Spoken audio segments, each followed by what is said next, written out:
we are in a key level, potentially creating a reversal. And this reversal on the 15-minute looks like a turtle soup on the 4-hour. So let's see what the next candle does. So here, this signature price, we trade into the value gap and the bodies are closing above it.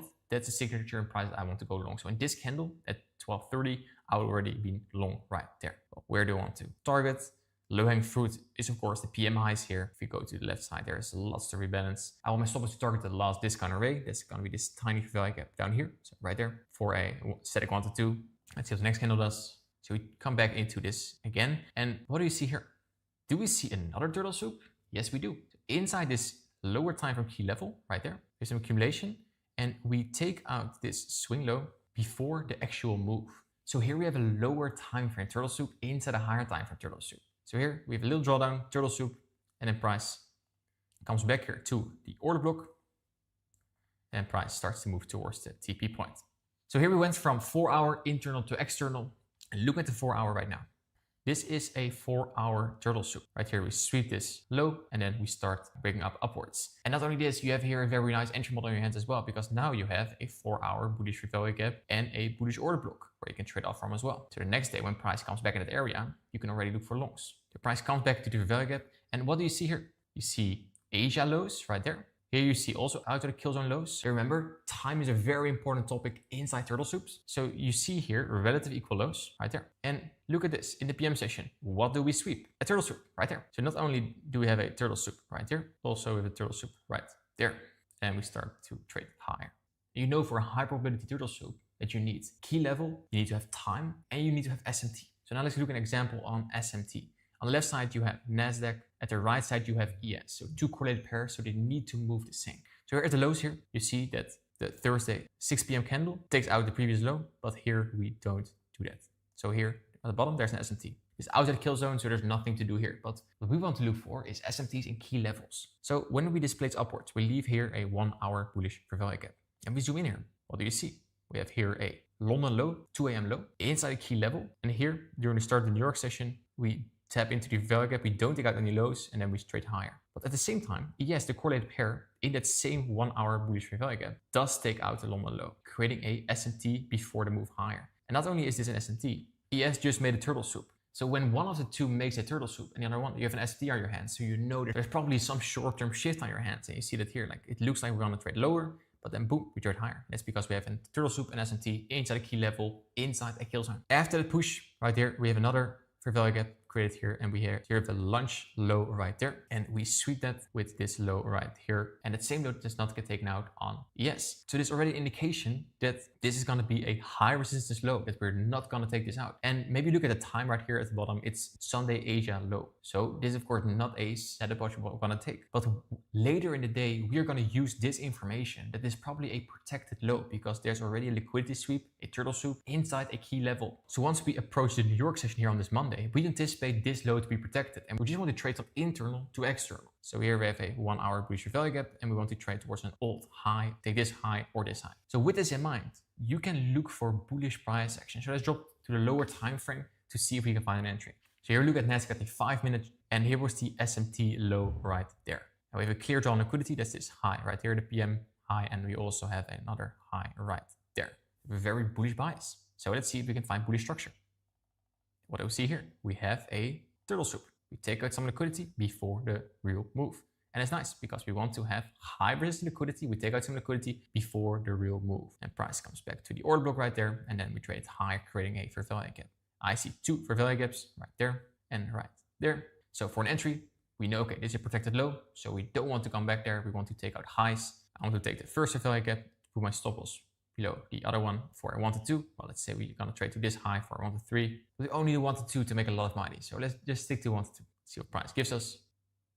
We get tapped in. We come back here to that fair value gap right there. So there's some drawdown here, very scary. And as a job, we get the TP. And as you can see, we almost got stopped out. That's why it's very important to have a good stop loss. And the first high got targeted very quickly, just in one candle.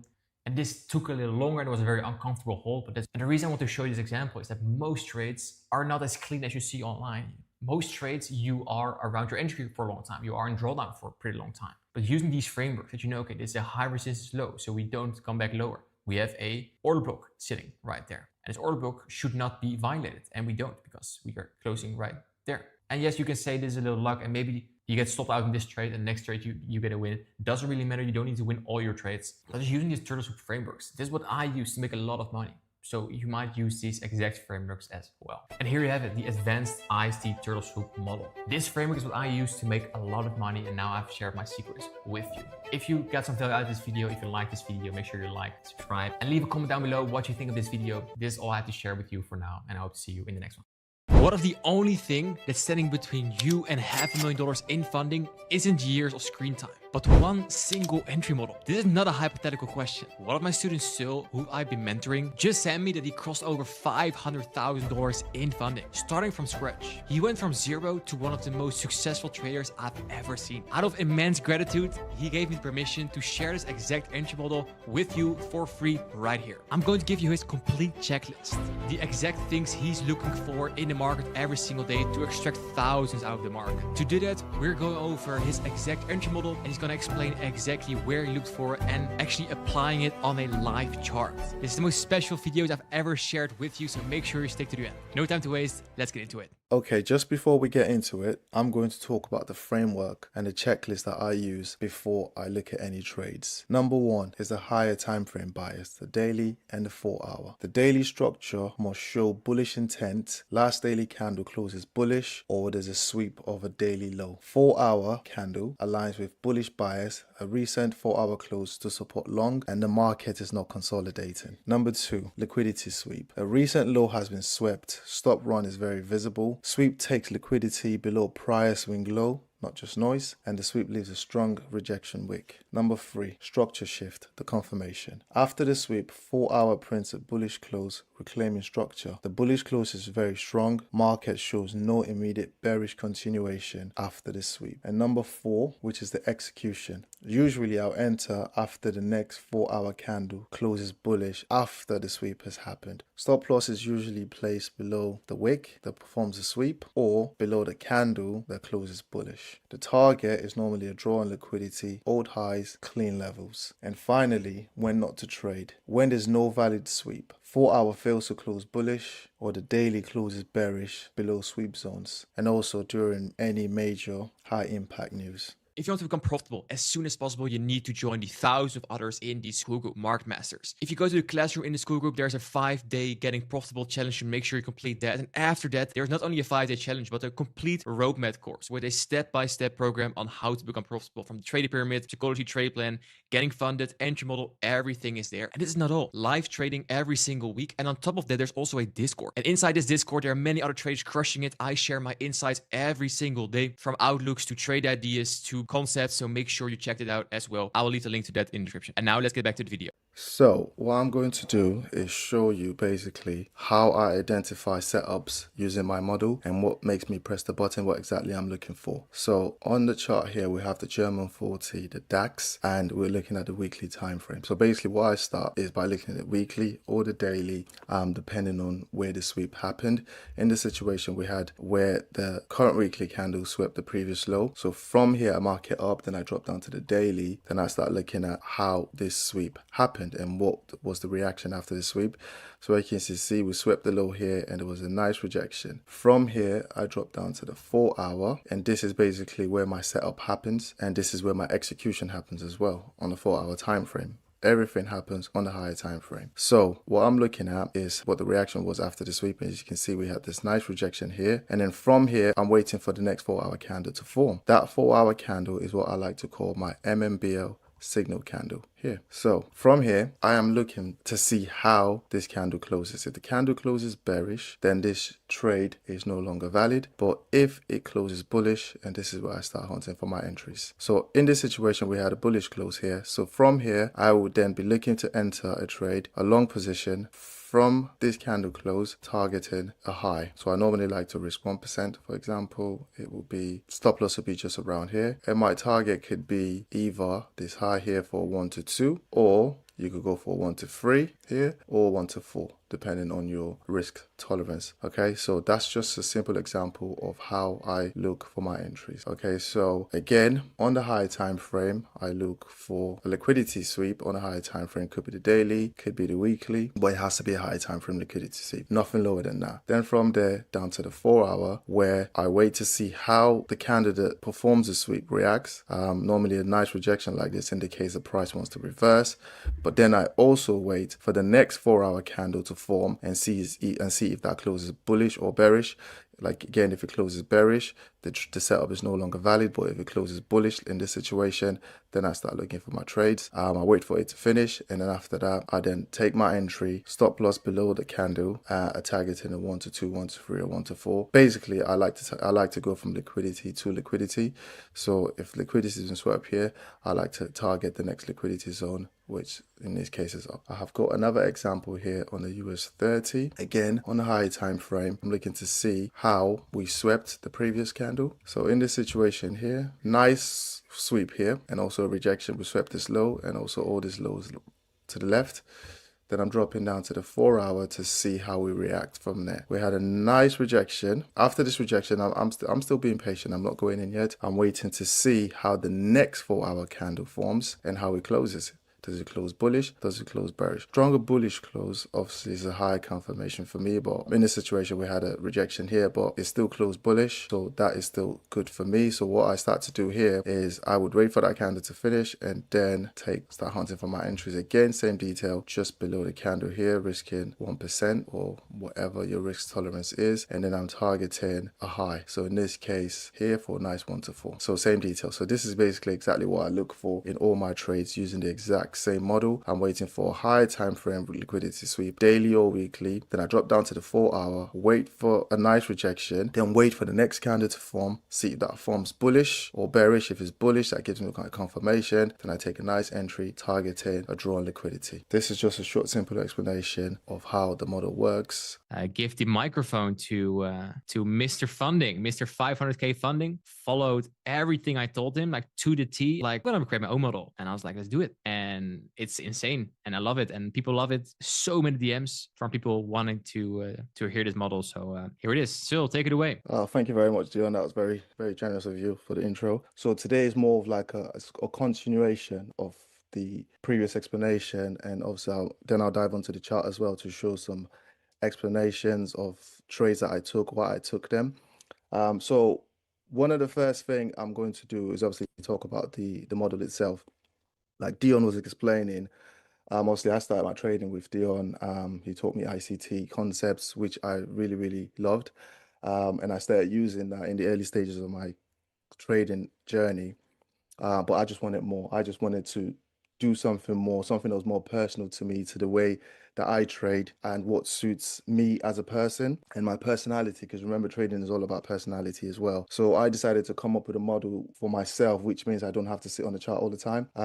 So I basically created this model on a high time frame. It's basically a high time frame model. Some of the stuff that basically checklists that I go through before I even take any trade, just by staring at the chart, is number one, there has to be a high time frame bias. I am mostly into buys. I rarely take sells unless, of course, it's very, very obvious. But in most cases, when the market is selling off, I just sit on my hands and I wait for a buy structure to form. That buy structure has to be on the daily 4-hour minimum, because that's where my execution is. Weekly, I don't really go on to the monthly, except obviously in exceptional circumstances, more weekly, daily. I mostly look for it on the daily when I'm trading during the week, and obviously at the start of the week, then I look at the weekly candle to see how we perform in there, or sometimes in the middle of the week as well. So there has to be so number one, there has to be a higher time frame bias. The daily structure must show bullish intent, and the 4-hour has to align with that bullish intent as well. Sometimes I take trades even when the previous daily candle is not bullish. And I'll explain why. So I basically have two setups. The first one is what I call my first setup, which is the 5.0, and that has to be where the previous candle is bullish, previous daily candle is bullish, and the second one is my 5.0A, which the previous candle doesn't have to be bullish. As long as the 4-hour is bullish and there's a confirmed sweep on it, then I can take a trade. The next one is there has to be a liquidity sweep, either on the daily, weekly, or at least the 4-hour. If we have a bullish move and there's the previous 4 hour candle does not get swept and I sit on my hands and I don't take the trade.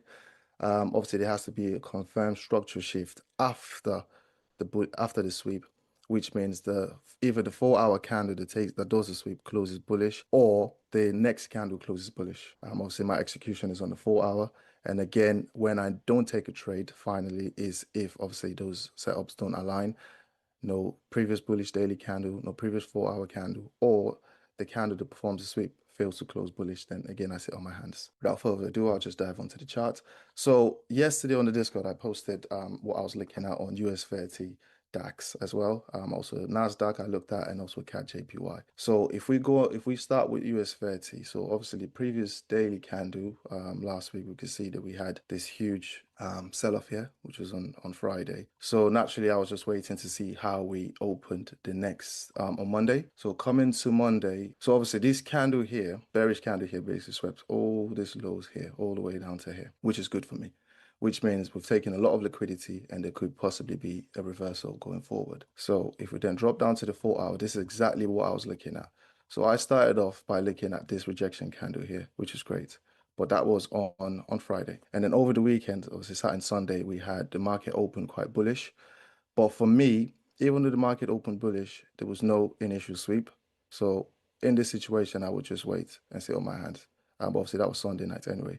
But come Monday morning, in the early hours of Monday morning, we had this bullish candle. And then this 4 hour candle here came down and swept liquidity. So that was my first confirmation. So remember I was saying, even though the previous daily candle is not bullish, normally this one has to be bullish for me to start looking for trades. But I have a different or more aggressive version where even if the previous candle is not bullish, I can start hunting for trades if there's a confirmation that we're moving upwards. And this previous three candles here gave me that confirmation. So what I was just waiting for was a sweep. We had a nice sweep here, and then as per my model, the candle that performs the sweep has to close bullish, which happened here. So once I saw this bullish close, I then start looking for my entry. If this candle had failed to close bullish, then I would have to not take the trade and wait for another setup. So in this situation, what I did, I think I also posted this in the Discord, is after the sweep, I then took my entry from here. Normally, like I said, I try to risk 1%, but depending on how the wick of this candle, this one here, my confirmation candle, I would then think of what my risk to reward would be. So in this situation, I believe I went 1.5. 1 second, I went here, and my stop loss was just 1.5 is what I did. And I was targeting this highs here, but I actually went all the way up to a 3.5, I believe, up to 4. So yeah, so this was the actual trade I took. So again, we had a sweep here, bullish close, and obviously I went in, giving it the US 30. I think I also posted it on the Discord. With US 30, I tried to allow more room between 1.5 to 2% because of the volatility of it. With DAX, in most cases, I stick to 1%. But in this case, this is what I did, and obviously the trade went all the way to here. So obviously, drawing liquidity, there's various ones. You can target this high here, you can target this high, or you can go all the way here again. So you have the option to either continue the trade or take profit where it suits you. That is the example for US 30. So I will then go on to my next example, which is the DAX. Again, I said the DAX and the US 30 had a similar setup. So with the DAX, again, same detail, look at the previous day, see what happened there, and then go on to the 4 hour again. We had this open and, a couple of bullish candles. Again, I was just waiting because it wasn't any sweep. So I actually put on there, say once the sweep happened, this then becomes what I call my MMBL signal candle. So I'm waiting for this to close. So once this closes, that gives me confirmation, and then I take the trade again. Again, once this happened, trade entry from here. Okay, targeting a 1-2, targeting this high here. And this one was quite good because it was the risk wasn't that much. It was a nice 1-3, which again I posted in the Discord. So this was a trade. But then again, with this, because the drawn liquidity is all the way up here for me, I'm looking for us to go all the way to this high here. What I then do is, even after this trade happens, I then start looking for other entries. So basically how the model works for me is, if we're having a strong bullish momentum, I just basically wait, and every time we have a sweep and a confirmation, I then take another entry. So for example, after this first one happened, we then had another liquidity sweep here with this candle. I'll just annotate with this. So we then had another liquidity sweep here with this candle. As you can see, swept the previous low, which is this one here. And after that, I'm waiting for another bullish close. So obviously this candle didn't really close bullish. I wouldn't take that as a confirmation. This one here didn't really close bullish. But then again, we had another sweep here with this one, swept this previous low, and then obviously this candle here closed bullish. This was a second entry for me, just like that. Obviously to keep going to either this high, because I get this high here, or this high here, or all the way to the top. But unfortunately, this one was a -1. So as you can see, it was, nice into profit. I was up over 100 points. Obviously then later, we then had this, bearish momentum here. And obviously I got stopped out. So based on this price action here, now I'm going to wait. I'm now not going to hunt for any trades because I have a max of 2 trades. So I've taken one trade, which is a win, and I've taken another one, which is a loss. So now what I will do is actually wait, sit on my hands and see how the next day candle forms. As you can see on this one here, if I remove this, took this high and massive rejection. So in this situation, I'm waiting to see what happens the next day. So that's an example of how I just basically ride the momentum up. Unfortunately, it didn't follow through this time. It's followed through in other situations, but in this case, it didn't follow through. And as you can see, basically we're consolidating here on the 4-hour. So I'm just going to leave this alone for now. NASDAQ, same detail, but NASDAQ again. Again, we swept liquidity. Then I waited again for this one of these lows to be swept, and as you can see here, it was a tiny one here. Not much of a confirmation, hence the reason why I didn't take the NASDAQ trade.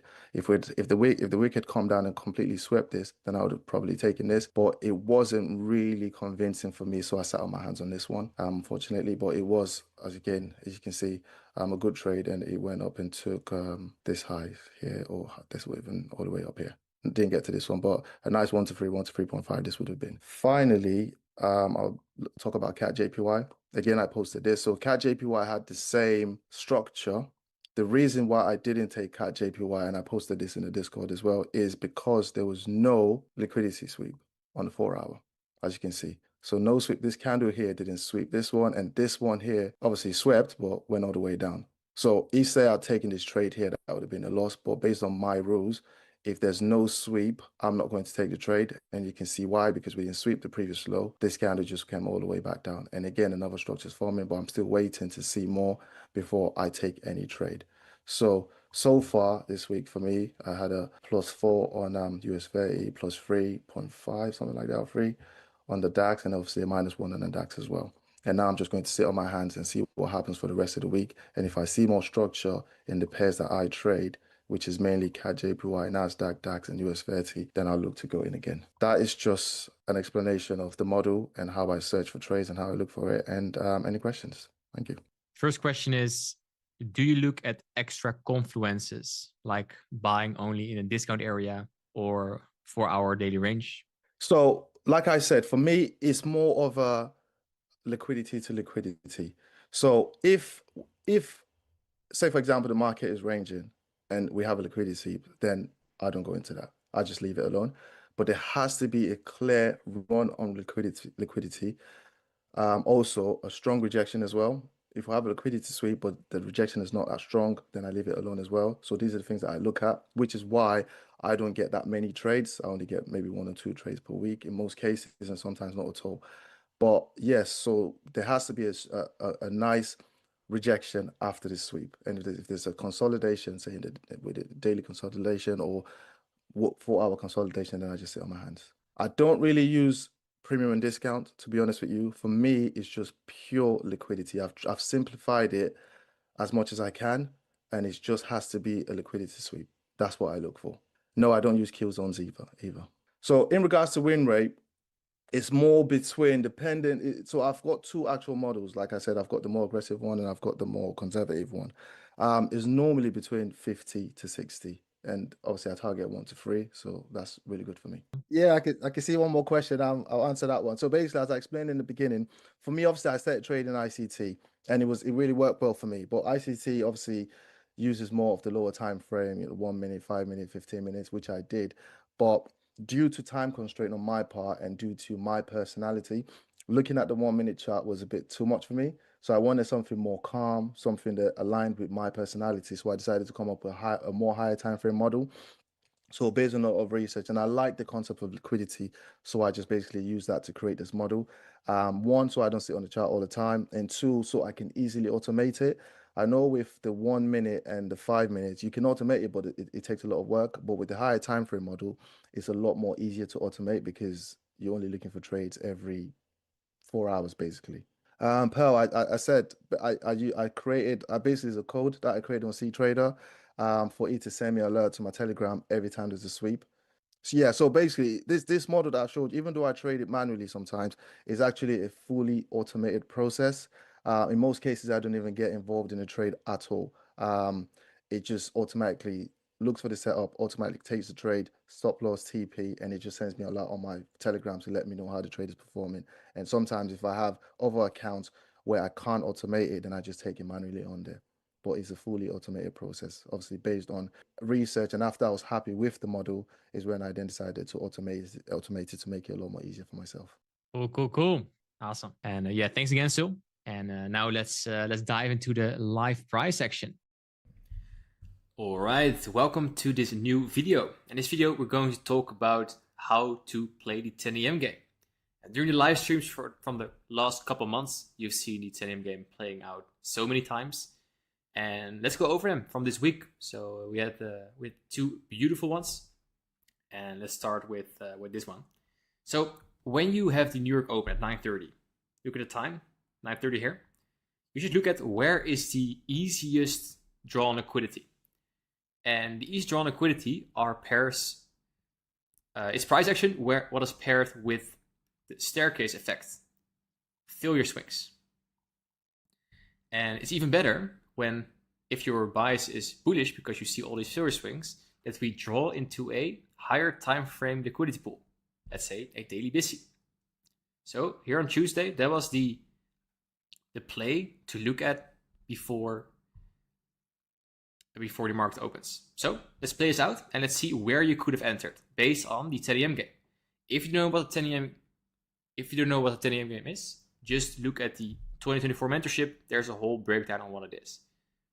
And it's a entry model on the 1 minute on NASDAQ, what happens almost every single day, where you can get easy wins. So what you look for, daily value gap. You want aggressive sells, aggressive buys. The smart money reversal from a market maker buy model. And then what you want to see is, if you suspect we might go higher, you want to see discount arrays. That means bullish value gaps, bullish breakers, bullish order blocks. You want them to be respected.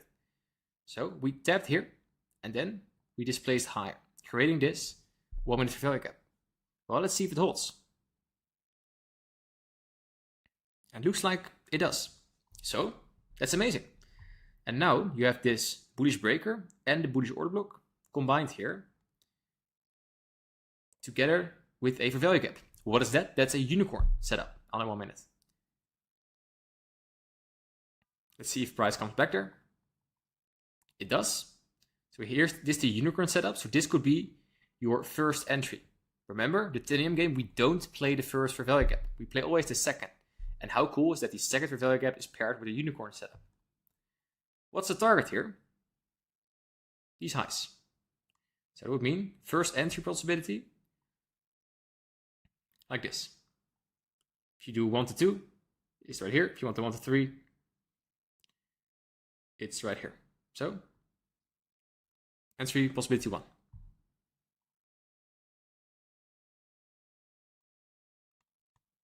Comes back here a few times, and then we displace again, leaving another value gap.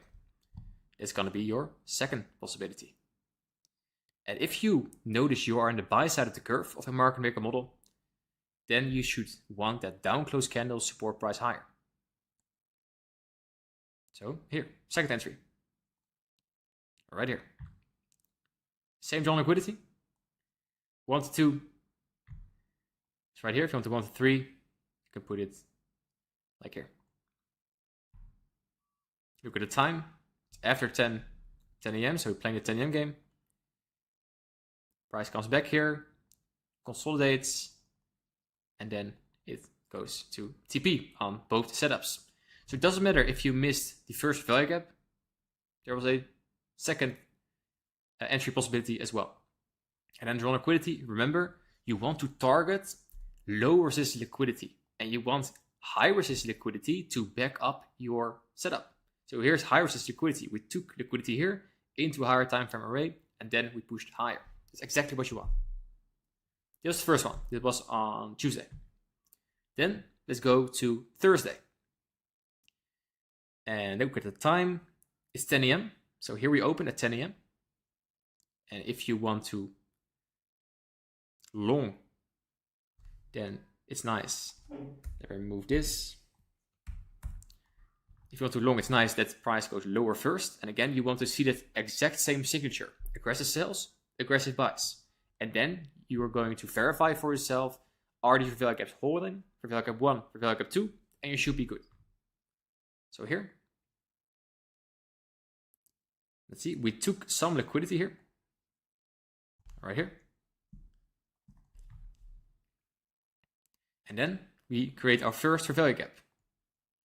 Again, if one fair value gap is not enough to say to yourself, we are at the good side of the curve, you want a second fair value gap. And it's forming right here. So this could be your setup. Fair value gap 1, fair value gap 2. TP at the high, 1 to 2 here, 1 to 3 right here.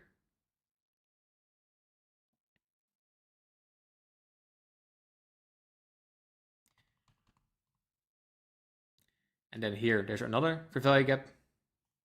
If you want to play a really small range, you can even try your luck here as well. You're targeting 40 pips, which means only like 10-ish point stop. It's more dangerous setup. I would definitely recommend putting your stop loss below the fair value gap or below the swing low. But let's say for this one, you were targeting a 1 to 2 instead of a 1 to 3 because you're already quite high up on the range. Comes back, very scary. You have a small stop loss, it means big drawdown. And then it goes to TP. So again, a 10 a.m. game played right here. I hope you enjoyed. I noticed that only 20% of people watching the video actually subscribe to the channel. So it would be amazing if you could subscribe right now. If you like this kind of videos, share with all your trading friends. And with that said, I'll see you in the next one.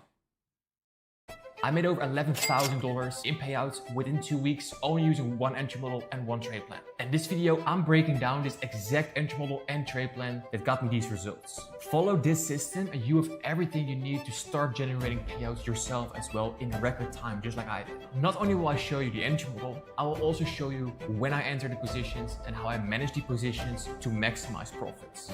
I made this happen using only this one approach. And now I'm showing you exactly how it works. No time to waste, let's get into the video. Losing traders only follow their gut. Their gut tells them that price will go higher or lower. But you need an actual system that actually gives you an edge if price is going higher or lower, so you can actually make money consistently. And most likely, this is not the first ICT video you watch. You watched hours of ICT videos already, but you just don't have a system. You know how fair value gaps work, you know how an order block can work, you know what market structure is, but how can you actually make money from it? And to be honest, that's even worse than knowing nothing at all, because you already have knowledge, you already have some potential, but you're not using it at your fullest. That's a shame.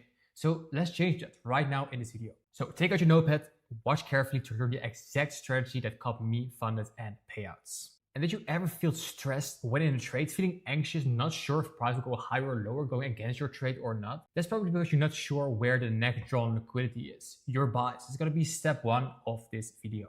And for your bias, first you need your higher time frame levels. Higher time frame is daily, weekly, and monthly. You can also add the 4-hour here, but I like to use daily, weekly, monthly. And these levels and structure will give you the draw on liquidity. And what are levels? Levels are the PD rates, the confluences. So for value gaps, order blocks, breakers, liquidity pools, all that stuff. So let's say you see this on a daily time frame and we just swept an old high or we traded in another fair value gap. And we see the price taps into it and then displaces lower. We see energy lower. and we break structure right here. So this depiction alone could give you already a nice indication if you want to go higher or lower, because we just traded from a key level on the daily, we broke structure, and now you could just wait for price to come back into premium of the range, premium and discount in this displacement leg. And in this area in premium, you're going to look for your confluences, a fair value gap, a breaker, or an order block right there to use that as your higher time frame level. So the question is, are you struggling finding that drawn liquidity that you think price going lower and you get stopped out again and again and again, and you're in the wrong side of the market? Let's fix that right now, because a key rule is price moves from internal range liquidity to external range liquidity, or vice versa, from external to internal. And external range liquidity is old highs and lows. Internal range liquidity is fair value gaps, or volume balances, or gaps. So the same example, this is on the daily structure. We have a key level, we have a daily structure, and right there is where you want to pay attention. Because once price start to retrace towards premium of this range, you have multiple draws on liquidity. First draw on liquidity will be here, just the next low, because we're going from internal range liquidity, from a fair value gap, to external range liquidity, an old low. And we don't expect price to come back up here. Why? We sucked liquidity into a key level, so it's a high resistance high, and we broke structure. So we are now anticipating price to go lower. So this will be the first TP point which you can use as drawn liquidity. And most of the time in this leg up right there, or if not a reversal, we just trade a continuation. Either way, there's always a next fair value gap or low in this area. So your next TP point could be right here. And knowing this on the daily, this gives you exactly what you need to now start to go to the lower time frame to find your entry models around this exact higher time frame bias.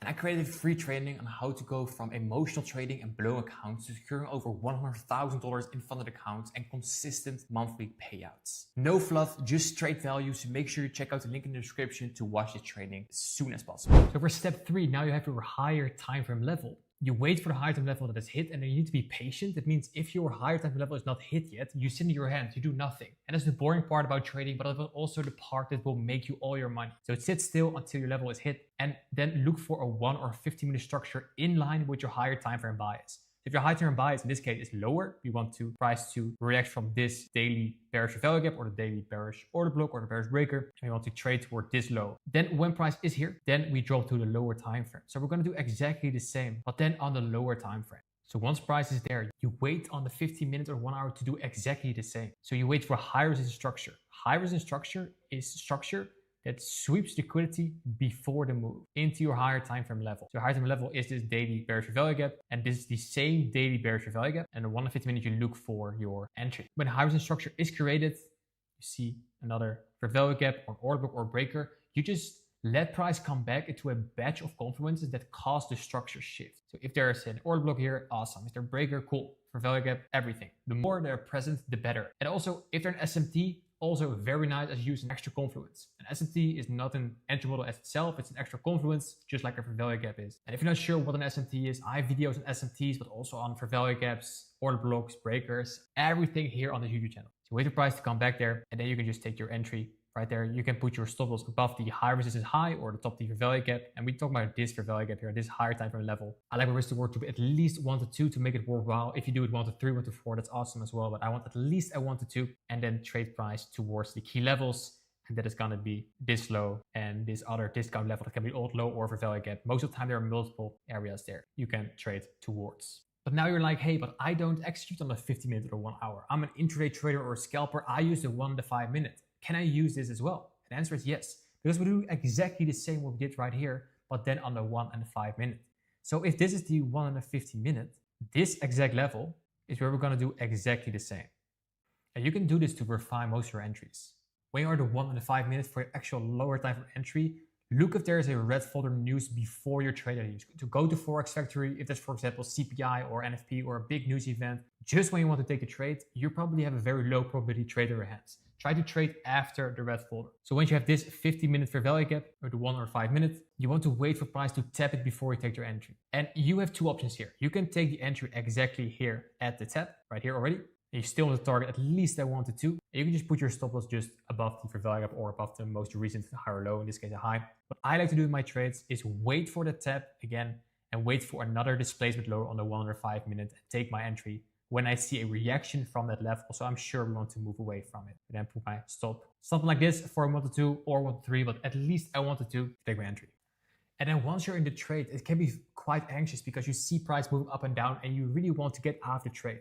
Your brain is wired to want to go out of the trade as soon as possible. Your brain wants to lock in paper profits, but it also wants to take your trade off when you are in a little bit of drawdown already. So to make the least amount of decisions possible, I have a very simple trade management system. You set your stops, you set your stop loss and your TP, and of course you have your entry, and you make sure that your contract size, your lot size is good with your risk management system. So it means that your stop loss, if you say you want to risk $1,000 for a trade or $100 for a trade, that when your stop loss is hit, that's exactly $100 or $1,000, exactly the limit you have set. And trading is hard enough. So don't try to make more decisions than necessary. And that means no partials, no moving stops. You just take your entry, you set your TP, set your stop loss, and that's it. And you just wait what will happen. Worst thing that can happen is that price goes to your stop loss and you take the -1. If the -1 is not good, if you're very sad about that -1, maybe your -1, the amount you lost at the stop loss was not good. Maybe you should reduce that one, but you just want to wait for what the trading gods have in store for you. There's one exception to this rule is when price is 80% towards TP.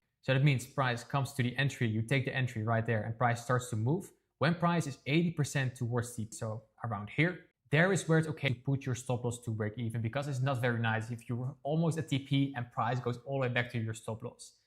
Ideally, you don't even touch your stop, but if you are prone to tilt or you really suck at losing, just make sure when price is 80%, put it at break even. So worst case scenario, you get out, you can take it out break even. But ideally, just set your stop loss, set your TP and wait for it to happen to get the most out of your trades. Because what you see sometimes, most often see is that price just comes back to your entry or around the entry and still goes to your TP. And yes, sometimes it goes to your stop loss and that sucks because it's trading, you will lose a lot. But you will kick yourself when price comes back to the entry, take out little, buy some liquidity right there, and then goes to your TP. So ideally, don't mess with your stops. If you get stopped out a lot before the real move, increase your stop loss or wait a little bit longer. But for trade management, make it very easy. And now let's go to the chart to see this trade system in action. Cool, so here we're looking at NASDAQ at the daily chart. And what do you see? Here on the daily, we have a massive daily bullish fair value gap. And after that, we trade into it and we displace higher. A down close candle trades into key level is an order block. So this down close candle, we can mark it out as a bullish order block. Also, we have a daily bullish fair value gap. So we trade it to a daily level, we react from it. So from this point, I'm still bullish and I want to trade towards the highs. Do we also have a level where we can trade towards? We can towards this level, and maybe we can refine this even on the lower time frame. Let's see the 4 hour. There's also a 4 hour bearish fair value gap right there and right there. So now I have our bias on the daily. Breaks down. Let's go to the lower time frame, the 1 hour. So this is on Friday. So we trade to the daily fair value gap and the order block, and we sweep liquidity right there. Aggressive sells, aggressive buys, a smart money reversal. So a potential buying model could be on. And we have a value gap right here. So now the week will close very soon right here. So on Monday, here is where you need to pay attention, because we have a potential trade idea here. We have a daily fair value gap, we have a daily order block, and a 1 hour bullish fair value gap on top of this as well right here. So let's see on Monday if we trade into this. And we start, of course, the London session around 2. So this is a Monday at 3 a.m. And we see that we trade into the value gap, and the body is still inside this fair value gap. But of course, we can just trade to the lows, but we need to see a reaction to the upside to have a bullish bias. And next candle reacts. So we have a swing low right here created. So from this point, we have a daily fair value gap, a daily order block, a 1 hour bullish fair value gap. And if we're going to hunt for lower time frame entries to a drawn liquidity, where can we trade to? Well, if we look here on the 4 hour, we had 2 bearish fair value gaps, one here and one here. If we do premium and discount, this fair value gap here in the constant encroachment, there is already discount. So this is a level where I would like to trade towards, back towards premium of the range and overlapping a 4 hour bearish fair value gap. So let's make this the draw on liquidity. And now it's just a matter of waiting. So already we have a aggressive sells, but we come back into the range. So potentially this down close candle can act as an order block once we close over it. So we are now at the London session. Let's see how we are closer to New York. So here is nothing. There is nothing to do. We need to see displacement with fair value gaps. And here we have it. Look what happens now. Here at the start of the New York session, we have a bullish fair value gap on the 15 minutes. We have a bullish order block on the 15 minutes. And what is this? We have a low, a high, a lower low, and a higher high. We also have a breaker here, a bullish breaker. So this is a unicorn and an order block. This is a very high probability area for price to react from to go higher. And we know where we want to go. So from the 15 minute, you can already take your entry right there. TP at the start of the premium of the range, overlapping with a 4 hour bearish fair value gap for a 1 to 2 or 1 to 3. Let's say you want to do a 1 to 2 right here. That's the first entry already. But what if you want to go even lower to the 1 minute? Let's go to the 1 minute to see if we can refine this entry. So here we have that 15-minute bullish fair value gap. And what we want to see there is, we want to see aggressive sells, aggressive buys, and create a buy model, just as we did on the daily, just as we did at the 1 hour and on the 50-minute. Price is fractals. On every time frame, the same thing happens. And let's see what price does here. So now it taps into the fair value gap at 8 and already gives some reaction. But as you can see, there's no follow through here. So right here on the 1 minute, there's no entry yet. And ideally for NASDAQ, you want to trade around the open.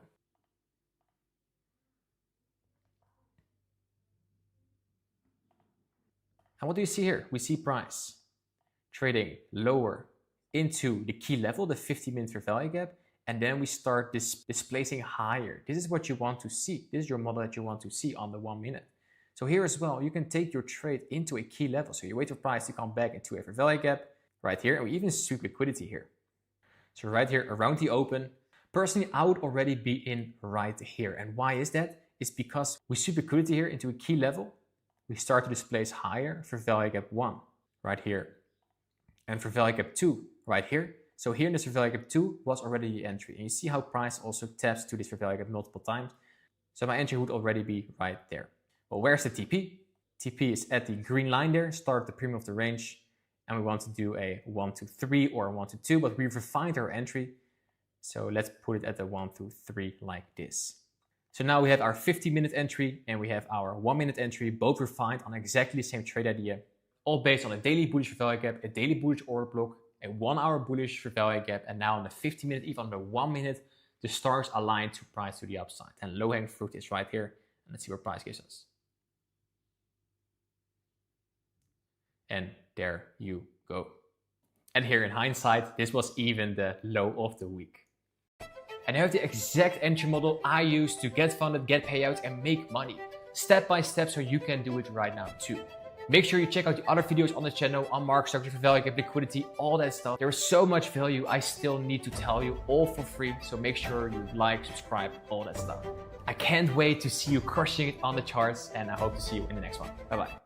Is it possible to secure a $150,000 trading account in less than a week? 4 days ago, I bought a brand new 150K profit challenge. And only 4 days, I passed this with a profit of over $9,000. This wasn't a lucky streak. This was execution of one simple mechanical entry model. And this video, I'm putting back the curtains on this entire process. I'm going to give you the exact entry model I used, our risk management framework for the challenge, and the psychological approach required to execute flawlessly under pressure. To do that, we're going to walk through every single trade I took this challenge, the wins, the losses, and the key trades that pushed me over the finish line. No time to waste, let's get into the video. Cool, so before we dive to the actual trades, we need a framework to base our trades around. And you guys know the trade pyramid.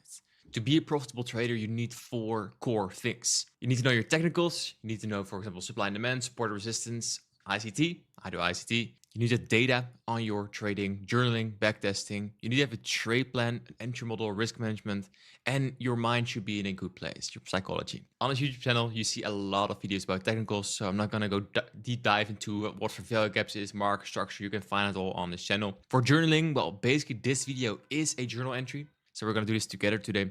Trade plan, I'm going to talk about it right now. And of course, psychology, I will share my exact thought processes during the trades, during the execution, but also during the trades, because it wasn't always fun. I'll share it as well in this video. Cool. Before we dive to the trades, let's talk about the trade plan. Because I bought a new challenge with Take Profit Trader. I never used this. I saw on Twitter some guys using it and they have daily payouts. So I was like, okay, new profit. How do we approach that? Well, first of all, only buy one challenge, just to test. You want to get funded, get a payout, and see if everything clicks, everything works out. So I bought a 150K challenge. The target was $9,000 and there was a few extra rules. There was a 50% consistency rule, and the consistency rule means that the best day's profit cannot be more than 50% over your total profits. So my target is 9K. That means the best day needs to be below 4,500. There's also a 5-day minimum trading days, and the max drawdown on this account is 5,500. And there's an end of day trailing drawdown. So that means, for example, if I'm in profit for 2K, at the end of the day, that means this max drawdown goes from 144.5 to 146.5 because it's trailing up to 2K. Cool. So based on that, we want to pass the challenge as soon as possible, right? In an ideal world, if we win all of our trades, what would be the minimum days to pass? Well, two scenarios here. One is pass in 2 days. That means you need to have a TP of 4,400, 44 something, because you need to go to 9K. You can get that with 1 to 2s, risk 2,200 to get 4,400, or 1 to 3s, 1,500-ish risk to get 4,400. Cool. If you want to take it a little slower, pass in 3 days. And it's ideal, right? Because if you lose, of course, this game plan is going to be a little adjusted. This is an ideal scenario when you win all of your trades. And little spoiler, I did it in 4. Pass in 3 days, well, you need to have 3 days of 3K because you need to go to 9K. You can get that from 1 to 2s with 1,500 risk to get 3, or 1 to 3s, only risking 1K, and then going 1 to 3 towards 3K. So this is the framework we're going to dance around in. And I decided in this challenge to mainly risk 1,500 per trade. I like 1,500 per trade, and on a 150 account, it's just 1%. It was very slow and steady. And now let's talk about the actual entry model. And most of the entry models you see on these channels, and also in ICT, entry models are reversal models. So there is liquidity being taken out, there's a clear draw on liquidity, you wait for liquidity to be taken out, then you see displacement, breaking structure, and then in that displacement range, there is an order block created, or a fair value gap, or a breaker, or inversion for value gap. You know the drill with the ICT models by now. And this exact signature in price is what I look for in all my trades. So no fancy stuff, no fancy entry models. It's going to be down to this core principle. So now we have the technicals, you have the trade plan, we are going to journal. So now let's dive into the actual trades to see this exact plan in action. If you want to become profitable as soon as possible, you need to join the thousands of others in the school group, Market Masters. If you go to the classroom in the school group, there's a 5-day getting profitable challenge to make sure you complete that. And after that, there's not only a 5-day challenge, but a complete roadmap course with a step-by-step program on how to become profitable, from the trading pyramid, psychology trade plan, getting funded, entry model, everything is there. And this is not all. Live trading every single week. And on top of that, there's also a Discord. And inside this Discord, there are many other traders crushing it. I share my insights every single day, from outlooks to trade ideas to concepts. So make sure you check it out as well. I will leave the link to that in the description. And now let's get back to the video. Cool. So I bought this account on a Tuesday. So we're going to discuss Tuesday, Wednesday, Thursday, and Friday. And our core trade idea for this week is going to be on the daily time frame, because we see a daily bullish for value gap here. So daily internal to external. And this is the external range liquidity. This is going to be the drawn liquidity for this week. So ideally, if we look at the open, high, low, close of a week, let's say we have a bullish week. We consolidate. On Tuesday, we go to a discount array, for example, a daily bullish for value gap, then break structure, and then trade towards the high of the candle and close there the week. And of course, this candle doesn't look always like this. It can look like this with a big rejection into a key level. But the key is, if there is an internal to external, this is what I'm anticipating. So it means Monday, consolidation or not the move of the week. From Tuesday week or Wednesday, we create a low of the week inside a key level. That's right here. And then mark structure shift and then displays higher. Accumulation, manipulate distribution, power of 3. So this is always going to be in the back of our minds during the trade day. Cool. So now let's drop to the lower time frame during the New York Open to see the first trade. So now we're looking at Tuesday just before the New York session. And the New York Open is always going to be the starting point of the trade idea. Sometimes I take a trade before the New York Open, but the majority of my executions are after the New York Open. And you will see also in this batch of trades that trading before the New York Open on NASDAQ or ES or YM is not the highest probability. So here's the New York Open. Let's see what happens after the open. So we want to trade after the red line. And exactly at the open, we get a massive, scary sell-off right here. Cool. This is to induce sellers. People think, oh, well, this was the high of the week, Monday high of the week, and we're now going lower. But we know that we have a daily bullish for value gap, and we're going to trade, most likely, a daily internal to external higher. Just to get in all the early sellers and hopefully trap them. And now what we wait for, we're not going to blindly trade into this fair value gap. No, we're going to wait for fair value gaps to be created. And pretty fast, there's already a fair value gap created. And when it is around 10, if you know the infamous 10 AM game, you can find on the channel here as well. This is what I like. So here, and we can do this on the 1 minute as well, but let's do it on the 5 minute for this trade. We have a little liquidity sweep here inside a key level. then we displace higher, and we already have a fair value gap here. So the first trade is already taken right here with the TP above this high, stop loss right here for a 1 to 3. This was the first trade of the week. And you might say, why so aggressive? Because it's only one fair value gap. Because I want price to go in this fair value gap and don't chill for here for a long time. I want it to go up to distribute to that internal to external, the green line here, as soon as possible. So I took it. Got a very nice reaction here. And one more thing about the futures prop firm, you need to close your trades at the end of the trading day. You cannot hold overnight. So this was on Tuesday a brutal hold. Why was it a brutal hold? Because we didn't displace. We just chilled. We came back to the entry. And now talking about back to the trader pyramid, about your psychology. Ideally, you want to take a trade and have TP in a few minutes, right? That's ideally what you want. But majority of the time, your trades can be stuck in some form of consolidation or maybe just chills around in your drawdown. And this was an example of this. Took the trade at 10, 20-ish, and for 4 hours, maybe more, the trade just did absolutely nothing. And I needed to close the trade before the end of the day, so I did. So this on Tuesday, we had a very small profit. I closed it here, around here, for only like a $600 profit or something, instead of the 4,500 I wanted. So on Tuesday, not the best start, but this was the trade. So here I took it off. So this trade is now off. It was, I think, around here that I exited right here. Cool. Let's fast forward to the next trading day on Wednesday. So here now we're looking at Wednesday just before the New York Open. And I think Wednesday was the most decisive part in the buys for this week. Because if you see this happening, daily internal to external, but we don't move away from the daily bullish value gap. So the bias is maybe wrong.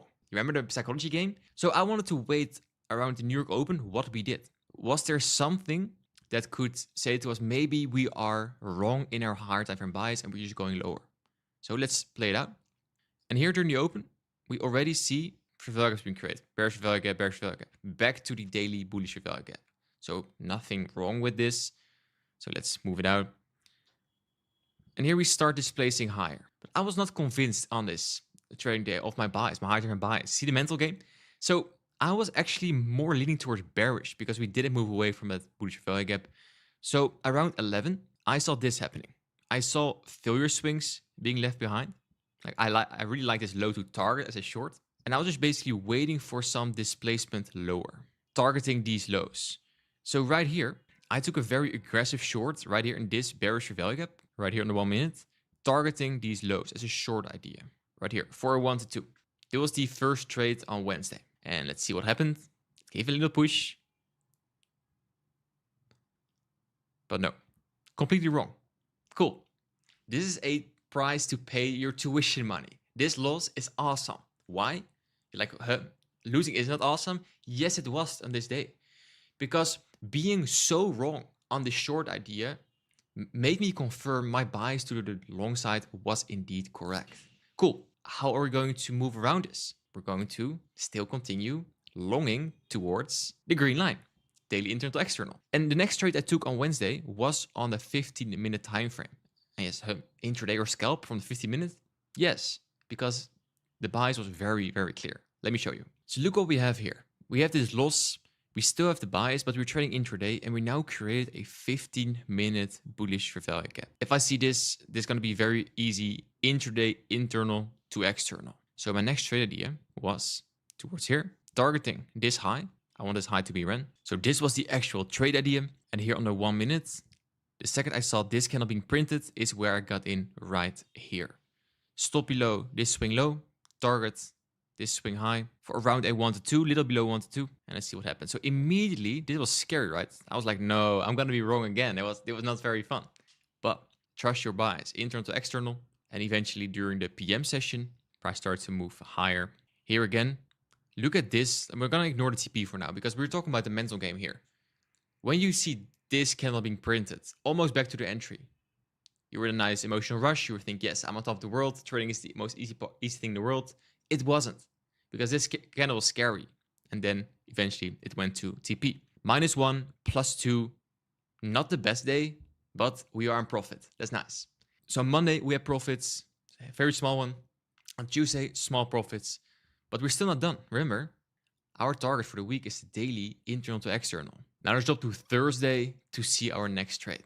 And how did we arrive on Thursday? I want to take you to the 4-hour time frame. We are still inside a daily internal to external. Look at how beautiful this 4-hour bullish fair value gap is. So the lower time and trade IDs on Thursday are all based on this 4-hour bullish fair value gap to hold to then trade back to the highs. This one right here. So on the lower time frame, what I'm actually expecting is price to open at the day, open low in London session or New York, can be already in London session, and then just trade higher. So that means on this day, I took a pre-New York entry because I was open for this London low of today, then trade to the high, 4-hour internal to external inside the daily internal to external. So let's try it. So here we're looking at the London session on NASDAQ, and the yellow box is the 4-hour bullish fair value gap. So here around 3 is where something interesting happens. This is a very nice signature in price. Remember what I mentioned earlier about the entry model? We see liquidity and then go to the drawn liquidity. This is what you saw here. I was like, hey, interesting. We can perhaps use this. And an order block right here as well, right here. So this was interesting, in my opinion. For value gap, order block with a London low today potentially. So when price comes back there, I'm open to take a trade. Where to? The internal to external daily. Remember, see how the Wednesday high just stopped just below that daily internal to external? That is buy side liquidity, engineered liquidity. We want to target that. Cool. So let's see if we can tap in.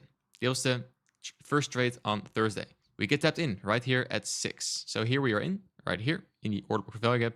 I want to target this high. And I was actually convinced that we're not going to stick around here. So I put here in 1, 2, 3 right here. And let's see what happens.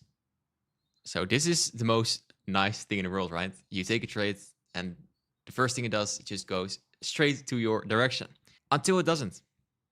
Until it doesn't. But again, there's another swing high created we can target later. So I took a -1 here as well. So it was a -1. And now we're going to do the exact same thing. I'm going to wait for a New York open because we took a loss pre-open. It can happen. And now we're going to look for, okay, how can we dance around this during the New York open? We still have the same bias. Very important concept here. We still have the same bias. 4-hour, this big box is a 4-hour bullish value gap. And we still have that green line. We need to target that green line. We don't need to, but it's very obvious that we want to go there. Cool. So zooming out here, where can price, because we were wrong here, during the open, where can price potentially sell off to? There are some fair value gaps here with an order block. Let's go to the 50-minute. Here was where my eyes were going. Okay, we left this behind. Inside the 4-hour fair value gap, we also have a small 50-minute fair value gap and order block. Why is this an order block? There's another 15-minute fair value gap here with the order block here. So this area in price, also if you like to use premium discount, swing high, swing low, we could come close to discount as well. So during the open, I was waiting for price to drop lower. Like my bias was still the same. Like if this was the low already, fine. I was just waiting for the first fair value gaps up to then take the trade towards the green line. So let's see what happens during the open. We wait before the open. We're not gonna rush. You wait.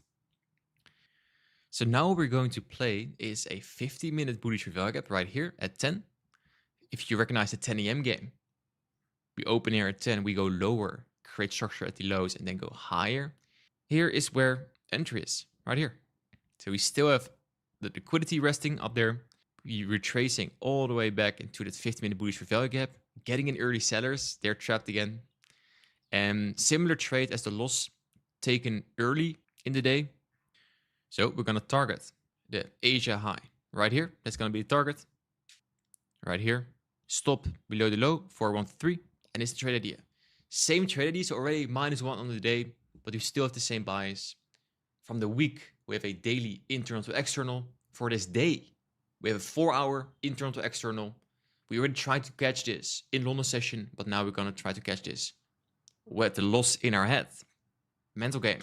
In the New York session, 10 a.m. game. So what do we see here? We see price trades to a key level during a kill zone. It displays upwards. There was also an SMT with ES, if I remember correctly. And then when price trades back into here, inversion for value gap, order block for value gap. Like, it doesn't matter which PD array you like to choose. It was there. I like to use for value gaps and order blocks. And now let's see what price gives us. And because we already engineered so much liquidity, we don't need to chill around for a long time. So after a while, we are approaching the lunch retracement here. And then during the PM session, price went to TP right here at 115. 1-3. Let's go. Our first 1-3 on the week. And that's cool because this raked in a nice profit. So +3, -1, that means +2 for Thursday. And now let's drop to the Friday where we're gonna bring this challenge, the 9K, home. And again, with the exact same loss taken before New York session. Let me show you. Cool, so now we're looking at Friday at the 4-hour time frame. And we already completed the 4-hour internal to external on the trade on Wednesday. And we also are already in the weekly target, the daily high here, the daily internal to external, we already completed on Thursday. So then the bias for Friday is kind of neutral because we already completed the target, but there's still probably some movement left in the tank. So I want to show up and see, can I get that exact same move? And what's the move? Well, I want to long. I'm bullish on NASDAQ in higher time frame, so I want to see this happening in London and New York. Ideally New York, but here again on Friday, London session, it happened again. It happened again. Cool. Let's drop to the lower time frame right here. So what did I saw happening? We took some short-term liquidity, and yes, this is not a good liquidity pool, so this is a mistake from my part. I took a B setup. Here is lunch low. Here is PM low. But this signature in price is what I like to see.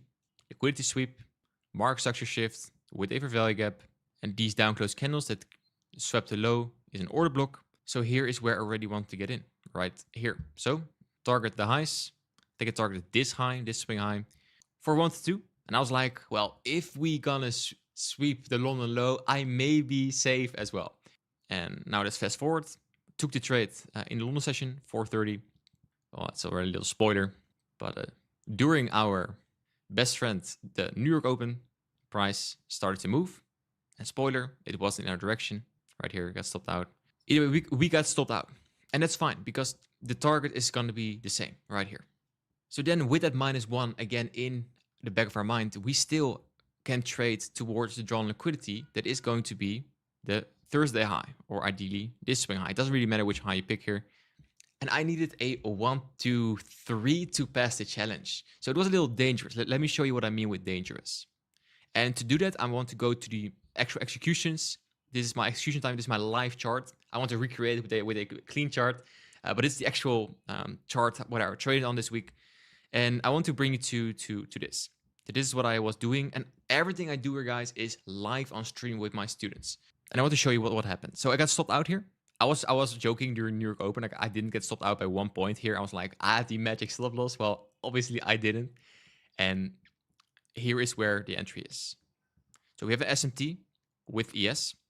And we also took that PM low right here, or the lunch low. And then the same structure, liquidity sweep, aggressive sells, aggressive buys, and this fair value gap with the order block exactly here to the pip. I took the entry. Stop quite big, but I needed the 1 to 3. Or 1 to 2, 9, 3.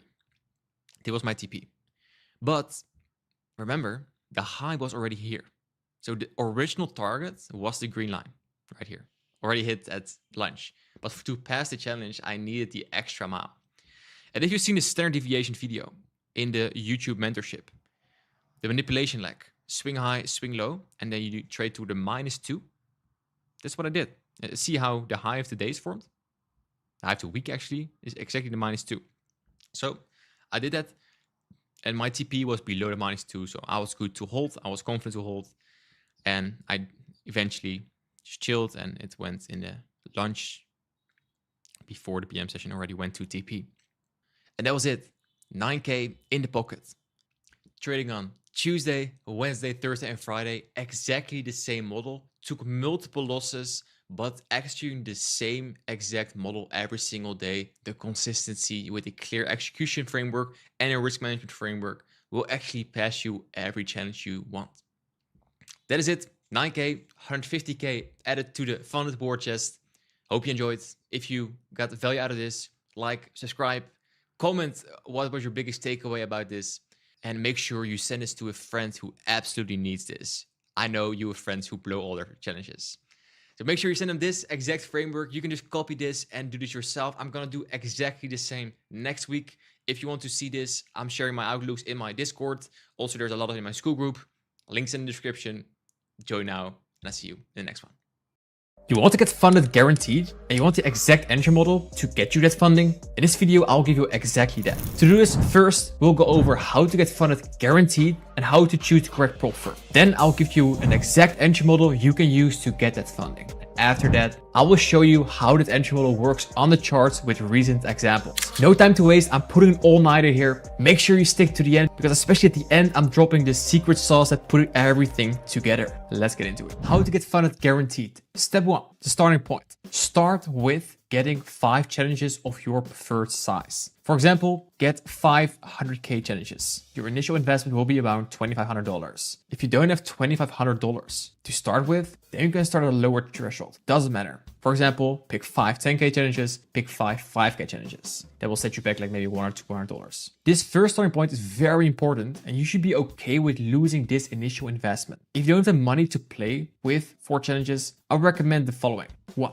Start with the smallest, cheapest possible options. 5 or 10K challenges. And if you don't have the money for the smaller challenges, then you have work to do outside of your trading. A very important note here. I would recommend, when you don't have the money right now to buy 5 new challenges, don't go any further. You have work to do outside of the charts. Why? Your trading will be more emotional and unstable because you treat this as a lottery ticket, which is not. It's trading business. You should take it very serious, and you should be able to lose the money you put into this trading. And then you're wondering, why 5 challenges? Why not 1? The rules of prop firms are stacked against you. So with 5 challenges, this way you will be able to spread out the risk of your trades between multiple accounts. And why prop firms? You wonder why not. Your personal capital, because prop firms have a higher upside and a lower downside. With the higher upside, you can get easier funding, for example, 10, 20, or 100K, without spending your own 100K on your trading. And the downside, when you use your personal account and you have, let's say, 5K on a personal account and you blow that account because you had a bad day, can happen, you make a mistake, then your downside is the 5K. But what if you have a challenge of 5K, which is only a couple bucks? Then the only downside you have is not that 5K, but only let's say the 50 or 100 bucks you spent on that challenge. Downside is smaller, upside is bigger. It's a no-brainer to play prop firms. That's step 1. Let's talk about step 2. Buying the challenges. What prop firm to choose? And I make a difference between 2 types of prop firms. 1 is the futures prop firms. Currently we have Apex, Topstep, MyFund Futures, and the non-futures prop firms like FTMO, Alpha Capital, Funded Next, the Fivers, also referred to as the Forex prop firms. And on the Forex prop firms, you can still trade the NASDAQ, the indices, the one you trade on the futures. When you are not funded yet, pay attention here. Focus on non-futures prop firms. Why? Once you're funded, it's easier to get a payout on non-futures prop firms than on the futures prop firms. And to make this clearer, I make this depiction for you. So you have the non-futures prop firms like FTMO, Alpha Capital. Going from not funding, the challenge stage, to funding is quite hard. It's quite hard compared to the futures prop firms, where it's quite easy to get funding. But what you want is the road from funded to payout to be the easiest as possible. Make the challenge hard, but once you're funded, once you pass, you celebrate, let's get a payout very quickly. And with the non-futures prop firms, it's very easy to get a payout.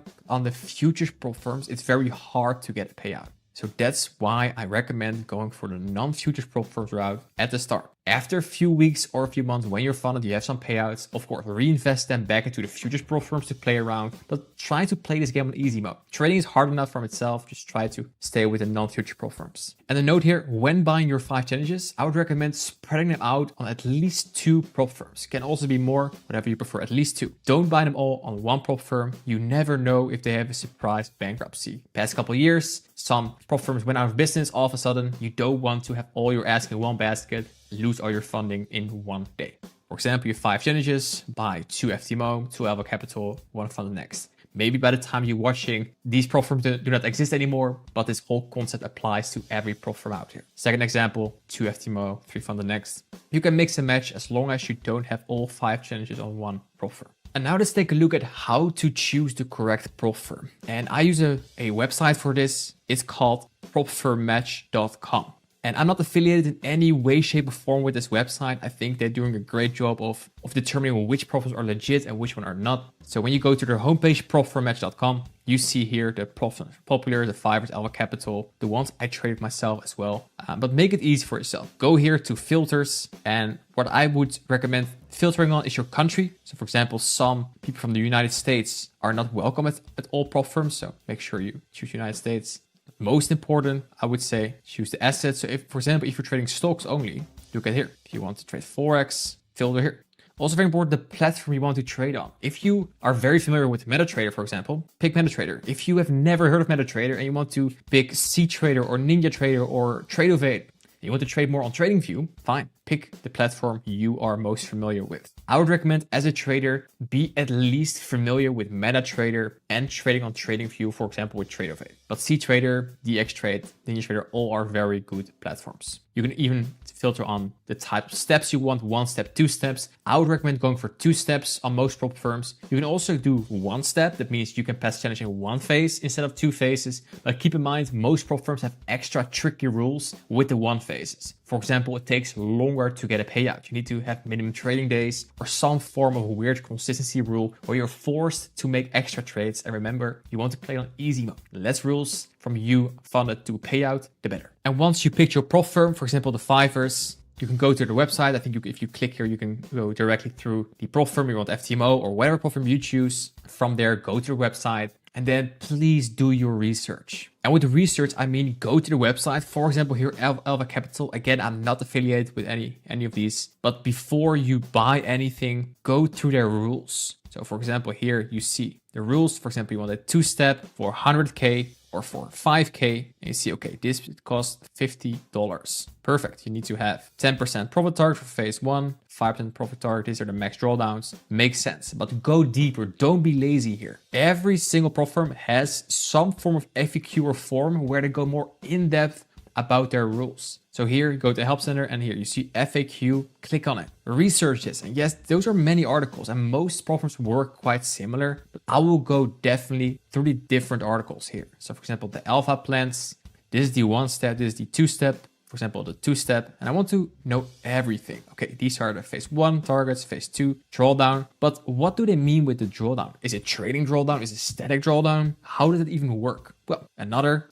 page showed up here. All explanations about the drawdown. I'm not going to bore them with these details right now, but look at the examples. You don't want to be caught off guard here. While you think you're trading according to the rules, but it's very clear on their page that you're probably doing something wrong. Be prepared, do your homework. It's your money and your freedom we're talking about. Make sure you put in the work. And the nice thing about this is you only need to do this once per prop firm. So this will take you maybe 10, 20 minutes to go through some articles and read something, take some notes. Perfect. And if you're not sure during your trade, go back to the same page or type in, for example, can I trade news on Alpha Capital, for example, and then the FAQ page will show you all the details. Also the max lot size exposure. For example, if you did not read this and you buy a 5K account and you're shooting 3 lot size on it, Alpha Capital will just send you an email like, hey, on our FAQ page, it's very clear that you cannot trade with more than 2.5 lots. You did, so the profits you made with this trade are now invalid. So you took that amazing trade for nothing. Do you want to be in that situation? I won't like that. I think you don't like it too. So might as well do our homework here. Same with rules as weekend holding, trading news. Make sure you do your homework. So when you decide which 2 prop firms you want to trade on, let's say Alpha Capital or for example FTMO, from there you can pick them, register, read the rules, buy a challenge, and get to work. Cool. Now you know what to do. Step 1. Buy 5 challenges. Step 2, where to buy it. I would recommend non-futures prop firms. Where can you find them? Look at Prop Firm Match and do your homework when buying them. Make sure not all your accounts are exactly at one prop firm. Make sure you spread them out for at least 2. Now let's get into the nitty-gritty part. And it is step 3, getting to the first funding milestone. And the goal is very simple. You have those 5 challenges. Don't aim to pass them all. Just aim for 1 or 2. Even a 1 out of 5 is awesome. Perfect. Aim for 1 out of 5. Personally, I aim for 2 out of 5. And of those 1 or 2, I want for at least 1 to get a payout in that account. Get a payout of at least 2% profit. So for example, you have a 100K account, 1 trade, wants to risk to reward with 1% risk, 2% of 100K is 2K. Most of the time you have an 80-20 profit split with the prop firm. So with a 2% profit, 80% of that is in this case $1,600. With a 10K account, it's a payout of $160. And with that $1,600, with a payout or 160 or whatever payout you have, that's awesome because now you have money to get new challenges and you can stop putting your own money into challenges. It's a waste of your money. And please promise me right now, following. Do not do this. At the end of X time period, I am a funded trader. I'm finished with my challenge of getting 10K funded or 50K funded. You have 0 control over how long it will take for you to get funded account. That's out of your control. What is in your control is where you put your stop loss, where you put your TP, where you enter, what your lot size is, when you take a trade, if you journal your trade, if you have actual data, do you have a trade plan? Do you have an entry model that actually works? And I'm gonna give you my entry model later in this video. But focus on the things you can control. When you finish the challenge, you have no control over, because even the best trade strategies can stop working for maybe a week or two. So if you are in a unavoidable losing streak, which you will get into someday, and you start your challenge, you're like, oh, well, I took a few losses, this doesn't work, but I said to myself, I'm going to get funded at the end of this month or the end of this quarter, and you didn't hit it. Who cares? Who cares? Don't do it. Focus on the things you can control and let the profits come to you. No rush. Just focus on taking good trades. When focusing on good trades, reviewing good trades, and actually intentional improving, that's all you can do. And that's what you need to do to become a profitable trader. Some of you watching this will pass the challenge in a few weeks. Some will take months. There's no competition. And I bet some of you will beat me in my challenge. And I applaud and support you to do this. So maybe we start a challenge at the same time and I do 3 weeks to finish a challenge. But you are taking amazing trades. You're doing everything right and you pass in 2 weeks. Of course, you won the competition of speed. But I applaud you for it.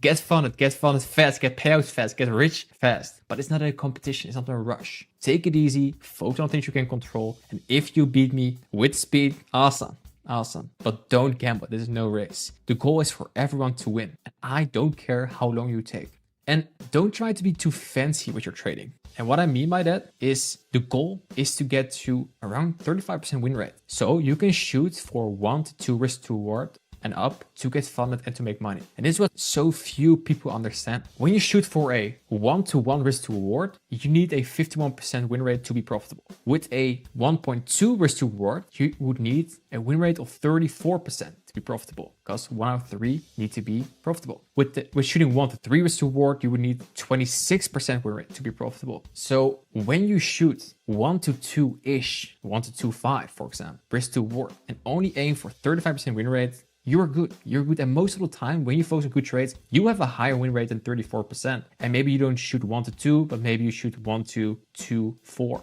2.5, which is good. Try to match your win rate with your risk to reward. So if you know you have a 34% win rate, which you can track because you can journal your trades, you know, I can only shoot for 1 to 2s and I'm good. I can make money now. Awesome. Aiming for 35% is very nice because your trading becomes very forgiving.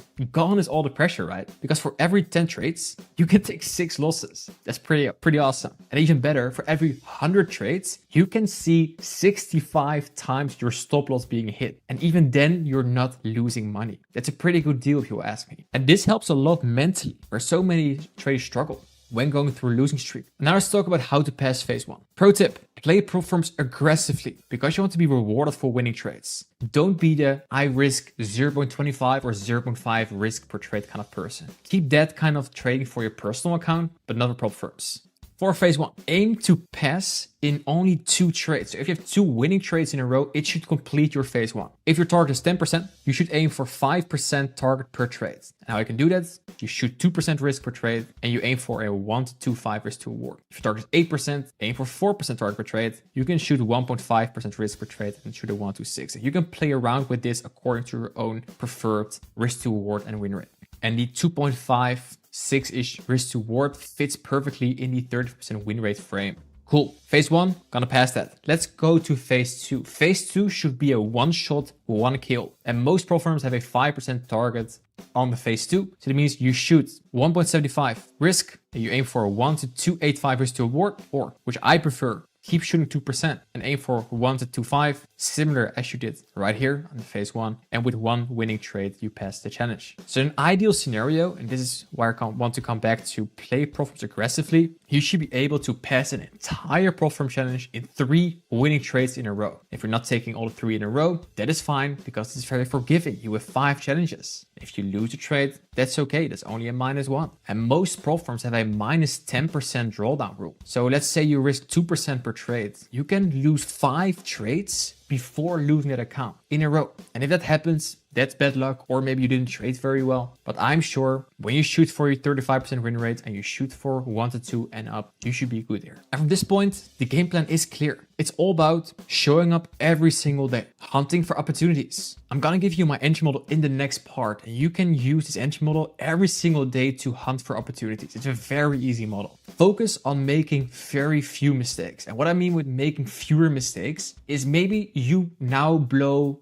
3 accounts per week. For next week, don't try to become profitable in 1 week. Instead of losing 3 accounts, aim for losing 2 accounts. Yes, you're still losing, but it's 1 less. The week after, you're not losing 2 accounts, but aim for only 1 account. Yes, you're still losing. Yes, it still sucks, but you went from 3 losing accounts to 1 losing account. And the next week, aim for losing no accounts. Try to go for break even and use these little milestones as momentum to become profitable, but don't try to change it all at once. And that's what we want. We want to get rich quick, but that's not how trading works. If you suck right now, it's okay. Everyone sucks at the start, but try to suck less over time. Go from 3 losing accounts to 2 to 1 to break even, and then start building slowly and steadily. And the easy way to do that is by focusing on making few mistakes. So you take a trade, you take a loss, which is normal. Usually you might re-enter, a little tilted, but now you decide, no, I'm going to close my trading view and I'm going to walk away. Perfect. That's focusing on fewer mistakes. Or maybe you never journal. Maybe it's good to maybe journal your trades once in a while to say like, hey, I took trade X, Y, and Z, and I think next time I can do these kind of trades way better. Awesome. Intentional improvement. Well done. Then you're making fewer mistakes. You go from a 3 account to 2 account, or 2 account to 1 account. You start going towards profitability very soon.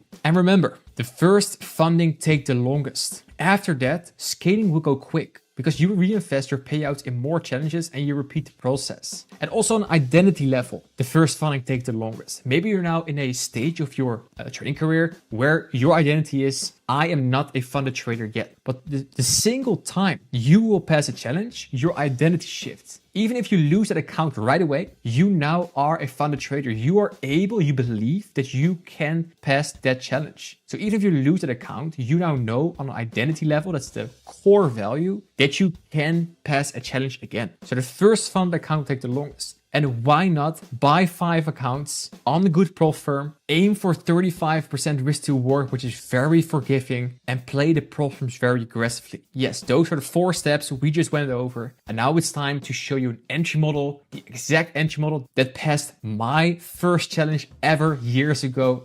And I'm very happy to share it with you in detail. Let's go to the charts. And here you have it, the school model. And the school model is the easiest entry model you will ever find. It's named to the website we are hosting our group on school. And let's go over the steps one by one. First step is a daily or weekly high or low being swept. So in a bullish example, it's a low. In a bearish example, it's a high. Then the second step is a market structure shift on the 5 minute. And how you can recognize a market structure shift in a bullish example is the last swing low that took the high. If that is validated here at the red line, you have a market structure shift. And in a bearish example, you see when the last low that took the high is violated at the red line, you have a market structure shift. Step 3 is enter in the fair value gap that made the market structure shift. Target is 1 to 2, ideally towards a opposing 1 or 4 hour fair value gap. So if you're familiar with the external range liquidity, the old highs and lows, to internal range liquidity, the fair value gaps, this is exactly that. So your target is a fair value gap. You go from a high to a fair value gap. You go from a low to a fair value gap. Stop loss ideally below the low or above the high. And it would look like this on a long example, and it would look like this on a short example. Now let's go deeper into the charts to see some examples of this happening. Here we are looking at AUD USD on the 1 hour chart, and we see that we swept this Monday high. So we have the first step of a daily high being swept, also a weekly high being swept, and we see a rejection coming in from there. Well, we're looking for an opposing array. We're looking for an opposing fair value gap. Here we have that 1 hour value gap. Now let's drop it to the 5 minute time frame to see how we can frame an entry around this. So here you have that same price action, but then on the 5 minute. So we have a sweep here, then we start breaking down lower, and here we have that fair value gap. We actually have 2 fair value gaps. When you have 2 fair value gaps, my strategy is to take it in the first one and allow my stop loss to be at least covering the other fair value gap as well. So let's say you take your entry right here. Your TP is going to be in the fair value gap for 1 to 2. And here we are covering your value gap. We can also, officially you want to do it at the high, but I don't want to take 1-to-1 risk to reward. So I'm okay with putting my stop loss here above the fair value gap, because that is the area that should hold. And let's see what price gives us. As you can see, we are almost stopped out here. So it's good that we allow price to come back into the fair value gap, even the upper one, before going to take profit. And you see how small the trade is. This is like a 3-point stop loss, 5-point risk to reward. And after that, as you will see, it will go even lower. That's the magic of waiting for highs and lows on the daily and weekly to being swept, because there's lots of buy side liquidity being taken on this move. And that means that price just grabbed a bag of liquidity, a bag of money, and now it has the power to trade lower. It has money to do that. And here we're looking at silver at the 1 hour time frame. And as you can see, we just swept Monday high. Also, we swept a weekly high right here. So there's lots of buy side liquidity being taken. We have an opposing array. That's his 1 hour bullish fair value gap. And now let's drop it to the 5 minute to see if we can find the school model. So we are here in New York session and we start displacing lower. And here's where you might feel FOMO. But let's see what we have here in this price action. We have a fair value gap here on the 5 minute. We also have a small volume imbalance right here. So you can take your trade from this volume imbalance or from this fair value gap. Ideally, I just want to take it from the fair value gap. Target is right here because we only need a 1 to 2. This is an ideal scenario. We can just put our stop loss all the way up here. This is a very nice stop loss. A stop loss like this will make sure that you have a very high win rate, because price can even go up one more time and then go to the target if the target is meant to go there. And that's very nice. You are not victim to the liquidity sweep before the real move, the turtle soup. And that's very nice. So let's see what the candles do here. Price comes here, tags the fair value gap, and then starts breaking down lower. And even if you have missed this one, look at how clean price is after that. So let's say you missed this one. Then from this 5 minute fair value gap, you have another fair value gap being created as a reaction, which is nice. So you could take another entry if you missed this one right here, same target, 1 to 2, and you would have made the money as well. Now the third example, we are looking at Euro JPY at the 1 hour time frame. And we just swept the Monday low, and here on Tuesday during the New York session, we sweep the Monday low and start moving higher. And when you see that, you know it's time for a school model. We have two opposing arrays here, two 1 hour fair value gaps, because this one is very close to this price action. I don't think we can get a 1 to 2 out of there, so I want to target the upper one this time. Let's drop to the 5 minute to see what we get. So here we have that same price action on the 5 minutes. We sweep the Monday low here, and we see here we have aggressive sells, aggressive buys, and here is where we break structure. So we want the candle that breaks structure to be the fair value gap to take the entry. So here's the entry. Our TP is going to be that top fair value gap for a 1 to 2, and it will be right here. And now let's see if we can get an entry. So price is very aggressive. It goes to the target. Let's see if we can get an entry. It goes back. This is nice. So now we're waiting, we're patient, but we see the price goes to the target without us. And it sucks, but it's all part of trading. You will miss a lot of moves. You can get stopped out before a real move. And this is an example that your bias is good, the school model is there, but you just cannot get an entry here from this 5 minute time frame. And what you then can do is look at maybe other time frames to see, like, okay, in hindsight, what could I have done differently? Maybe I can adjust or nuance my entry model a little bit here to get an entry. And what I like to do is zoom out one time frame. I like to go from the 5 to the 15 minute to see if I could get an entry. So here we have that marker shifts on the 50 minutes right here. And there we have a fair value gap right here. And also one right here. Now I'm going somewhere more advanced here, but with two fair value gaps here, why do we not trade to this one? Because we have a breaker sitting right here. The up close candle here, that's a breaker. So here we already have a fair value gap and a breaker. It's called a unicorn setup. So price does not need to come back in that bottom fair value gap. So next time when there is a breaker on this fair value gap, I'm okay with taking it in the first fair value gap here on a 15 minute, stop below this fair value gap to again target a 1 to 2. But it's in hindsight, and I think you should be okay with missing some moves in the process. And this entry model, the school model, will appear somewhere on one of the pairs every single day. You just need to look for them. And as the next example, we're looking at EuroCAD on a 1 hour chart, and we just took the Wednesday low here on Thursday during the New York session, and we start going higher. At that point, where are the opposing arrays? We have a 1 hour bearish fair value gap here. So let's drop it to the 5 minute to see if we can find an entry. So here we're looking at that same price action on the 5 minute. So during the New York session here at the open, aggressive sells, aggressive buys. Breaking structure is right here. So there is where I want to pay attention. We have two fair value gaps here. We already tapped here into one, but this is not the entry for me. I want to take my entry once structure is broken here. With two fair value gaps, I like to take the first one, allow my stop loss to trade into the other one. Well, with this target, we can have a safe stop loss here for 1 to 2, right here below the low. And let's see what price gives us. What I'm seeing here as well is failure swings, the staircase effect. But for now, let's make it very easy. We have a daily low being swept, the Wednesday low. We have a market structure shift on the 5 minute. We have an entry and a fair value gap targeting an opposing 1 hour array with a stop loss below the low. Textbook school model. Let's see if it gives us a win. It moves away, comes back to the entry. Don't be the person that puts their stop loss to break even when you have a few pips in profit. Let it ride. Take that loss when it doesn't go your way. It's okay. And price moves higher towards the target. Listen. If you made it to the end of this video, you're clearly a person who is serious about improving their trading. When I first started out, I lost a lot of money trying to do everything on my own. But I realized that when you have someone next to you to guide you, someone who has already been in your shoes, you can make the most and fastest progress. If you're one of the ones watching this video, so I'm soon closing my mentorship. So you watching this video, you're one of the ones that get in before I close. I'm only accepting 10 more people before it closes. I've managed to help many people become successful, like Sul, who's getting consistent 5K payouts every single month, or Rogerio, who went from blow accounts to consistent payouts, or Muthio, or Lorianne, or Destiny, or Karel, or Konstantin. Every single one got their first funding and made them already consistent payouts. And now I'm giving the opportunity to you guys. So if you're interested in learning more, click the link in the description for more details.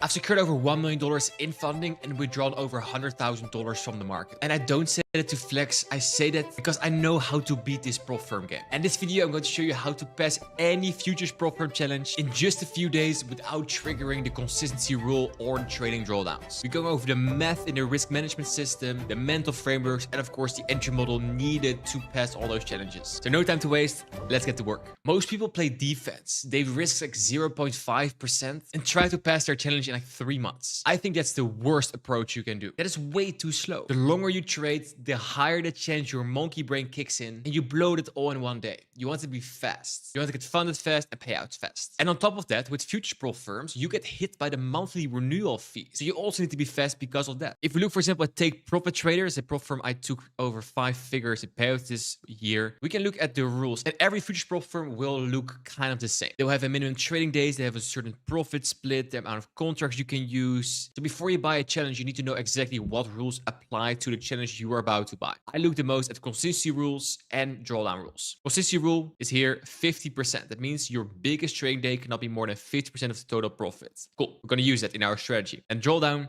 is the amount you can lose in a day.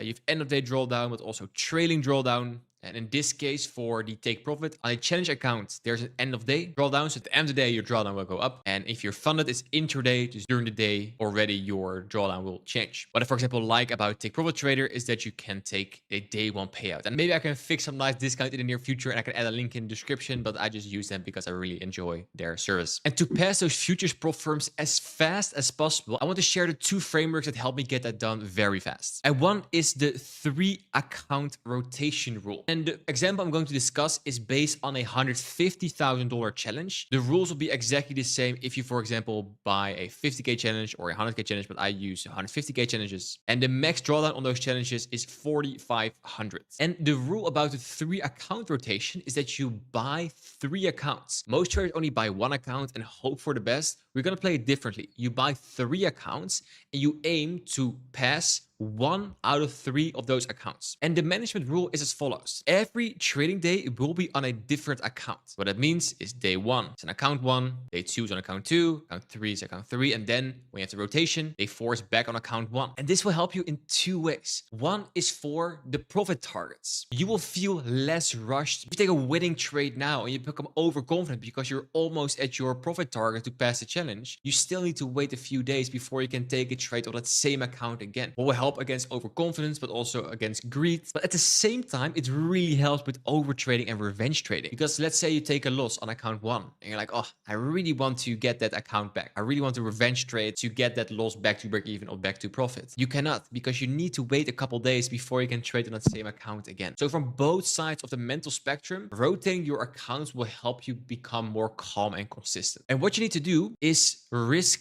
maximum half of your total drawdown on a day. Again, if you buy a 50K challenge, do the same math, is half of the total drawdown. That means you have 2 days of life per account. So if you use the risk management, the rotation rule, you will have 6 days. Let's say you lose all 6 days. Yes, of course. Then you lose these 3 accounts. And if you do that, the 6 days in a row losing, maybe it is more a strategy problem or an execution problem, not per se an account management problem. So that's cool because then you know where the problem lies and you can focus on that. And you need to focus on improving that before getting a new batch of accounts. And how you can improve that is by going to the charts, backtesting, collecting data, proof that what you're doing actually works in the long run. But more on that later in this video. And the second framework to pass accounts really fast is the 2-bullet rule. Because beating consistency rules can be done with this. Consistency rules are quite annoying. It means that you cannot take one trade, one jackpot trade, and then pass your account. Consistency rule means you need to be consistent over multiple days in a row. And most futures pro firms have around a 40 or 50% consistency rule, which is fine. And I'm going to show you now how to speed run those consistency rules so they're not a big hurdle for you. Back to the 150K account, when the profit target is 6%, which is normal, that means $9,000. The consistency rule per day is, if you, for example, have a 40% consistency rule, is your best day cannot exceed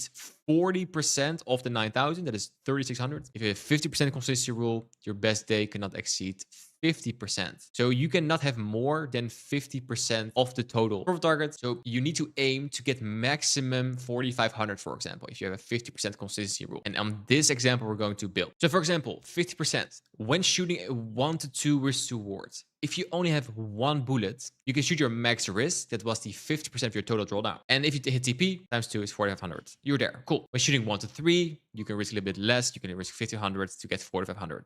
Why? This times 3 is 4,500. I think you can do this math yourself. But here comes the magic about the 2-bullet rule. Because what if you are the person like me who is sometimes too early in the trade, or my first execution is just not very good and I lose the first trade while the whole trade idea is really good? What then? There's where the 2-bullet rule comes in. It's forgiving. I like to use 2 bullets per day for it to be more forgiving when I'm wrong the first time. So the first bullet will be normal risk and the second bullet will be higher risk to reward. And this is exactly what I do on the charts every day. Is, let's say I have 2250 max risk for the day. I'm shooting 1 to 3s. My first bullet will be $1,500 with a 1 to 3. Well, if I hit that bullet, awesome. It's 4,500. I'm done. If I lose it, my second bullet will be $750, but I'm shooting a little higher, 1 to 4 risk to reward. So when bullet 1 loses, I'm minus $1,500, but I'm still have the second bullet left. And then when bullet 2 hits, that means 750 with a 1 to 4 is $3,000. You will have a profit for the day of $1,500. And this way you will still be rewarded for when your trade idea was good.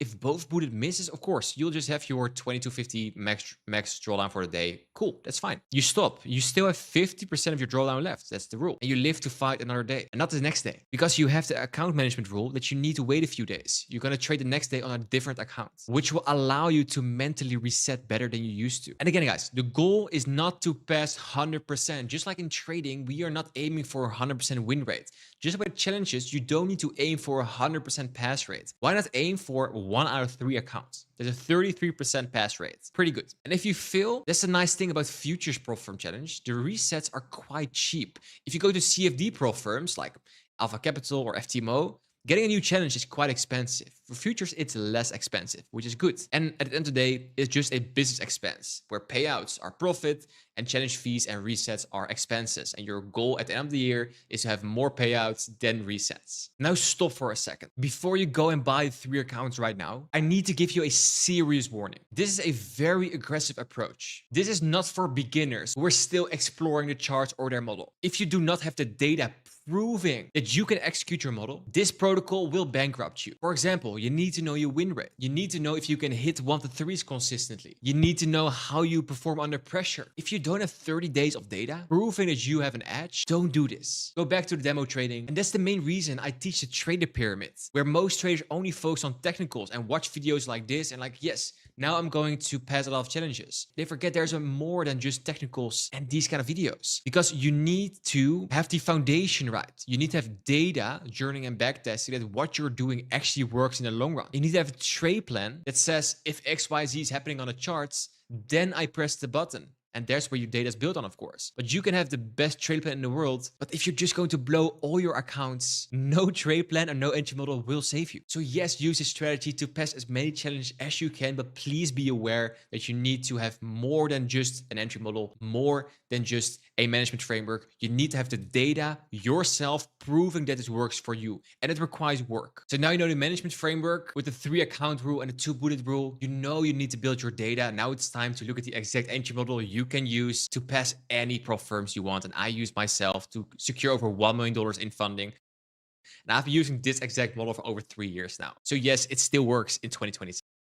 The entry model I'm using is called the 10 a.m. game. Why is it called the 10 a.m. game? Because it revolves around the 4-hour candle that starts at 10 a.m. every single day on the NASDAQ and the US indices. It is so stupidly simple. Listen up. It all revolves around this candle, and every candle has an open, a low, a high, and a close. Every candle has that. And what we do is, step 1 is predicting if the next 4-hour candle is most likely going to be a bullish or a bearish one. And let's say we predict that it's going to be a bullish one. Then the candle opens and it trades lower, saying the low of the 4-hour candle, and then it creates buy structure to the upside towards the high of the 4-hour candle and then closes here. Our goal is to buy below the open of the 4-hour candle right here. And we don't need to catch bottom and top. So we just need to wait for this exact thing to happen. And once this move happens, it's called displacement, an energetic one-sided move, most likely also leaving fair value gaps behind right here. There is where the model gets activated. So what usually happens is the low of the 4-hour candle is being set in a key level that can be after we sweep an old daily or weekly low, or it's in a fair value gap or an order block. And then we have that energetic displacement. And where we do this on the 4-hour, the structure we're looking at now is going to be on the 1-minute time frame, because futures prop firms need to be passed intraday. You need to close your trade intraday, so we need to be in and out pretty fast. And for the actual execution, I use the 2 PD array rule. And what I mean by that is I want to see 2 things respected. So for example, if we have an inversion fair value gap here and we respect that, then the next PD array is going to be here with a fair value gap or maybe an order block or a breaker here. And there in its second PD array is going to be my entry. So the entry will then look like this with a stop below the low or 1 to 3. This is what we're targeting every single day. And vice versa for bearish, where we try to sell above the opening of the 4-hour candle. In ICT forms, this model also is called a Judas swing, where there's accumulation at the open of the 4-hour candle. Then we manipulate, let's say, fake move in the opposite direction of the real move. So if we have an up bias, the manipulation will be lower. Vice versa, if we're bearish, the manipulation will be first higher and then lower. And then when the real move starts, we're going to take our trades. There's where the distribution starts. Accumulation, manipulation, distribution. AMD. But when I take a look at the 4-hour chart here at NASDAQ, this is in the final week of 2025, and I see here a fair value gap being traded into and being respected. You see how the wick trade into it. We get a swing low here and the bodies are closing above it. And here at 6 a.m., we're still consolidating a bit. But with the up move, and also if I zoom out a bit, we are pretty bullish. Yes, we are. So the prediction is going to be very simple, guys. It's going to be an up candle. And the up candle, meaning we have an open, and we trade lower, and then we go higher. That's, of course, the whole bias and the whole 10 a.m. gap. And then we need to determine, okay, where can we set that low? Well, we can set the low in this fair value gap as well. There's like a big area down here. We don't need to because we already create a swing low here. So this could already be the low. But again, we don't need to predict bottom or tops. We just need to wait for price to create that low and create some form of buy structure. So with this bias, we're going to drop to the 1 minute and see how we open at the 10 a.m. So right here is a 10 a.m. open. If you want this candle on your chart, go to indicators. It's called higher time frame, power of 3 by 2 degrees, this one. And here at 10, we open. And what we just wait for is price to set a low somewhere. I want to see some form of manipulation. Maybe this is already a manipulation lower. You need to see this low being created. We don't need to go lower because we already traded into the 4-hour bullish fair value gap earlier. We need to wait for buy structure. As you can see, the delivery here is not so clean. Like, there's not many displays, but not many fair value gaps. But this move lower is very important right here, because we want to see aggressive sells, but then that being eaten up. And if I see aggressive sells, I want to see, do we respect bearish fair value gaps? And right here at 1047, we don't. Like, we completely ignore this fair value gap, already hinting they were probably going higher. So this is going to be inversion fair value gap. And here the second PD array comes in. So in this move, similar. We have a bearish fair value gap that is disrespected, so a PD array. So then my eyes for the entry will be right here. So let's see if we come back here. There's where I would like to take my entry.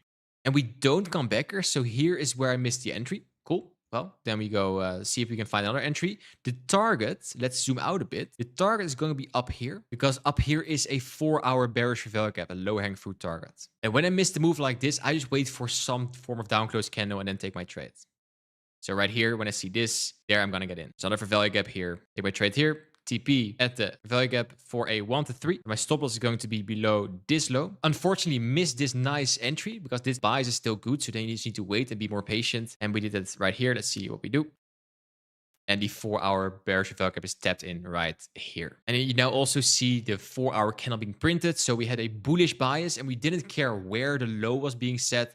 Our goal was to buy below the open, which did not happen. It was a very shallow low here. But then we just traded the buy structure, tried to get an entry here, did not work. So we got an entry here. The cool part about this model is you just need to have your bias right. And then you can just execute based on that bias and catch the distribution of the 4-hour candle. Simple as that. This system is designed for speed. It is designed to exploit the rules of prop firms. But remember the warning. Data first, funding second. And if you want to see the exact technicals I use in the 10 a.m. game and my entire entry model I used to get over $1 million in funding and over 100,000 in payouts, it is all inside my market maker blueprint. I will leave a link to the market maker blueprint inside the description. And yes, it's free. And if you got value out of this video, make sure you watch the video that is now appearing on the screen, because combining today's video with the video that's now being tagged, you will learn even more and grow even faster. So make sure you check it out right now. Thanks for watching, and I'll see you in the next one. Bye-bye.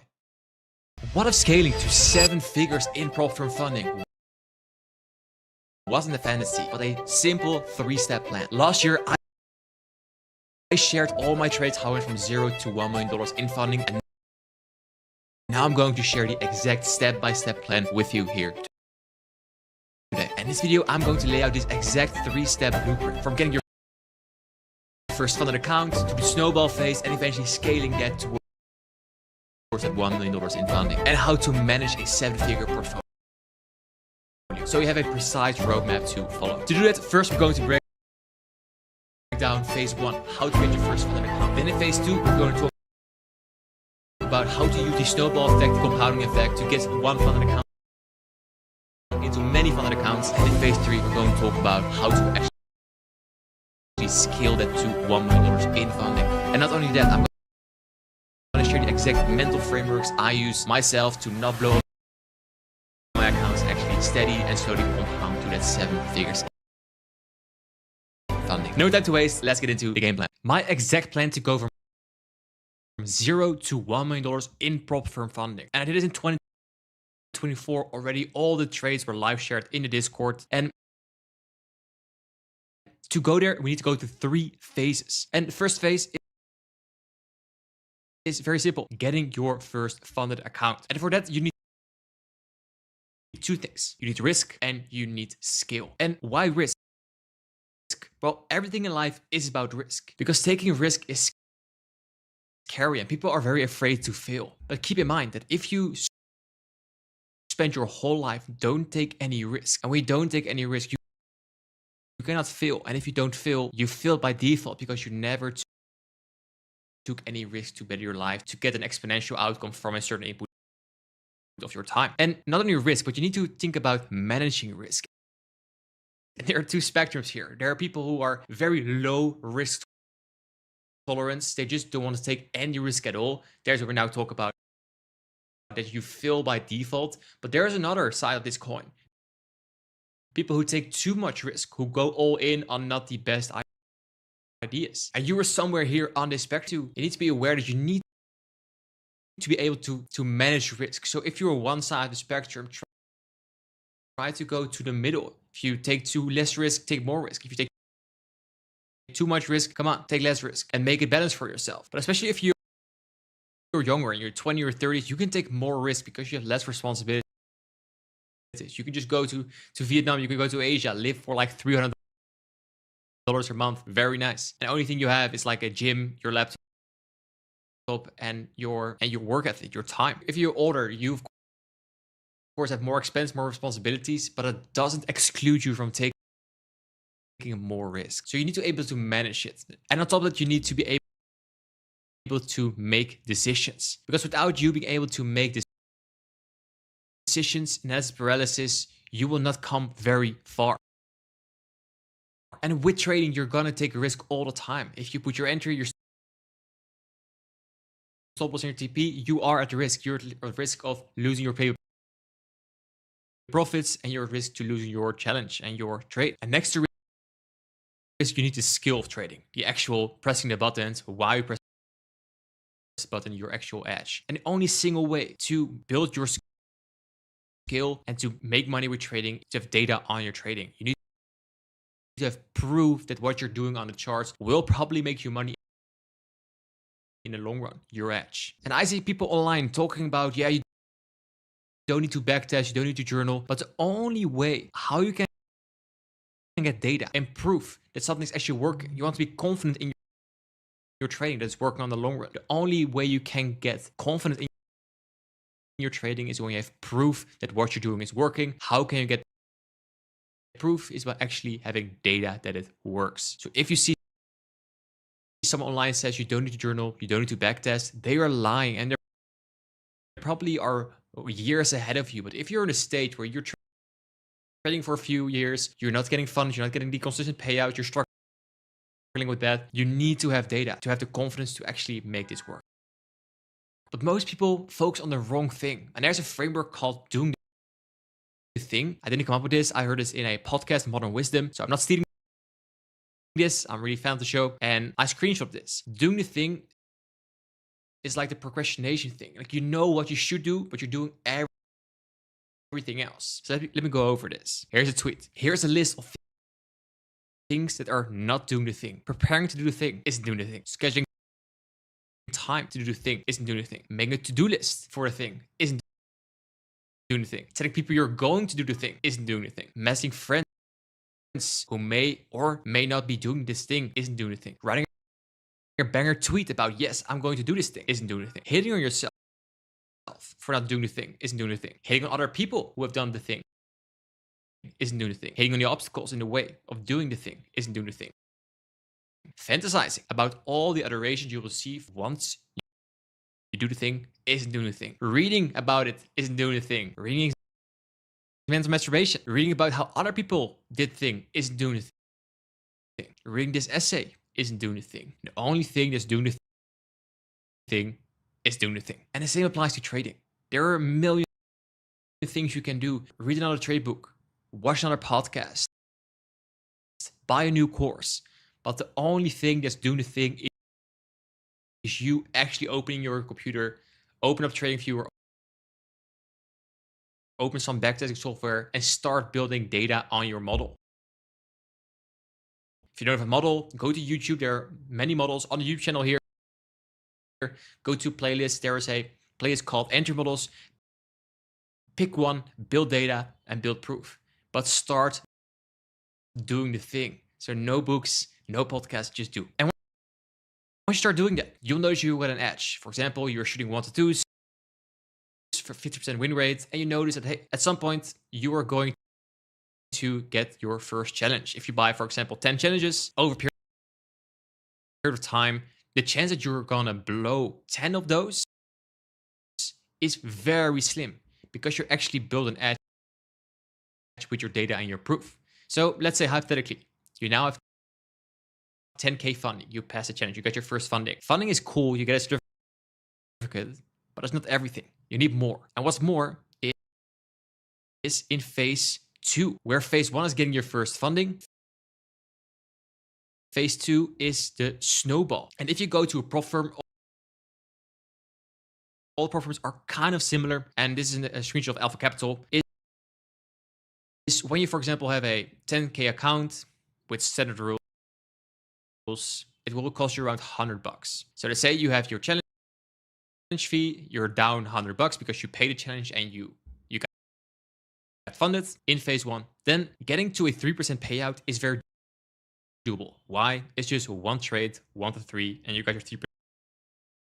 So hypothetically, you can run the numbers with 2%, with 4%, but let's do 3% to bring the point home. 3% on 10K is $300. Yes, there's a profit split, but just for simplicity's sake, let's say we have $300. With those $300, we can buy 3 new challenges. If you buy 3 new challenges, let's say we release all the pressure. Of those 3 challenges, you only need to pass 1 out of those. So let's say of those 3, you pass 1, you fail 2, cool. Then you have the first 10K funding where you had to pay out from, but you also now, one of the 3, you also had another new funding. So now you're 20K funded. And I know $300 is not going to pay your rent or some life-changing money, but we're building a snowball here because now you have 20K funded and we're shooting for the same 3%, 1 trade, 1% risk, 1 to 3, or 1.5% risk for 1 to 2s. There are multiple ways that lead to your own. And now with the same 3%, you don't have a payout of 300, but you have a payout of 600. And with 600, you can buy 6 new challenges. And let's say we still aiming for the 1 out of 3. With 6 challenges, that's 2 out of 6. So you fail 4. And yes, that means you're going to fail and lose 4 challenges. That's a lot, right? And you used to panic about that. But now you only need to pass 2 out of them. So you're already at 20K funding, but now you have 2 new funding. So now all of a sudden you're at 40K. 3% of 40K is 1,200. You can buy 12 new challenges and you can start building that snowball effect. I'm not going to bore you with all the numbers, but after a while, by just building your edge, phase 1, you have your data, you have your proof, you know about the risk and where you are at the spectrum. Are you risk averse or are you like a degenerate gambler? You need to be more on the middle of the balance. Once you have that in place, your edge, doing the thing, you can start working on this snowball. And there's where the exciting part starts and how you can get to $1 million in funding. You'll not get there in one trade. You get there in phase 3. And phase 3 is scaling to $1 million. And you can scale from 10K all the way to $1 million. You can do that by following the phases. But let's say you have all those 10K accounts. You cannot manage 10, 50, or 100 accounts at the same time. And copy trading is not always the best option. I know you're thinking that. So what then? What do you need to do then to scale to $1 million?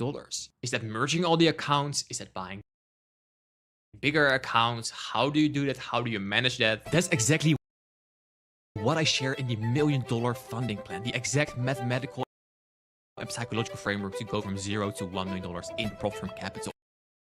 I'll leave the link to this exact PDF with the exact frameworks and things you need to look for inside the description. In the description, you will see the link to the school group, the Market Master Group. So if you go here into the classroom, there's a massive free course, not only a 5-day challenge to become profitable. Here is where you can find the PDF, right here on the $1 million funding blueprint. But don't stop there. Complete the 5-day challenge and then go to the classroom and make sure to complete the exact roadmap. It's a 9-step program from the trader pyramid, psychology, trade plan, data building, everything you need to start making money as soon as possible. Join today and I'll see you on the inside.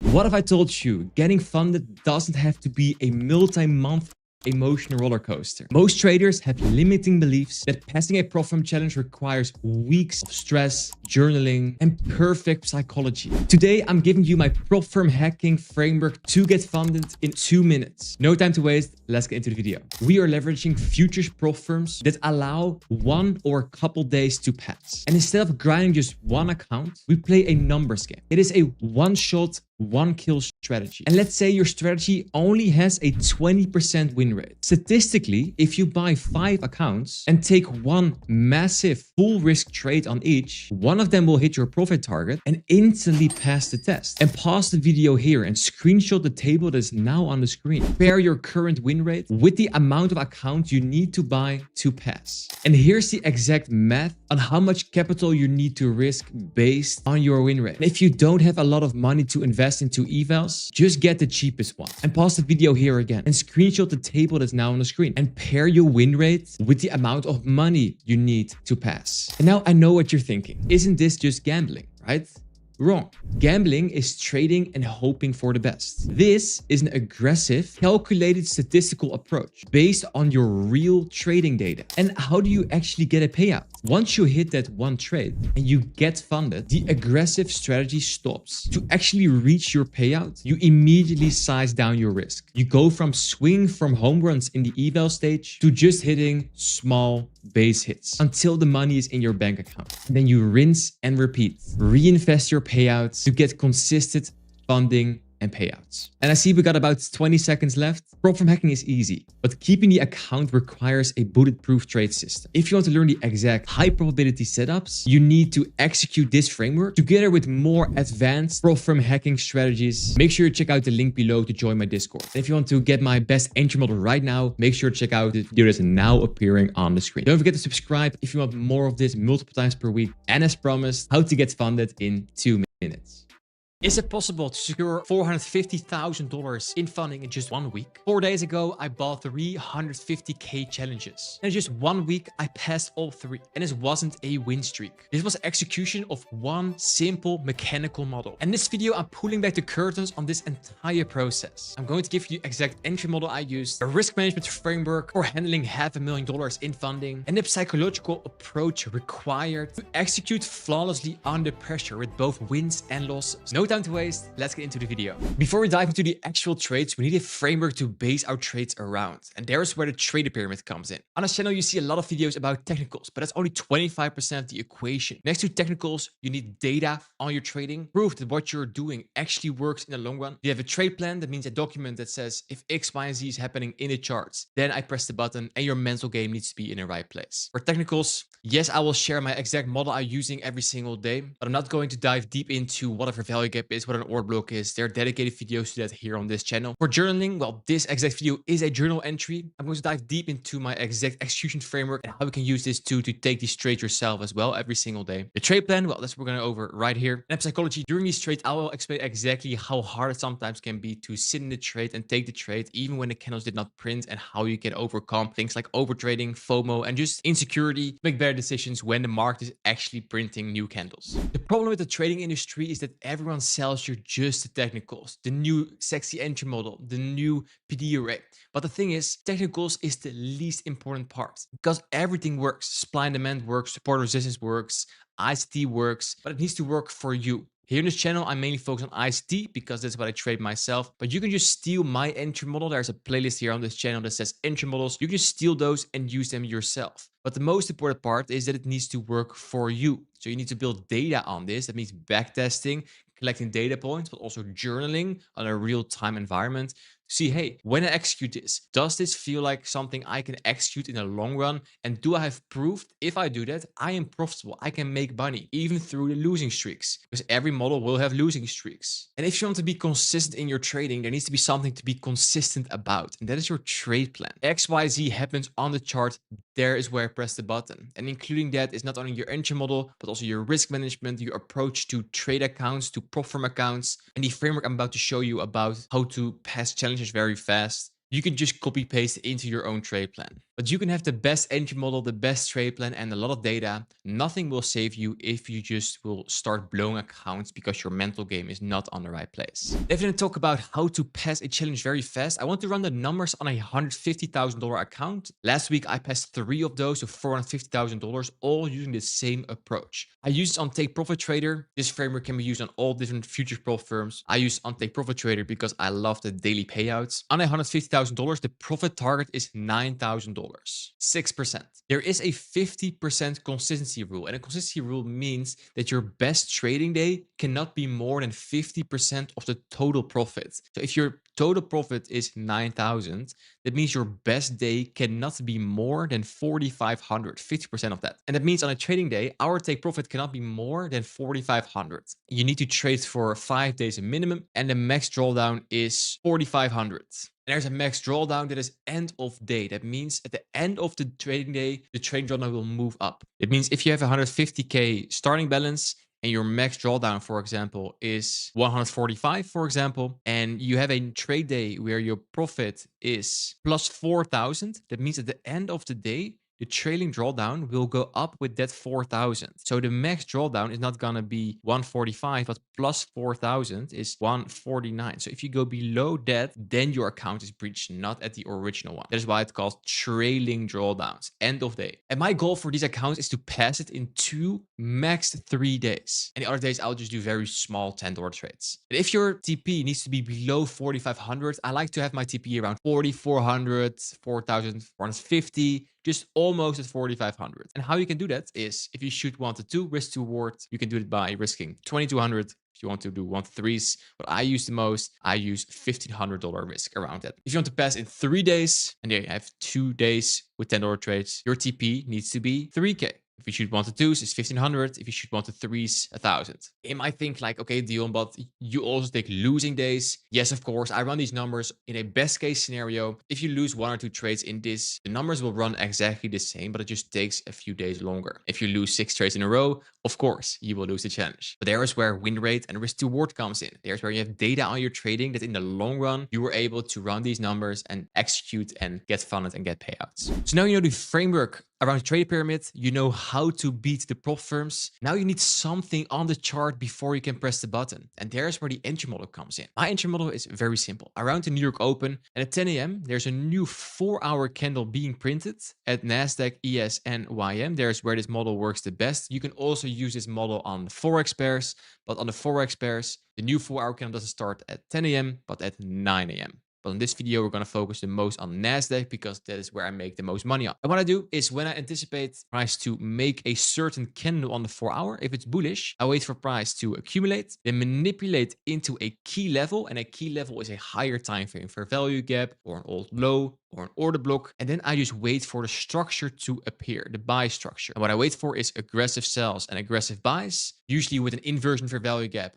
and a fair value gap. There's a market structure shift. There is a order block breaker, fair value gap. Like all the PD arrays are present in a smart money reversal and a V-shaped recovery. But the starting point of that is just an energetic move. We call it displacement, an energetic move to one side, breaking structure or changing in a state delivery. There's already your hint like, hey, there's something going on. And you're going to recognize this exact pattern in all the single trades I'm going to show you right now that got me over $450,000 together with $6,000 in payouts already in a few days. Now let's dive into the charts to see this exact framework with traded pyramid, with the funding game plan and the entry model in action. And keep in mind, this is not like a short educational video. This is a deep dive into advanced concept of trading. So we're going over a lot of examples. Take out your notepad and make sure your notes are ready to be applied on the charts today already. And I know how overwhelming trading can be. That's why I created the ICT Bible. It's a 500-page PDF where I go from A to Z to all the concepts you can learn about trading. I spent hundreds of hours on this document, and this document will save you thousands of hours of ICT videos and studying. It's all for free, and I will leave the link to this inside the description. If you want to skip those thousands of hours of studying, make sure you check it out right now. Back to the video. Is for example, we're looking at the 4-hour chart on NASDAQ. And before this trading day, there was a very clear drawn liquidity. There was right here, there was a point of interest, 4-hour bullish for value gap. And also there was a new week opening gap. That is when the candle from Friday and the candle from Sunday leave no volume whatsoever. And there is where I want to trade in between. So ideally, the trade idea is that we trade here, make a low, and then start trading to the new week opening gap. With that in mind, around the New York Open, I'm expecting price to make an open, a low, with accumulation, manipulation, and then start distributing towards that purple box, the new week opening gap. That's the trade idea. Very simple. Let's take a look on the lower time frame. Now we look at the 1-minute chart just before the New York Open at 9:30 a.m. EST. And what I'm seeing is that we already traded into the 4-hour bullish for value gap right here at 7. It's outside of a kill zone. Ideally, I just want to see that same structure we talked about: aggressive sells, aggressive buys, and then start creating buy structure. And ideally, that's going to be here, but it also can be here, depending on how we move during the open. So let's take a look. At the open, price moves, but there's no clear displacement higher. I want to see bullish fair value gaps being created. And right here, there's a bullish fair value gap being disrespected. And then we see aggressive sells, aggressive buys. So that could be the starting point of the trade idea, because then we have that short-term liquidity sweep with a fair value gap. And once this happened, this signature in price, here is where I already got in. The change state delivery right here, and this candle stop below the fair value gap for around a 1 to 3. So I get in early. I don't wait for this. I'm expecting price to come back here and then move away, and I'm okay to sit in drawdown for a while. We trade high, we expand higher immediately. If that trade was missed, I would have taken my entry right here, a little later. So trade idea 2 would have been in this fair value gap, stop below this fair value gap for a 122. This is the one I took on the challenge. And price moves towards the new week opening gap, all using that signature in price that we discussed earlier. Let's open aggressive sells, aggressive buys, and start this movement. After we hit a key level, and there also needs to be a clear draw on liquidity. In this case, it was the purple box, was the new week opening gap. And here a couple days later, here on the Monday, there was a similar entry coming in. So the Sunday open was a very big wick and a rejection. If we go to the 1 hour time frame, see that we very cleanly moved inside this 1 hour bullish fair value gap. So the Sunday low could hold here. That was the idea going into the New York session. And with that, let's fast forward to the New York Open. Here we're looking at NASDAQ at the 15-minute time frame at 9 a.m. And we had that sweeper on Sunday. And then during the London session, there was also a very clean sweep of liquidity right here. And on the 15 minutes, we just started creating very clean buy structure. Fair value gap, order block. So when the New York opened, we already rebalanced so much. So all I wanted to wait for was price to come back here into this 15-minute bullish fair value gap and then move away from that, ideally just after the open, between the open and 10 a.m. If you take that trade, it's clear buy structure. You're going to target old highs like here. You zoom out a little bit more. There was more highs from the week before as well. There's clear liquidity pools coming in. So then let's drop to the 1 minute time frame to find an entry around the New York Open. Here we look at the 1 minute time frame, and here's that 15-minute bullish fair value gap. So let's see at the open if we trade into this. Yes, we do. We trade at exactly 9:30 inside that, and then we start moving away, creating this order block on the 1 minute. When this already happens, this is already enough to take a trade. I was waiting for the test here at your value gap, and once I saw a reaction from that, there is where I got in. I got in here, expecting price to not come back like this. So we went from a 4-hour bullish bias, from a 50-minute buy structure, and we just take continuations higher based on, again, aggressive sells, aggressive buys. So here there was also a bullish fair value gap if you wanted to wait for that entry. And then just before 11, price traded into the draw on liquidity, the old high. So zooming out here in the 50-minute time frame, look at how clean the sweeps are. We already had that Sunday open in the 1 hour busy, but especially London right here, the liquidity sweep, displacement, fair value gap, order block, another fair value gap. So all the structure was there. Clear drawn liquidity right here. And also these highs are also very clear draws on liquidity, and price delivered to those, giving us another win for the 150K challenges. And if we then fast forward to the day after, where the previous trade was on Monday, this on a Tuesday. At a Tuesday, we have the 4-hour bullish fair value gap here that was created because of our trade, our winning trade. But there's another one right here. So there's 2 bullish fair value gaps on the 4-hour. That is going to be the point of interest for me to just continue trading longs, because there's still these relative equal highs sitting here. So I'm expecting price to visit that. I'm still bullish. I'm just going to focus on taking as many longs as I can. And now let's fast forward to the lower time frame around the New York Open. And now we're looking at the exact 9:30 candle on the 15-minute time frame, and the entries will always be taken on the 1 minute, but there's a clear drawn liquidity higher. And here in this wick, they're already seeing a rejection. So the rejection was expected or from here or from the bottom 4-hour fair value gap. I don't care about bottoms and tops. I just want to see the reaction. Let's drop to the 1 minute here. We already start to see that signature in price. Remember, we have the accumulation. That's right here. And we start the aggressive sells, aggressive buys. And then we start trading towards the clear drawn liquidity. This needs to be formed at a key level. Well, we are there, a 4-hour bullish fair value gap. And now I see the aggressive sells, and now also already the aggressive buys coming in right here. And it seems like it does, right? So here as well, if we see the reaction, there's a second fair value gap here. You don't need to be perfect here in the entries. Keep it in mind. Like, if you see this happening, you can just take it and let your stop loss compensate for an eventual drawdown. So I will put my stop loss below this low, the swing low that's traded into the 1 minute bullish fair value gap, and then target a clean high, very simple, like this. You see the structure, accumulation, manipulation, distribution. It means aggressive sells, aggressive buys, and let's see what price gives us. Look at this delivery. It took the whole day, entire day, to reach close to the end, to the area. I need to close my trades before the market closed. So it was almost a TP. But I just want to emphasize how easy this model is. You wait for that exact signature in price. That's the core of the 10 a.m. game. My favorite entry model. You need to take it like this. And some days, like on Monday, the previous trade, it delivers very clean. And at some days, it just doesn't. And then we just move around like this. And you just hold until the market closes and see what happens. Worst thing that can happen is you take a loss. When I was in this trade, I was not very happy because I was just waiting and waiting with nothing happening. But you cannot choose how price delivers. As long as your bias is good and you just enter when you need to enter. And that's what we did very nicely here. We entered exactly when we needed to enter. Now let's go to the next one. And now you might wonder, why did we deliver so ugly on this previous trade? And that's because of what happened the next day. The next day was FOMC. So you see this big candle here at 2 p.m. that has to do with the FOMC press conference and the interest rate decision. When that happened, I don't trade. I just wait. So we're going now to the next day. This Wednesday is a no trade day. I live in Vietnam, so this was at 2 a.m. my time. I don't trade that. So let's go to the next day to find an entry based on the movement of the PM session from the previous day.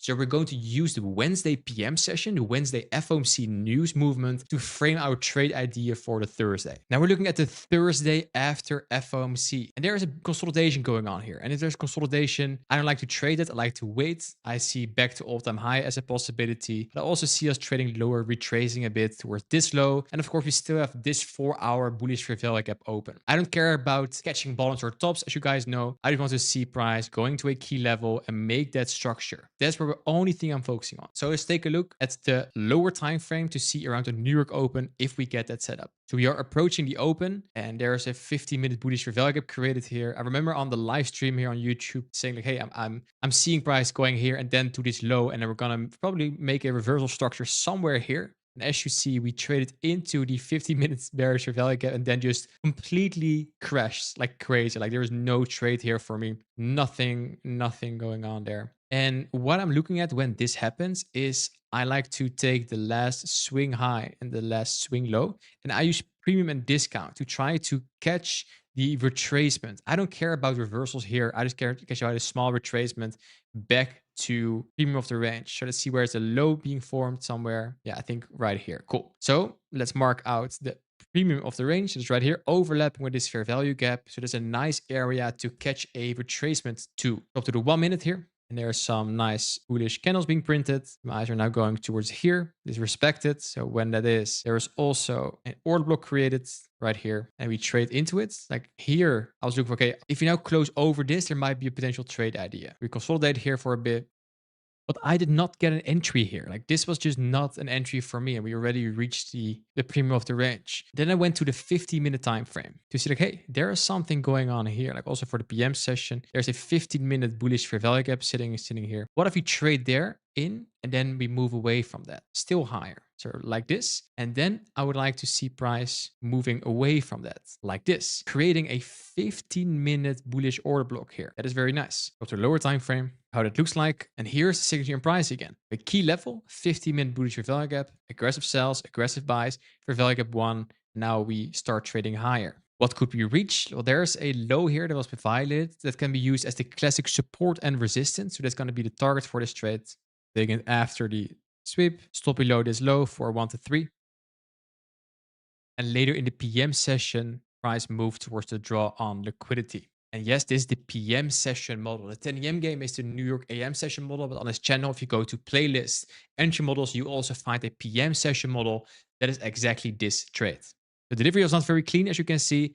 But if you go back to the 15 minutes, it's just a 15-minute internal to external. Look at this. So we have the 15-minute bullish fair value gap here. Then the order block, look at how the order block held all the time. And we just traded higher also to this fair value gap here. And now you might wonder, Dion, do you also take losing trades? Does this has a 100% win rate? Of course not. And in the next examples, we're going to take back-to-back losses. And that's not sexy. And that's something people don't want to focus on. But it's a very normal part of trading, that in your trading, let's say you have a 60% win rate. That still means for the next 100 trades, you're going to take 40 stop losses, 40 losses, even while your setup was very nice and very clear. Let's take a look at these losses right now, how you can trade the same setup, but you can still lose, which is fine. And for the next trade example where I got losses, I want to take your eyes back to the start of these examples. Now we have that sell-off. I want your eyes to go from that buy structure to the sell structure. And what do we do in a sell structure? We take out lows. Old lows. See an old low here, see an old low. There was the start of our buy model where we took a lot of wins on the buy, but now we need to look for sells. Like where can we trade towards and maybe reverse from there. And I was anticipating a low of the year being formed somewhere in this area. So there's where the trade idea is going to be formed around. Reversals long. So now drop to the lower time frame and see how the New York Open looks like. You're looking at the lower time frame on the Wednesday, but there is nothing going on. No trades for me. Very boring. So I'm going to the Thursday. Go back to the 4 hour. And this is how the Thursday price action looks like. So we already took out the lows. We now can look at the lows right here. We're just looking for reversal structures here. I want to see a sweep of a low. So for example, this low and then price trading higher. If you then fast forward to the New York Open, right here, this is the model. Look what happened here. Liquidity sweep, remember accumulation, aggressive sells, aggressive buys, sweeping liquidity. That happens right here at 9:30. And then there is fair value gap 1 and there is fair value gap 2. And here is where I took the entry. This is the textbook model. Stop below this low, same as you seen earlier in this video. Right here, for 1 to 3, targeting old low. And price just completely reverses. This is like the textbook reversal for me, but there was just no delivery. And it was just a honest, good loss, which is fine. If you take this model every single day, when it happens, you are going to lose too. That's fine, but you will make more money than you lose. And that's how you become profitable. But when you see this and you're new and you don't have any data and you see this happening, you're like, huh, this model doesn't work anymore. Now I need to find a new strategy or a new course or a new mentor. That is not how it works. Profitable trading revolves around consistency, consistent execution of one single model. And that's what you see here. We just execute this consistency, and yes, we will take losses. Let's take a look at the next day. Now look at the next day, and there is a 4-hour bullish fair value gap created just before the New York Open. There's a point of interest. Of course, there's also a 4-hour bearish fair value gap sitting here, but this is what I want to use for potential long ideas. Because if you zoom out here on the 4-hour, I think we are ready to take out all these highs. So with that bias, let's drop to the lower time frame to see what we have. So here we moved away exactly at the 9:30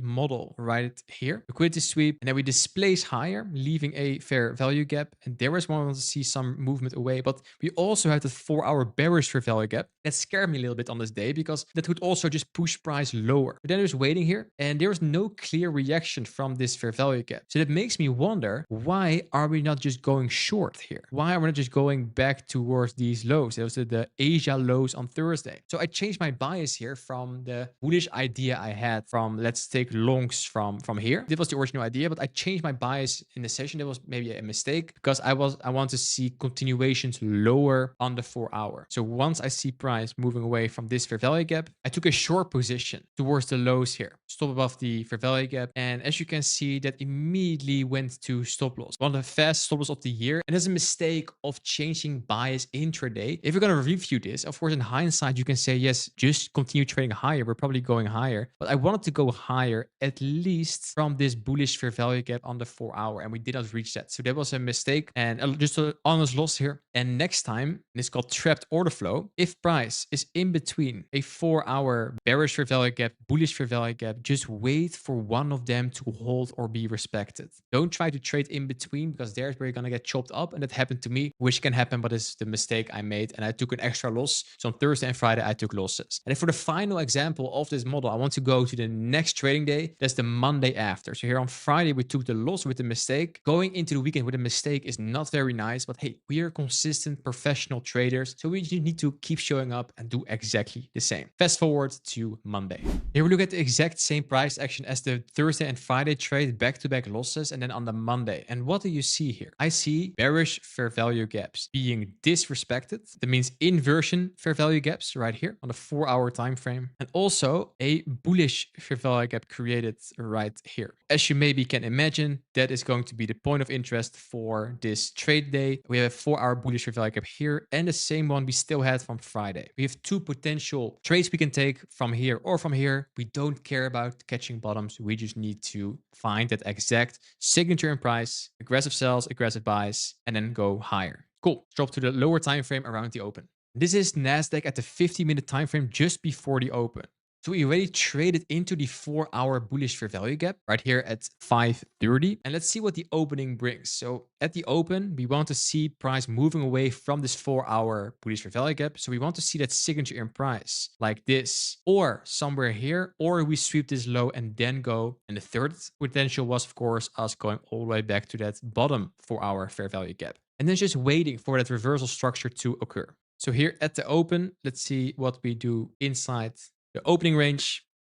We open here at 9:30. So we sweep that low that we made earlier. So a liquidity sweep inside a key level, a 4-hour bullish fair value gap. And from that point, you wait for the aggressive sells, aggressive buys. So there was here aggressive sells and now also aggressive buys, and price starts moving away right here. When this happens, you can just take your trade. You can expect price to just trade higher. There's a 1 minute bullish value gap here. You can take it there. Stop below this low, let's swing low, or 1 to 2, or 1 to 3. So you want to take a 1 to 3. You can also look if we have clear targets. Let's zoom out a bit. Yes, we do. There's a very clear drawn liquidity right here. That's the high. And if you zoom even more, there is also a 1 hour bearish fair value gap right here and right here. So lots of liquidity we can target. Let's see what price does. So again, aggressive sells, aggressive buys, so accumulation, manipulation, distribution in a key level, 4 hour bullish fair value gap. Price tags in, it stays there for a couple minutes and then goes to TP. Zooming out here, with the liquidity sweep in a key level, then we just trade the exact same structure day in, day out. Doing at the 4 hour, based on this candle, we just traded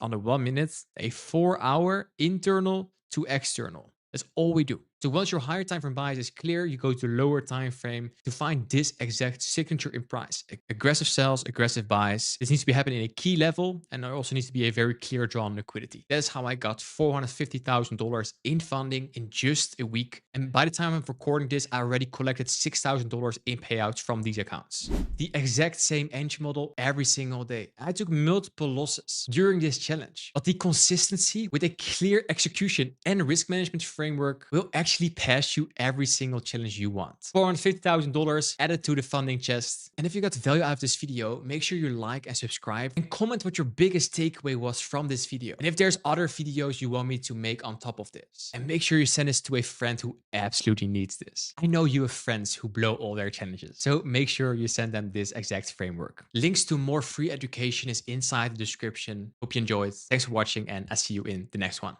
Bye-bye. Getting funded and payouts on prop firms that have consistency rules. It's one of the most hard things, but in this guide, I'm going to show you exactly how to do this the quickest way possible. I did this myself, over $1 million in funding with over 100K in payouts. And let me show you how you can speed run consistency rules. I made a whole document for you guys, and let's dive right into it. Consistency rules are very normal on futures prop firms, and recently also the other prop firms started to do consistency rules. For example, Alpha Capital or Apex Trader. Apex Trader here is a very big futures prop firms that have a 30% consistency rule. That means 30% profit guideline are designed to help traders maintain consistency in their trading. What does it mean? It means if the performance account generates more than 30% of total profit in a single day, there will be restrictions on the profit withdrawals. Traders must continue trading consistently until the 30% profit balance is reduced. So that means, let's say if you have a $1,000 profit, if your best day cannot be more than 30%, that means you need to trade until $3,333.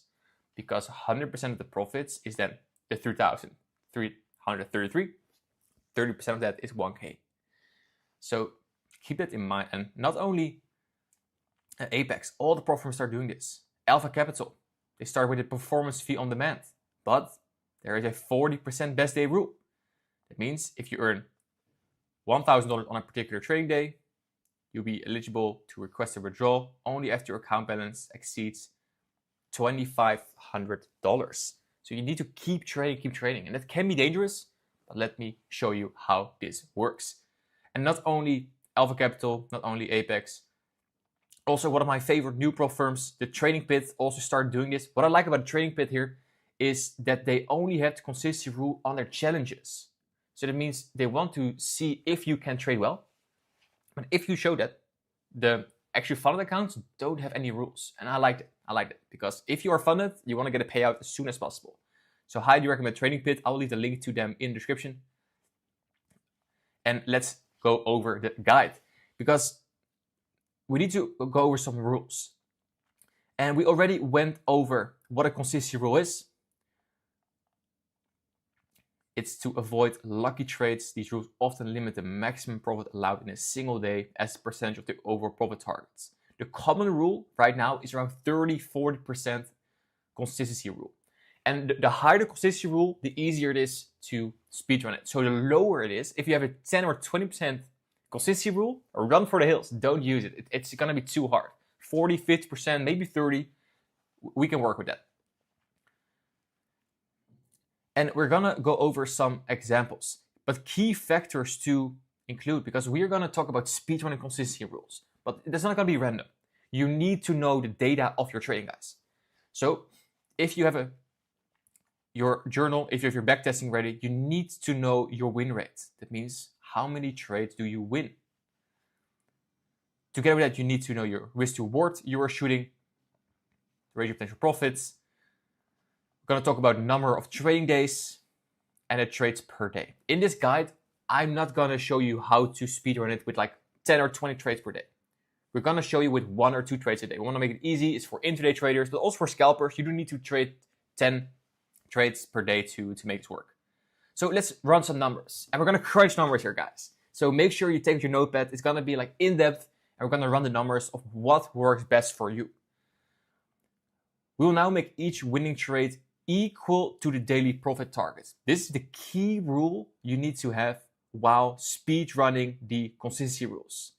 Please keep that in mind. So let's say scenario 1.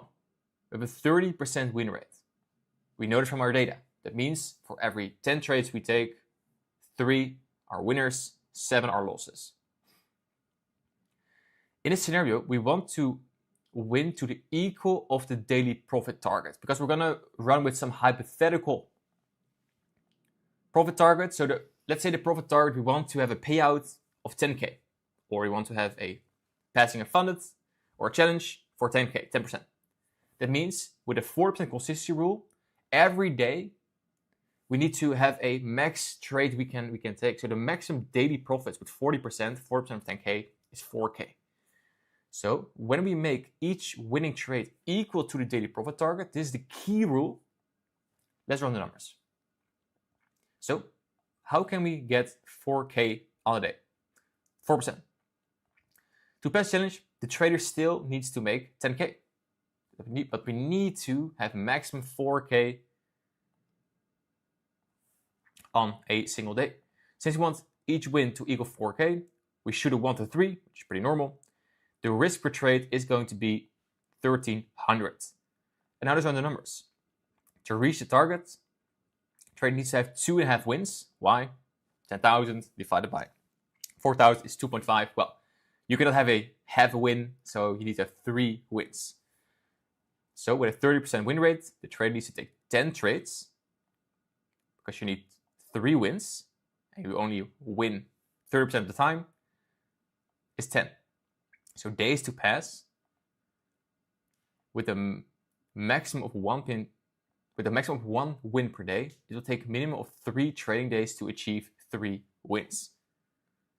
Because you can just take 1 win on day 1, 1 win on day 2, 1 win on day 3. And later in this guide, I'm going to show you how to incorporate losing days as well. Well, similar, same numbers with 40%. Best trader still needs to make 10K. Max of the day is 4K.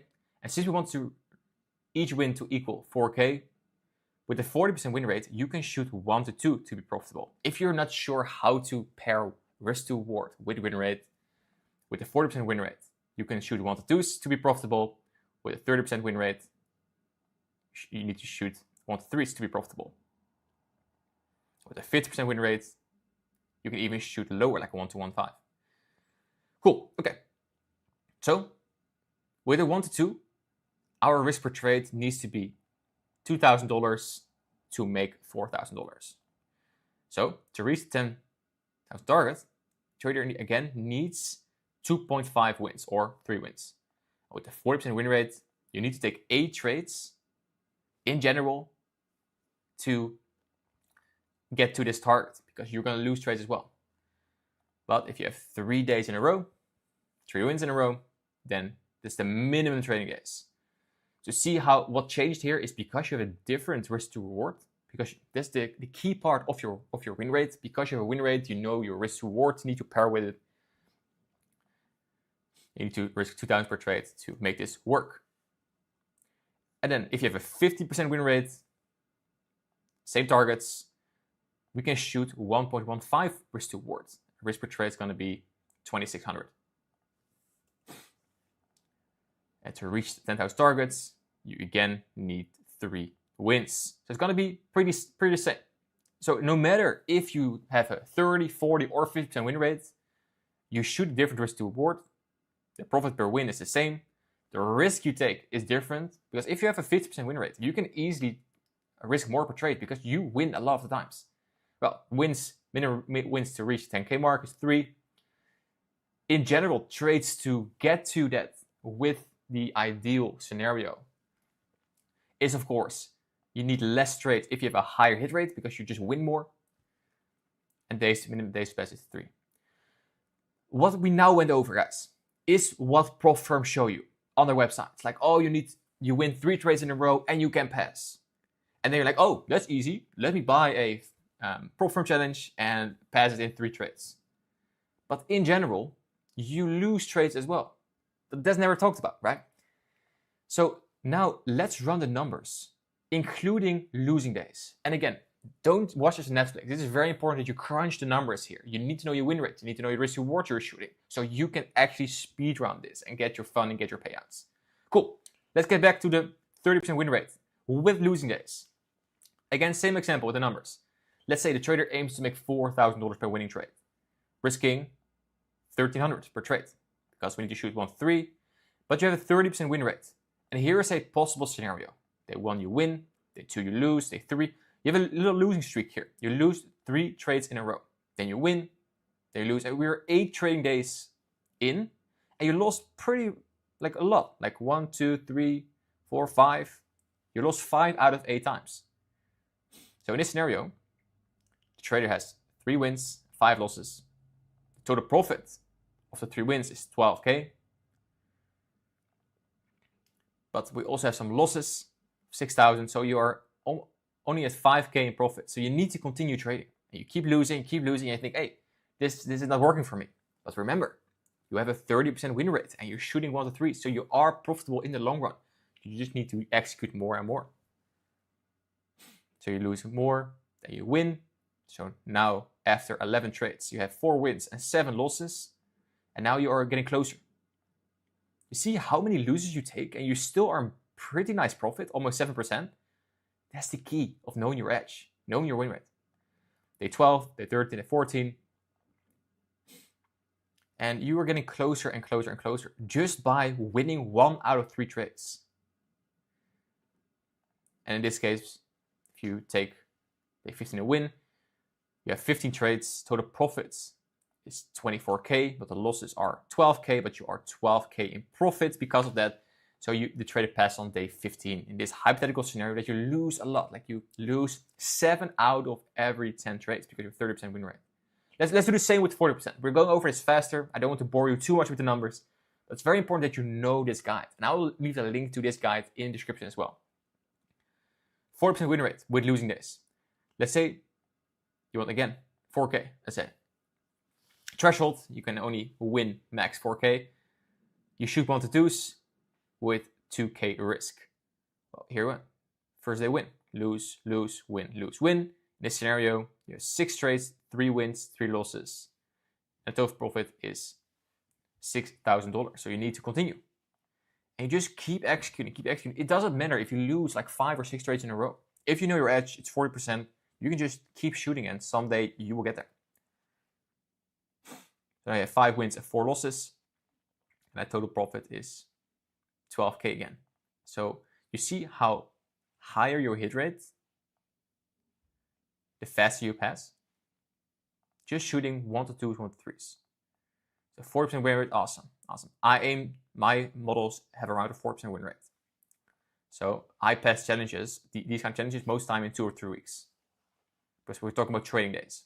In general, around 9 trading days is what you will achieve when you have a 4% win rate. Then as we have 50% win rate. You risk a lot. Why? You're shooting 1-1-5. That's a high hit rate. So you win, you lose, you win, you lose. Every win you have a lose because you're 50%. So after 5 days, you're already up 6K. You do exactly the same on the remaining days. And because you have a higher hit rate, you will pass this in 8 days. So between a 40 and a 50% win rate, there's not much in trading days. So I think 40% win rate shooting 1-2s is awesome. That's like the sweet spot where you can like make the most amount of money. So the goal is to find a model that has around a 4% win rate. So that means journaling, backtesting. You can do that. Cool.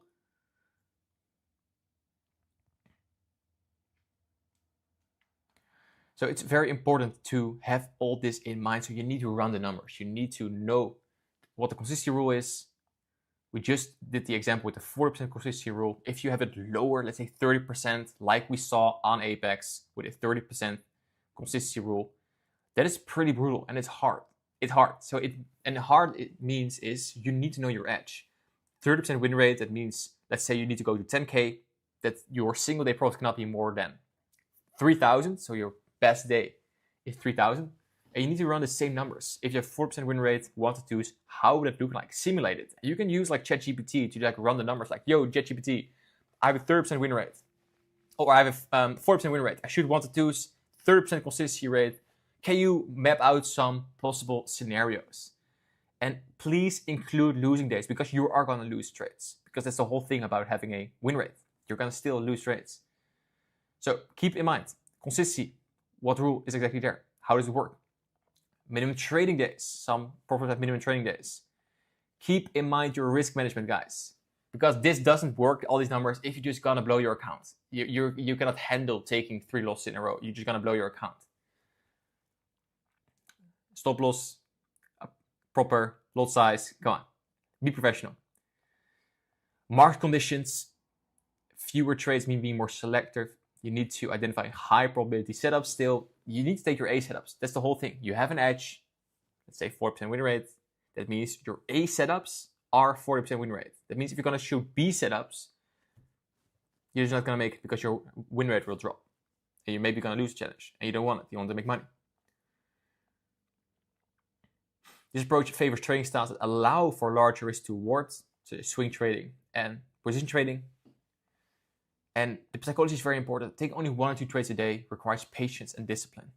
You are a sniper. You're not like you're going to war with your trading. And you're not taking a machine gun to your trading, right? You're gonna that's shoot everything. You're gonna just take 1 or 2 trades. You snipe your trades, and then you make your money and be done with the day. And that is everything I had to share for today. So if you like this consistency rule speedrun, make sure you subscribe to the channel for more. I will leave it also in the school group. I'll leave the link to that in the description. And make sure you run the numbers. So first you have your win rate. Then you need to run the numbers. Use ChatGPT or some AI for this. And use this guide as your blueprint. I hope you enjoyed. Thanks for watching. Subscribe, like, all that stuff. And I'll see you in the next one. Bye-bye. I'm going to give you 35 free trading videos. And I know you've heard that before. Free course, whatever. But here's the difference. Most free content teaches you the technicals, the entry models, the fair value gaps, the order blocks, and that stuff matters. But it's literally the least important part of becoming a profitable trader. Nobody teaches you the other 3 layers. This futures mentorship does. This is the trader pyramid. 4 layers, and every profitable trader has all 4. Layer 1 is the technicals. Entry models, kill zones, fair value gaps. Most traders spend 90% of their time there because it's the most sexy thing to focus on. But look at how small that layer is. Layer 2 is data building. Your journal, your backtest, the thing that actually proves your edge in the market. Most traders skip this completely, but it is the single biggest factor in getting confidence in your trading. Layer 3 is the trade plan, the baseline for consistency with the rules that will stop you from over trading, revenge trading, just doing stupid stuff when you're emotional. Layer 4, the base of the pyramid, the biggest layer, psychology. I can give you the best trade plan, the best data, and the best entry model in the world. But if you just feel like blowing your account on a random New York Open, nothing is gonna save you. And this is the reason why you're losing money right now. Not your entry model, this. And here's the crazy part. 99% of trading courses spend 0 time on the bottom 3 layers. They just sell more technicals. And that is also why 99% of traders are still losing money. So here's what's inside. Phase 1, 15 episodes about technicals. Every entry model I actually use, the silver bullet, the SMT, and more. All 5 minutes each. Everything stripped down to the core you actually need to understand. Phase 2 is the data building. How to journal, how to backtest, how to find your actual edge without spending hundreds of hours in some backtest session. And this is the stuff nobody talks about because it's not sexy. It's boring, but it is what separates the traders that make money from the traders who don't. Phase 3, trade plan. The exact framework I run before every session. What to look for, what to avoid, and how to stay consistent when the market is doing everything it can to make you emotional. And phase 4, psychology. The patterns that are killing your trading right now. Why you blow accounts after winning weeks. Why you exit trades too early. And why you keep repeating the same mistakes over and over again. 35 videos, the complete system for absolutely free. And every episode comes with an accompanied PDF. The slides, the frameworks, everything covered in that episode. The links to that are in the description and inside the Discord. And real quick, before we actually begin, one thing that changed everything for me was that you don't need a high win rate to become profitable. If you risk 100 to make 200, want to risk to reward, you only need 4 out of 10 trades to be a winner to be profitable. And I passed challenges on multiple 7 figures in funding within weeks with just one setup and one kill zone.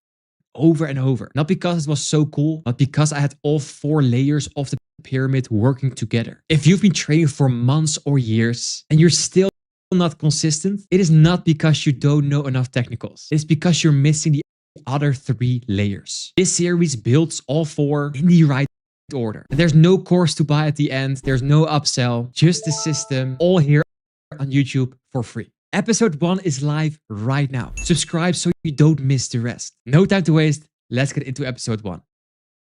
What if there was one setup, one specific time, every single day on NASDAQ, where you just wait, take the trade, and walk away?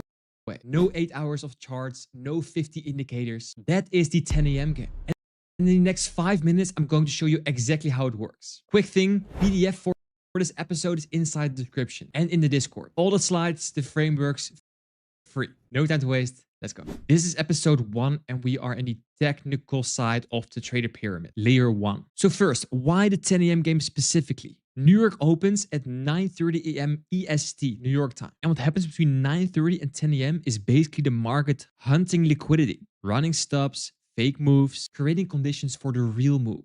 In this time between 9:30 and 10, we build our buys. Most days there's no clear entries just after the open. We wait. And by 10 a.m., the manipulation is done, the direction is clear, and then is when we strike. And most traders know the Asian, London, and New York kill zone. But this window is also a kill zone. The 10 a.m. kill zone.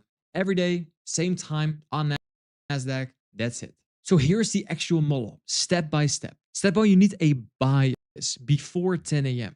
You need to know if you're going to look for longs or shorts before the New York Open starts. I cover exactly how to build a daily bias in later episodes, but for now, look at this chart.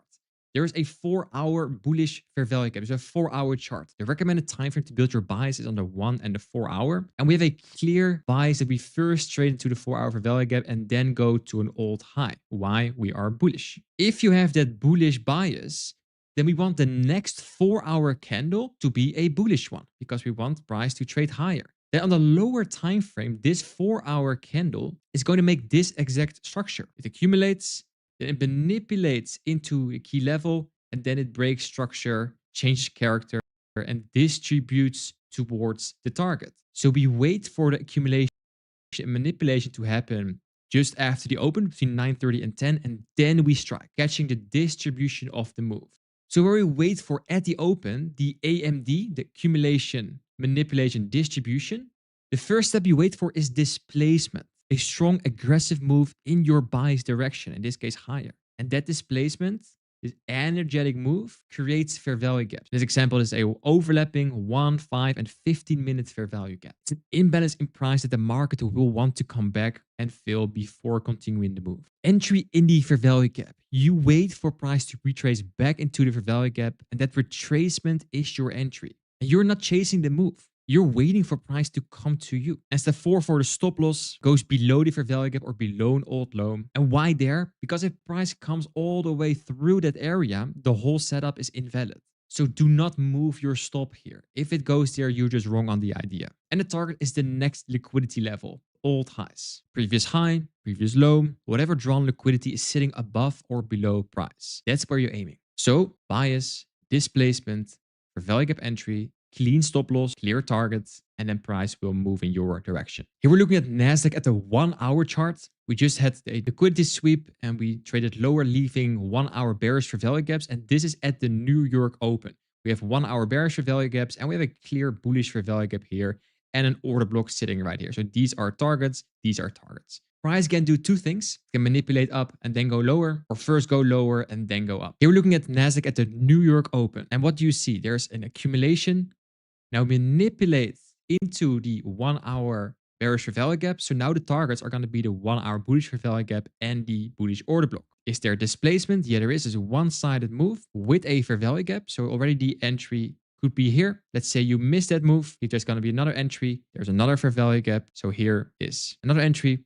Price comes back into that area, and there is where I want to take the trade. Target that 1 hour bullish fair value gap. Stop can be above this high for almost a 1 to 3. And then price runs to the target. And it even runs all the way towards the order block target. So the only thing I want you to take away from this is the 10 AM game only works if you have your bias before the New York Open starts. Bias first, always. Without that, you're just gambling on a random fair value gap. Later in this mentorship, we cover exactly how to build a daily bias in under 5 minutes. So here we build the first layer of the trader pyramid. If this video helped, like it, share it with a trading friend, and subscribe with the notification bell on so you don't miss any of the 35 episodes. PDF for this episode is inside the description. Setup rules, checklist, all for free. And the Discord link is also in the description, where I share my daily outlooks and you see more free education. Thank you for watching, and I see you in the next episode.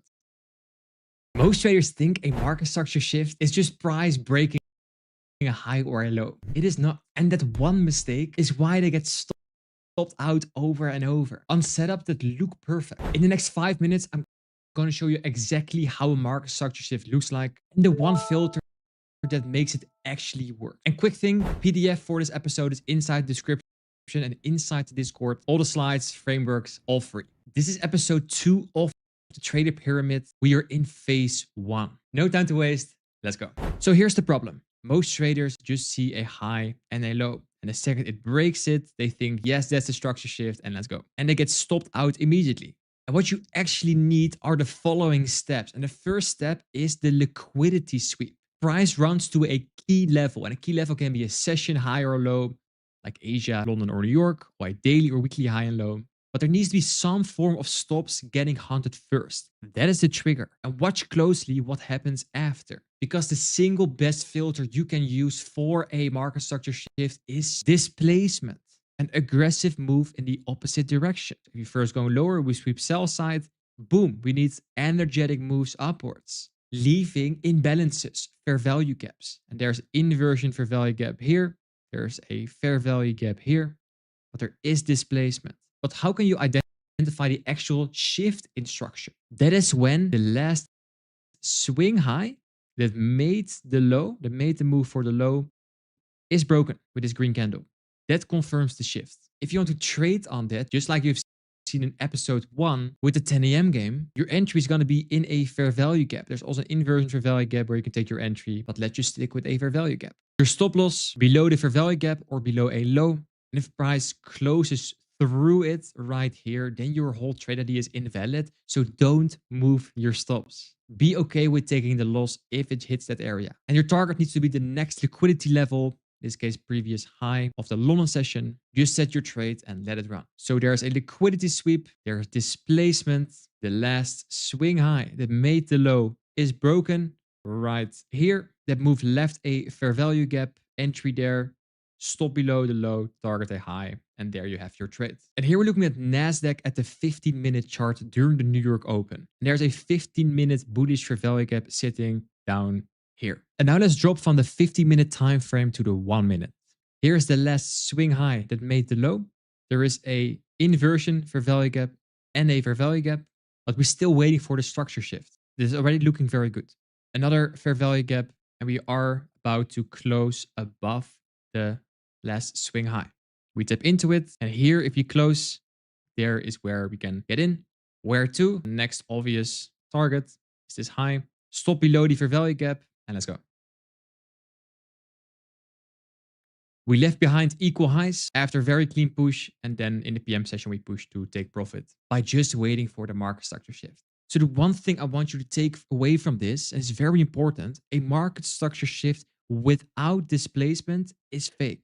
Don't trust a market structure shift without displacement. The displacement is everything, that energetic move. That tells you big money is involved.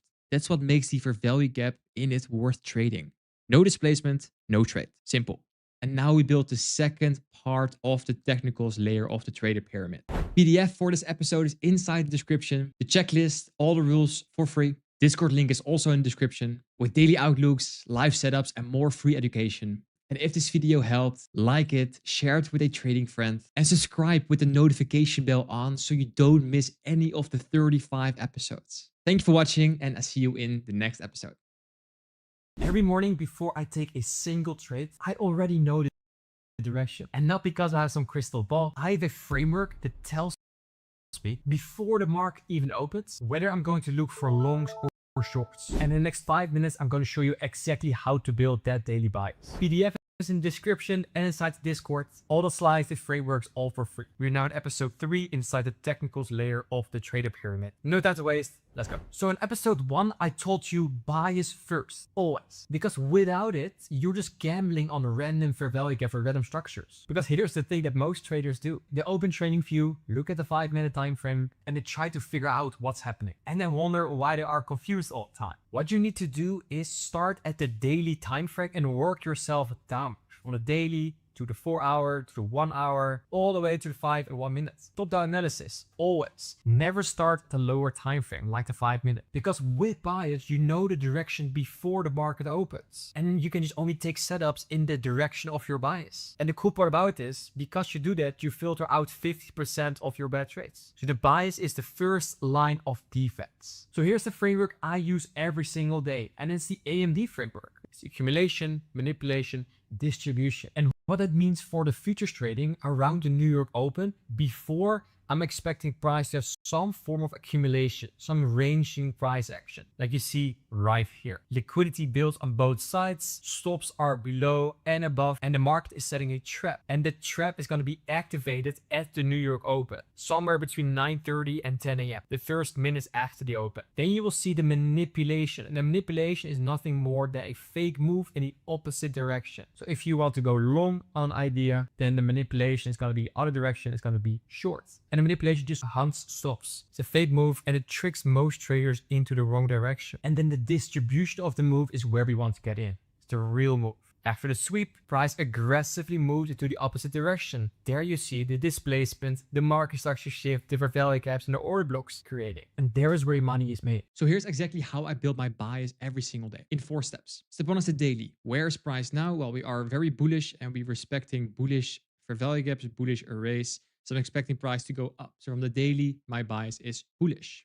Then I go to the 4-hour time frame and I see exactly the same. We are bullish. So daily and 4 hours bullish. Hopefully lower time frame, we can find a bullish AMD. Same on the 1 hour, bullish with a gap right here and also a bigger fair value gap sitting there. So here is where I want price to accumulate, manipulate in, and then just continue the move. And then it drop to the lower time frame. This is the 5-minute time frame to see, do we have an AMD? So there's an accumulation here during Asia. And now we are in a London session. We are inside that massive 1 hour value gap.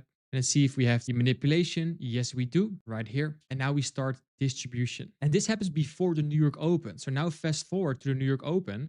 I'm already expecting that the accumulation and manipulation already happened. So now we're just going to distribute higher. Where to? Well, at least towards all these equal highs. So here we are at 9:30 a.m. EST at the New York Open. We have also a small manipulation here. We don't take out liquidity, but there is an SMT here on NASDAQ during the New York Open with a 5-minute fair value gap. And you can do the same on the 1 minute. You can take your entry in your value gap, stop below the fair value gap, 4-1 to 2, where we had the bias from the top down, daily, 4 hour, 1 hour, everything was bullish. And now we pay a bullish AMD. and price goes to the target. So the checklist is very simple. Daily chart, 4-hour structure, pre-open liquidity, is there a sweep, and take the trade with the structure shift and the fair value gap entry. Just like you've seen at the 10 a.m. game in episode 1, now you know how that bias is created. And there we built another technical layer, daily bias, in the trader pyramid. If this video helped, like it, share it with a trading friend, and make sure you subscribe so you don't miss out on any of the 35 episodes. PDF is inside the description and inside the Discord. Thank you for watching, and I'll see you in the next one. In this video, I'm going to show you everything you need to know about liquidity. Where is the draw on liquidity? What are the best liquidity pools to trade? When is a liquidity sweep valid? And how to spot high and low resistance liquidity. This is episode 6 inside the technicals layer of the trader pyramid. No time to waste. Let's go. If you want to know the draw on liquidity, price does only do 2 things. It trades back to old high and lows, and it trades to fair value gaps and imbalances. The old highs and lows we call external range liquidity, ERL. And it's a fancy term for just old swing highs and lows. And why there? Because there's buy stops and sell stops at those highs and lows. And it likes to grab liquidity there. Internal range liquidity are fair value gaps, imbalances, IRL. Price likes to rebalance back to fair value gaps before continuing the move. Next to fair value gaps, you also have volume imbalances and gaps. They all do the same. Price just comes back there before continuing the up move. So price can trade from internal range liquidity to external range liquidity. We call it from internal to external, or it can rebalance from external range liquidity, sweeping and high, and then trade back into internal range liquidity from external to internal. The internal to external is always better. Why? You are trading with the trend. From external to internal, you trade counter trend. You basically trade the retracement before the continuation upwards. Both is good, but if you want the highest win rate, focus on internal to external. If you know external range liquidity and internal range liquidity, the next question is, what highs and lows do you actually target? Because if you go through all the time frames, there are a lot of highs and lows. Which one do you mark out? And the answer to that is weekly, daily, and session highs and lows. So before you take the trade, the most recent weekly high and low should be marked out. The most recent daily high and low should be marked out. And you should mark out the session highs and lows. Where's Asia high and low? Where's London high and low? Especially for the New York Open, my best trades are just back towards Asia or London high or low. That's it. And what you can do intraday if you want to trade the New York Open is that during the New York Open window, you wait for the Judas swing, the AMD, the power of 3, where during the open, you have an accumulation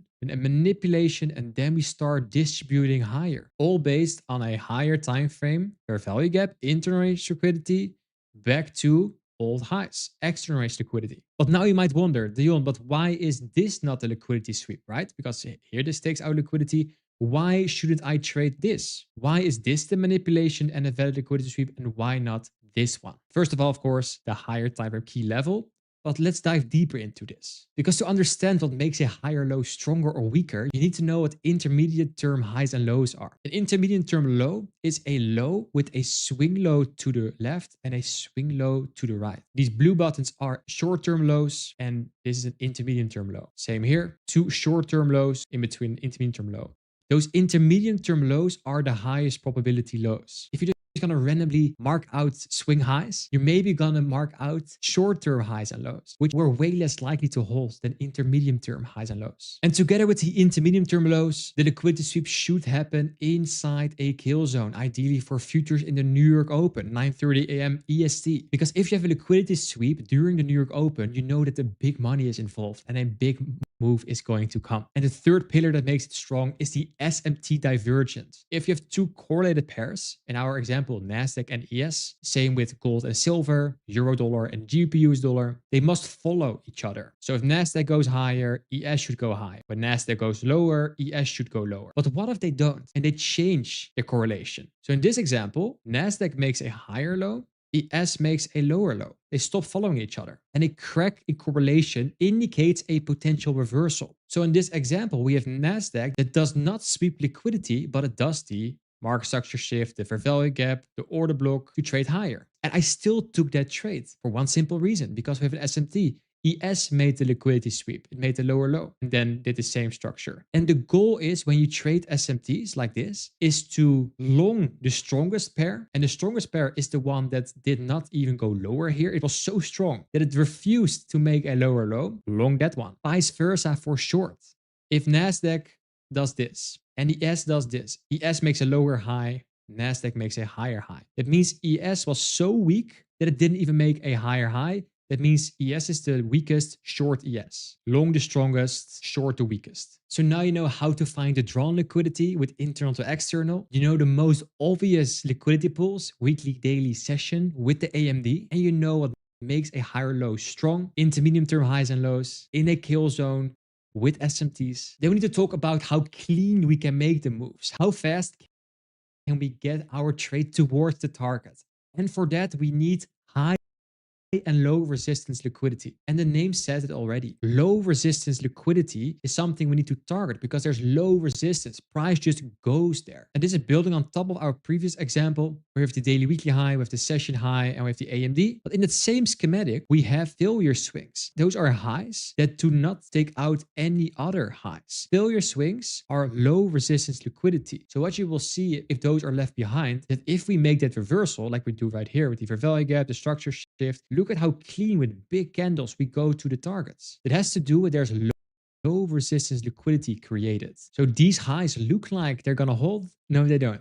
So if you want to have a higher win rate, do not put your stop loss close to low resistance high and lows because you want your position to be defended by high resistance liquidity. And there is where there was a liquidity sweep. You know already what makes a liquidity sweep high probability. The SMT in a kill zone with intermediate term highs and lows. So the low that happened here inside a key level during the kill zone is a high probability liquidity sweep. And this low is protected. Liquidity sweep in a key level. And your stop loss should go below a protected low. That's your defense. So in this example, we are defended by high resistance liquidity. We're going to target low resistance liquidity. We make a structure shift with a fair value gap. There's order blocks, there's breakers. We go from internal to external range liquidity to session highs and daily and weekly highs. And there's where all the liquidity concepts come together. And now you build the liquidity layer inside the technicals layer of the trader pyramid. If this video helped you better understand liquidity, make sure you like it and share it with a trading friend. And of course, subscribe and hit the notification bell to not miss out of any of the 35 episodes inside this free futures mentorship. All the slides and the framework from this video are inside the description as a PDF and inside my Discord. Thank you for watching, and I'll see you in the next one.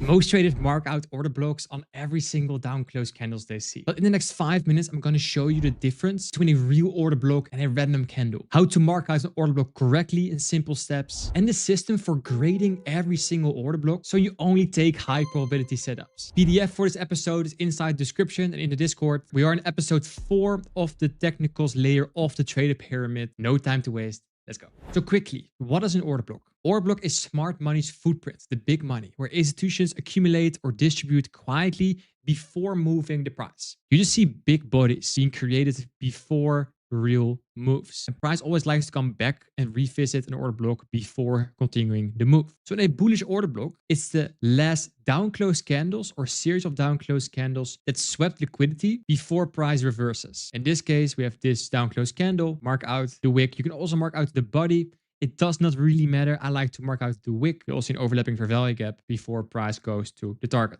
A bearish order block is the last series of up close candles before the move lower. So you see here up close candles. You can mark out the wick or the body, and you see the price taps into it before trading lower. And bonus points here is if the order block is formed at a key level. So this is, for example, a higher time frame fair value gap or an old higher time frame high. That's when it becomes higher probability. So the more confluences are available, the better it becomes. And that brings us to the grading system. We have 4 different levels. We have A+, we have B, C, and D. And the goal is, of course, to just trade as many A+ order blocks as possible. But what are A+ order blocks? A+ order blocks is that there's not only an order block, but there are more confluences available, like a liquidity sweep, like a market structure shift, inside a kill zone, the New York Open, and an overlapping fair value gap. So in the example here, you see that we have an old low in this example. There's a liquidity point before we start trading higher. And here we see that there's a liquidity sweep. Then there's an order block created. The order block is created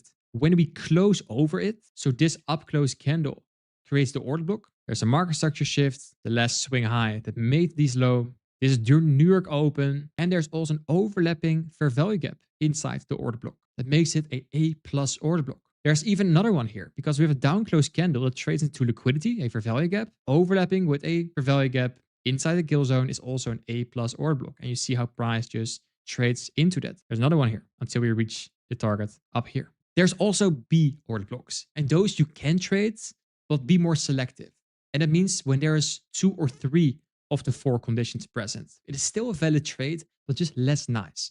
So in this example, there's no market structure shift, but still price delivers to the target. So you can keep your risk the same, but be more patient. Let the setup come to you. So we have the last down close candle that swept liquidity. There's a liquidity sweep. There's an order block created. There's an overlapping fair value gap during the New York open. You see the price trades to the targets. And what are the targets? Those are these highs. Failure swings, that is a B quality order block because there's no market structure shift. The market structure shift is here, the last swing high that made the low. If you wanted to wait for that, you could only take your trade right here. Then there's C order blocks. Here you need to be careful. This is danger territory. Only one condition is present. It's becoming a low probability setup. So here, there's a liquidity sweep. There's the last down close candle before that move. So here's the order block and we tap it, we trade higher. But because there is not more present, this is out of kill zone. There's no market structure shift because this is the last swing high. We don't close over it until we are right here. And then we already start trading lower. So when the order block feels random, it probably is. And there's the D setup, just a random down close candle in a random structure, no liquidity sweep, no structure shifts, no kill zone over value gap. And yeah, then you just deserve to lose the trade. And skipping the C and D order blocks is a skill by itself. So here you have all 4, the A, the B, the C, and the D. And the rule here is only trade A and B. Everything else is just patience. Wait for those to be created. And now you have another part of the technicals layers of the trader pyramid. And if this video helped you, make sure you like and hit the subscribe button with the notification bell on to not miss any of the 35 episodes of this futures mentorship completely for free. PDF of this is inside the description and inside the Discord. Thanks for watching, and I see you in the next one. You want to start trading futures prop firms, but you have no idea where to start, which prop firm to choose. You are confused with all the different rules, and you have no idea how to actually execute inside trading view with mini and micro contracts. In this video, we're going to discuss all of these pillars step by step. This is episode 15 of the technicals part in the trader pyramid.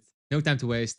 Let's go. So why prop firms? Prop firms have a higher upside. That means for only a fraction of the price, you can get 10, 50K, 100K in capital without actually risking that amount of money. The lower downside is that you only pay, let's say, between $50 and $100 per challenge to get access to that capital. If you're not profitable yet, you should use prop firms and not demo trading, because prop firms, you have that emotional gain that is present because there's something on the line. You can win something with a prop firm challenge. That's the capital you can trade with. But at the same time, if you make mistakes, which you will probably do, then you don't lose 10, 20 or 100K. You only lose the challenge fee you put in. And if you talk about futures prop firms, there are basically 7 big ones where I would recommend you choose from. You have Lucid, Alpha, TradeFi, TopStep, Take Profit, Apex, and FundedX Futures. There are more, and maybe by the time you're watching these videos, there will be new ones, or these ones will not be there anymore. But it's all about why are these prop firms the biggest ones, and what account sizes, what rules, what types of accounts should you actually look at. And there's where I have 5 things you should look at that decides if you should choose this specific account. First one is the drawdown type. And the drawdown type is the end of day versus the intraday trailing drawdown. End of day drawdown means, let's say you have a max drawdown of $2,000. It means you start an account with 50K, and when it's 48K, your account is breached. Let's say you need to trade the account to 53K, and then you pass the challenge.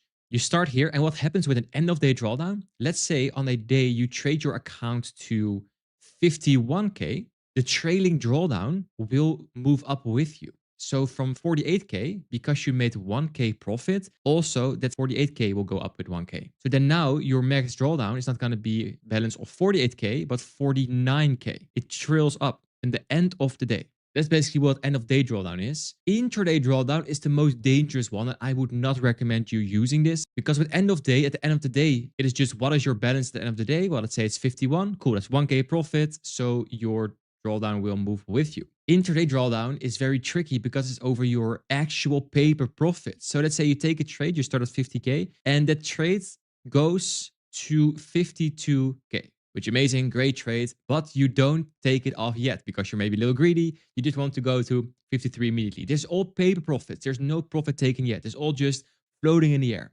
With intraday trading drawdown, because your balance at some point reached 52K, regardless if you took profit, intraday trading drawdown will move with you already. So without you taking profit, because your balance at some point was at 52, this is +2, your intraday trading drawdown will now be at 50K, back to the starting balance. So in a hypothetical scenario, you go to 52K, but then price just comes back to your entry, you lose the account because the intraday trading drawdown already went back to 50K, which is very tricky. I think it's a criminal rule to use.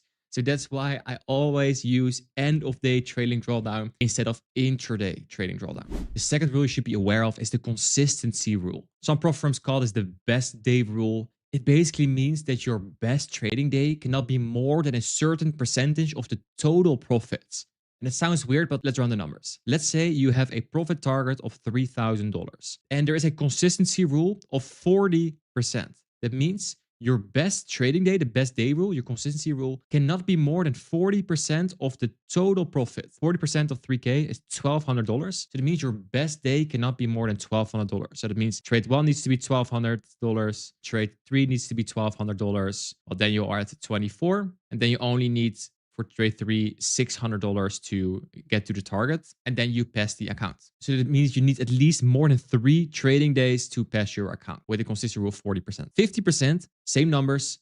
50% of 3K is $1,500, so your best day cannot be more than $1,500 to stay in that consistency rule. So that means trade 1 is $1,500, trade 2 is $1,500, and then you are already at the target. So then consistency rule of 50%, only you need more than 2 trading days. So if you want to get funded faster, choose an account with 50% consistency rule. I see people buying accounts with 40% consistency rule, sometimes even 30% consistency rule. In my opinion, that's just dumb because you just made your life so much harder. So choose end of day, choose 50%. And the third rule you should be aware of is the buffer or the safety net. And that is only when you are funded. It means you need to trade to a certain amount if you are funded to get the payout. And it's a hidden rule because what you might think is, let's say you have a 50K funded account and then you trade it to 52, then you can just take out 2K and run for the hills and get your payout. It's unfortunately not how it works.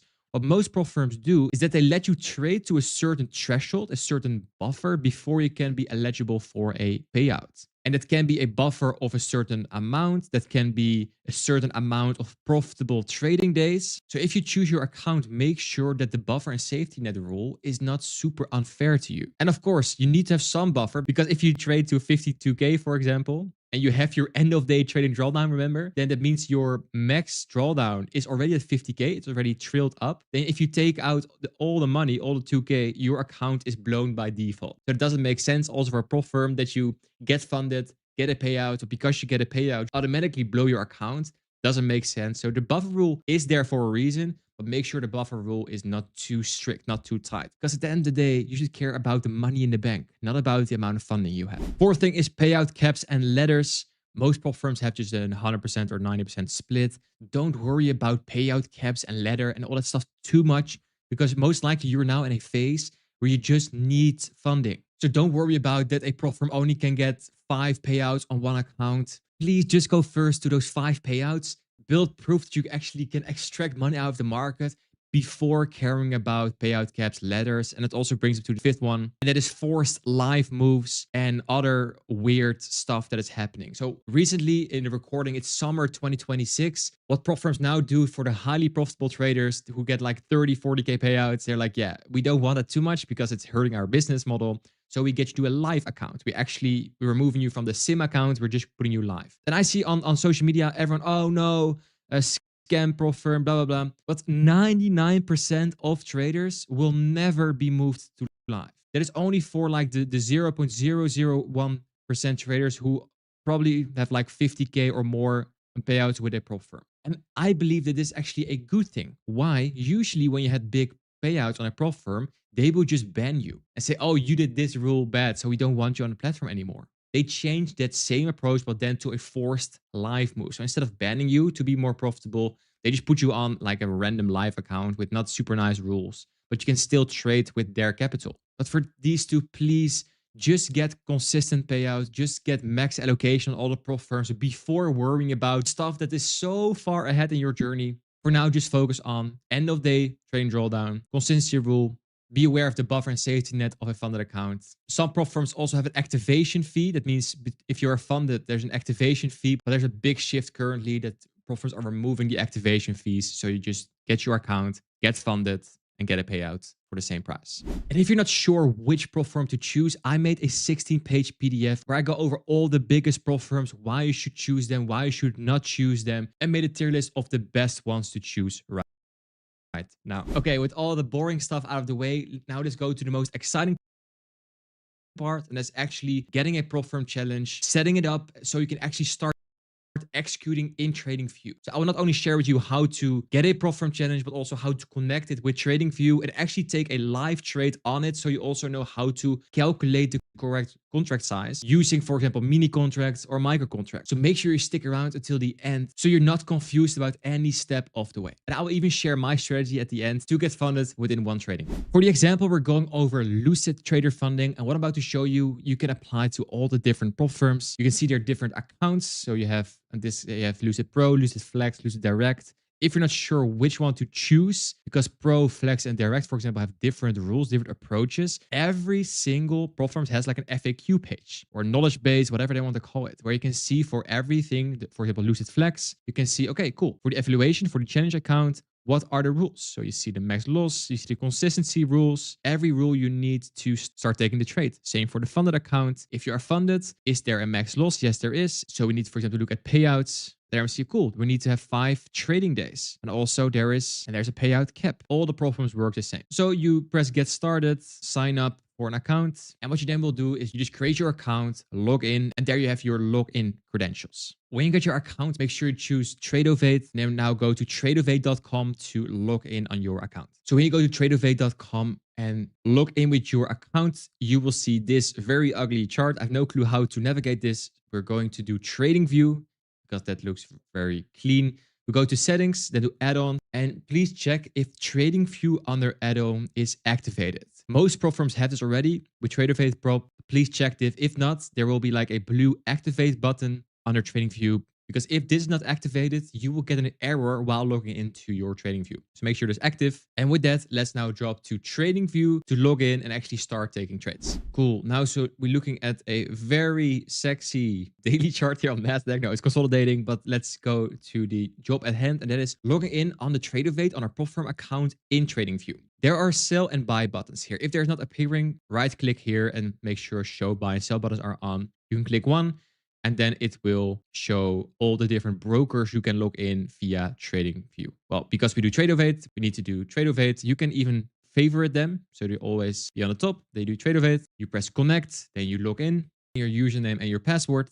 Then it will log in, and then you are logged in on the broker. In this case, Tradeovate. And now let's take an actual trade. The time of recording here is London session on NASDAQ, so I would not like to take a trade, but for example sakes, let's just take a trade. So let's say we want to go long to this high. Let's say this is your trade for a 1 to 2. Again, like, it's not about taking a good setup. It's about showing how to actually take a trade. So we connected Tradeovate and TradingView. And now here comes the best tip I can give you, because now we are on MNQ. If you go to a plus sign here and press Tradeovate, you're going to see all the different assets available you can trade with Tradeovate. Gold, ES, YM, Bitcoin, Euro, dollar. A lot of you can trade. Because we only have a 50K account, we need to trade micros. You also have minis. But to understand the difference between micros and minis, one mini is 10 micros. That's the only thing you need to remember about minis and micros. So I would recommend always choose micros, because you can be very specific with your risk per trade. So we are now at the micro contract MNQ. Then we're gonna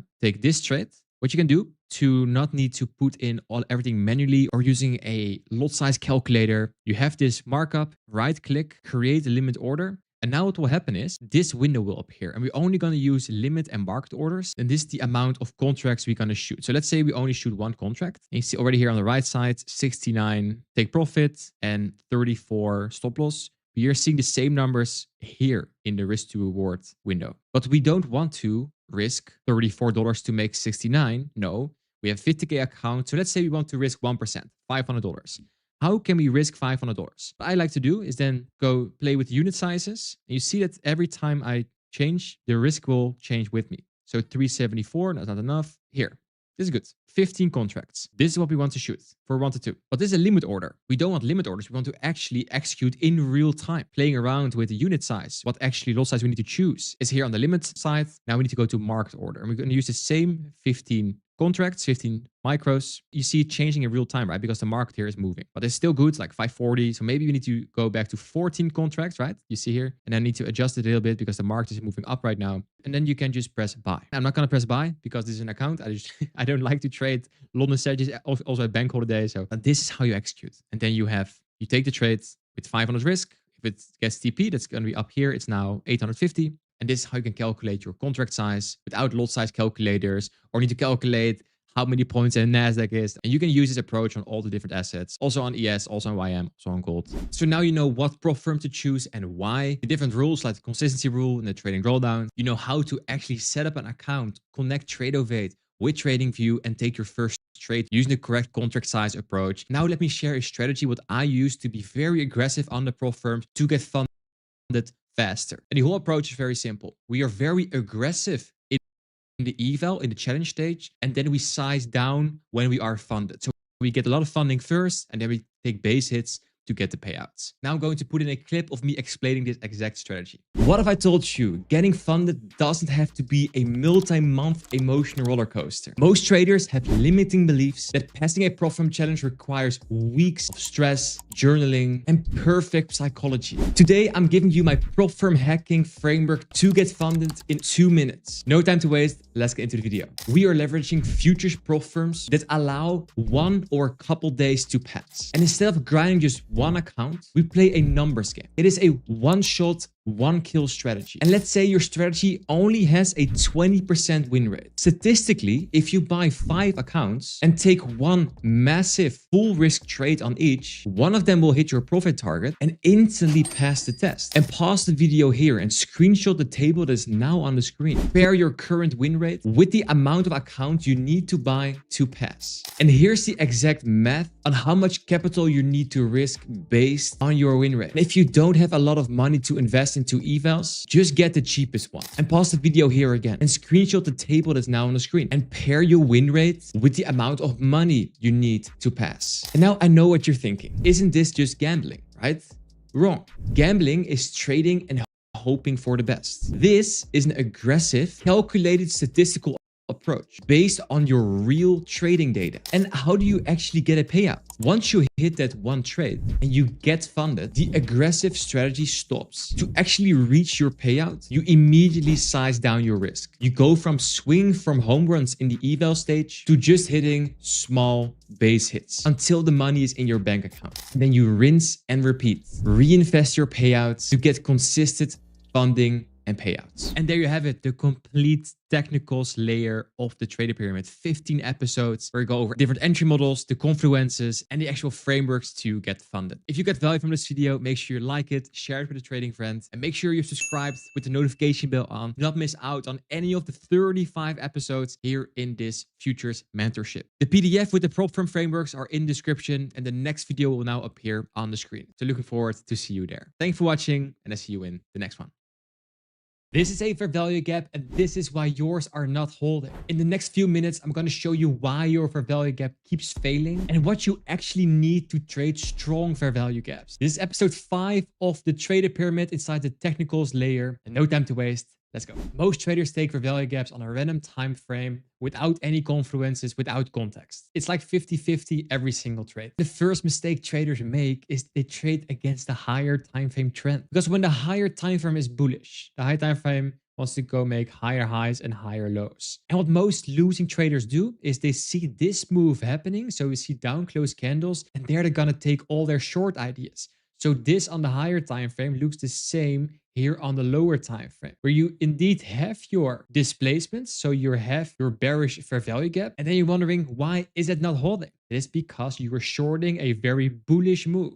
The higher time frame always wins. Always. The second mistake to avoid is not waiting for the third candle to form. Because when there's two candles forming and you see massive displacement, you see this massive green candle, people think that's going to be the move. So they get in early without the actual fair value gap, the third candle being created. We need a third candle to have a fair value gap. Because if you don't wait, you're going to have this scenario where it looks like displacement, but it's not. So wait for the third candle to close before the gap is confirmed. And that means patience sitting on your hands. And the third mistake is fair value gaps outside of kill zones. Fair value gaps formed between sessions are lower probability. So try to trade the fair value gaps that are created during the New York Open, during the London session, because those are just higher probability. So now you know you shouldn't trade against the trend. You know that you need to wait for the third candle, and you need to trade fair value gaps inside kill zones. Let's now touch on what makes a fair value gap strong. First is the consequent encroachment rule, the CE rule. It's a fancy term for the 50% level of a fair value gap. If the wick trades into the fair value gap, but the bodies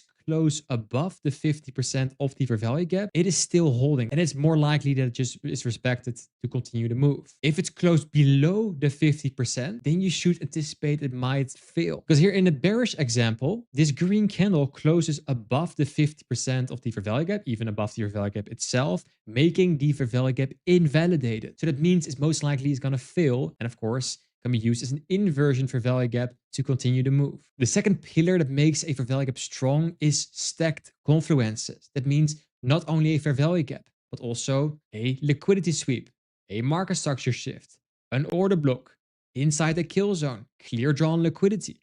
There needs to be more confluence available, because the more confluences are around that fair value gap, the more likely it is that it's going to hold and trade to the target. With the extra confluence available, you basically have multiple lines of defense that will help push your trades to your profit target. And use the second PD array rule. If you have the structure here, you have a liquidity sweep, you have a market structure shift, you have a fair value gap, you can take your trade in that first fair value gap. But some traders have a lot that they take that trade and then it just goes lower and then it goes higher, and they get faked out before the real move a lot. There's where the second PD array rule comes in, where you use the first area as your confirmation and you wait for a move away from there. And it looks like this. So instead of taking your trade right here, you wait for the push upwards. With the push upwards, there's new fair value gaps created, there's an order block created, and there is where your entry. And that series of confluences in the first PD array area is just an extra layer of defense to push your trade towards the target. So if you want to massively increase your win rate, use the second PD array rule. So the key takeaways trading fair value gaps is don't trade against the trend, wait for the third candle, trade inside a kill zone, use the consequent encroachment rule, use more confluences, and use the second PD array rule. The main takeaway is don't trade fair value gaps alone. The context around it is everything. So pause the video right now and screenshot this. And if you want all these slides with all the frameworks, I'll leave them in the description and inside my Discord. And now we build the fifth layer in the technicals layer of the trader pyramid. And if this video helped, make sure you like it and share it with a trading friend, and subscribe with the notification bell on to not miss out on any of the 35 episodes in this futures mentorship. Thank you for watching, and I'll see you in the next one.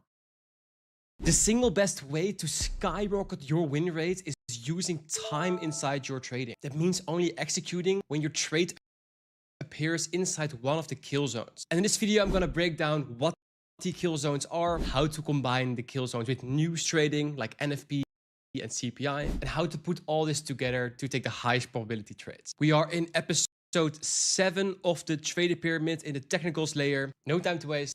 Let's go. Profitable trading uses both time and price. Here on this channel, I cover price all day. The fair value gaps, the order blocks, the entry models. But this is the time part of time and price. And honestly, using time fixed most of my problems when I was still losing. So if your setup was fine and you still get stopped out, check again if it maybe was not just a wrong time. When trading futures, there are 4 types of kill zones. We have the Asian session, the Asian kill zone. It's from 8 p.m. to midnight. It is all in New York time, EST. We have the London session from 2 to 5. The New York AM session is the New York Open. So for Forex from 7 till 10. For indices from 8:30 to 11. And the PM session is from 1:30 to 4 p.m. And you've probably seen this schematic already, but how to use it. if you want to trade the dollar pairs on futures, you can use this side of the schematic. If you want to use the indices like NASDAQ, ES, YM, here is where you need to take your entries. And the highest probability windows, the silver bullet windows, is for London session between 3 and 4. For New York AM from 10 till 11. That's why we have the 10 a.m. game. If you go back to episode 1 of this mentorship, you see that is why the 10 a.m. game is so powerful. And 2 to 3 is for the PM session. And most entries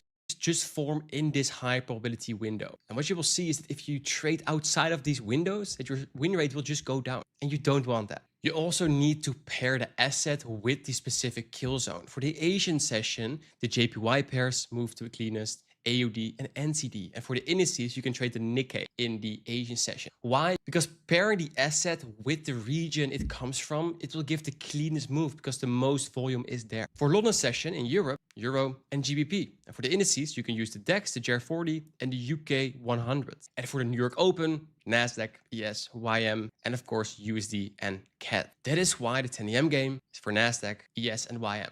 That does not mean that in the New York Open, these do not move. They will, but their main time of movement is in their own kill zone. And if you struggle with marking out the kill zones on your chart, there's an indicator who fixes this. If you go to indicators and type in ICT kill zones and pivots from Trade for All, if you click on that, then these boxes will appear. And if you double click on the settings, here you can adjust everything you need. So you can just pause the video now and screenshot this. You can copy my settings for indices, for futures with the New York Open. If you want to switch to the Forex side, you can add the London close and you can change this from 7 a.m. till 10. And on top of taking your trades inside a kill zone, you need to take news into account, the red folders. And here's a very simple approach to not get stopped out by news events. If you want the highest win rate, don't trade before news. Just don't do it because price accumulates and manipulates before news or the ranges, and it's just low probability, especially for the 3 big boys. That is NFP, non-farm payroll, CPI, and FOMC, the interest rates. During news events, don't do it. Why? You don't know what the news event will bring. So you're basically gambling. You have no idea on the direction or the candle size. And this is of course why prop firms ban it. On most prop firms, you cannot trade during those big red folders. So that's why if there's a news event, a big red folder, just wait. Trade after. Because the market then shows its hand, it will show you, hey, was this a manipulation or a distribution? Does it sweep the liquidity or just starts the expansion? And there comes the A+ setups. And in a later video in this mentorship, I'm going to show you exactly how these different news events can create different types of structures. That episode is called Time and Price. If you go to forexfactory.com, it will show you the exact news events. If this doesn't show up, you need to click here on this week. And then on the right side here, there's a green button. You can filter on the red folder, the orange folder. And I always do the red folder and the gray folders. Gray folders are bank holidays. And you can turn off and off the currencies. Let's say you want to do everything only red folders. Then the time of the recording is June. So you will see that we have CPI week. That means I did not trade before CPI on Wednesday. For futures, most of the time it's just USD pairs. So you can just turn it off and just only do USD. So you know exactly for NASDAQ when to trade and when not to trade. And it also means as part of your daily routine, you need to know what news events are occurring on the day you are trading. Thinking about the kill zone rule, that if your structure appears outside of a kill zone, it is most likely not trustworthy and most likely not going to hold. If we look at this exact schematic, there is a liquidity sweep, there's aggressive sells, aggressive buys, there's an inversion for value gap, there's a for value gap, and it's at 9 a.m. And you might wonder, well, this is inside the New York kill zone, right? But if you've been trading NASDAQ for a while, you know that if you trade NASDAQ, and it's the example on NASDAQ, NASDAQ moves after the New York Open, 9:30 a.m. EST.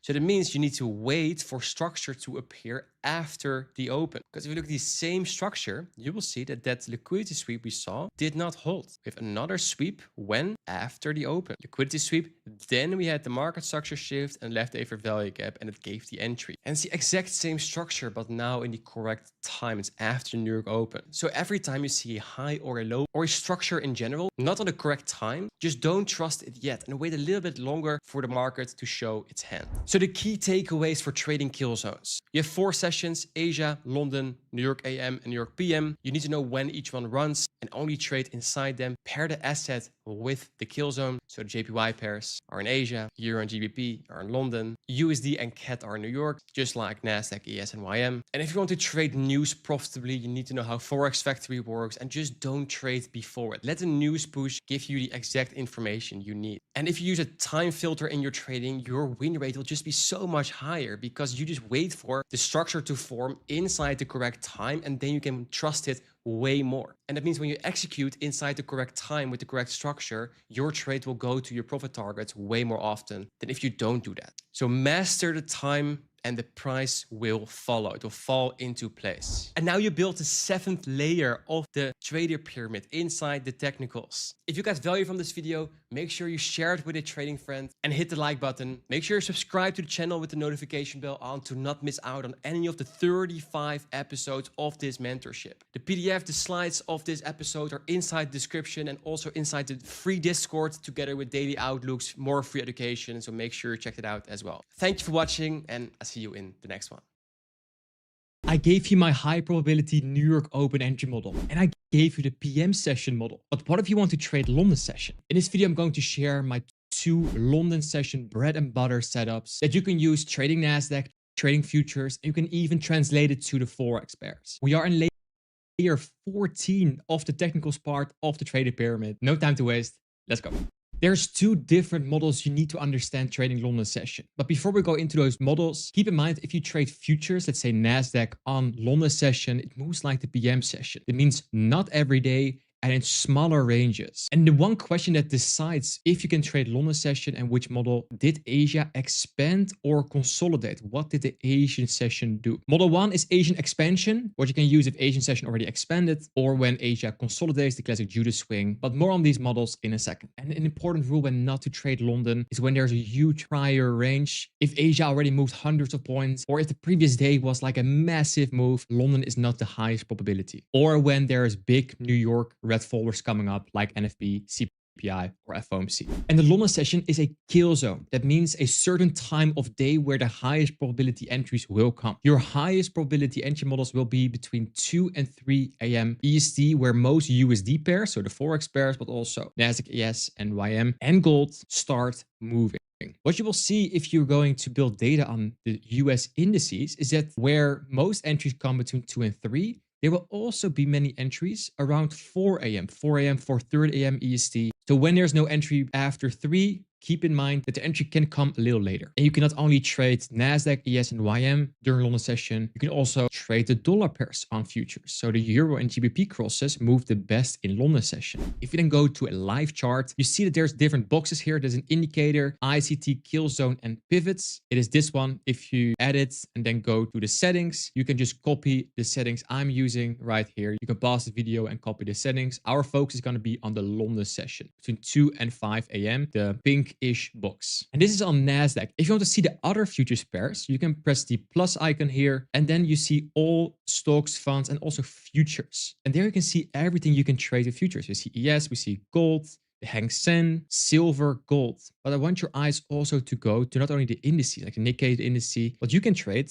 the Canadian dollar futures. That means USD CAD, USD CHF, NCD USD, Euro USD. If you want these blue boxes removed, you can go to settings, go to symbol, electronic trading hours background, and then move this to 0%. But let's focus for now on NASDAQ. If you look at the pink boxes, you'll see that not every day is a trade day. Small range, just like the PM session. That you can trade London session does not mean there's a setup happening every single day. There is where the entry model comes in. I'm about to show you next. You see, recently there is not many entry models. There's entry model right here where we sweep Asia. No entry model here. There's entry model here. Not here. There is here. Not here. And you see that if you zoom out, there will be entry models, but not 100% of the days. So there's where we need filters, entry models, to filter is London session nice to trade on this certain trade day. Let's go over the first entry model. The first model is the Asian expansion, and it activates when the Asian session already hits the key level, and we need to combine a higher time frame level with a lower time frame structure. So what that means is that Asia already taps a higher time frame array. In this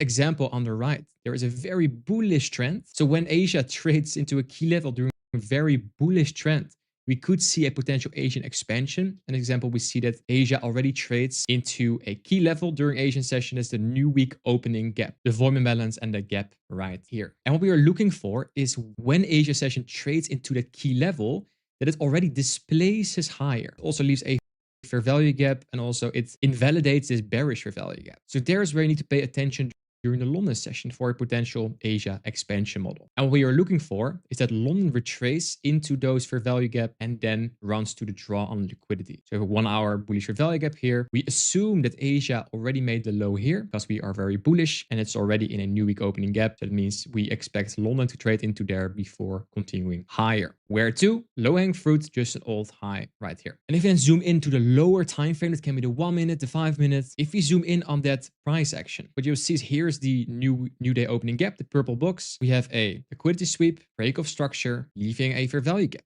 It could be the start of the move. If we mark that out, you see that there's 2 fair value gaps with the displacement move breaking structure. So the entry could be already here. And then we have multiple options. If you look at this price action, this to draw on liquidity, we expect price to go to the 1 hour fair value gap and go higher. You can do 2 things here. There's an entry nuance. There's no right or wrong. Do what your risk management works best for in your trader personality. You can go for 1 to 3, 1 to 2, or somewhere there in between. The 1 to 3 you can get in this trade idea by entering in the first fair value gap. The 1 to 2 you can get by entering in the second fair value gap. If you are early, you have a higher risk that price maybe goes stop you out before the real move, but you have a higher risk to reward.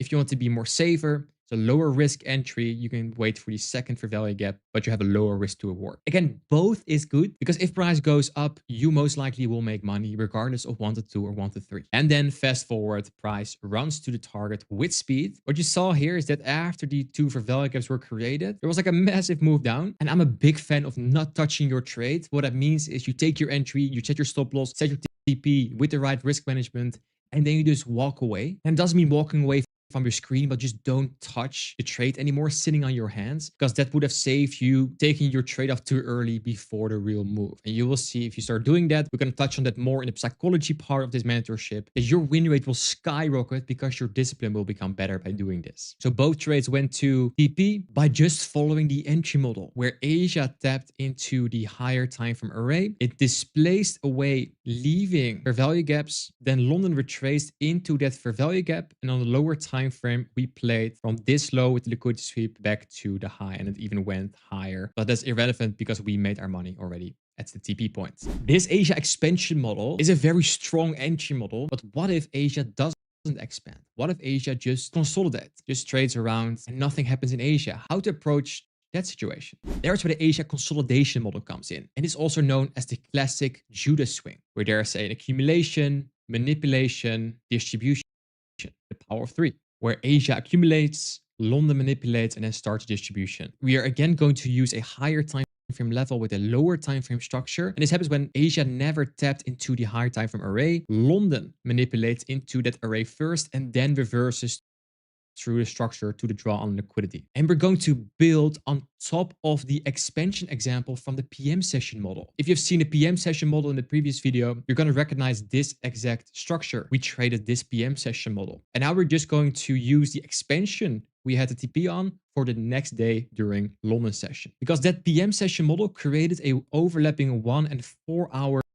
bullish fair value gap. And now we are in the Asian session. You see it accumulates a bit. What we're basically waiting for is we have a fair value gap here. There's also a small fair value gap right here. We just wait for price to or trade into here, goes higher, or trades into here and goes higher. Both is good. We just wait on a lower time frame for the structure. Those are the key levels for the London session right now for the Asia consolidation model. Zooming in on the price action on the lower time frame, we are now in the Asian session and the start of London. Asia accumulates. Then with the start of London session, it starts to manipulate into that overlapping 1 and 4 hour fair value gap. But there's no long ID here yet because we need to see reaction from that displacement. And if you dropped even to the lower time frame here on the 1 minute, there is where it becomes interesting, because in the middle of the London session at 3:15 a.m. EST, it creates a low. The liquidity sweep, market structure shift. There's an order block here. That's the down close candle here that made the low. We move away from that, creating a fair value gap, creating a fair value gap here, multiple fair value gaps.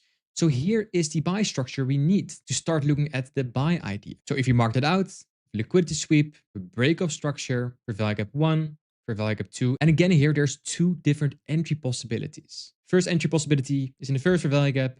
second entry possibility is in the second fair value gap. If we then zoom out here, we have the Asia accumulation, and we have the London manipulation lower into the key level, and then we start potentially the distribution move higher. What could be the TP point? Well, obviously the high of this accumulation is going to be the target like this. Then if you zoom in for the entries, just like the previous model, it's up to trader discretion if you want to enter early for a high risk to reward with the risk of being stopped out before the real move, or you want a higher probability entry with a lower risk to reward, then choose the second fair value gap.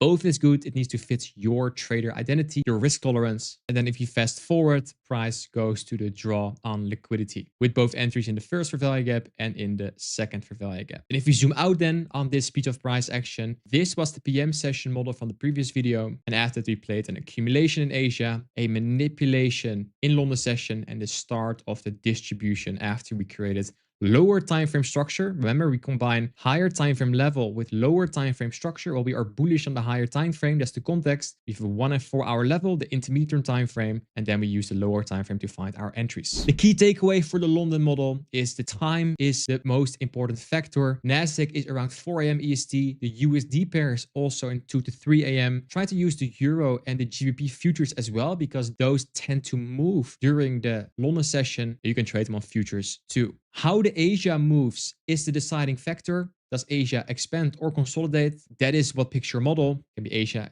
expansion, Asia consolidation. Very important. If there's no higher time frame level close to your current price action, there is no trade, and you just sit on your hands until the next session comes, and that is the New York Open. And there you have it, layer 14 of the technicals part of the trader pyramid. If you got value from this video, make sure you like, share it with a trading friend, and make sure you're subscribed to not miss out on the other of the 35 episodes here in this futures mentorship. The next video in the mentorship is now appearing on the screen, so make sure you check it out right now. If you want the PDFs and the slides of this video, you can find them in the description and inside my free Discord, together with hours of more free education. Thanks for watching, and I see you in the next one. This is NASDAQ, this is ES, and they should follow each other. NASDAQ go up, ES should go up, and vice versa. But what if they don't? In this video, I'm going to show you how to use SMT divergences to find reversals in the market. I'm going to give you a complete checklist and frameworks so you can find the cracking correlation on correlated pairs too. We are in part 8 of the trader pyramid inside the technicals layer. No time to waste. Let's go. An SMT is a crack in correlation. Correlated assets need to move together, and when one fails to follow, there is where the SMT comes in. So if we zoom in on a bullish SMT at the lows, one makes a lower low and the other one does not make a lower low. It makes a higher low. If it happens in a key level, high time frame fair value gap, an old higher low, there's where a reversal can start. Same with a bearish SMT, they need to follow each other. So if NASDAQ makes a higher high, ES should make a higher high. When it doesn't do that, then you have a potential SMT on your hands. If you combine that with a structure shift, displacement, fair value gaps, then you can add the SMT as a confluence to your model. So two pairs, one breaks off, that crack is the signal for a potential reversal. Keep in mind that the SMT itself is not an entry model. It is just one confluence that you can put inside your entry model, just like a fair value gap, just like a market structure shift, just like displacement. So don't fall into the trap to blindly trade every SMT. Use it as an extra confluence to confirm your trade idea, to confirm the reversal in your target's direction. And there's more correlated pairs than just NASDAQ, ES, and YM. SMT only works between assets that should move together. And for the indices, NASDAQ, ES, for Forex, you have Euro and GBP, so that means Euro dollar and GBP US dollar, AUD and NCD, gold and silver, Bitcoin and Ethereum, and the USD pairs, Euro dollar, GBP US dollar, have an inverse correlation with the dollar. That means when dollar goes up, USD pair should go down. When it cracks, you have a potential reversal on your hands. So they should move together. When they don't, that is your SMT. So at this point, you know what an SMT is, you know the correlated pairs. Which of the two of the correlated pairs do you trade? In a bullish SMT, trade the strongest. So the pair that did not take the low. It made a higher low for a reason, while the other broke down. That is relative strength, and smart money is holding price up. So in this case, NASDAQ makes a lower low, ES makes a higher low. ES was so strong that it did not even make a lower low. That means that is the strongest pair. That is what you should trade.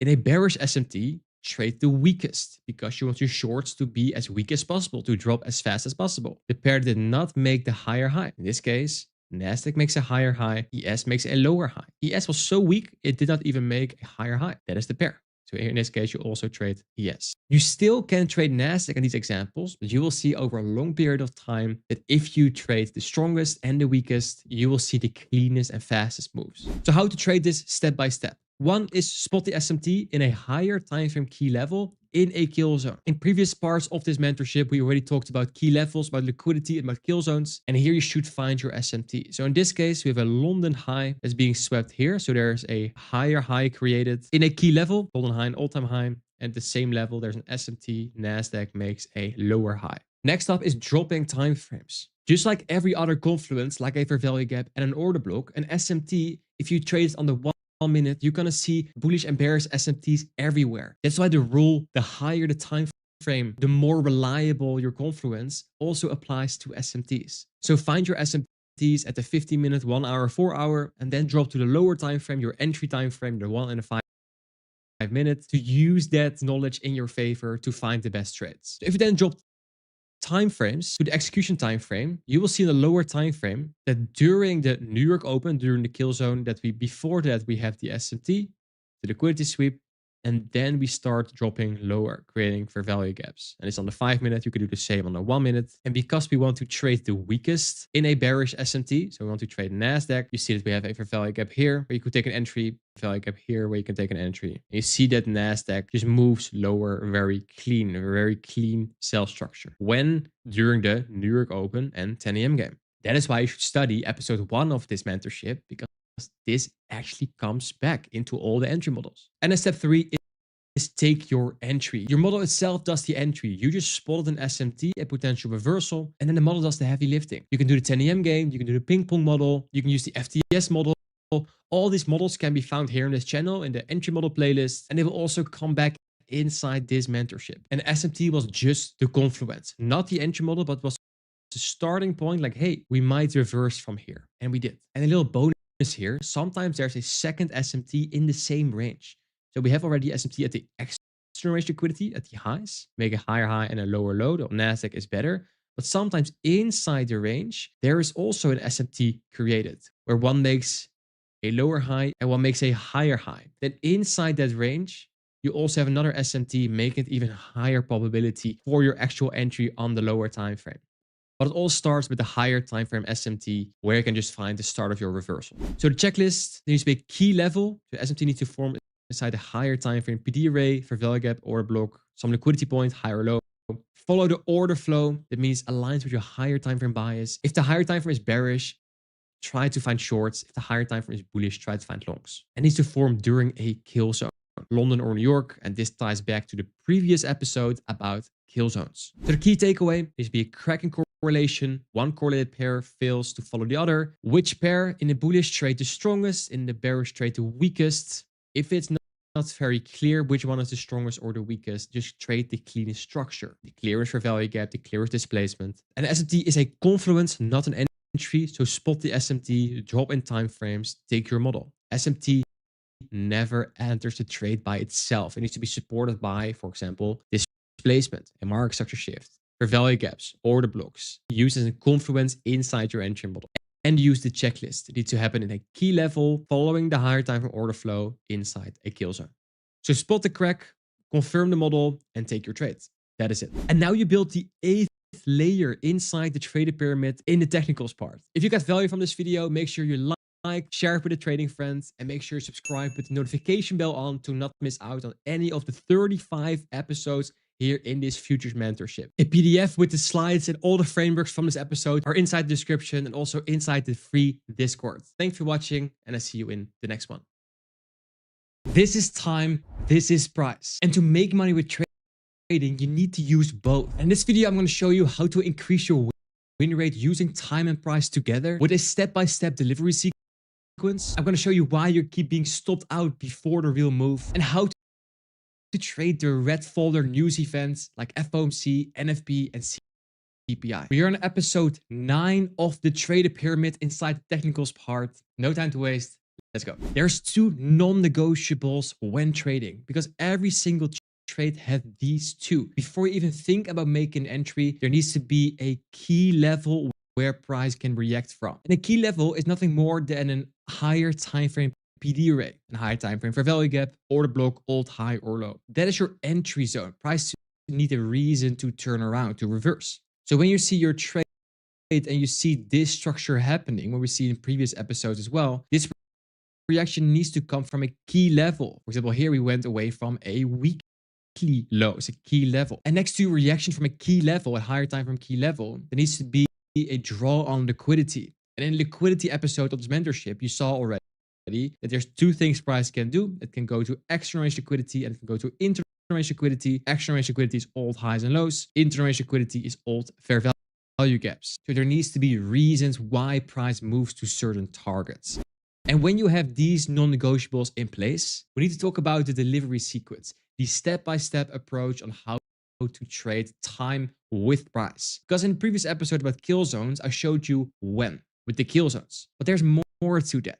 Let's take a look. So during the kill zone, there needs to be price into the key level. In this example, there's a 4-hour bearish fair value gap after we swap liquidity, is a 4-hour chart, and we need to see a reaction. Well, if you look at this candle, this is a clear reaction from that level. We leave a wick. If we drop to the lower time frame, then to the 5-minute time frame here, we need to see some form of Judas swing, a manipulation into the key level. And here we see that wick into the key level and then we reject from there. So there's where you need to pay attention. From that point, the third step is the structure shift. It's the last swing low that made the high.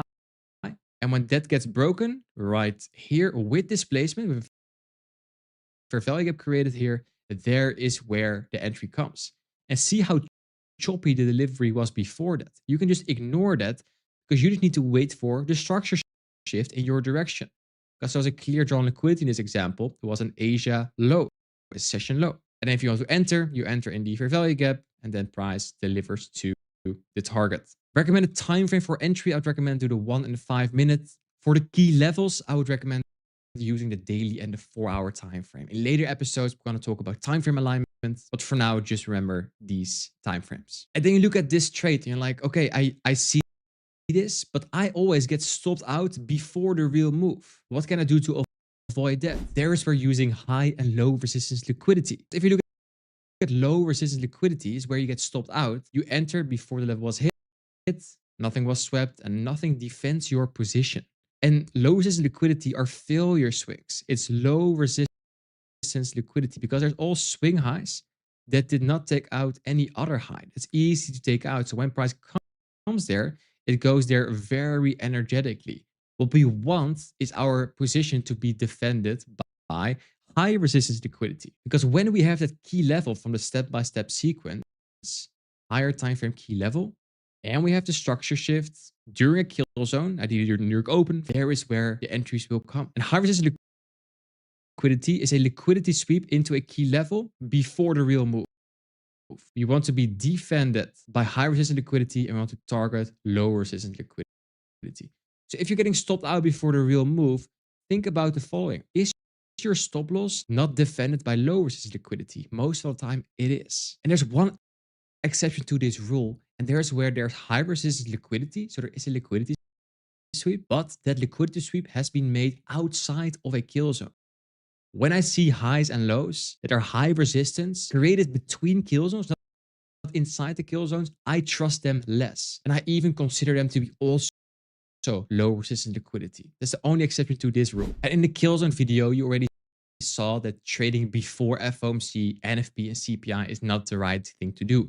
Let me show you what you can do with all the red folders. This is the framework you can use to successfully trade all the red folders. And the key is waiting for where the liquidity is being swept. Because the first option is that news manipulates. That means the news is responsible for the liquidity sweep before the real move. If you are before a news event and there is no liquidity being swept yet, that means you can anticipate to wait for the red folder and then execute, because the red folder did the heavy lifting for you. It did the liquidity sweep, the manipulation before the real move. But what if before news, price already swept liquidity? So before the news event, we already have the liquidity sweep, we already displace a little bit, and the news comes right here.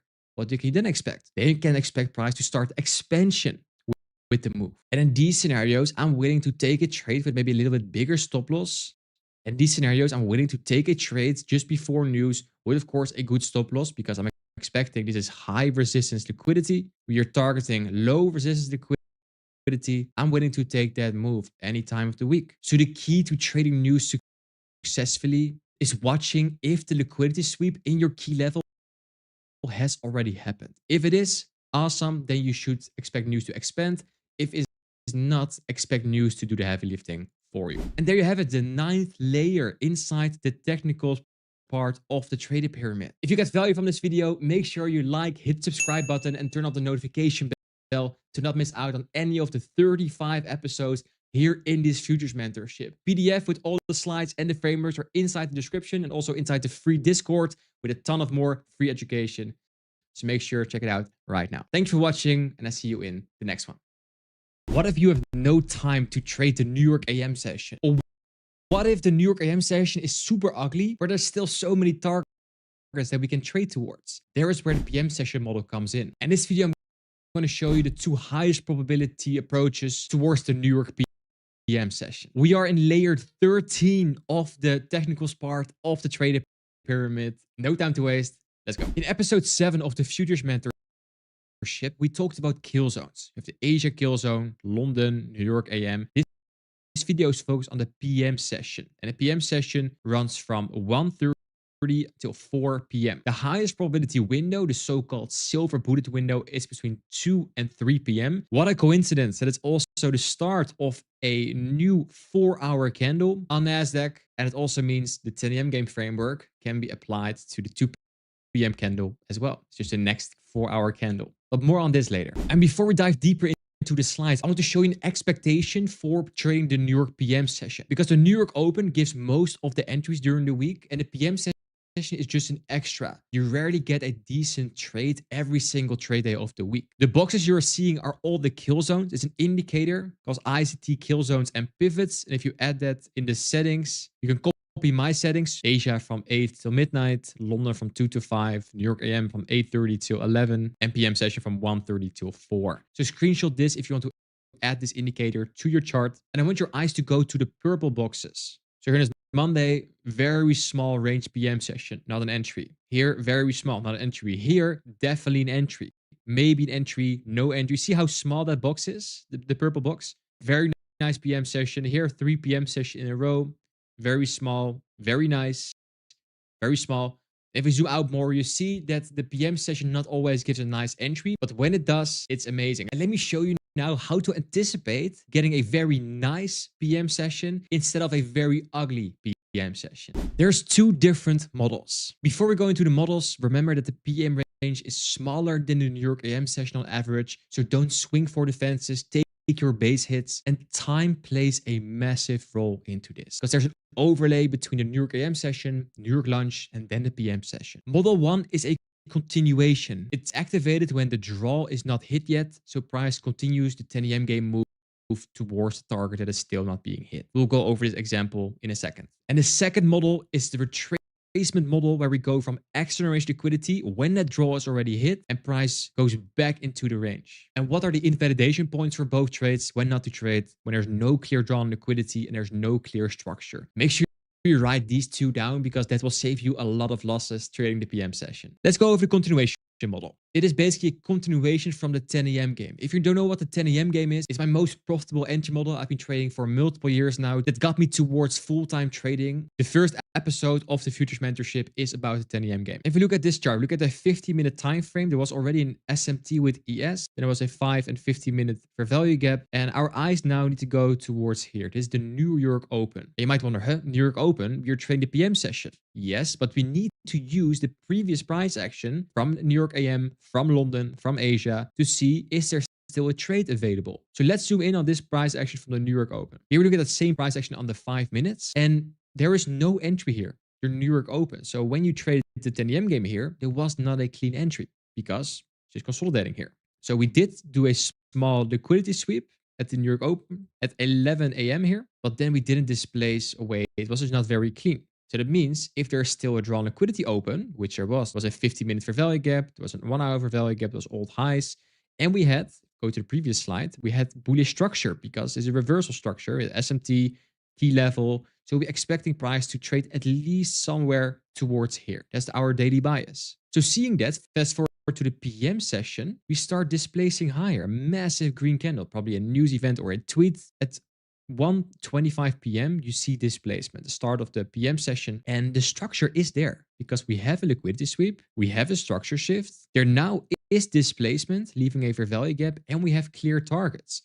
So this is a high probability model appearing here. And now let's see how we can execute on this idea, because we have the target here, but the price already moved away, so FOMO can play a role. Let me share a framework on how to remove FOMO and just trade a very clean 1 minute structure. Here we look at that same price action on the 1 minute time frame. Looking at the time, it's the PM session where we're now trading in. And my rule is with a big fair value gap, like we see here, massive, we don't want our stop loss to be all the way below here, right? Because then our whole risk to reward is getting destroyed. Ideally, we want our stop loss to be somewhere in the fair value gap, and then our target somewhere here to have a nice 1 to 2, 1 to 3, 1 to 4. So for that, I drop to the 1 minute time frame and wait for displacement from that level. I want to see aggressive sells, aggressive buys, V-shaped recovery inside that level where I'm hoping to see movement from. That's of course the massive fair value gap. If we fast forward to 2 p.m., the highest probability window, we have aggressive sells, aggressive buys. In that area, the V shape in the key area, we leave 2 fair value gaps. My rule is if there's 2 fair value gaps, I like to take my entry in the first one, in this one, and my stop loss covers the other one. So of course, ideally below this low, but also below this fair value gap. Here is where you can put your stop. Both is good. It's up to you, up to trader discretion. And then entry in the first fair value gap, stop below the low, target that 15 and 1 hour fair value gap, and see how clean this PM session model is. The delivery was very slow at the start. That's why I just need to hold and just wait, and then price goes to your target. And on the 1 minute, this looks nice because we have a liquidity sweep, structure shift with this candle, multiple fair value gaps. So the structure was there from a key level. And if we zoom out here, look at what we traded back to the 15-minute time frame. We did a 1 minute time frame execution on the 50-minute structure, and this was the low that was created. To come back to my point about risk to reward, you don't want your risk to reward to be all the way down here, right? Because then your whole risk to reward is very ugly. With using the 1 minute structure, we allowed ourselves to have a higher risk to reward because we're just waiting for the aggressive sells, aggressive buys in the key level, the overlapping 15 minutes, 5 minutes, and 1 minute fair value.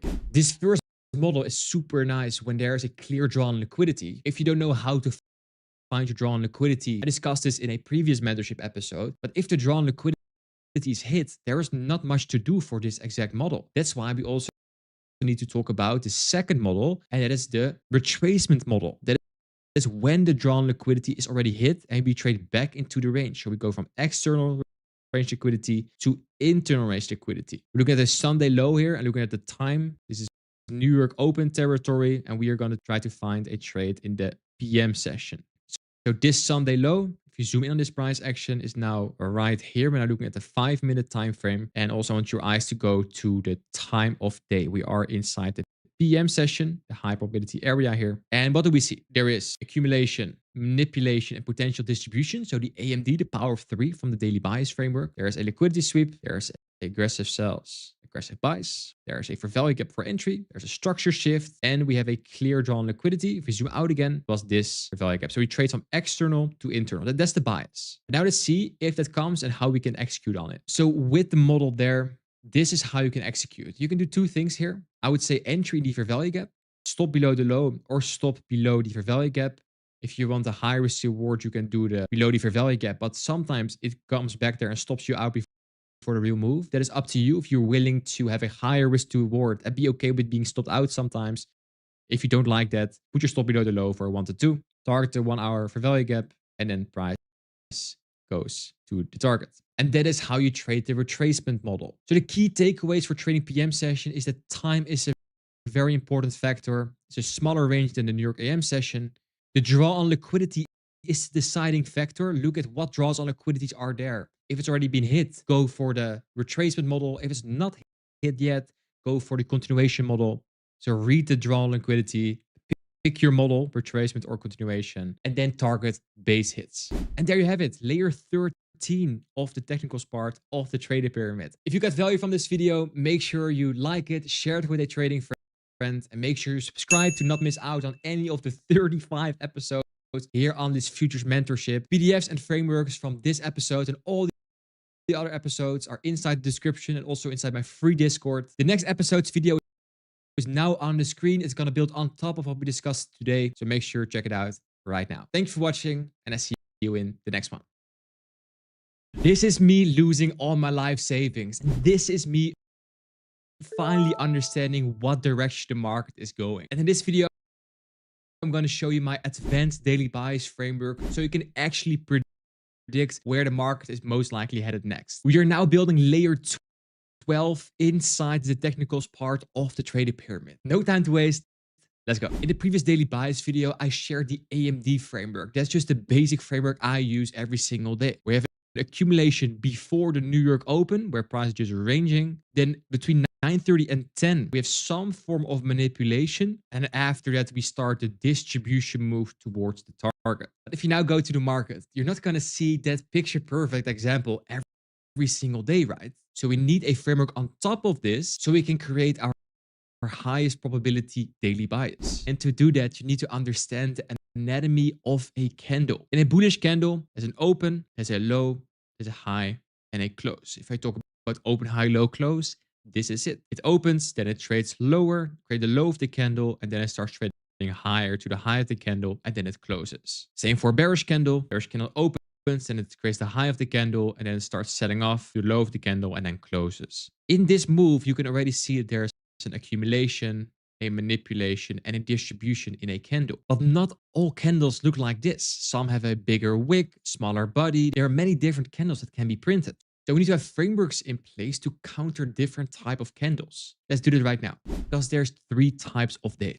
The first day is the trending day. Small wick, huge body, is an expansion body, and the previous candle rejected a key level, and we are just riding that momentum. If we look at on a chart, is a higher time frame chart. This is the day before. We see a reaction from a fair value gap, and then we just trade the next candle that has the biggest chance to make a nice green candle. This candle is where I make 80% of my money, because if you remember the 10 AM game, my go-to entry model for over 3 years now, where I make all my money with, we have accumulation before the New York Open, then at the open we manipulate, then we displace higher, breaking structure with fair value gaps and order blocks, and it goes to a clean target, session high, daily high. These are the easiest days, but not all days are as clean as this. So we need to dive deeper into this with the next type of day, and that is the reversal day, where the previous framework went over this candle, the expansion candle, the trending day. The reversal day is what do we do when we trade into that key level. That can be a fair value gap, that can be an old high or low. In this case, a bullish fair value gap, and do this on the higher time frame. If you've seen the time frame alignment with a top-down analysis, you know that we do this on the higher time frame, and with that reversal day type, we go to the lower time frame. So let's say this is a daily candle, and this is the 5-minute chart, or this can be a 4-hour candle, and this is the structure on the 1-minute chart. And in a reversal day, it is lower probability, but we just need to wait for what do we do inside that key level, because we accumulate at the open, then we drop lower, creating the low of the candle in that key level. And what we need to wait for is that V-shaped recovery. I've been explaining it for all these videos already. The aggressive sells, aggressive buys from that key level. Because when you have an aggressive sells, aggressive buys, that V-shape or the smart money reversal, whatever you want to call it, in a key level, ideally also during a time window that makes sense, the New York Open, for example, then you have a high probability low on your hands. Then you have a structure shift, you have fair value gaps, and then you can just trade the continuation higher, the distribution higher. But it all comes down to, do we create that V-shaped reversal, aggressive sells, aggressive buys in that key level? If we don't get that, we're most likely not going to get this candle, and we just start trading lower, and that saves you a loss. And how this looks like on the chart, this is a daily chart, and we're going to zoom in on the reversal day. That is when we sweep the liquidity, and we're looking at this candle, because that's the start of the reversal lower. So this is the reversal day, and let's see how that looks like on the lower time frame. So from the daily, we can drop lower to the 5-minute time frame, and on the 5-minute, in this piece of price action, you see a liquidity sweep, and we have displacement lower, breaking structure. In that move lower, we create fair value gaps, we create multiple order blocks, and it goes back to an old low. It's a very easy short. Based on the daily time frame that we just took out an old high, it was a weekly high, and then we just start trading lower. So the reversal day, we hit a key level, a weekly high, and on a lower time frame, we start reversing from that, the reversal day. If we build on this example, what if we look at the next day?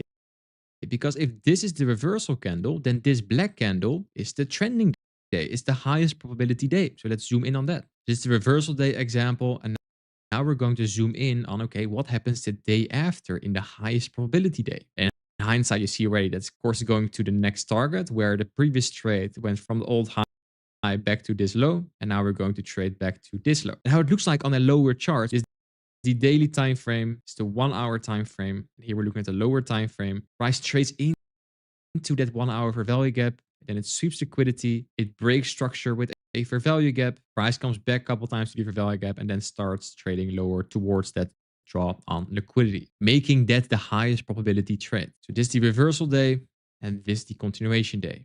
And the third type of day is the one you need to avoid. It's the doji day. Small body, massive wicks. You can expect these candles on the higher time frame to form after a massive expansion where price just needs to build up more liquidity. So after large range days, I'm expecting the doji candle to form. So that is why I skip it, because saving my capital, so I have more capital to expose myself to when there's trending days or reversal days, that is the key. And on the lower time frame, these days look just like this. So it looks like we sweep some liquidity, trade lower. Oh no, we then trade higher back and then lower, and it just doesn't do anything. So one more time, the 3 days together. The trending day is the cleanest one with a 10 a.m. game example where you can use the power of 3 with the open, high, low, close in the most easy fashion.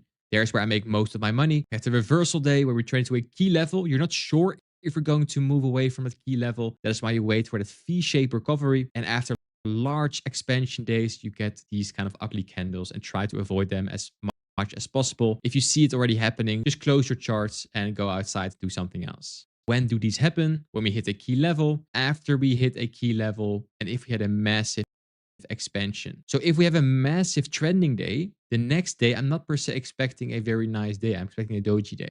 And to build on top of the top-down analysis framework from the previous mentorship episodes, that open, high, low, close candle is fractal. Because if you expect a weekly candle to look like this, and if your accumulation, that's going to be Monday, and if your manipulation lower, that's Monday or Tuesday, and then the rest of the week will start the distribution, the AMD. That's the classic buy week. But you can do the same open, high, low, close on the daily time frame. For the US indices for futures, accumulation happens during Asia, then London or New York manipulates into a key level, and then New York Open starts distributing. Sometimes the manipulation happens during the New York Open, and then 10 a.m. will expand. You can even do this on the 4-hour candle, that's the 10 a.m. game, where the first 30 minutes after the open is the accumulation. They will manipulate lower in a key level and then start distribution in a 4-hour candle. All the structures are the same. So if I talk about a buy structure, this is what I mean. And you can play it on the weekly candle, on the daily candle, on the 4-hour candle, and that is called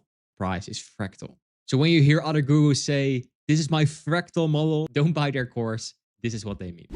And there you have it, the 12th layer in the technicals part of the trader pyramid. If you got value from this video, make sure you like it, share it with a trading friend, and make sure you subscribe with the notification bell on to not miss out on any of the 35 episodes here in this futures mentorship. Slides, frameworks from this episode and the other episodes are all inside the description and inside my free Discord, and with so many hours of other free education. The next episode that will build on top of this one is now on the screen, so make sure you check it out. Thank you for watching, and I'll see you in the next one. These are all the time frames you can trade, and this is how you can make a top-down analysis to go from the monthly time frame all the way to the 1-minute time frame for your entries. This is one of the most confusing parts about trading. In the coming few minutes, I'm going to simplify everything from how to trade high probability 1-minute entries, how to use time frame alignment in your trading, what time frames to use as a day trader and a scalper, and the 3-bucket framework to create a high probability top-down analysis. We are in episode 11 of the technicals part of the trader pyramid. No time to waste. Let's go. If you go to the chart, you will find 20 or 30 different time frames. And trust me, you don't need them all. You just need these 3 buckets. You have the higher time frame bucket. That's the daily time frame, the weekly, and the monthly. That's for your context. If the daily, weekly, monthly is bullish, try to find more longs. If the higher time frame bucket is bearish, try to find more shorts. The intermediate term time frame bucket is the 1 and the 4 hour. There is where you find your structure. For example, a market maker model. And the lower time frame bucket is where we find our entries. The 10 AM game, the FTS model, the ping pong model, where you can insert your favorite entry model. And from previous episodes in this mentorship, you recognize that the context is the internal to external. The 1 to 4 hour is the market maker model, and the entry model is the different entries inside that market maker model. And how you can align timeframes the best. Use these 3 alignments to take the highest probability trades. If you have a weekly internal to external, find your structure on the 4 hour and your entry on the 15 minute. If you have a daily context, use the 1 hour for structure and the 5 minutes for executions. If you have 4 hour context, use the 15 minutes for structure and the 1 minute for execution.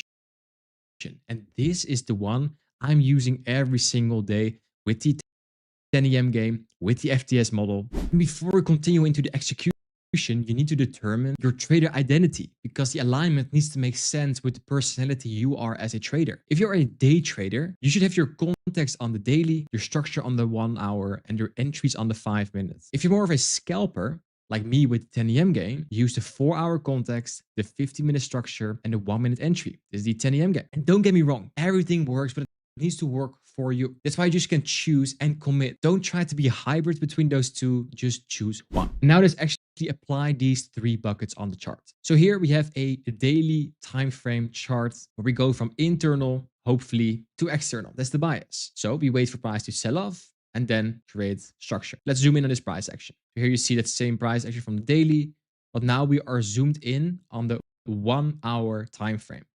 And what do you see here? We see that price trades into this daily fair value gap, and it makes the signature move of a market maker model. Aggressive sells, aggressive buys. So maybe we're gonna have a 1 hour market maker model here. We have fair value gap 1 here, and then we can just trade towards the target here to complete the market maker model. And in hindsight, yes, we will do that. So we have the fair value gap here, then we create an order block, and then we come back to the order block overlapping with a 1 hour fair value gap, and then when we trade to the target. So also the intermediate term time frame structure, the bucket, was pretty easy to read, right? But we don't take trades on the 1 hour and the 4 hour. We take trades on a lower time frame. So then we need to check again, in this fair value gap, we could have taken an entry, and in this fair value gap, we could have taken an entry. Let's see how we could determine that on the actual lower time frame, how to execute this. And now we're looking at entry 1 in the first fair value gap. So here's the 1 hour fair value gap, and we're looking at the 5 minute time frame. Remember the time frame alignment to the daily, 1 hour, and 5 minutes. But here during the New York Open, we have a mini market maker model because we have equal highs sitting here. We have aggressive sells, aggressive buys with a fair value gap, with a structure shift. There's a mini market maker model here on the 5 minutes. You can take your entry in the 5 minutes fair value gap after we took liquidity inside this fair value gap to take a really clean trade, 1, 2, 3. So the first entry, pretty easy to determine. Let's zoom in on this piece of price action inside the 1 hour order block and fair value gap. Here we're looking at the 5 minute time frame of that exact same schematic where you have the 1 hour fair value gap and order block sitting here. And look what's happening on the 5 minutes. This is a market maker model. Again, we have original consolidation, we have a sell side of the curve, we have a smart money reversal. Why is there a smart money reversal? Because we have a liquidity sweep, we have a structure shift, we have multiple fair value gaps, and we have a clear internal to external target. From the 1 hour fair value gap back to the old highs, the equal highs here. So then you can look for entries here and here in these fair value gaps. And then just wait until price completes the 5 minute market maker model. And this 5 minute market maker model was nothing more than this piece of price action on the 1 hour. This was the smart money reversal on the 5 minutes. This was the high. That's it. Where we went from internal to external on the daily for context. We went from internal to external with a market maker model on the 1 hour. And on the 5 minutes, we could see multiple market maker models inside that 1 hour market maker model. That is the mini market maker model I was referring to inside the previous episode of this mentorship about market maker models. And that is how you do a top-down analysis. And this also works on the 4 hour, 50 minute, and 1 minute, what we do with the 10 AM game. So what to remember from this episode, you have 3 buckets: the higher time frame bucket for context, the intermediate term time frame bucket for structure, and the lower time frame bucket for entries. Use the alignment table weekly 4 hour 15 minutes, daily 1 hour 5 minutes, and 4 hour 15 and 1 minute. Last one is the 10 a.m. game, executing under 1 minute. Pick one protocol. Are you a day trader or a scalper? If you are a swing trader, then you can use weekly 4 hour 15 minutes. But for this futures mentorship, we focus on scalping and day trading. Because for most futures prop firms, you need to close your trades by the end of the day. And what if the buckets don't align? If there's not a clear structure, very simple. Then there's nothing for you to do. Then you sit on your hands, there's no trades, and you can keep your data sets, the amount of trades you take, very clean. If the trade is there, you take the trade. If the trade is not there, you don't take the trade. And there you have it, layer 11 of the technicals part of the trader pyramid. If you get value from this video, make sure you like it, share it with a trading friend, and make sure you subscribe to not miss out on any of the other 35 episodes here in this futures mentorship. PDF with the slides and the frameworks are inside the description and also inside the Discord, together with hours of other free education. So make sure you check it out right now in the description. Thank you for watching, and I see you in the next one. This is a market maker model, and this is how to use it to determine your daily bias every single day. In this video, I'm going to show you what a market maker model is, the elements of a market maker model, and how you can start using it in your trading as soon as today. We are at episode 10 of the trader pyramid in the technicals layer. No time to waste. Let's go. Both in the daily bias episode and the liquidity episode, I told you that the price only does two things. It goes to external range liquidity, old highs and lows, and it goes to internal range liquidity, imbalances, fair value gaps, and order blocks inside the range. So every trade just goes from internal to external, from a fair value gap to an old high, or from external to internal, from an old high or low to a fair value gap. And there's exactly where the market maker model comes in. Because let's say you have an old high and you have an old fair value gap. And you know from the liquidity concepts that price goes from internal to external. That is the order.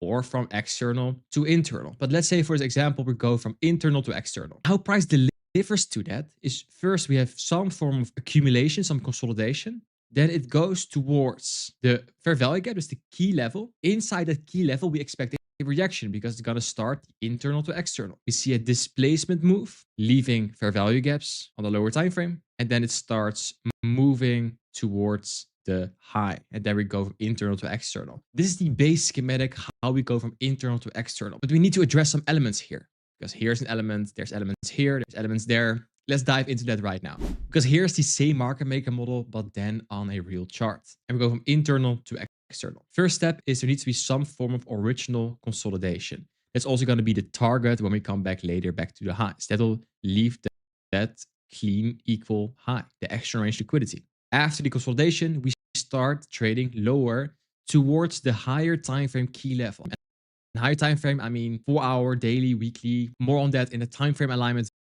video later in this mentorship. And the sell-off into the key level is called the sell side of the curve. And once we reach that higher time frame key level, then you can see the elements of a trade setup again. We have a liquidity sweep, we have a displacement with a market structure shift, we have fair value gaps, and then we trade towards the target, that's the old high. And the move upwards, it's called the buy side of the curve. But let's zoom in more in this price action.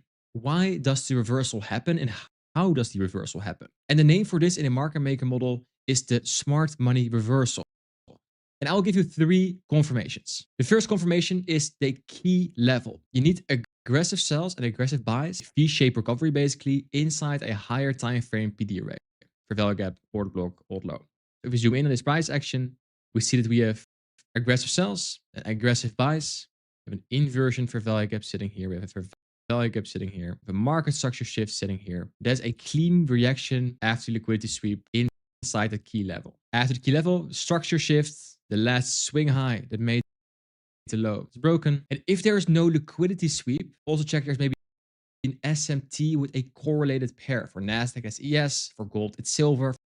For Bitcoin, it's Ethereum. For euro dollar, it's GBP US dollar. So when you see reaction from a key level, aggressive sells, aggressive buys, with a structure shift, with the liquidity sweep or SMT, you have a valid smart money reversal on your hand. And you can assume the price is now starting the buy side of the curve towards the old highs. And let's go deeper into this market maker model, because let's say this is a 4 hour chart or a 1 hour chart. We don't take our entries on a 1 and a 4 hour, right? We take our entries under 1 minute, maybe the 5 minutes, at max the 15 minutes. How can we use then a 1 and 4 hour market maker model in our advantage? Because let's say this is a 4-hour chart, and this is a 4-hour fair value gap.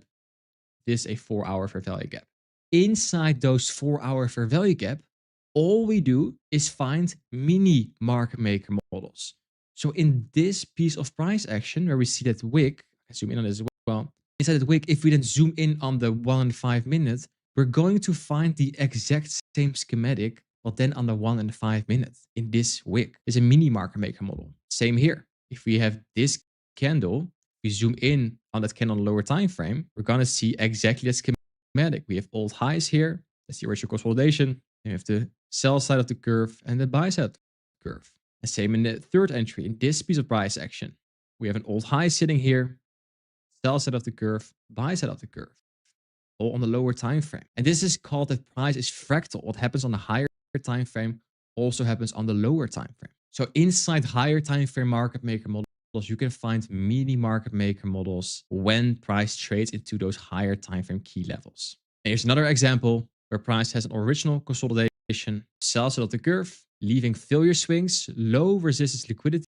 If you remember the liquidity video, low resistance liquidity, creating high resistance liquidity. Then we have the smart money reversal, structure shift, fair value gap, order block. And inside these areas, the fair value gap here, but also the fair value gap here, there you can find mini market maker models on the lower time frame. And it all comes down by just remembering internal range liquidity and external range liquidity. We go from internal to external. So the key takeaways for this episode is price goes from internal to external and from external to internal. Ideally, go with the trend. So that means internal to external is always higher probability because you're trading with the trend. Remember the schematic, consolidation, sell side of the curve, reversal, buy side of the curve. You need to know the key elements of a reversal. We have a V-shaped recovery. That's aggressive sells, aggressive buys, or aggressive buys, aggressive sells. In a key level, there needs to be a structure shift, a liquidity sweep, or an SMT.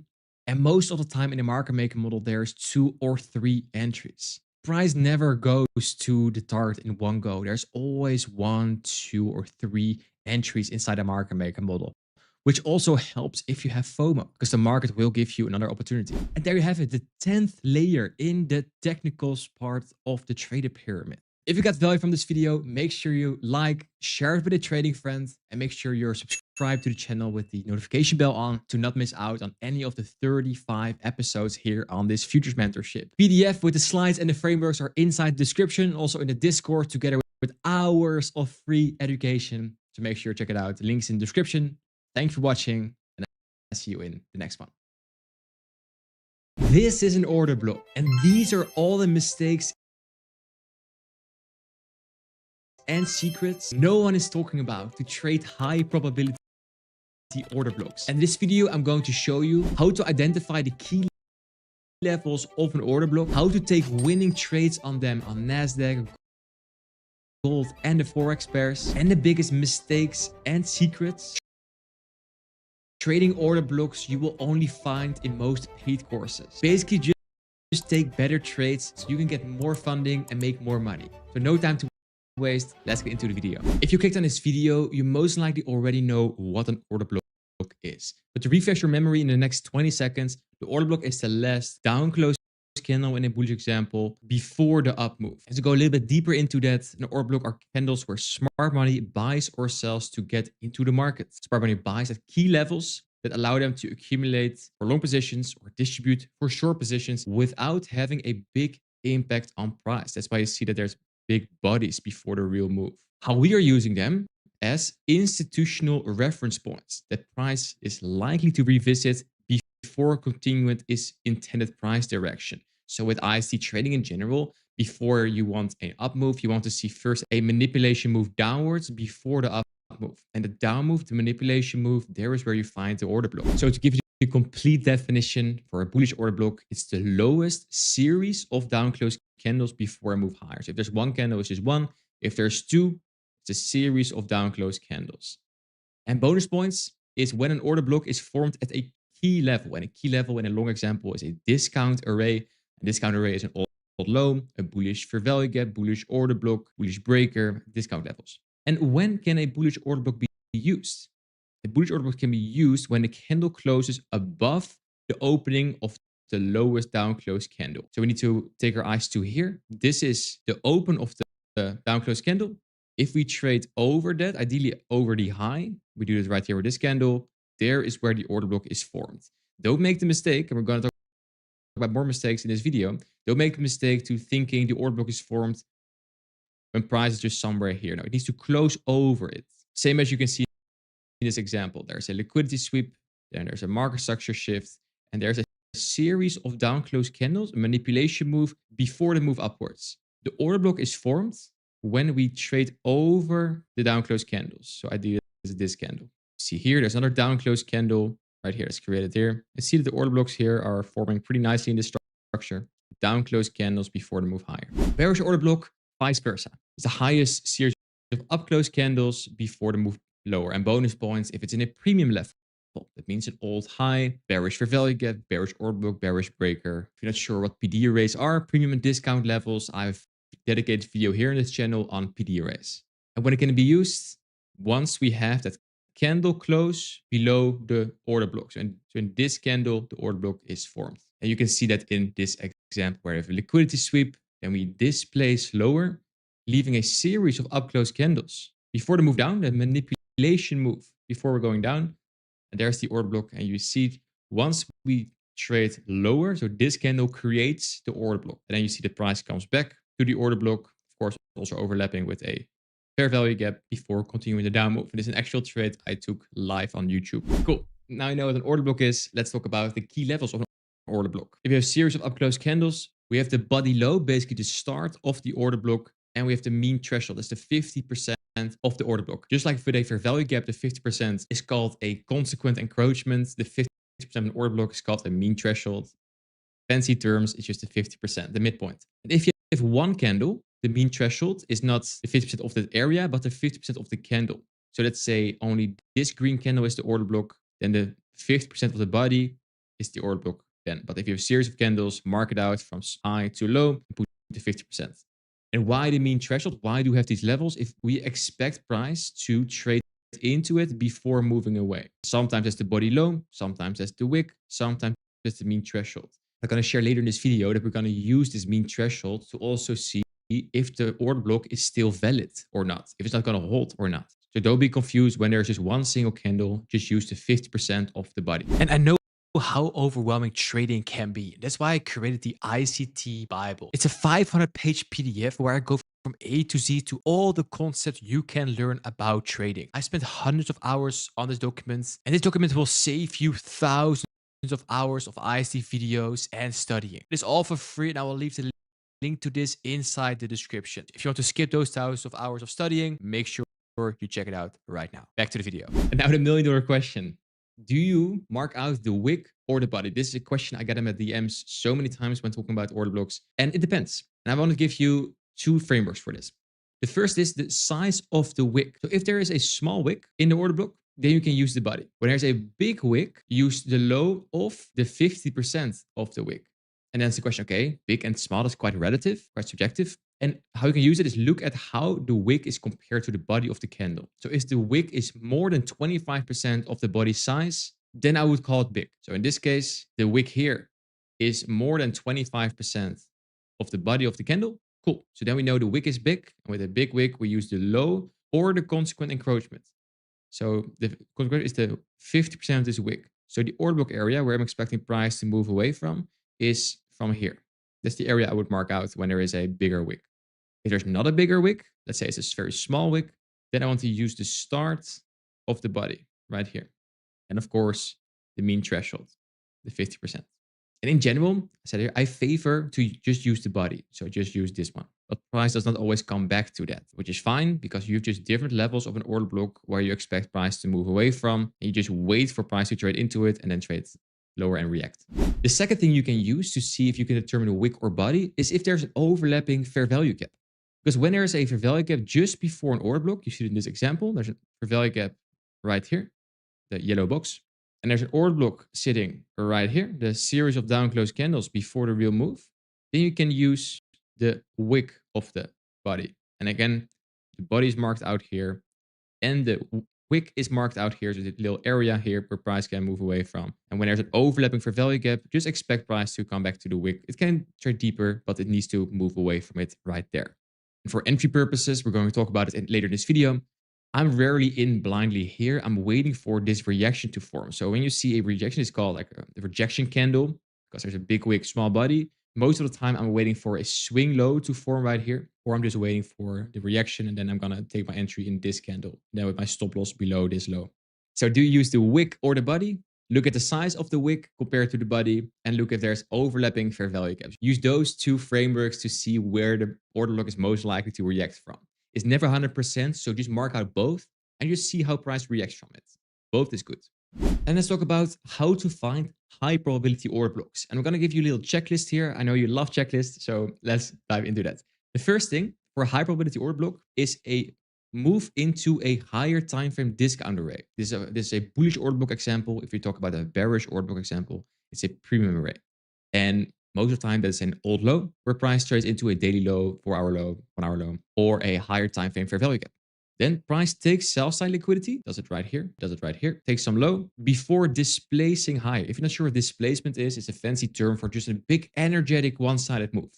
And you see that right here. So one is we trade into a discount array after sweeping liquidity. And then we see all these green candles coming in, all these green candles. That is displacement, one-sided energetic move. And 9 times out of 10, a displacement candle, a big energetic move, leave behind a fair value gap. So use them together.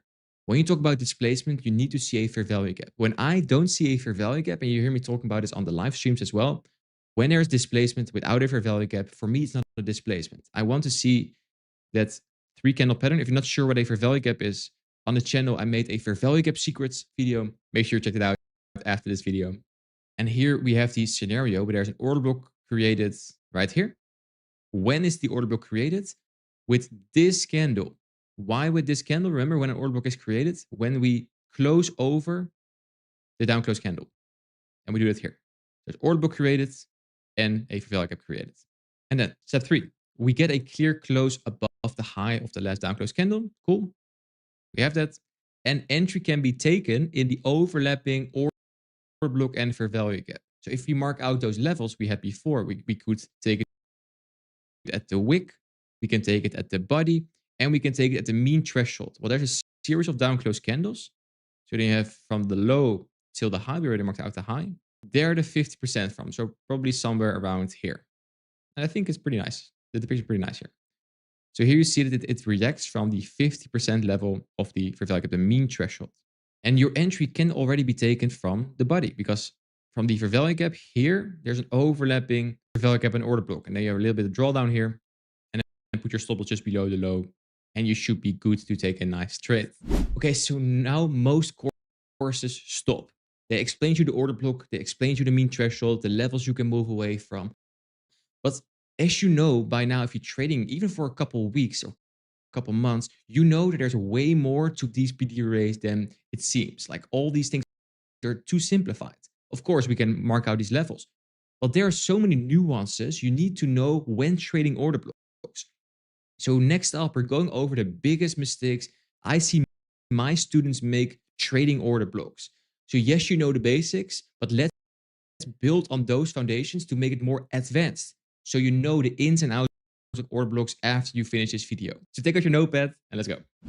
The first mistake is I know what an order block is, but I can't find them in real time. So you've watched 10 order block videos. You can identify an order block on a marked up chart, but then when you open NASDAQ at the New York Open and you try to find the order blocks, you don't know where to start. And then most traders just mark out everything they think is an order block and they are too confused and overwhelmed. Let's fix that right now. Here we're looking at gold at the 4-hour chart. And what I'm now going to show you on the 4-hour chart also works on the 1 minute to 5 minutes. Price is fractal. It's all the same. I trade mainly NASDAQ, the futures, but you can also use futures on gold. And you can also use futures on the dollar pairs. Let's now talk about this example on gold. So we know from an order block, if we have a bullish example, that is a series of down close candles before the move upwards. Let's start here. So we have a series of down close candles, this one.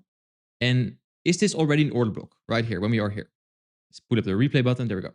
This is not an order block yet. Why? Because there's no candle close over the down close candles. Cool. Then we wait. Here, I would say here is now a candle close above the down close candle. So now I'm going to mark it out as an order block.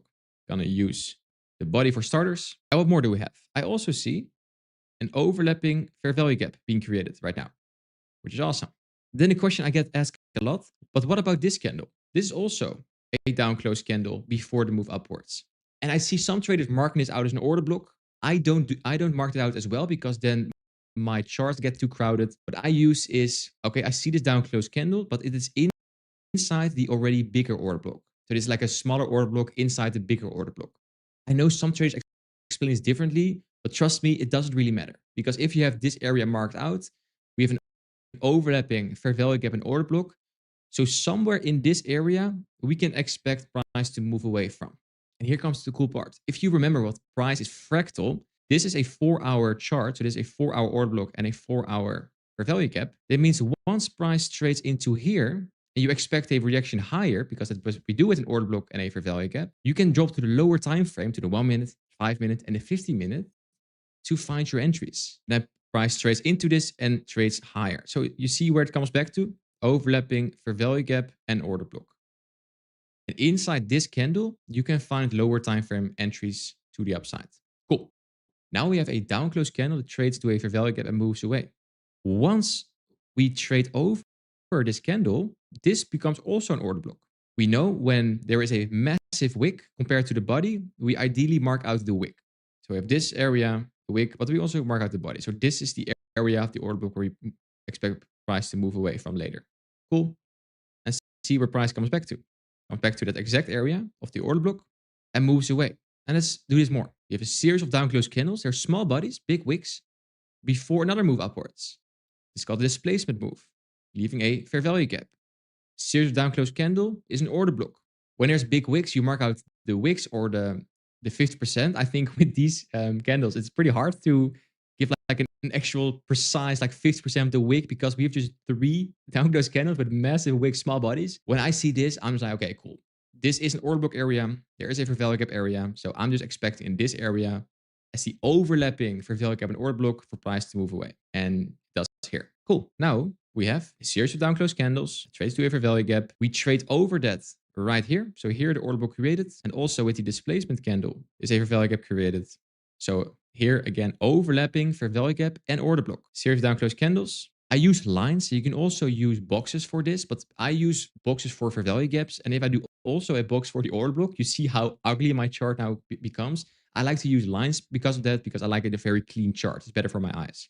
But this is what I see. This is the order block area from the low of this candle to the high of this candle. And there is a 50% of that level. It's right here. So let's remove this. So this green line is the 50% level. It's the bottom of the value gap. We also have the body. So somewhere in this area is where I'm expecting price to move away from. And unfortunately, we cannot look here because it's a live chart. So that means on this trading day where I'm now recording the video, I'm probably going to wait for price to come back. I see a fair value gap here and a fair value gap here and an order block. So I'm going to wait for price to come back here. And then I'm sitting on the lower time frame to take longs back to the high again. This is how you mark out order blocks. So if you're starting by just looking for order blocks, you're starting at the wrong place. Just look where liquidity was taken first and then wait for displacement candles. There is where the order blocks are formed. The order block will just reveal itself. It's a down move before a big energetic move, or it's an up move before a big energetic move down. The order block will reveal itself. Don't force it. If you want to find them, look for liquidity sweeps or where price rebalances back into a fair value gap. The second mistake I see my students make is they say, I enter at the order block and get stopped out, and then price reverses perfectly from where I got stopped. So there's an execution issue here. So here we look at NASDAQ at the 15-minute time frame. This is what I see so many traders do wrong, so please pay attention. Here we have a very clear trade idea. It's on a Monday, and there's a Sunday low still open. That's always a nice draw on liquidity.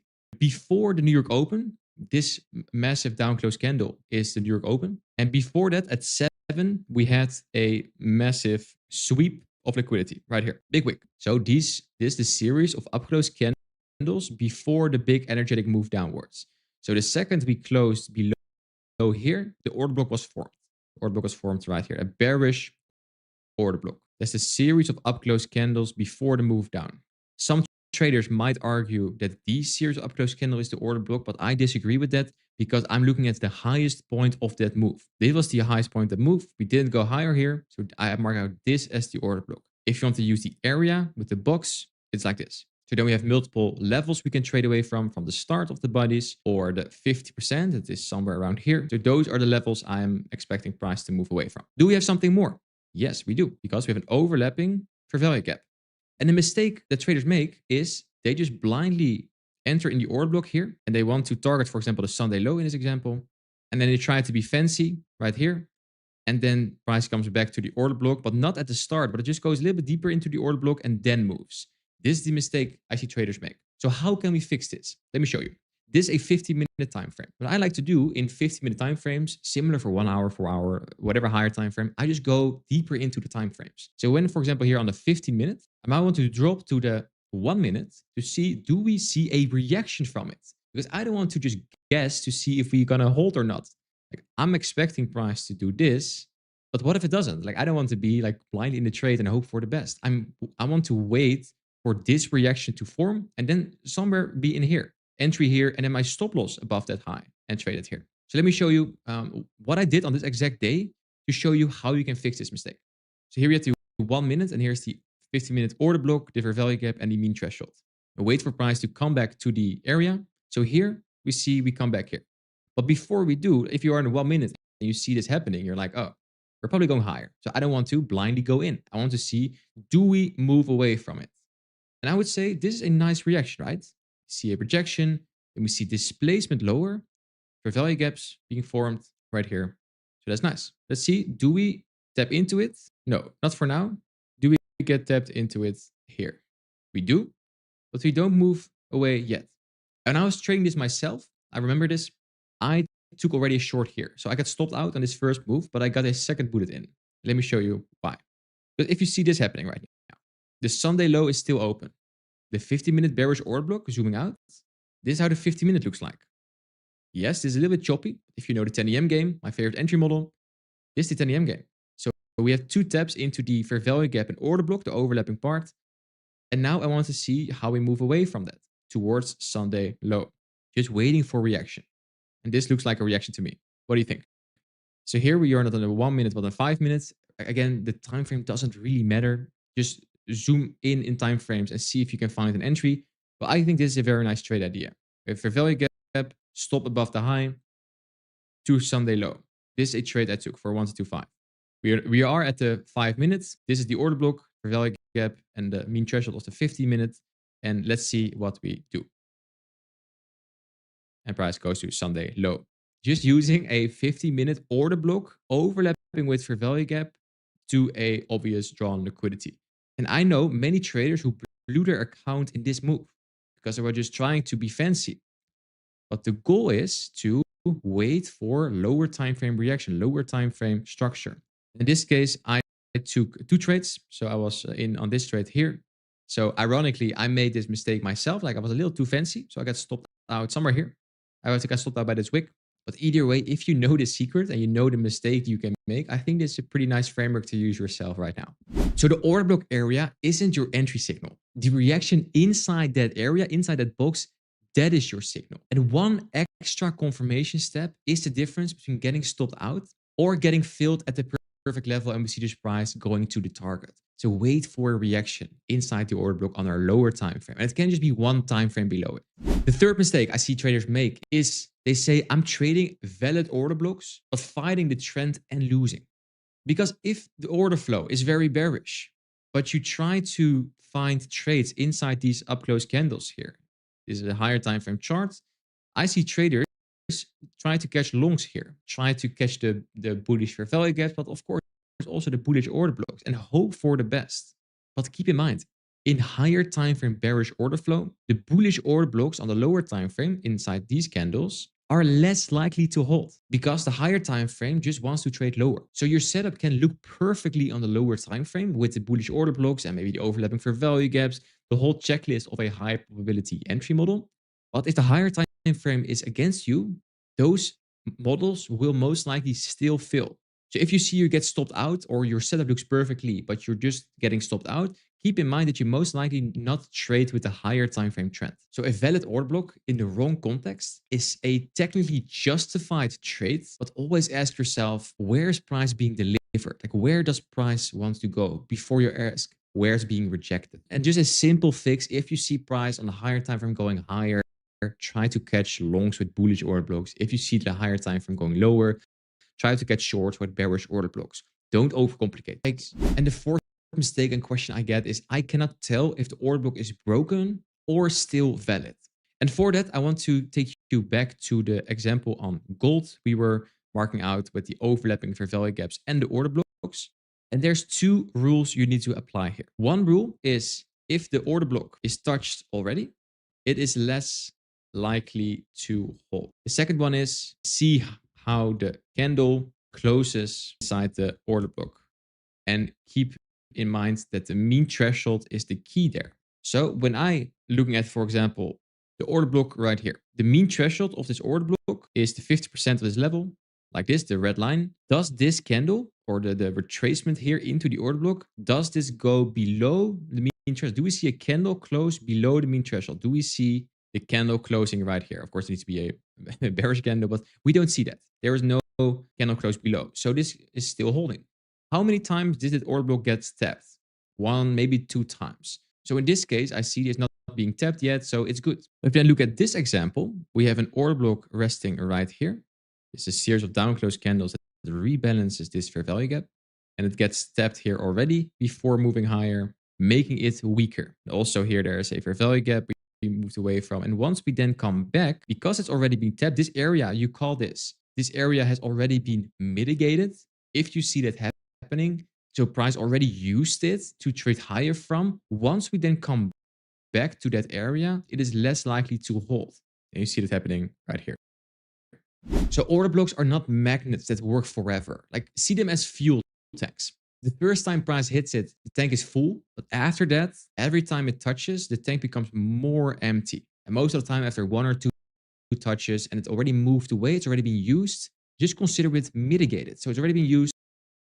It's probably not going to hold anymore. And we're now going to just break it. And if you've seen the fair value gap secrets video, fair value gaps work in the exact same way. If the fair value gaps are already being used, it's most likely not going to hold when it comes back to it. Cool. And now you're like, but is there also a nice indicator for this? Do I need to mark out those order blocks myself? And of course not. There are hundreds of indicators on TradingView. And I was looking into the order block indicators, and this one was the nicest one. It's called volumized order blocks. So let me show you on the chart.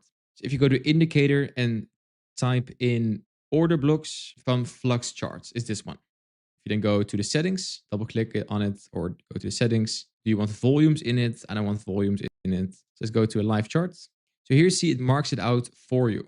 So there's here a series of down close candles before the real move, and it marks it out. And I see this indicator uses only the last candle, not the series of down close candles. So there's a little deviation there. So you can tweak this inside the settings. Also, the order block we marked out for our short idea earlier. Use these indicators to train yourself. But I think if you've seen this video, you don't need this indicator, to be honest. I think indicators are for lazy people. So I would not recommend using them. But if you want like this on your chart and you want to make it very messy, have fun. I don't believe in having indicators on your chart like this, because you know if there's a liquidity sweep like this, they're a big move away. You know by now that the last series of down close candles before the real move is the order block. No need to have like all those different colors on your chart.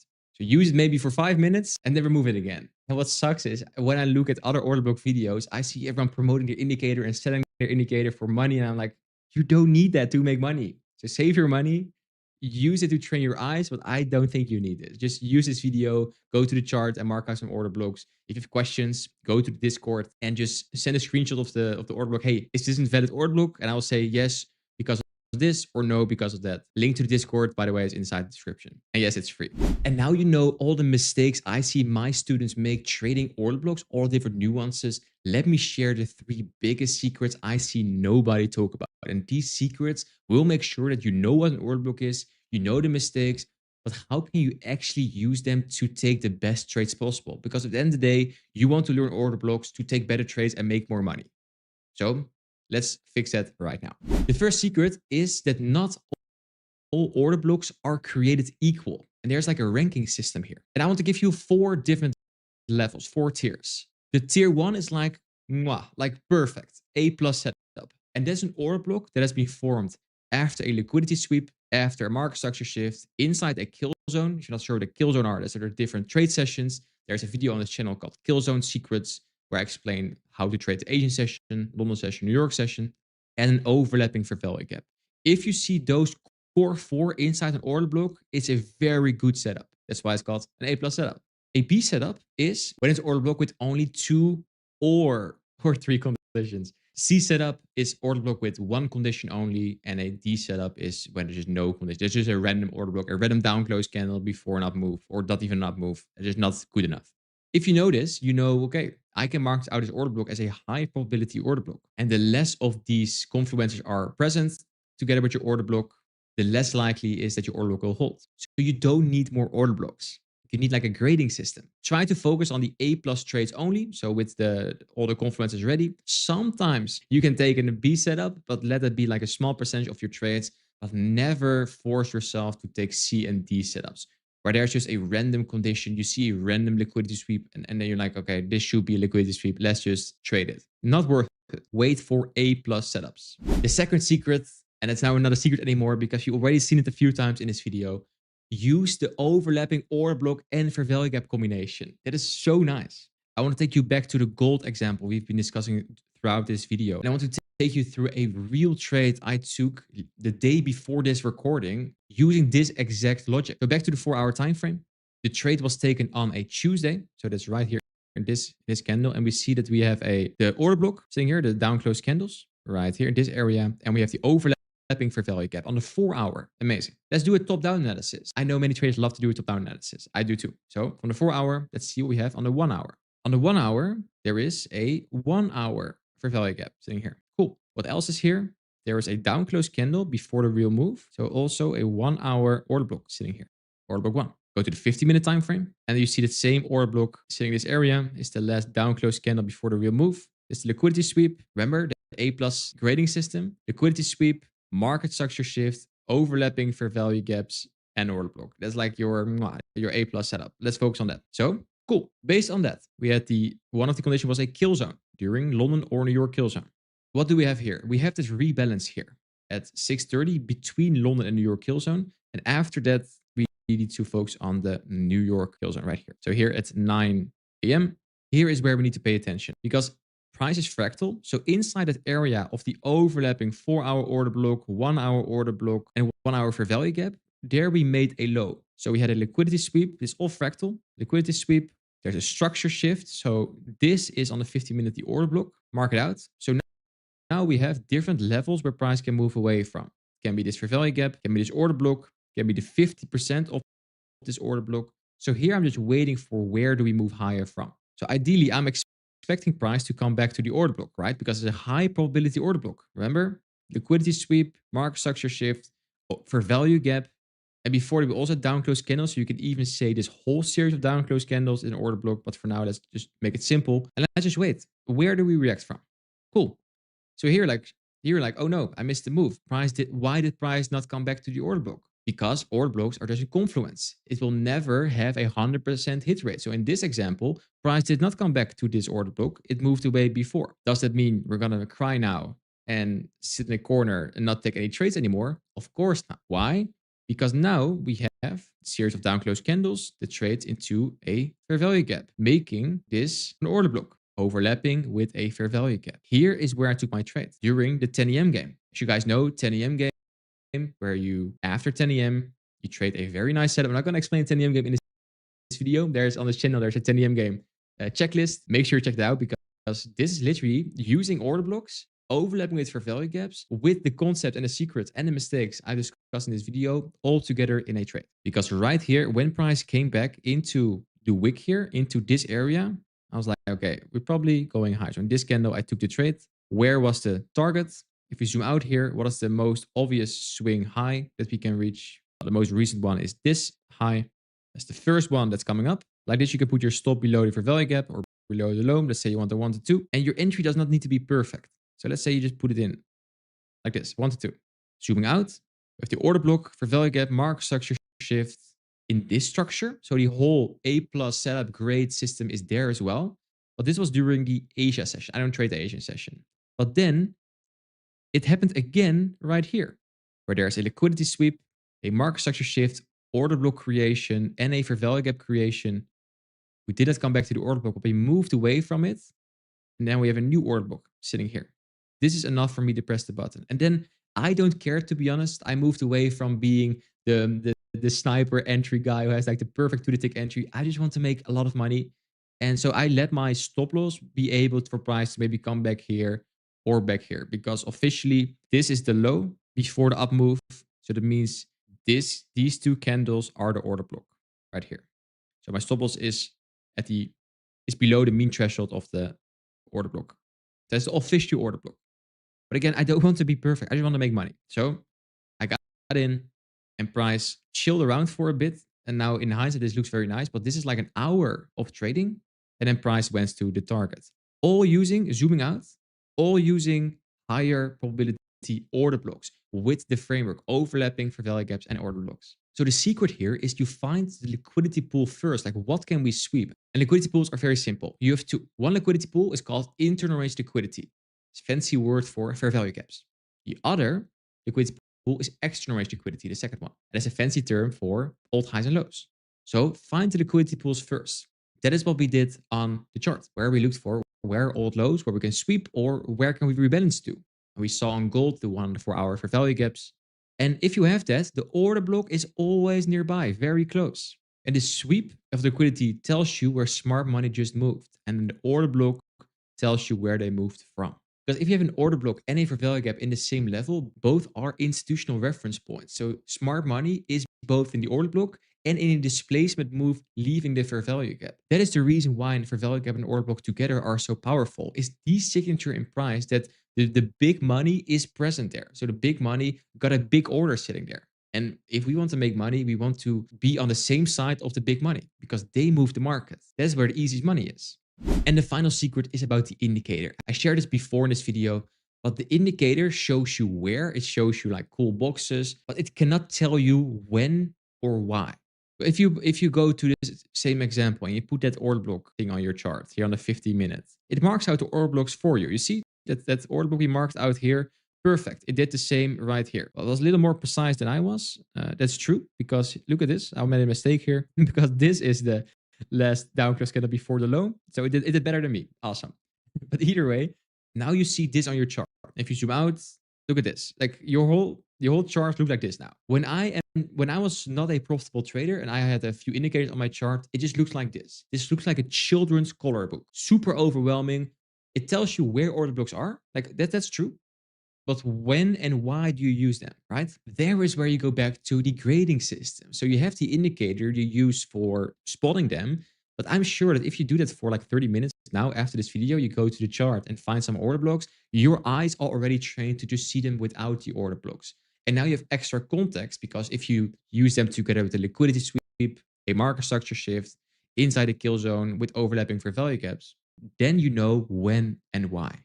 So the indicator does the spotting for you, but you need to do the filtering. So if you're trading every box it draws, like it's like a children's color book, you are outsourcing your judgment to an algorithm that has no idea what session it is, where liquidity is resting, and where your actually high probability order blocks are forming. So don't be lazy, use at the start, but then transition to just training your eyes to find them yourself. And now you know what an order block is, the key levels, the biggest mistakes, and the secrets. This is everything you need to know to start trading order blocks. If you got value out of this video, make sure to check out the video that's now appearing on the screen, because using these order block secrets together with the fair value gap secrets, you have two superpowers so you can take more winning trades. If you enjoyed this video, make sure you press the like button and the subscribe button so I can just keep feeding you with more free education. And of course, comment your biggest takeaway of this video down in the comments. Thank you for watching, and I see you in the next one. Most NASDAQ traders are now on the 1 minute, stressing over a few points, stressed out and getting chopped up by the noise. This is gambling. And this video, I want to show you why I only care about the story, the daily candle is telling me. Not indicators, not news, not 100 PD arrays. And I make over $10,000 per month doing this. So we're going to speedrun this in 3 simple steps. In step 1, I'm going to show you how to create a daily bias on using one candle. You can understand where and when the probabilities are on your side. In step 2, we're going over 3 different types of days you can encounter and how to anticipate them to make the most amount of money. And in step 3, we're going over how to use this to actually execute trades, get funded, and get payouts. Let's get into it. When I was $60,000 in debt, digging myself out of a hole, my biggest problem was not the strategy. I knew what a fair value gap was. I knew what an order block was. But my problem was blindness. I was obsessed with this 1 minute chart. I thought because I was trading futures, for example, here on ES on the 1 minute, I needed to be a scalper. I thought I needed to be fast. So the market would open at 9:30, and I would just look for the first structure I could find. I would find here inversion fair value gap, this disrespect, and at the candle close, there was already my entry to trade lower. Stop above the high for a 1 to 2. My monkey brain would now be, okay, let's go. We're going to retrace all this money towards the lows. When I would take my trade and price almost to my TP, and then I see a V-shaped recovery. And then eventually, after hoping and praying and feeling very bad, I will just be stopped out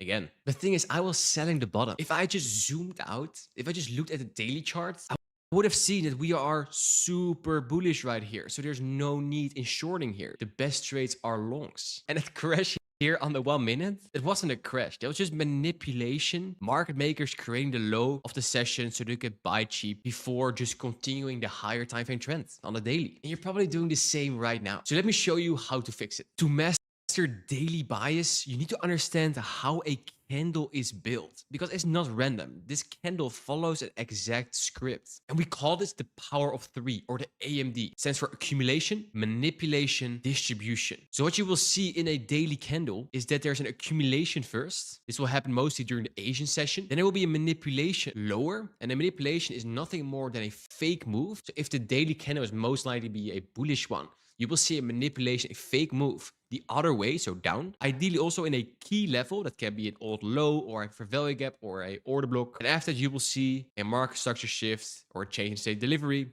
You will see a fair value gap being printed, an inversion fair value gap, and order blocks. You will see many PD arrays form in that area where the V-shaped recovery, the market structure shift, the reversal is going to start. And it starts the distribution of the move. So let's look at a bullish day. Every candle has an open, a low, a high, and a close. Then a bullish candle, it opens. It also starts the accumulation. Then it will trade lower, manipulating, setting the low of the candle. Again, ideally in a key level that can be sweeping an old low, a fair value gap, or an order block. Then it starts the distribution higher, bring the high of the candle, and then when it creates the high of the candle, it closes. So where amateurs here are selling, you now know that you need to wait, and we're probably going to go higher. We're going to need to look for buys, because once the liquidity is taken below the open, the algorithm steps in, and you will see it with aggressive movements. And this is the speed run, like price just rips high.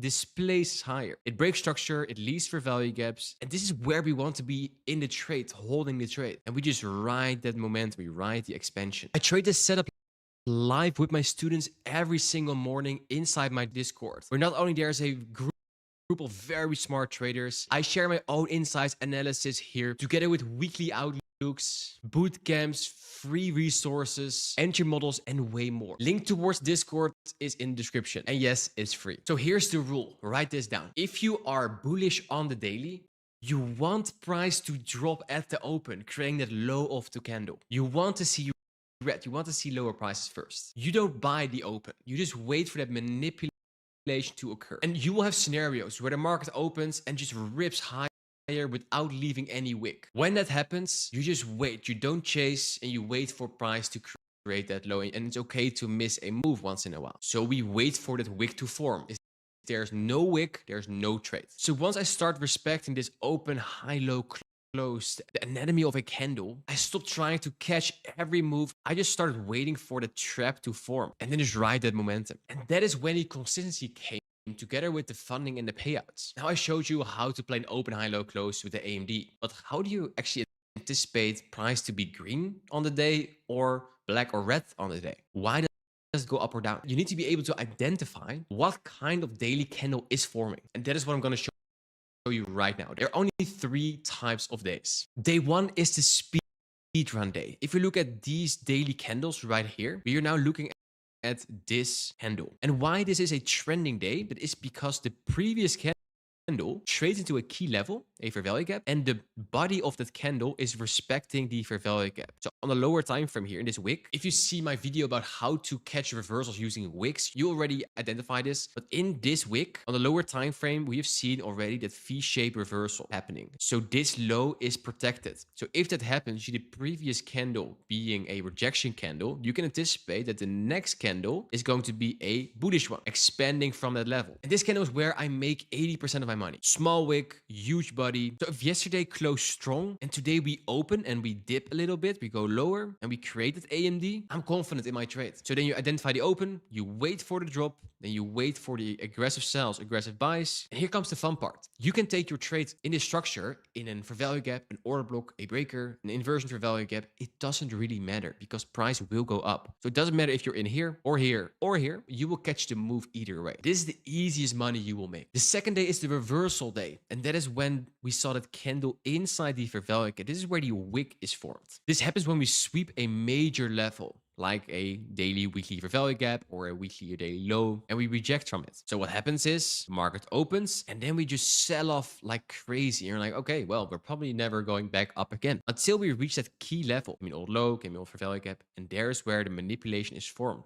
A V-shaped recovery, aggressive sells, aggressive buys back into the range. And when you see that, you need to pay attention because there's where your entries will come. And from the simple open, high, low, close and AMD is if you see price coming back into a key level and then create on the lower time frame a V-shaped recovery, aggressive sells, aggressive buys, you will most likely have a reversal on your hands. And I take this trade always. And there's where you just wait for the displacement, come back into fair value gap or block or breaker, and then catch the distribution. While the speed run day, the trending day is where I make the most money. After that, definitely I'm always looking for higher time frame fair value gaps and old highs and lows to catch these reversal days as well. And the third kind of day is the doji day. This is where we open, we trade lower, we trade higher, and then we trade back lower, where just nothing happens. Very small body, big wicks on both sides. This is horrible. This usually happens after a massive expansion day or when a massive drawn liquidity has been hit. So for example, in NASDAQ, the previous day or previous session has like a 500-point move, you can expect the next day to be a doji day because it's probably just engineering liquidity, not doing much. And this is where the monkey brain is starting to blow accounts because you saw the big day in the previous day, maybe you missed it, or even if you caught it, you want more of that. You think, oh, let's go, I'm gonna catch another big move. And that's where so many accounts are blown. So that means after a large range day or even a large range session, you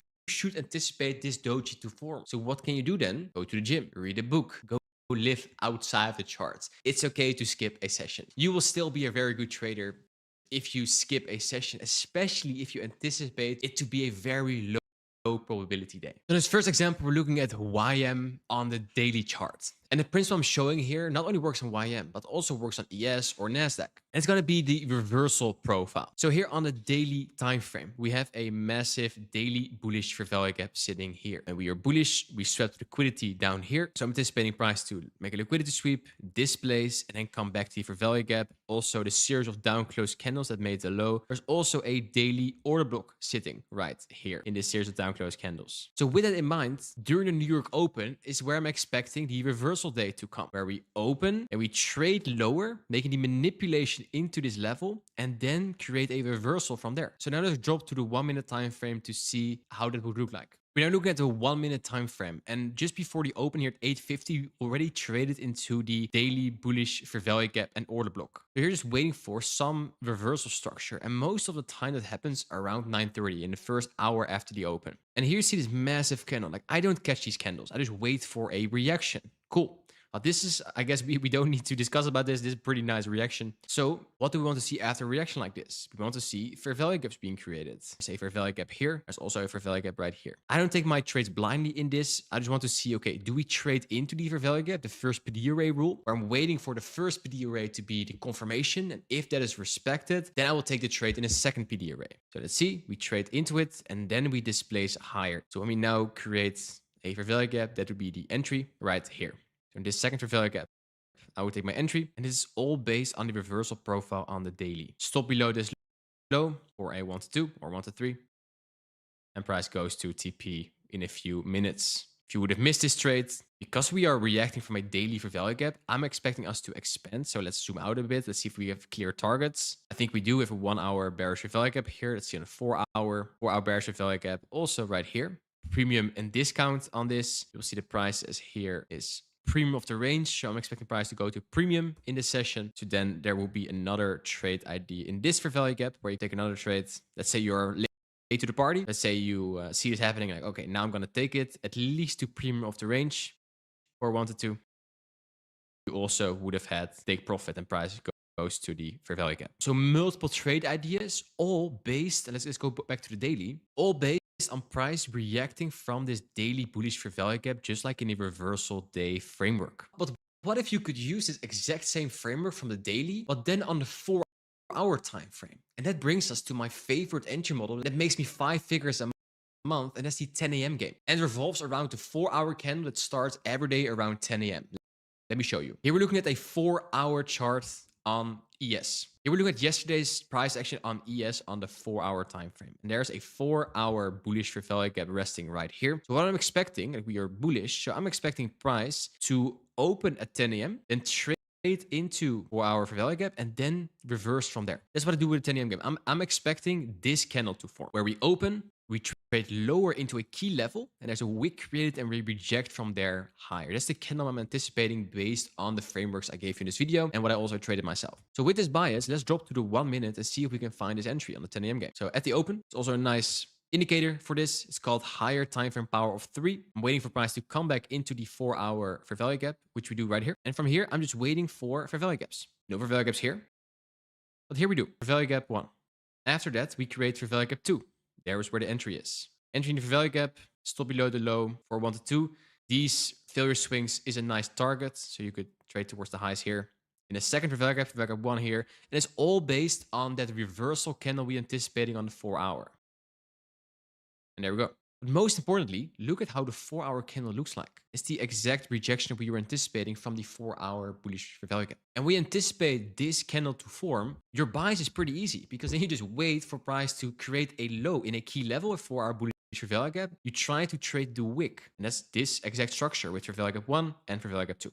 Now let's go back at this first example on YM, where we had that reversal profile from the daily bullish fair value gap. And I want to show you how to trade the 10 a.m. game here as well. So here on Monday, I think we are still pretty bullish. We trade away from a daily bullish fair value gap. So I think on Monday, we can trade towards this high and maybe even towards this high. And when I have a bullish bias, I want price open, manipulate lower, and then trade higher. Accumulation, manipulation, distribution. So now let's drop to the lower time frame on Monday during the open and see what we get there. Here we're looking at YM on a 15-minute time frame. We can drop lower to the 1 and 5 minute too. Here just before the open, we still have these highs intact. So there's going to be a drawn liquidity and we are bullish. So we're anticipating for the open price to trade lower and then higher. So let's see if there's a manipulation going on. And the manipulation ideally is taking out liquidity pools. What type of liquidity pools? I would say London liquidity is nice. Like, of course, we can take out these lows, but a liquidity pool like a session liquidity like London is pretty nice. So let's wait until the open. It's now 9:30 almost.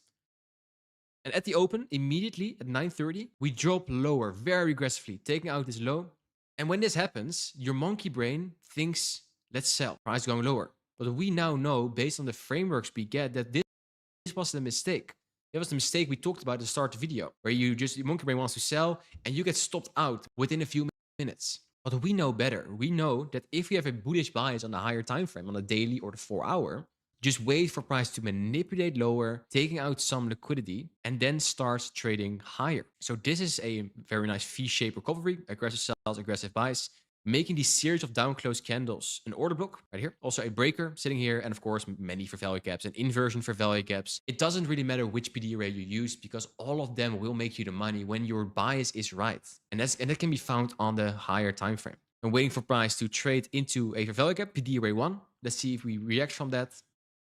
We do right here. This is PD array 2. It's PD array 1. We zoom out to the 5-minute time frame. We also see that there is a 5-minute fair value gap sitting here. So because there's a 5-minute fair value gap here, to add a nuance to the entries, I'm not going to put my stop loss below this low because I'm anticipating price to come back to the 5-minute bullish fair value gap. Because this is a very classic 5-minute structure where there's a 5-minute order block right here and a fair value gap. So ideally, I'm going to wait for price at 10 a.m. with a new 4-hour candle to open. Let's look at the new 4-hour candle. We want price to open, trade lower, and the wick of the 4-hour candle needs to be inside at 5 minutes for value gap and then trade higher. That's the bias. So we trade lower. Now let's see if there's a reaction from this. And a reaction looks like how a bearish for value gap here is disrespected, inversed. So the second it closes above it, I'm okay to take an entry. So it's not now, but right here. This is the entry. Because now, not only do we react from this 5-minute bullish for value gap and the order block, also we potentially create the low of the 4-hour candle. There's where I take my entry. Right here, stop below the low. Right here for a 1, 2, 2. Towards the highs, yesterday's highs. And let's see what we get. And there you go. If you then zoom out again, where this was the reversal we caught earlier in example 1, in this example, we just caught the reversal in a 4-hour bullish for value gap. And then we just traded the next candle at the open. On the lower time frame, it looks very aggressive, very fast, but on the higher time frame, it's just a very easy reversal candle from a key level, a bullish for value gap. So if you cannot see this open, high, low, close setup very clearly, you sit on your hands. Preserving capital is a very offensive strategy, because you have more money to play with when the actual setup occurs. If you want the exact technical checklist I use to identify these days before they happen, together with all my entry models and my frameworks, check the link in the description for the Market Maker Blueprint. And yes, it's free. I break it all down step by step. And if you like this video, make sure to check out the video that's now appearing on the screen, because this video will show you step by step on how to use wicks of candles to catch the best reversals and get those sniper entries. Thank you for watching, and I see you in the next one. Bye-bye.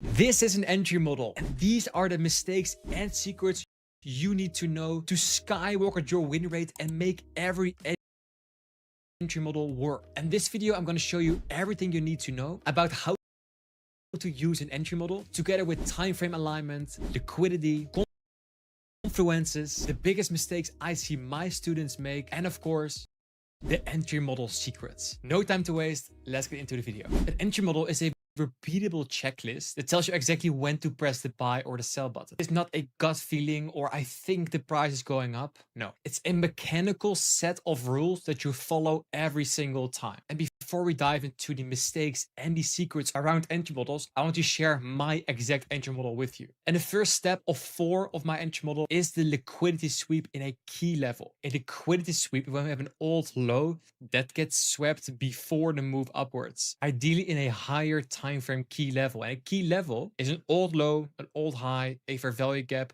or an order block. And that sweep tells you that smart money is involved. They just grab the liquidity they need before a big move is coming. And we want to catch that big move. The second step is the market structure shift. And a market structure shift is after that sweep, you wait for the last swing high that made the low, that is this swing high, to be broken. And it's broken once price trades over here. So when this happens, then there is a market structure shift. And that confirms the direction. We go from bearish to bullish. And without this, I don't take any trades. So next to the liquidity sweep and the market structure shift, they have the retracement into a PD array. Because now you wait for price to come back into a fair value gap, an order block, a breaker, an inversion fair value gap, whatever of the PD arrays you like to use in your trading. An important rule here is the more confluence is present in an area, so we have an overlapping fair value gap, breaker, order block, the higher the probability the trade is going to be. I don't have a set PD array collection I trade with, but most of my winning trades have fair value gaps and order blocks in them. So price suits liquidity, then breaks structure, then in that displacement move, the energetic move,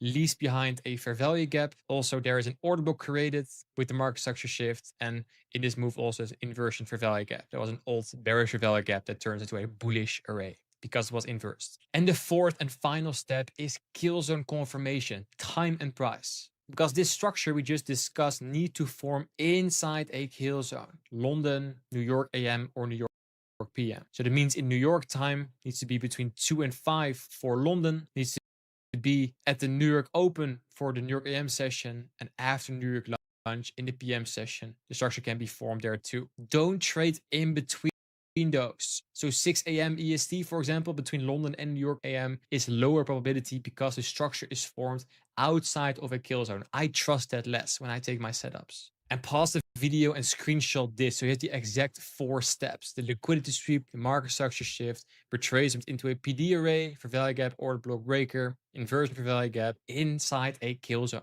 Currently you're watching entry model secrets, but before this there was kill zone secrets, fair value gap secrets, and order block secrets. So if you're not sure what a fair value gap, an order block, or a kill zone is, I will leave the link to those videos inside the description. So make sure you check them out after you've completed this video. And to see these 4 steps in action, I want to take you to an actual trade I took in the week before this recording. And we are at the Dow Jones YM on the 1-minute chart before the New York Open. And we are very bullish, higher time frame. So I'm expecting price to trade higher. So that means we need to have a liquidity sweep of an old low. I see an old low here and here. So at the New York Open, I just wait for aggressive sells, aggressive buys, that liquidity sweep, and then also breaking structure, leaving a potential fair value gap and order block inside the kill zone. We are in a kill zone because it's New York AM. It's 9:30 AM EST. It's a New York Open. So let's see what the price gives us. So we sweep this low, and then also we sweep the other low.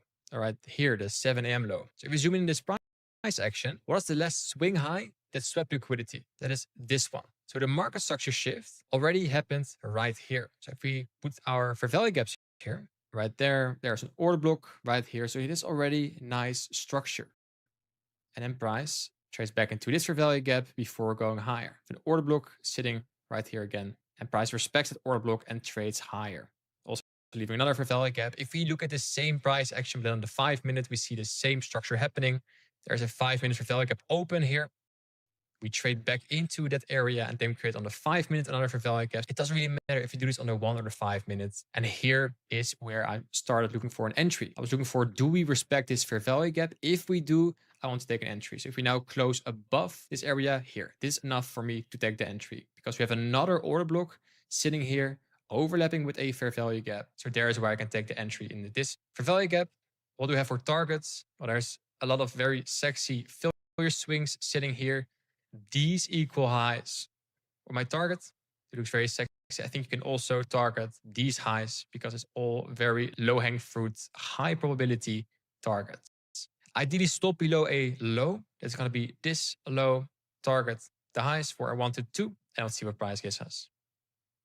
And then eventually price reaches the first area and then also the second area, giving full TP. But it all starts down here with a liquidity sweep, break of structure also here on the 5-minute, the last swing high that made the low. Once that is violated, right here, you can take your entries in the fair value gaps and with a little drawdown, but eventually price goes to the target. But what if you missed that move? Let's fast forward to Thursday. This trade was taken on a Tuesday. This is on a Thursday. We are at all-time high. And right here at the London session, we swept all-time high. There's a lot to rebalance here. For example, this 1 hour fair value gap and also this low are nice rebalancing because higher time frame, we could just do this on a higher time frame, retrace and then go back higher.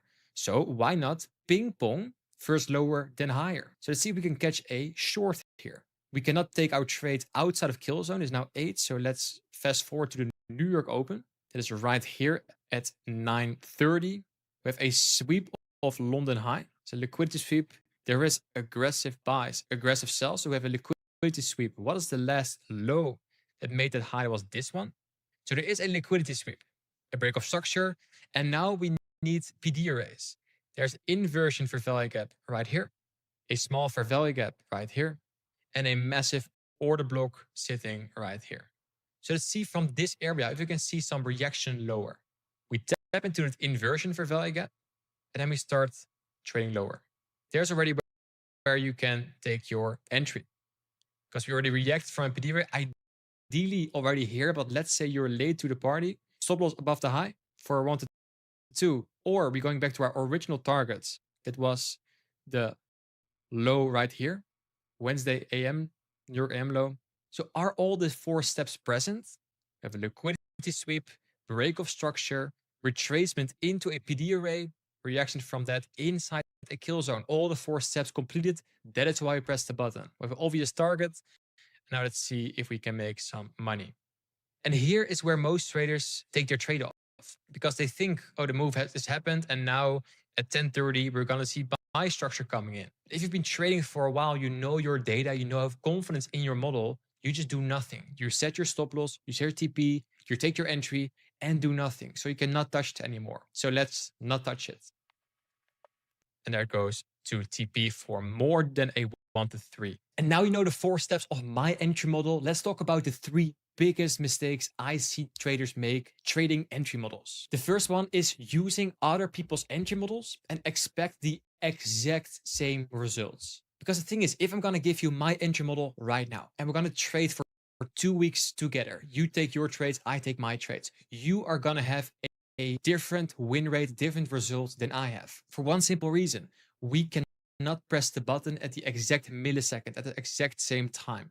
So that means sometimes the market moves away a couple of points. It will always be slightly different. So some weeks with the same entry model, you have a 80% win rate, I have a 50% win rate, and sometimes you have a 40% win rate and I have a 60% win rate, all using the same entry model. So instead of copying your next 90% win rate entry model, why not steal from your favorite influencers or from your favorite courses or YouTube videos? Pick what confluences you like, for example, the 4 steps I just gave you, and then make it your own. That means going to the chart, backtest, and journal, build data that what you are doing with your entry model actually gives you the results you want.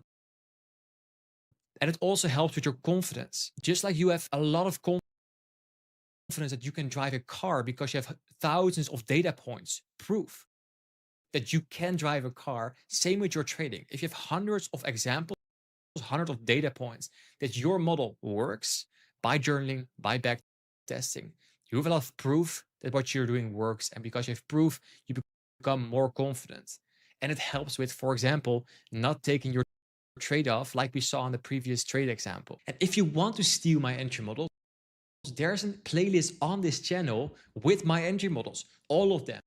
And you're going to see that core 4 I just explained, you will see them back in all my entry models, but then with different nuances. So go to that entry model after this video. I'll leave the link inside the description, and then watch them all and find your favorite entry model and start building data on this to make it your own, get the confidence and get better results. The second mistake I see traders make is waiting for all the stars to align, for all their confluences to align. Because some entry models not only have a liquidity sweep, a market structure shift, a fair value gap, and a kill zone, but they also have inversion fair value gaps, reapers, market maker models, N-box, N-dogs, CRT, some support resistance, some EMAs. And some entry models just have a checklist of 15 different confluences. And if you need to wait for all those 15 stars to align, you're going to have a very low volume of trades because there's not many occasions where all those 15 confluences come together. So the first step you need to do is reduce the amount of confluences you need to take a trade. The most healthy entry models I've seen have between 4 and 7 confluences. I just gave you 4. That means you can add 3 of your favorites to it, and don't wait for all 7 all the time. Most decent setups from those 7 confluences have like 4 or 5 or 6 of them. Of course, if it's only one confluence, you're gonna take a B setup, don't take it. You don't always need to wait for all those 7 stars to align. 5 or 6 is already enough. And the third mistake is changing your entry model every time you are in a losing streak. And that's called strategy hopping. You think your model doesn't work anymore, so you buy a new course, watch a new model, and you keep being stuck in that cycle. But the thing is, let's say my entry models I give you have a 50% win rate. If you shoot a 1 to 2, that's pretty decent. You can make a lot of money with that. But if it has a 50% win rate, that means over the next 100 trades, you're still gonna lose 50. And even while you lose 50, you're still making money because the winning 50 trades are gonna outperform your 50 losing trades. And those 50 losing trades can come in sequences called losing streaks. So that means you can have a 10 losing streaks by doing everything right and still make money in the long run. But if you're in between that 10 losing streak, you're gonna buy a new course or just change your model altogether because you think it stopped working, you will never become profitable because there's no consistency in your trading. The one thing that needs to be consistent is the model you execute. So the moment you start hopping, you actually self-sabotaging your own trading. So maybe think twice for getting another entry model inside your trading. Maybe go back to your last 10 or 20 winning trades and see what's already working for you and do more of what's working. And the fourth mistake is not trading with the higher time frame trend. In this example, we have a very bullish market. We are trending upwards. But what if inside this piece of price action on the higher time frame, we think, oh yes, we're now going in a reversal. So on the lower time frame, we drop, for example, from the 1 hour time frame here to the 1 minute time frame here, and we catch the first bearish fair value gap, get our hands on. We do that, and obviously we will get stopped out because the market was super bullish. Trending higher, shorting a bullish market is not very nice. Same with longing a bearish market. It is lower probability. So your entry model does still work, but the trend is still your friend. So just take your model with the trend to make your own life very easy. And I'm really ashamed to share you this, but this is also a trade I took this week, making this mistake. So we are hyper bullish on NASDAQ. We are at all-time highs. We just went up for a few thousand points. And here we are at the New York Open. So I was trying to be fancy because I was like, going to the 4 hour time frame, I think we can rebalance at least to this 4 hour bullish fair value gap. So that was my target for a potential ping pong. First lower, then higher. That was my idea. So then during the New York Open at 9:30, I was aiming to trade back towards these lows, towards that 4 hour bullish fair value gap. So I was just waiting for the model. And you know the model by now. It's a liquidity sweep. And there was no liquidity sweep here, but there was an SMT. I'm not going to go deeper in what SMT is, but that means if two correlated assets do not follow each other. So ES, the correlated asset, made a higher high. This made a lower high. And I was like, hey, I see SMT. I see a fair value gap. What is the last swing low that made the high? Well, the SMT that was this low. So we have a liquidity sweep for SMT. We have a market structure shift and PD raise. So when I saw this reaction, I took a trade right here. TP at that 4 hour fair value gap. Stop loss is high for a 1, 2, 2. And let's see what price did. It went up and up and up without any retracement.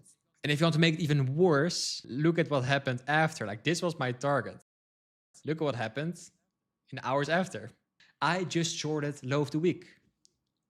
So please don't make this mistake too. Don't short trending markets. So now you know my 4-step entry model and you know the biggest entry model mistakes. Now it's time to look at the entry model secrets. And the first secret is going to be time frame alignment. Your entry time frame, it doesn't matter if that's the 1 minute, the 5 minute, the 50 minute, the 1 hour. It needs to be always 1 or 2 levels below your key level time frame. Let me show you. The first thing you need to know in time frame alignment is that price is fractal. What happens on the higher time frame happens the same on the lower time frame.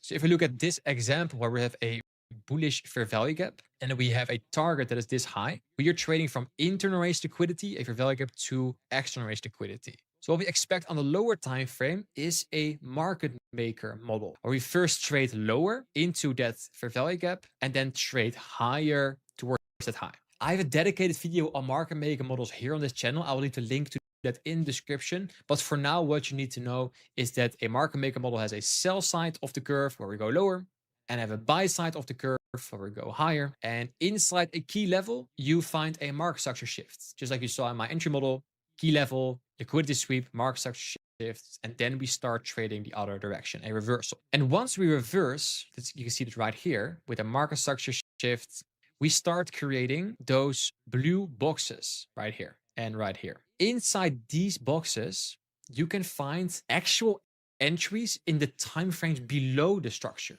So what I mean by that, if this is the higher time frame structure, let's say the daily or the weekly or the 4 hour, inside those blue boxes, you can find mini market maker models on lower time frames. And there's where time frame alignment comes in. So we have market maker models inside market maker models, market maker modelception. And how we can use the time frames in that, if you're a swing trader, you can use a monthly internal fair value gap to external, to the old high. You can use a daily structure, or you can have a weekly internal to external and use a 4 hour structure. or a daily internal to external and a 1 hour structure. If you're a day trader, for example, trading futures, what I like to use is a 4 hour internal to external. So I'm looking for that 4 hour move to happen. I use a 15-minute market maker model. And inside that 15-minute market maker model, I'm using a 1-minute mini market maker model. That's where the 10 AM game comes in. That is where the FTS model comes in, and basically all my entry models you see on this channel. And if this went too fast for you, let me explain it one more time without all the colors. This is the key level. We trade from internal range liquidity to external range liquidity, all high. This is the lower time frame structure with the liquidity sweep, with the market structure shift, with the fair value gap or the order block, and then we trade higher. Inside that lower time frame structure, in these moves, there are fair value gaps created. Where do the fair value gaps trade to? Towards old highs. That's the same move, but then the mini version. So in this move, you can have on the lower time frame the same structure. So for example, if this is a daily fair value gap, and this is a daily high, so a daily internal to external. With a time frame alignment, what I showed you right here, in a daily internal to external, we need a 1 hour structure. So this structure is the 1 hour time frame. And then we go back to the time frame alignment. In a 1 hour structure, you can have a 5-minute mini market maker model. So we go from the daily to the 1 hour structure, and inside that 1 hour structure, we find 5-minute mini market maker models. But the structure is always the same. It has those 4 components: a liquidity sweep, a market structure shift, some PD arrays inside the kill zone. And another tip here is the more time frames that align with your trade idea, the higher the probability. That means if not only the 1 minute, the 5 minute, and the 50-minute structure is bullish and you want to take longs, what if the 1 hour, the 4 hour, daily, weekly, monthly, everything is bullish? If all the time frames are bullish, your long idea is going to play out very sexy.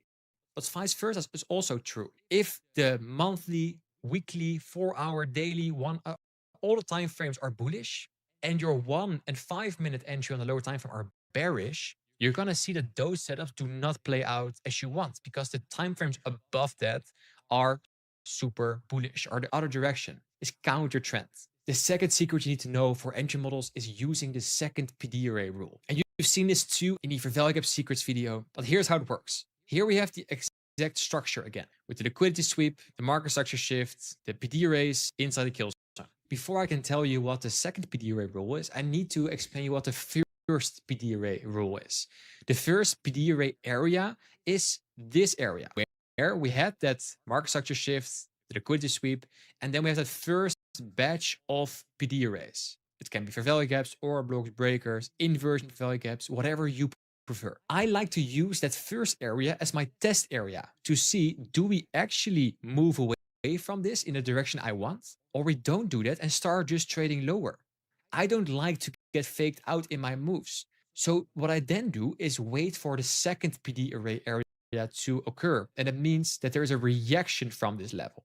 And it looks exactly like this. We have a reaction from that first PD array area, and now there are new extra PD arrays created. Because with this move away from that first PD array area, there is a new order block created, there's a new fair value gap created, and that is the second PD array area. And then we can use this first PD array area as our defense. There's an extra structure created for our trade idea, and for actual executions that looks like this. So if you want to use the second PD array rule, your entry is going to be in that second fair value gap or the second order block. And if you want to want the 3, you can put your stop loss below the first PD array area's low. If you want to want the 2, you can be even more safe. You can put your stop loss closer to the low of the structure. Both is good regardless of what risk to reward you are shooting for. And the third secret is, don't just trade individual PD arrays. Use them together. So not only trade fair value gaps blindly or order blocks blindly. Use them together with the liquidity sweeps, with the order blocks, with the market structure shift, with the market maker models. We talked before about that there's multiple stars that need to align. That is this. Don't wait for too many stars to align, for all the stars to align all the time, because your volume will be too low. But never trade just one PD array. Trade them together. And the fourth secret is use your entry model on one then more asset class. So if you now, for example, only trade NASDAQ, there can be a problem. Let me show you. If we go back to the NASDAQ example, we showed that I was shorting the very bullish move. If we go to the daily here, look at what happened here. There's just one big energetic move upwards without any retracements. So the entry model I showed you before with a liquidity sweep, a market structure shift, and then go higher. If you have a hyper trending market like NASDAQ here, this model will not come for one simple reason. There is no liquidity sweep. We just go higher and higher and higher. There is no sweep. And because it's one of the core four of my entry model, it needs to be there. I did not take a lot of trades in this move. And that's a problem because I want to make money. I want to expose myself to the market. I want to take trades to start making money. But if my model is not there, I'm not going to force my setups like you saw me doing on that short trade earlier. You need to sit on your hands. But because we need to expose ourselves to the market, to risk money, to make money, the secret I'm showing you here is use more than one asset class. So what I like to do when NASDAQ is like this, I like to go to, for example, to ES or YM, the other conference. Well, ES did exactly the same. So also ES, it was not nice. But YM at the same time had cleaner, higher time frame for value gaps where we could trade from and order blocks. And we know that if there's a higher time frame for value gap, like for example here on the lower time frame, we can find our structures because price is fractal. So YM here was more sexy to trade. Same for if you trade futures, gold. In that move where NASDAQ was trending, we had some nice fair value gaps here on the 4-hour time frame. We also had some nice fair value gap. It's a nice bearish fair value gaps here to take shorts towards the low. So even this looks like consolidation, lower time frame in these moves, I made some nice money because in these moves, I was on the lower time frame trading the model, liquidity sweep, market structure shift, PD raise in a kill zone. And now you know my entry model, the biggest mistakes trading entry models, and the secrets to execute your entry model like a professional trader. This is everything you need to start going to the charts and executing your model. But if you want more of this, make sure you check out the video that's now appearing on the screen because it's going to be the start of my entry model playlist. You can just steal my entry model so you can use the secrets I share with you right now to or steal my entry model or make your own entry model even better. So make sure to check it out right now. Don't forget to subscribe and hit the notification bell and leave a like if you learned something from this video. Thank you for watching and I'll see you in the next one. This is time, this is price. And it's the only two concepts you need to become a professional trader. And this video, I'm going to show you how to use time, when to trade, and price, how it delivers to the target, to skyrocket your win rate, and basically just take better trades. And with better trades, you can make more money, more funding. So no time to waste, let's go. If you only look at technicals and only buy courses trying to find a new entry model, you're making a huge mistake because you need to combine price with time. You can have the best entry model in the world, but if you're executing it on the wrong time, you will have a big problem and you will not get the results you want. And when talking about time and price, we need to talk about the when, the time, when do you trade, and the price. How do you trade? How does price go to the certain target? And if you dive deeper into the when, into time, there are two things you need to master. And it is how to trade news and how to trade the kill zones. And news is very simple. It is the red folders. And for the red folders, use forexfactory.com. You'll see a screenshot here. If you go to forexfactory.com, you will see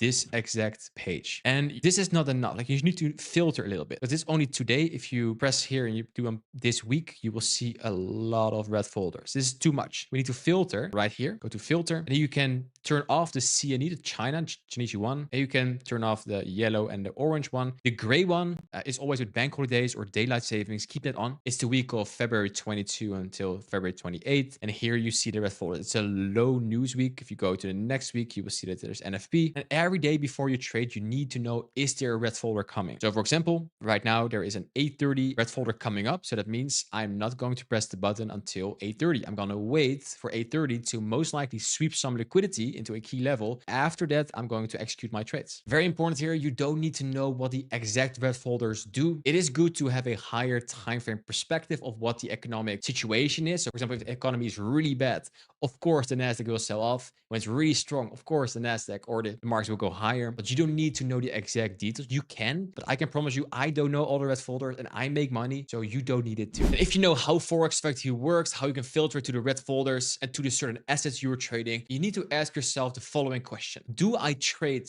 before, during, or after the red folders? Because if you trade before the high impact news, you should know that it's very low probability. Price will accumulate or manipulate. You will see that before big news events, you will see price just ranging. And then when the news drops, for example, this screenshot about CPI, then the liquidity will be taken out and then we trade lower. This also can be recognized as the accumulation, manipulation, distribution. And you don't want to be in a trade before the manipulation happens. And that's why it's important to not trade before a red folder. And what if you trade during the news, when it actually comes out? Please be aware that that is just straight gambling. You don't know what the news will bring, if it goes up or down, how big the candle will be. So trading during the news, avoid it at all costs. There's a reason why prop firms ban news trading, and it has to do with the high volatility and high unpredictability of the candles that are printing during the news. And your risk profile will not be followed because the risk to reward you're going to take, the size of your stop loss is going to be so big when you need to account for the move of a red folder. And if you want to trade during the news, you most likely will see that you will get wigged out during the news and then we make the real move. But what if you wait?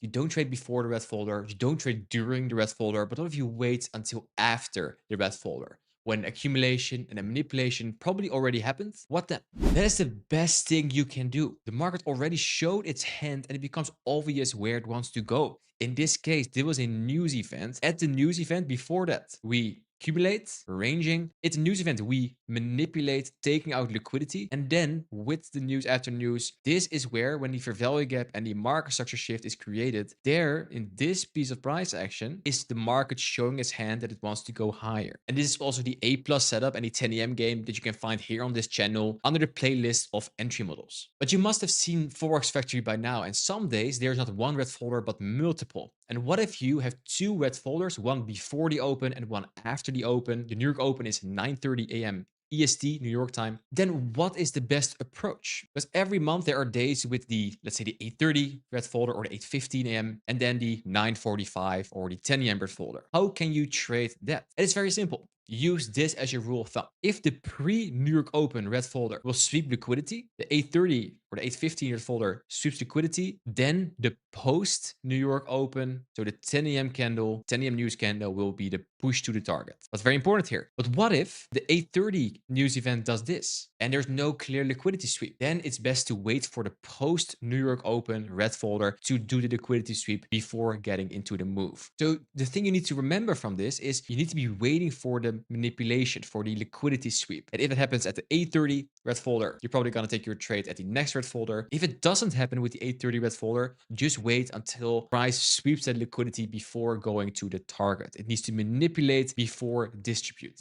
And right now, I want you to pause the video and make sure to put these two rules in your trade plan right now. These are the most important ones. One is no trading before the three big boys. And the three big boys are NFP, non-farm payroll, the first Friday of the month. It is CPI, that means inflation data, and FOMC. FOMC is the interest rates decision. NFP and CPI are always at 8:30 AM EST, and FOMC is always in the PM session at 2:30 PM EST. So that means in the sessions before NFP, CPI, and FOMC, you can expect low probability conditions. And low expectations mean you can still trade, but there's a strong possibility of weird or choppy delivery to your targets. So instead of price going very clean to a short target, for example, it'll probably just seek and destroy and do nothing. And then at the actual news event, then it will make the move. And the second rule is when there's no news days, also have low expectations, because we want the red folders to sweep that liquidity, to take out the liquidity, to manipulate before the real move. If there's no news,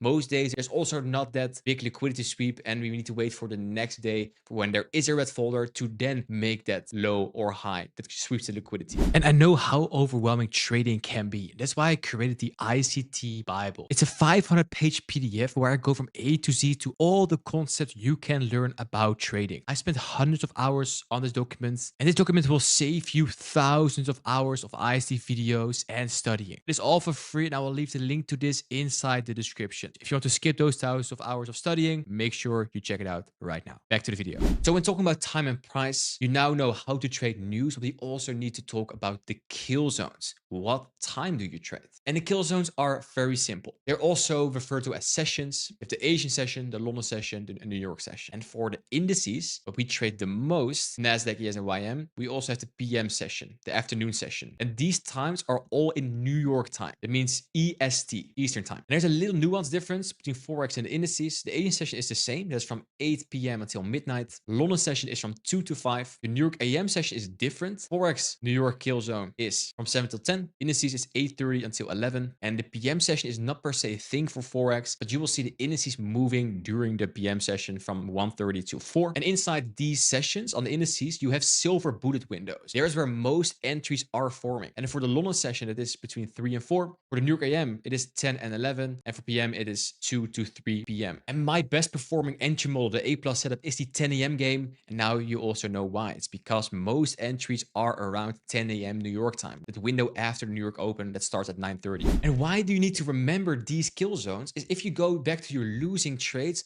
most likely your trades are taken at the wrong time. So your structure was there, like the price was pretty good. You see your setup, but the timing was way off. And to give you some nuggets here, you should pair the asset you are trading with a certain kill zone. So if we talk about Forex, if you want to trade the Asian session, you should trade pairs that move in the Asian session. Well, what is the Asian session? It's the JPY, the Japanese yen, it's the Australian dollar, and it's the New Zealand dollar. Those are in the Asian session. So those pairs, those assets, those currencies move. For London, well, which currencies are in London session? It is the euro and the GBP. And the New York session obviously is the dollar and the Canadian dollar. And that is why if you have, for example, euro dollar, you will see the euro dollar moves in London and New York AM because euro is from London and the dollar is from the New York session, New York area. You will see euro dollar not moving in Asia. It will most likely consolidate, waiting for the London session because there is where the big liquidity comes to the market. And same for the indices. If you trade the NASDAQ, the S&P, ES, or YM, the Dow Jones, those are the New York stock markets. So that means you will see that those indices move during the New York session because there's where the US money comes into the market. If you want to trade, for example, indices during London session, you can look at the German stock market, the DAX, for example, or the UK 100 from England. So when you start matching the kill zone with a certain pair you're trading, your win rate will go up. And if you're confused about the kill zones, there's an indicator on TradingView you can use to mark out these exact kill zones. If you go to indicators and type in ICT kill zones and pivots, this one from Trade for Up, it will show the exact boxes of the kill zones. If you go to the settings of the indicator, you can even adjust this. You can pause the video and just copy these settings.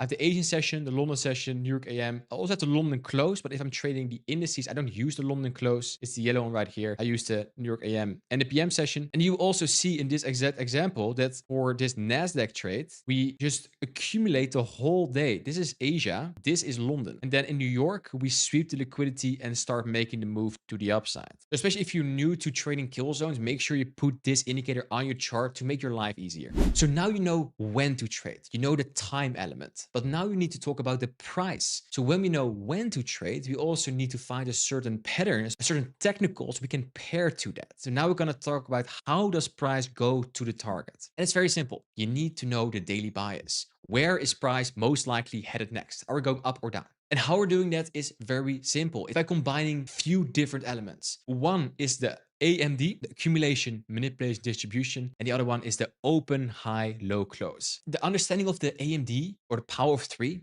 is very simple. The accumulation is the consolidation. It's right here when we just consolidate.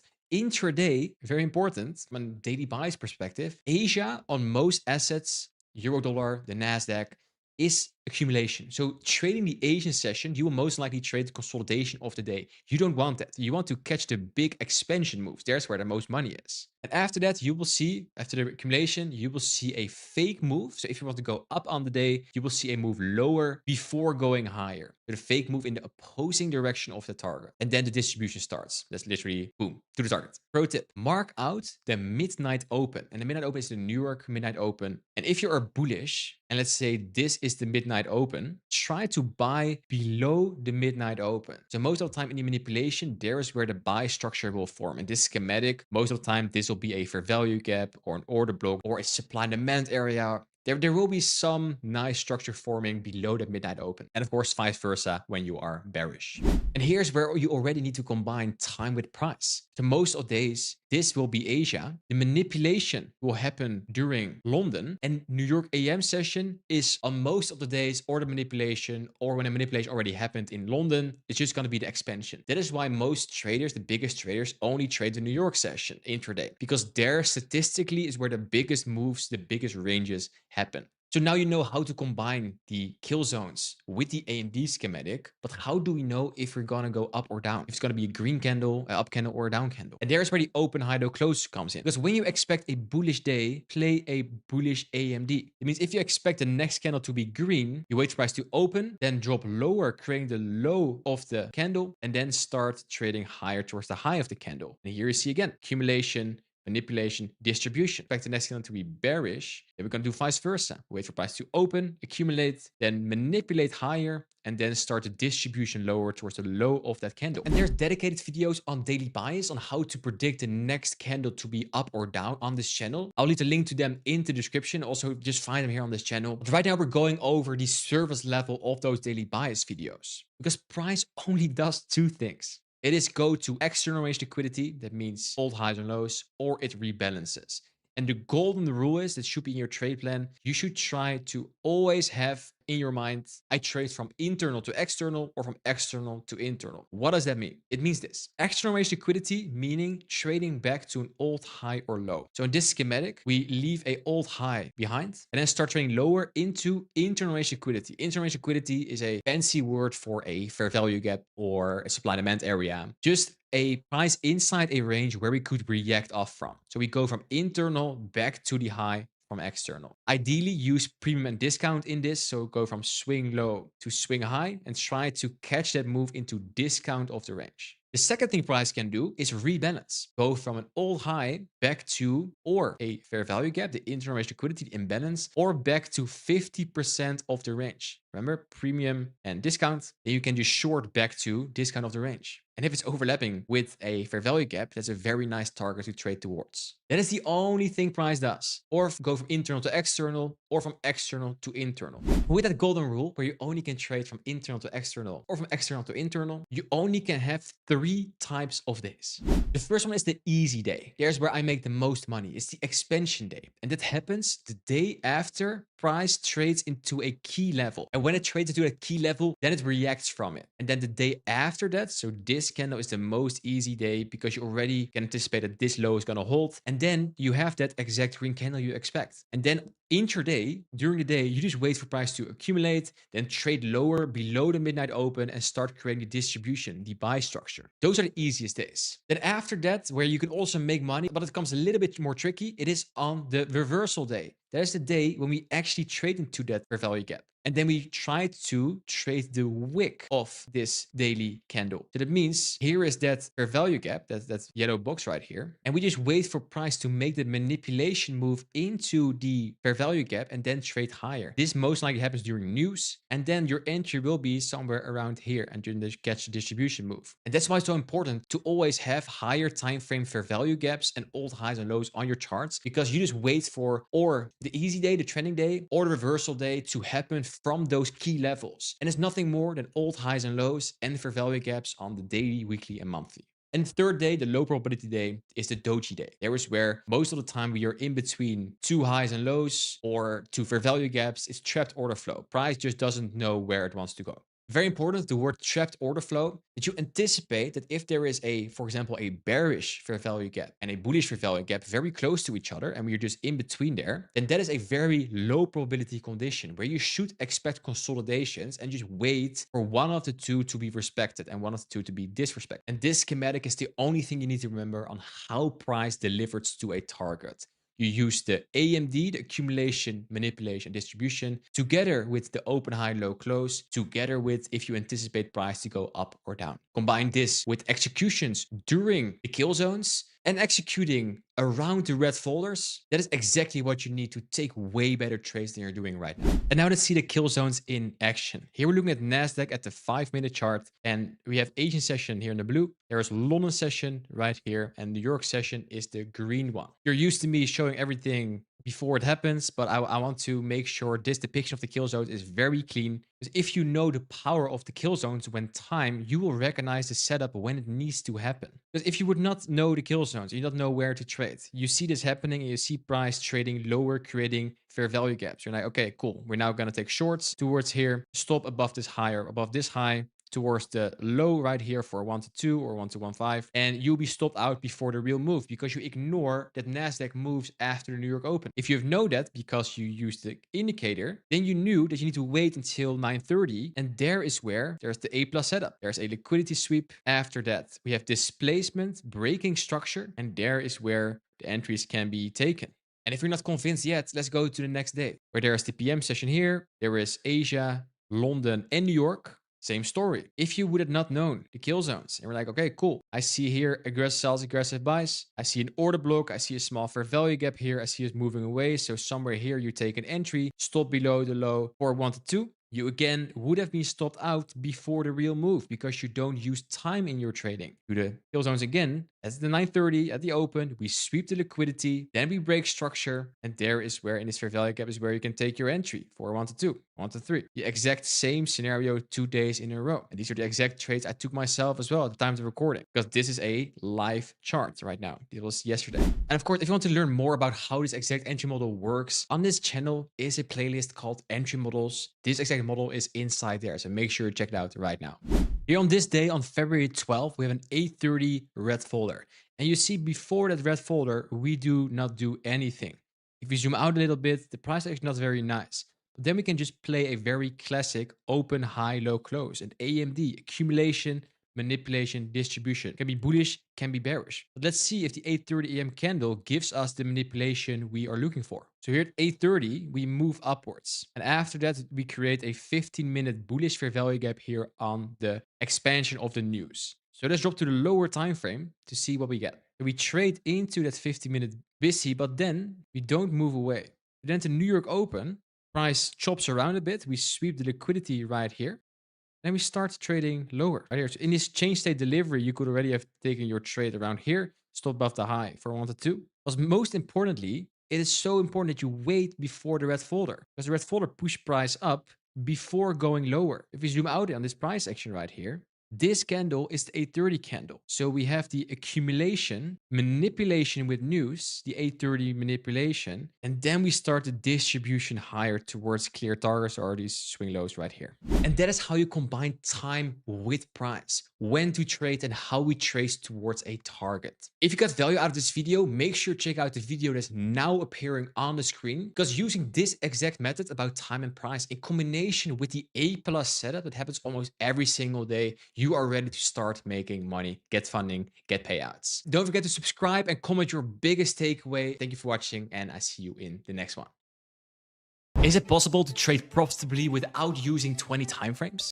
Oh yes, and it's the only way I went from losing $60,000 to trading full time. Most traders think they need to analyze the weekly, the daily, the 4-hour, all the way to the 1 minute just to take a trade. And they're frozen by analysis paralysis. This video is not about adding more lines or more time frames to your charts. It's about deleting them. I'm going to show you the exact time frame alignment framework I use to skyrocket my win rate, ignore 90% of the noise, and got me to over $1 million in funding. No time to waste. Let's get into the video. You have so many time frames you can look at, but to execute a trade today, you only need 3 buckets to align: the higher time frame, the intermediate time frame, and the lower time frame bucket. This is the higher time frame bucket, and it's the daily, the weekly, and the monthly. This bucket tells us if the casino is open. If this bucket is empty, so there's no clear setup, we do not trade. And a pro tip here is to look for trending conditions down or trending conditions up for the most clear setups. If you know the context up or down, the next step is to go to the second bucket, that's the intermediate term time frame. It's the 1 and the 4 hour. So inside this down close candle, if we drop then to the 1 and the 4 hour, this will look like this. It's the structure.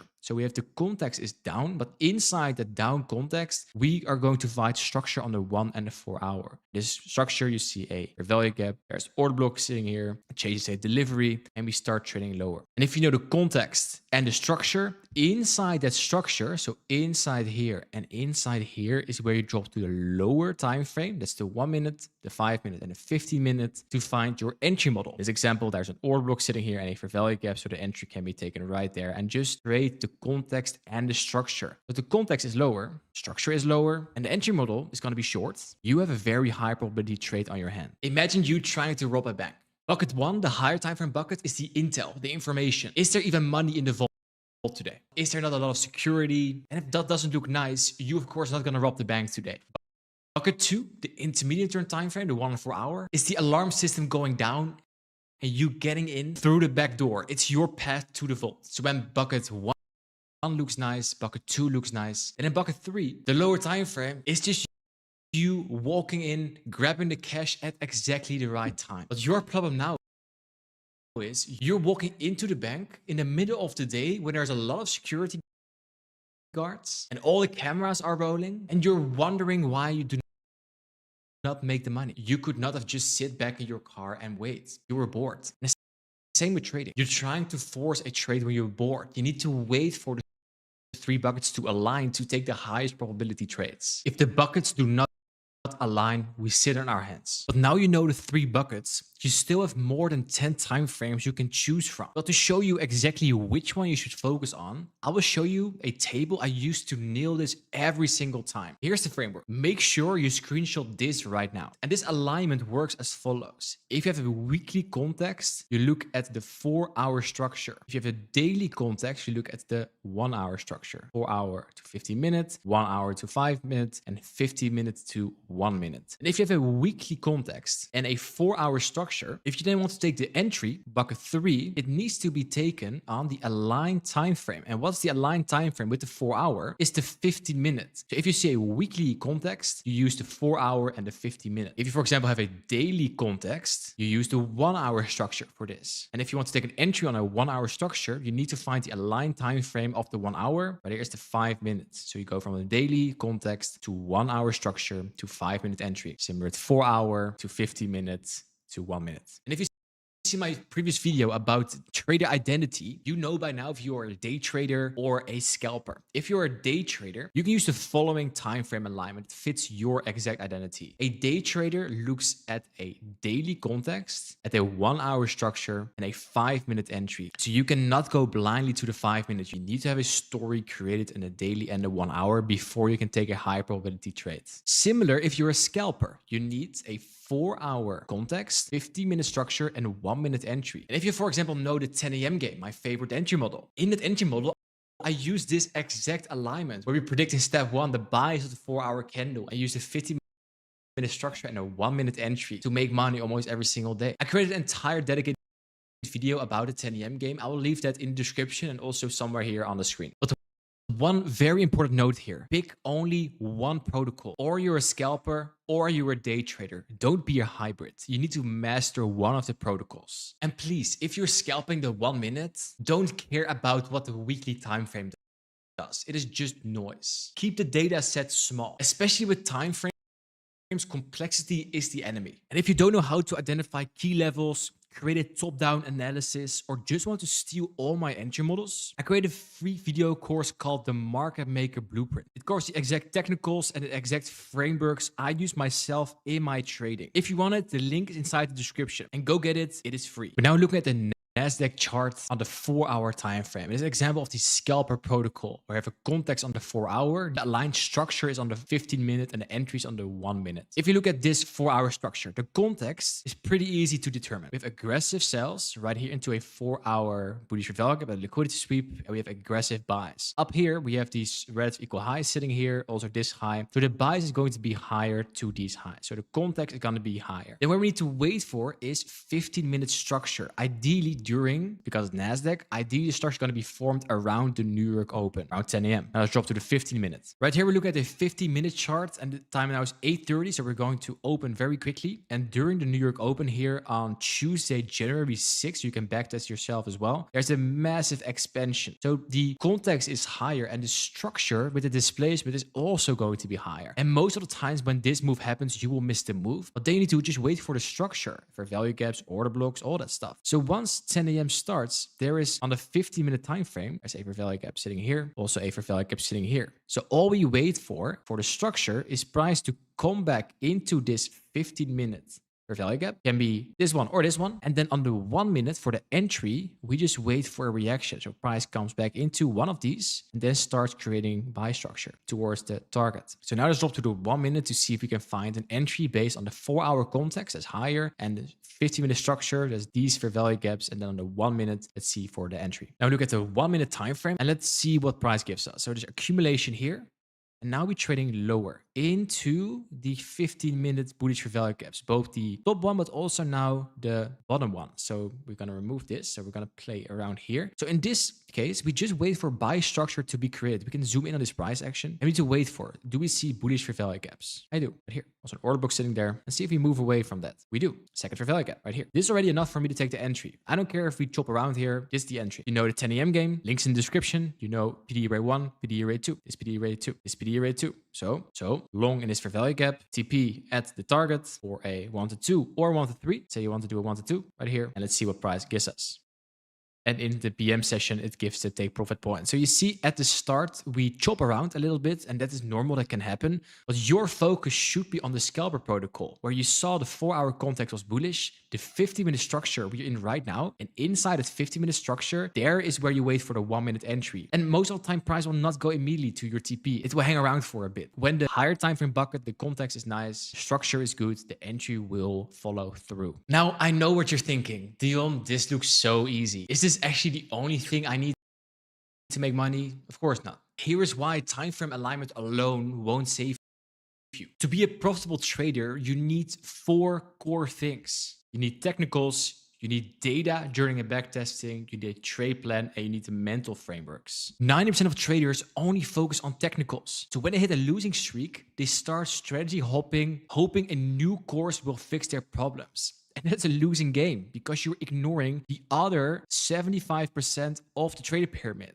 You need proper mental frameworks. You need a trade plan that says if XYZ is happening on the charts, then I press the button. And you need the data, the proof that what you're actually doing with your trade plan works in the long run and makes you money. Technicals are only 25% of the equation. And the trading industry sells you a technical solution to a psychological problem. And you understand this logic about time frame alignment, but tomorrow morning you wake up, you see the candles moving fast at the 1 minute, and your monkey brain will wake up like, oh, what do I need to do? And you will ignore the daily chart, the context, you will ignore the structure on the intermediate term time frame, and you'll just start chasing a move again. But please remember this. Time frame alignment is not about lines or some magical holy grail entry model. Time frame alignment is about patience. It is about a discipline to say no to a trade because the 3 buckets aren't activated yet. We are trading like the casino, like the house. And the casino does not guess. A casino waits for its edge to play out. And for that, you need to sit on your hands a lot of the times. In this next example, we're looking at ES at the daily chart. And for the day trader protocol, we need a daily context, inside the daily context, a 1-hour structure and a 5-minute entry. So let's see how that looks on the charts. Here there is a daily bullish fair value gap and we create a swing low inside a daily bullish fair value gap, making the bias for this day bullish, ideally towards this high right here. So inside this daily context, we need 1-hour structure. So now let's drop to the 1 hour. We're already forming structure on the 1 hour inside this daily fair value gap. Aggressive sells, aggressive buys. And we displace already on Monday right here, leaving a 1 hour bullish fair value gap. Inside this 1 hour bullish fair value gap, we can maybe look for structure on the 5 minutes. So now the time of day, it's the Asian session is coming up. Let's fast forward towards the London session and the New York session. Here in the London session, we trade into the 1 hour bullish fair value gap. Usually ES, NASDAQ, and YM, the US indices, the futures, trade in a New York session. But we can already look if we see some structure forming for the entry on the 5 minutes. From the daily context, we went to the 1 hour structure that's right here. And now we're on the 5 minutes to see if there is maybe an entry coming up. So right here, there's not much. I'm waiting for clear displacements. For example, right here, this is already pretty nice. Right here, a fair value gap. But look at the time. Entries on the US futures are around the New York Open. So I'm waiting. Another fair value gap sitting here. That is nice as well. Price trades into that. Does not respect it. And this is the exact reason why I don't trade before the open. Because then I was like, okay, let's take a trade right here towards the highs. And it got stopped out. So this is not the correct move. Please don't be stubborn about this. Just wait until the New York Open. Now we're approaching 925 and we start displacing higher. Probably the real move is coming right now. So at the New York Open, there's now a 5-minute fair value gap. I'm waiting for the entry for price to tap into here and then respect it. So I want a wick created inside that 5-minute fair value gap. Exactly here. So in this candle, well, let's do the candle close is where I would take the entry. That it would be right here. So it's a little late to the party. Put it right here. Stop below the fair value gap or below the low. Because we already moved away so aggressively, I'm okay with putting it below the fair value gap for a 1 to 2. And let's see what price gives us. And we go to TP in one go. Cool. This is very fast and aggressive. Maybe you see this is 935 and the TP is hit so fast. What if you miss this move? And if you see my previous video about the FTMO protocol, when this happens, zoom out because there probably will be another entry. So this was already TP, but let's say you missed this. Now we're going back to the 1 hour time frame. We zoom out. And what is created on the 1 hour right now? There's a new 1 hour structure created. Same daily context, but the 1 hour structure, new 1 hour value gap. So let's do the same. Let's see if we can catch an entry inside this 1 hour for value gap to catch the continuation. Back on the 5 minutes, price comes back into the 1 hour for value gap. And let's see if there's a reaction. We do not move away from this yet, but once we start creating buy structure, once we create up close candles and especially trade above these series down close candles, I'm open to press the button. There's a small fair value gap here. So the entry would be from here. So again, we wait for price to come back into it, reject, just like this first example, where we wait for that candle to close, take the long up there, stop below the low for 1 to 2,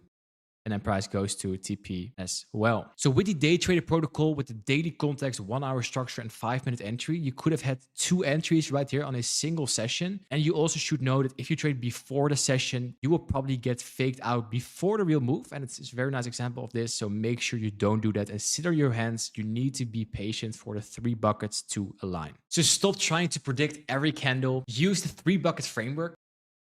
Wait for the time frame alignment to play out and execute only when the 3 buckets are aligning. If you want the exact technicals and entry models I use in my trading to get over $1 million in funding, make sure you check out the market maker blueprint. Link to that is inside the description. And if you like this video, make sure you check out this video that is now appearing on the screen, because combining this video with the one you're now seeing on the screen will make you grow even faster. So make sure to check it out right now. Thank you for watching, and I'll see you in the next one. Bye-bye. What if I told you that everything you think you need to learn about ICT, the break blocks, the order blocks, inversion for value gaps, the silver bullets, is actually holding you back? I've traded for 5 years and I found that 99% of traders are drowning in complexity. They're trying to learn it all and it's killing their results. In this video, I'm going to reveal the 1 core concept that underpins all of ICT. Master this and I promise you, the charts will finally start to make sense. Stick with me because it's the video I wish I had when I started. The concept is the market structure shift, or MSS, but not just any break of a high or low. I'm talking about a specific type of shift that signals a true change in order flow. Let me show you. Forget anything else for a moment. This is the tell. This is the moment the algorithm reveals its hand. It's a starting point for every high probability trade you will ever take. And most traders get this wrong because they're looking for any old break of structure. They're looking for random highs or lows to be taken and classifying that as a structure shift. They're not looking for the character of the move. And that's what we're going to break down right now. So what makes a market structure shift valid? It's one word: displacement. This is what most traders see, but this is what you need to see. This right here is displacement. This is an aggressive move that leaves behind inefficiencies, fair value gaps. This is the clue that big money has stepped in. This is where the magic happens. The fair value gap is your new point of interest, and it's where you'll be looking for your entry. And on this bad example, you see a little bit of displacement, but the last swing high that made the low did not get ran. So there's no valid market structure shift. And you will see those most of the time just failing. Just like you see here in this example, you see a fair value gap, but we fail to take out that last high before the low. We stay under that. So eventually you'll see that we start to break down. So how do we trade this? It's a simple 3-step process. Step 1 is you identify the market structure shift with displacement. For example, here you see A. liquidity sweep during a kill zone is 930 is the open. If we zoom out a little bit, we see that we are in a massive fair value gap here. So also a key level. So we have a liquidity sweep, then we displace higher. Displacement is characterized by fair value gaps. I see one here and I see one right here. And the last swing high that made the low, that is the one that needs to be broken right here. So you see a valid displacement. So step one, the market structure shift is right here. When we break this with this candle, we break the low. The candle that makes the market structure shift, if in that candle is a fair value gap created, that is a high probability fair value gap. So we wait for step two is when we come back into this fair value gap right here. And then step three, wait for price to come back into this fair value gap, which we do here at 1045. And then you can take the entry from the start of this fair value gap. I will put my stop loss below the bottom fair value gap, and you can trade for 1 to 2 or 1 to 3. I like to shoot 1 to 2s. And you would have here a 1, 2, 2. And it's also overlapping with a nice target. That's this bearish fair value gap. I spent hundreds of hours studying ICT concepts, and I broke down every single concept with my own personal notes in this 500-page PDF. It goes over everything from entry models to the different concepts, from interest rates to everything you need. So if you want to save those hundreds of hours, want to get it right now, I will leave the link to this PDF in the description. If we look at that same price action a few days later, we see that we have a liquidity sweep right here. Then we displace. How do we characterize displacement? It's because of fair value gaps right here. And we come back into the fair value gap. You can take your entry into fair value gap, stop below this bottom fair value gap for a 1 to 2, and you would not get it here, but then the next day you would have your TP and even a 1 to 3 or a 1 to 4. We're waiting for the market to show its hand with a clear, energetic shift, and then we're looking to get in on the pullback. Simple, clean, and effective. Now there's a few traps you need to avoid. The first mistake is taking every break of structure, because every time you see displacement, you think there's a break of structure. You see price creating a high. We swept it high with displacement. So you take this trade because you think it's a break of structure and you are getting stopped out very quickly. A quick tip here is to add a liquidity sweep to this framework, so you're trading higher probability market structure shifts. I have a video dedicated to finding liquidity here on this channel. I will leave the link to that in the description. You basically have a few types of liquidity. You have session liquidity, London low, New York low, Asia low. You have daily liquidity, daily highs and lows, and weekly liquidity. Those are the liquidity pools I'm looking at. And for example, in this example, we didn't take any significant liquidity. The only liquidity we took was from a PM session here on Euro US dollar. That's not enough liquidity. Ideally, liquidity pools are all daily higher low or weekly higher low. The second mistake I see traders make is trading on the wrong time frame. I use time frame alignment for my highest probability time frames. So if I have a weekly level, I'm looking for a 4-hour structure. If I have a daily level, I'm looking for a 1-hour structure. And if you're an intraday trader, you're most likely going to do from the 4-hour level, a 1-hour level, or a 15-minute level. So intraday, most of the time you have a 1-hour bullish fair value gap where you can wait for the price to come back into. And once price comes back to the fair value gap, then you can drop to the 5-minute to find your 5-minute market structure shift. What most people do is they just chill at the 1 minute like we're doing right now. We see some candles print and randomly we try to find the next market structure shift and hope that it's going to work out. That's not how it works. Use time frame alignment in your favor. So the first mistake was trading every market structure shift. Try to add a liquidity sweep to that. This second mistake is trading every time frame. Use time frame alignment to get more structure into your market structure shifts. And the third mistake is ignoring the higher time frame narrative. All your trades should be based on a daily, weekly, or monthly narrative. At the start of each week, I mark out the daily, weekly, monthly for value gaps at all highs and lows. Just like, for example, here on the USD JPY, where there is a clear monthly bullish for value gap. And this is a trade I actually took. And from this monthly level, we can go to the daily, to the 1 hour, to the 5-minute. So let's drop here from the monthly to the 1 hour to see like, hey, how can we incorporate all the traps, the 3 mistakes to find a higher probability trade. It starts for mistake 1 is finding a liquidity sweep. We got this inside a key level. The key level is the monthly bearish fair value gap. What is the last swing low that made the high? I would say that's this one. But if you want to be very complete, you can even do this one. So you're only going to mark it out as a market structure shift once this swing low is broken with what? With displacement. Characterizing by fair value gaps. Big energetic move to the downside. And here, this swing low gets violated by this small fair value gap. So this already could be your first entry right here. And we're trading here at the 1 hour. You can drop it here to the 5-minute in this level to find your entry. So right here, you could already have a 1 to 2. What if you thought, hey, I don't think this is enough for my market structure shift. I would rather wait for this to happen. Cool. When we have this display, so you missed this first move. Here, there's another displacement, breaking the low here, closing below the low. What is the candle that made the displacement? There's a series of these two candles. So right here, you can do this one, or you can make it bigger like this. Here is where your entry is. Remember the steps? We have the last swing low that made the high. It gets broken with displacement, an energetic move. We wait for value gaps to be created, and we wait for the pullback to get in to trade the value gap. So here you could take your entries in all these moves. It was a long wait. It's an hourly. It's a long wait, but you can trade here and here during the London session. Another displacement during Asia and London. Another displacement, and you can even take another entry in this value gap. If you missed that one, we can even drop lower here. We have short-term liquidity here, taken by this high. This high trades into this bearish order block, and then we displace lower. What do we leave behind? For value gaps, because this looks pretty bullish, right? Pretty bullish. But we change structure to the downside. Last swing low that made the high got broken. And why are we not looking for bullish market structure shifts here? Is because we have a higher time frame narrative. That is from the monthly, we expect a reaction. Let's zoom out again. We expect a reaction from this monthly bearish value gap to the downside. So our structure shifts, the high probability structure shifts should be to the downside. So when we see a liquidity sweep right here, we see displacement leaving for value gaps, market structure shift. So here, these candles is where you can take your entry. And then we retrace, displace again. Let's see how many entries you could take inside this move. And this is a live, we're looking at the live chart right now. And we displace lower again. And you just follow the value gaps into this sell model. Look at this. You can, this, of course, it didn't hold exactly, but pretty nice entries. And now we are just trading lower. All starting from that higher time frame narrative, the monthly bearish fair value gap, we drop down with time frame alignment to the 1 hour. And the 1 hour, we see liquidity sweep, we see displacement leaving fair value gaps. We wait for the pullback to get into the fair value gap, and then we take the trades.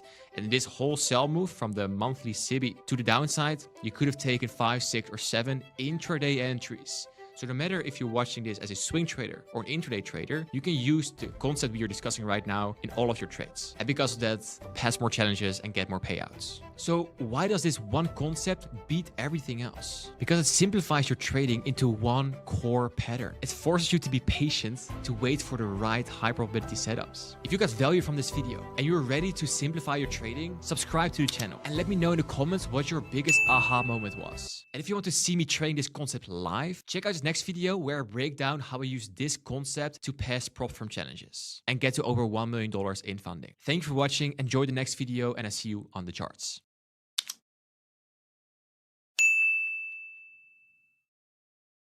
This is a fair value gap, and these are the 5 secrets that will determine if your fair value gap is going to hold or not. Understanding this about fair value gaps is the shortcut to become a professional trader. In this video, I'm going to show you everything you need to know about how to use fair value gaps. Fair value gaps together with time frames, liquidity, volume imbalances, gaps, the biggest mistakes I see my students make trading fair value gaps, and of course, the 5 fair value gap secrets. No time to waste, let's get into the video. A fair value gap is a 3-candle pattern that shows a gap between the first and third candle's shadows. And if you clicked on this video, you probably already know what a fair value gap is, but let me break it down in the next 10 seconds. A fair value gap, in this example, a bullish fair value gap, is also called a busy buy-side imbalance, sell-side inefficiency. If a bearish fair value gap, you call it a SIBI. B for buy-side, S for sell-side, SIBI busy. And you'll see that the first candle's high does not overlap with the third candle's low, creating a gap. That is fair value gaps 101, but we need to dive deeper into this to fully understand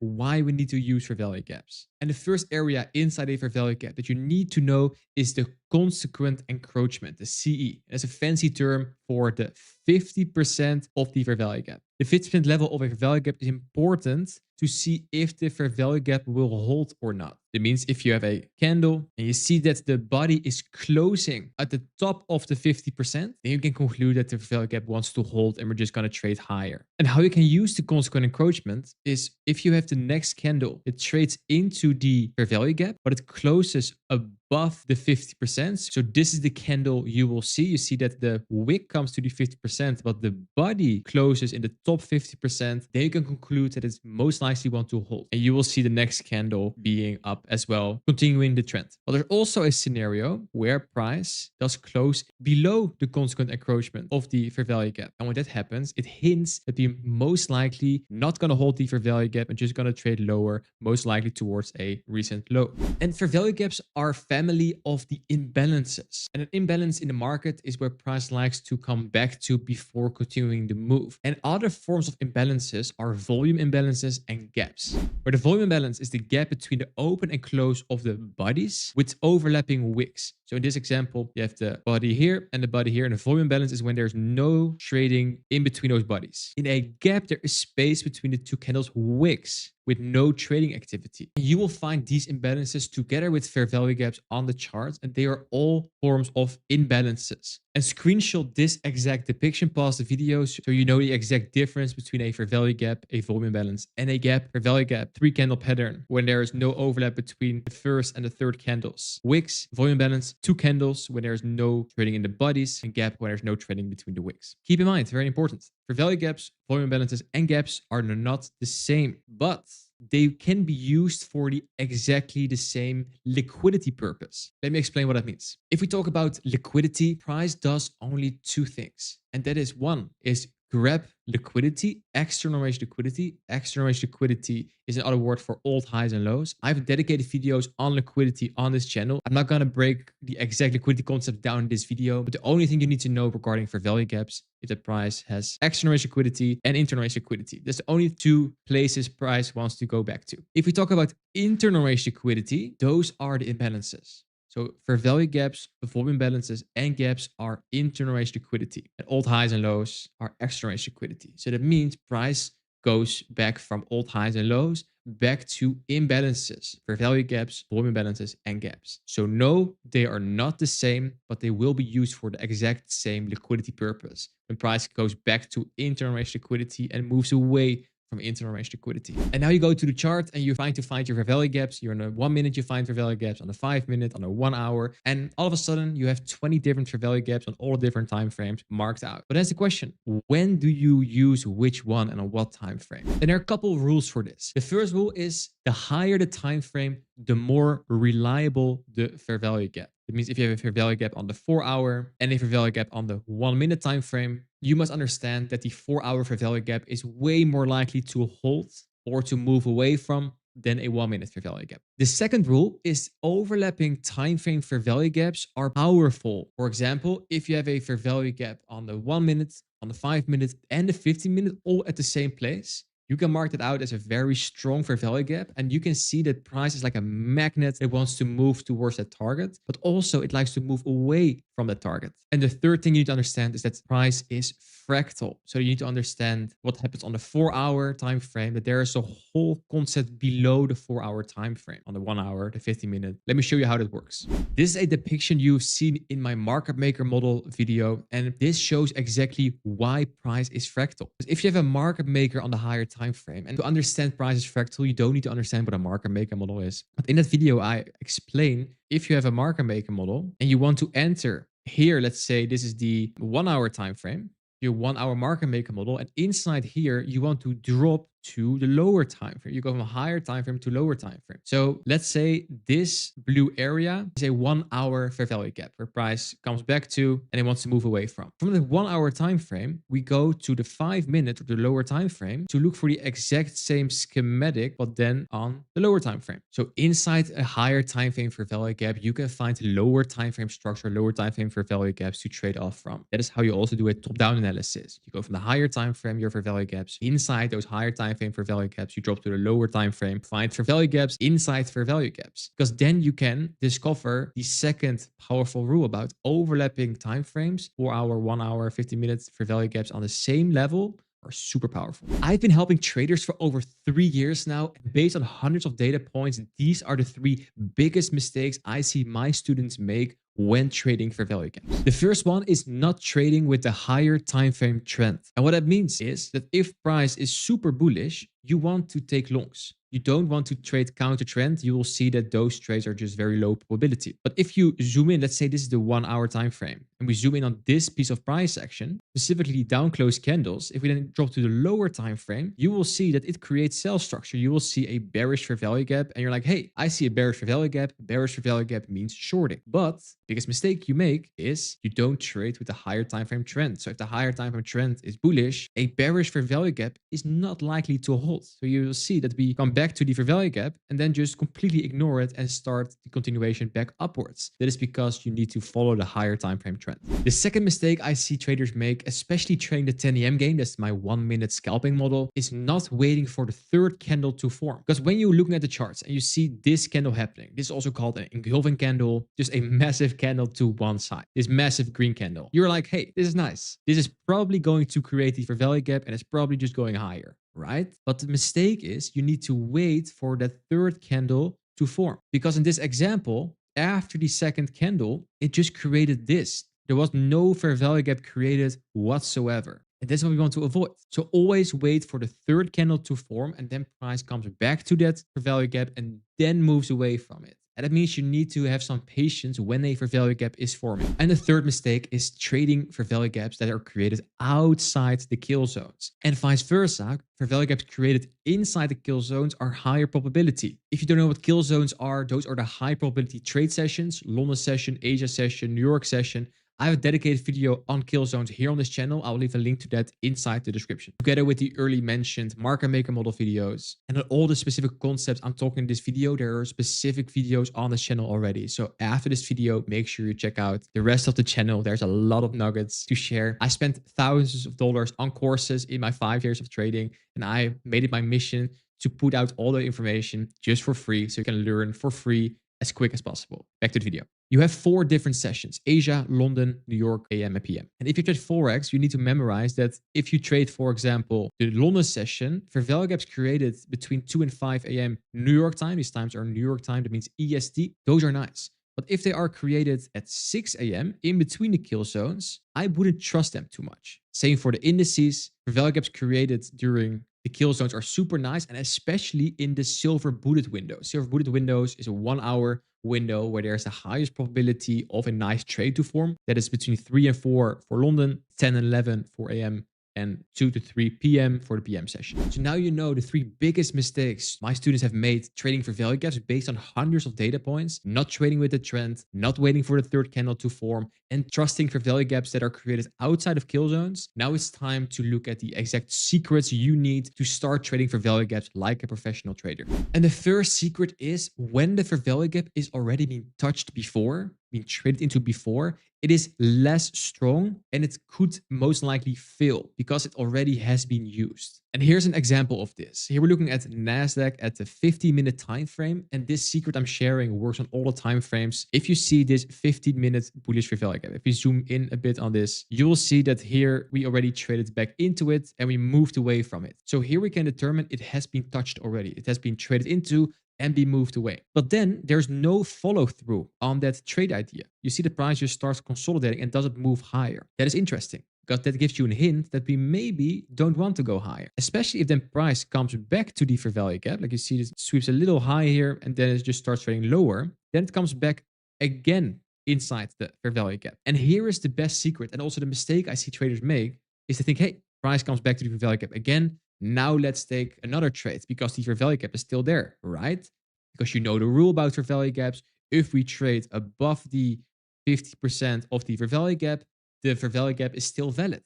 That is true on paper, because here you see that in the first step, the first touch, we trade into it multiple times, but the bodies are closing in the top 50% of the fair value gap. That is nice. That's what we want. But you now know that if we then come back again, it is most likely not going to hold anymore because we already traded from it. It's already been used. So how you can trade that and use that is use this low as a drawn liquidity. We're most likely just going to take out this low then. So where amateur and beginner traders think, hey, let's move away from that fair value gap, you now know that you can try to then take shorts towards that exact low inside the fair value gap. But that's the first secret. When it's being used, don't trust it anymore. And that will save you a lot of losses. And the second secret is the question of what if there is multiple fair value gaps created in the same big move? Which fair value gap do you take and why? And there are 2 different strategies for this. And I want to use this as an example. Most of the time during the New York Open or during a news event, you will see massive green candles being printed. And then you have 2 fair value gaps. And you're like, hey, okay, do I enter here or do I enter here? The first strategy you can use is that you enter in the first fair value gap and you put your stop loss below the other fair value gap. In this example, if you would have done that, you would have been in the move. Price steps into it and then trades higher. It doesn't come back to the second fair value gap. The second strategy you can use is use premium and discount in the displacement range. So there's a low right here, there's a high right here, premium and discount, and you try to long from discount of the range, so the bottom 50% of the range. And based on that, you can say that probably this fair value gap then would be the entry. And keep in mind here, both 1 and 2 work like a charm. In the long run, it's almost 50-50 on what works best. It needs to work for you. And to give you some food for thought, how you can determine what works best for you, these are the pros and cons. Strategy 1 gives you less risk to reward because you need to have a pretty big stop loss. Your stop loss is here, your entry is here, but you will be in the move when you are right. If price wants to go higher, it will just tap in and goes higher. If your trade personality doesn't like to miss a move and you will get tilted fastly because of that, which is completely normal, I would suggest use the first strategy. The second strategy gives more risk to reward because you just wait longer. You can just put your entry here and your stop loss at the same place and you have a way higher risk to reward. But you can miss the move when price does not come back into discount. If you're okay with missing moves and you favor a higher risk to reward, I would recommend using strategy 2. Again, both work like a charm. It needs to fit your trade personality. And the third secret is don't just trade individual fair value gaps. Use other confluences too. Like a fair value gap is just a confluence on the market. If you just trade fair value gaps, you will be confused. Your trade idea should be based on multiple confluences. And confluences examples are liquidity sweeps, order blocks, market structure shifts, market maker models, supply and demand areas, support and resistance areas. Doesn't really matter, but there needs to be more than only a fair value gap in your trade idea before you take the trade. For example, in this trade idea, you see the fair value gap, right? But there's not only the fair value gap, there is premium and discount. So we come back to premium of the range. There is a liquidity sweep. There is a market structure shift. There's a breaker sitting here. So there's a lot of confluences supporting the fair value gap idea. So in this case, you don't just trade a fair value gap blindly. There are multiple confluences available in that same area, and that will make your trade idea way stronger. The rule of thumb is the more confluences that are present in a certain area, the more confluences you can motivate to back your idea with, the higher the probability of your trades. That also means you shouldn't wait for 20 different stars to align because then your trade volume will be very low. But there needs to be a sweet spot. Most of my entries are with a liquidity sweep, market structure shift, fair value gaps, order blocks, and sometimes things like a inverted fair value gap inside the market maker model. But most of the time with 4 or 5 confluences, you already super high probability territory. And the fourth secret is use the second PD array rule. And let me show you what the second PD array rule means. So here we're looking at the NASDAQ at the New York Open, and we're just creating a fair value gap. Where? Right here, fair value gap. If we use the previous secret, where we need to also have multiple confluences, I see that before that, we sweep a low, we take out a low right here,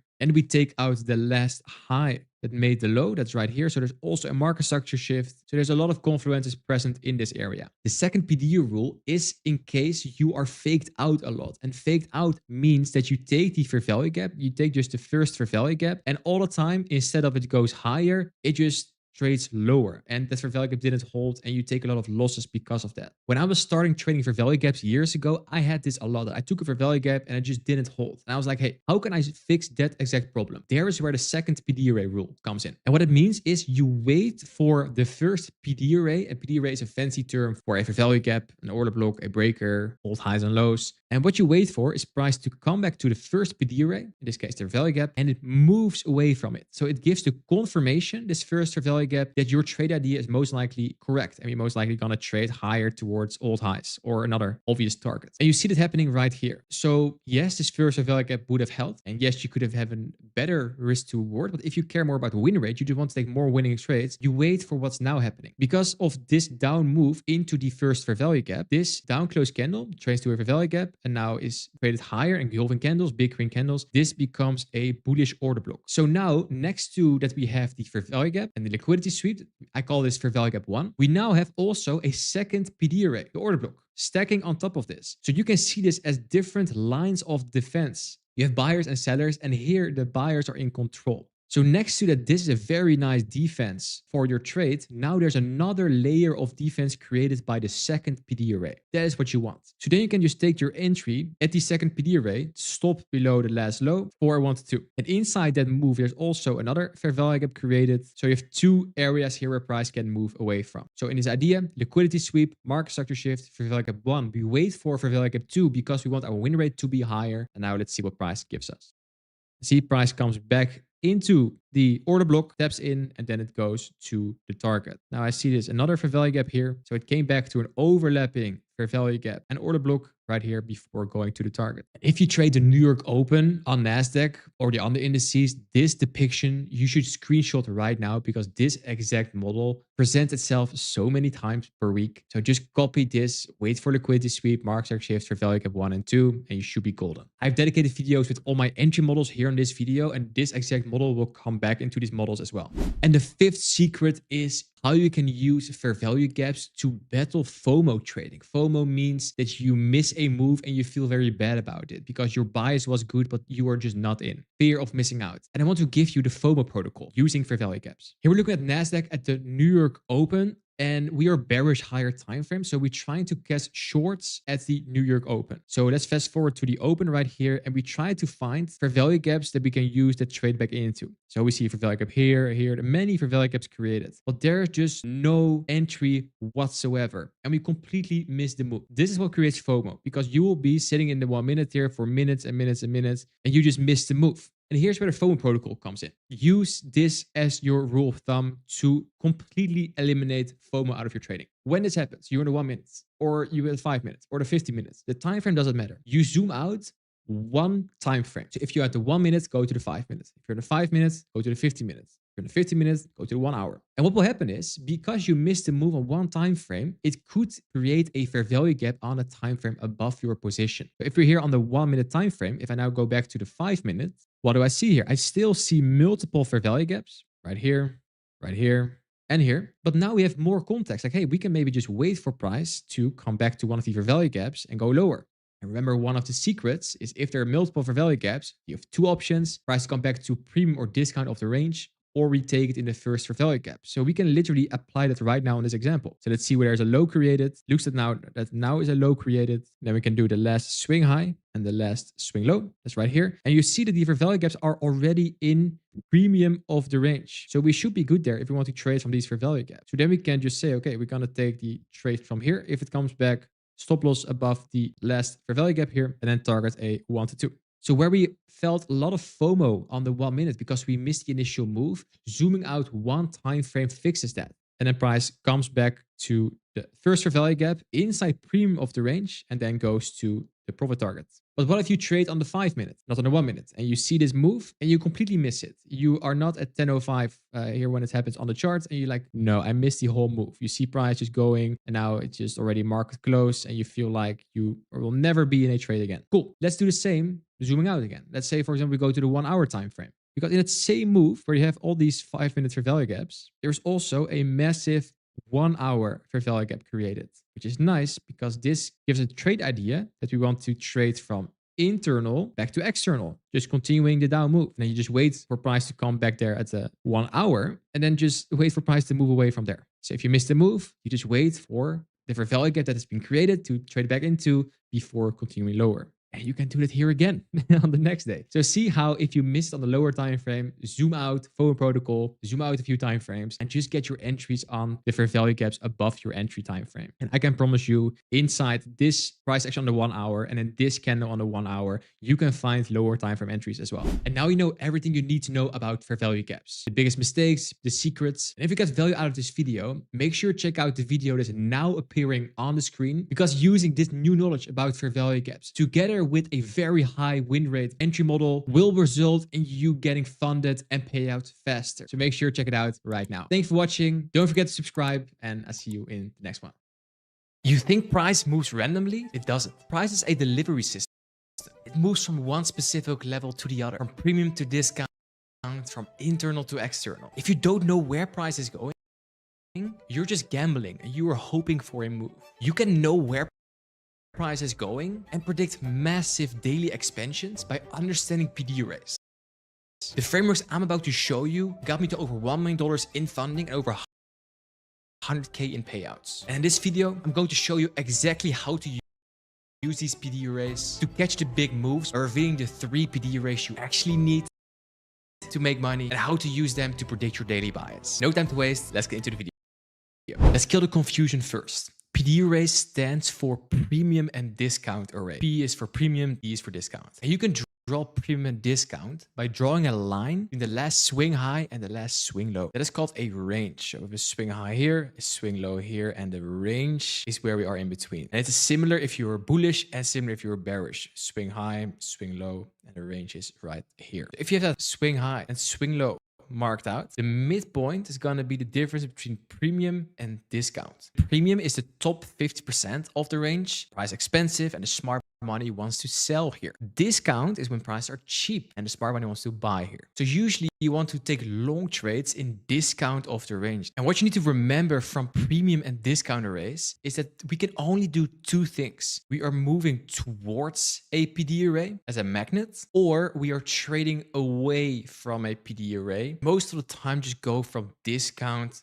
to premium and back to discount. Your job isn't to guess the next candle. Your job is to identify the next magnet of price. And if we trade in discount and we react from it, where is the next magnet? It's probably going to be a premium array. And when you're going to look at PD arrays, you will find this exact depiction. It's called the PD array matrix. And personally, I think this is very overwhelming and you don't need this. But it's about having the dealing range. You already know what the dealing range is. It's from a swing high to a swing low, and you have the range in between. And the different PD arrays are all highs and lows, rejection blocks, order blocks, fair value gaps, liquidity voids, breakers, mitigation blocks on both the premium side and the discount side. Again, you don't need all of this to make money. Don't let anyone tell you you need to memorize these or to use them all. That's not true. This is all way too confusing and you only need 3 of those. If you're not careful, you're going to look like this, where you need to memorize all of this and all the nuances and take it all step by step. And that's what we're going to do right now. Starting with my favorite, the fair value gap. If you compare that when the first candle's high and the third candle's low do overlap, there's no fair value gap. You need to know the difference between the two. And of course, similar for a bearish fair value gap, also called a sell-side imbalance, buy-side inefficiency, a SIBI. The first candle's low does not overlap with the third candle's high. And the fair value gap is the most powerful magnet because price hates gaps. It wants to fill them. It's also called imbalances.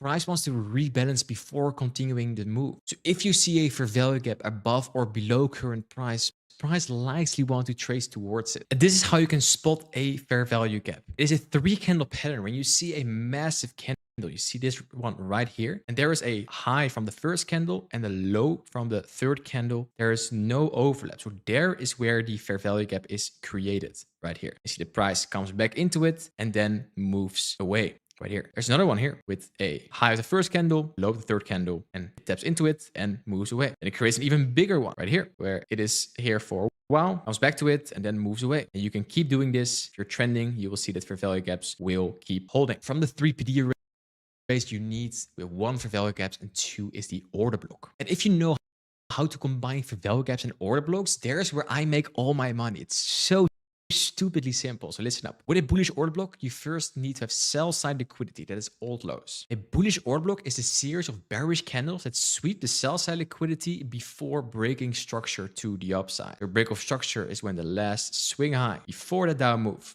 is violated. That's happening right here. And when that happens, these 2 candles are the order block. What you see is there's a liquidity sweep, then a break of structure, and then price wants to come back to the order block and then continue the move. If you look very closely here, a lot of times for your most high probability entries, there's an overlapping part between that order block and also a fair value gap. So then we already combine 2 of the 3 PD arrays together for a very nice entry. So don't think when you see this candle prints that it's gonna go higher without you. Price loves to come back to imbalances and to order blocks to then continue to move like this. If we look at that same example with the fair value gaps, you also see a series of down close candles before the move up. This down close candle is an order block. Mark at the start of the body. Then you see this candle trades into the fair value gap and then price moves away from it. So this candle also is the order block right here.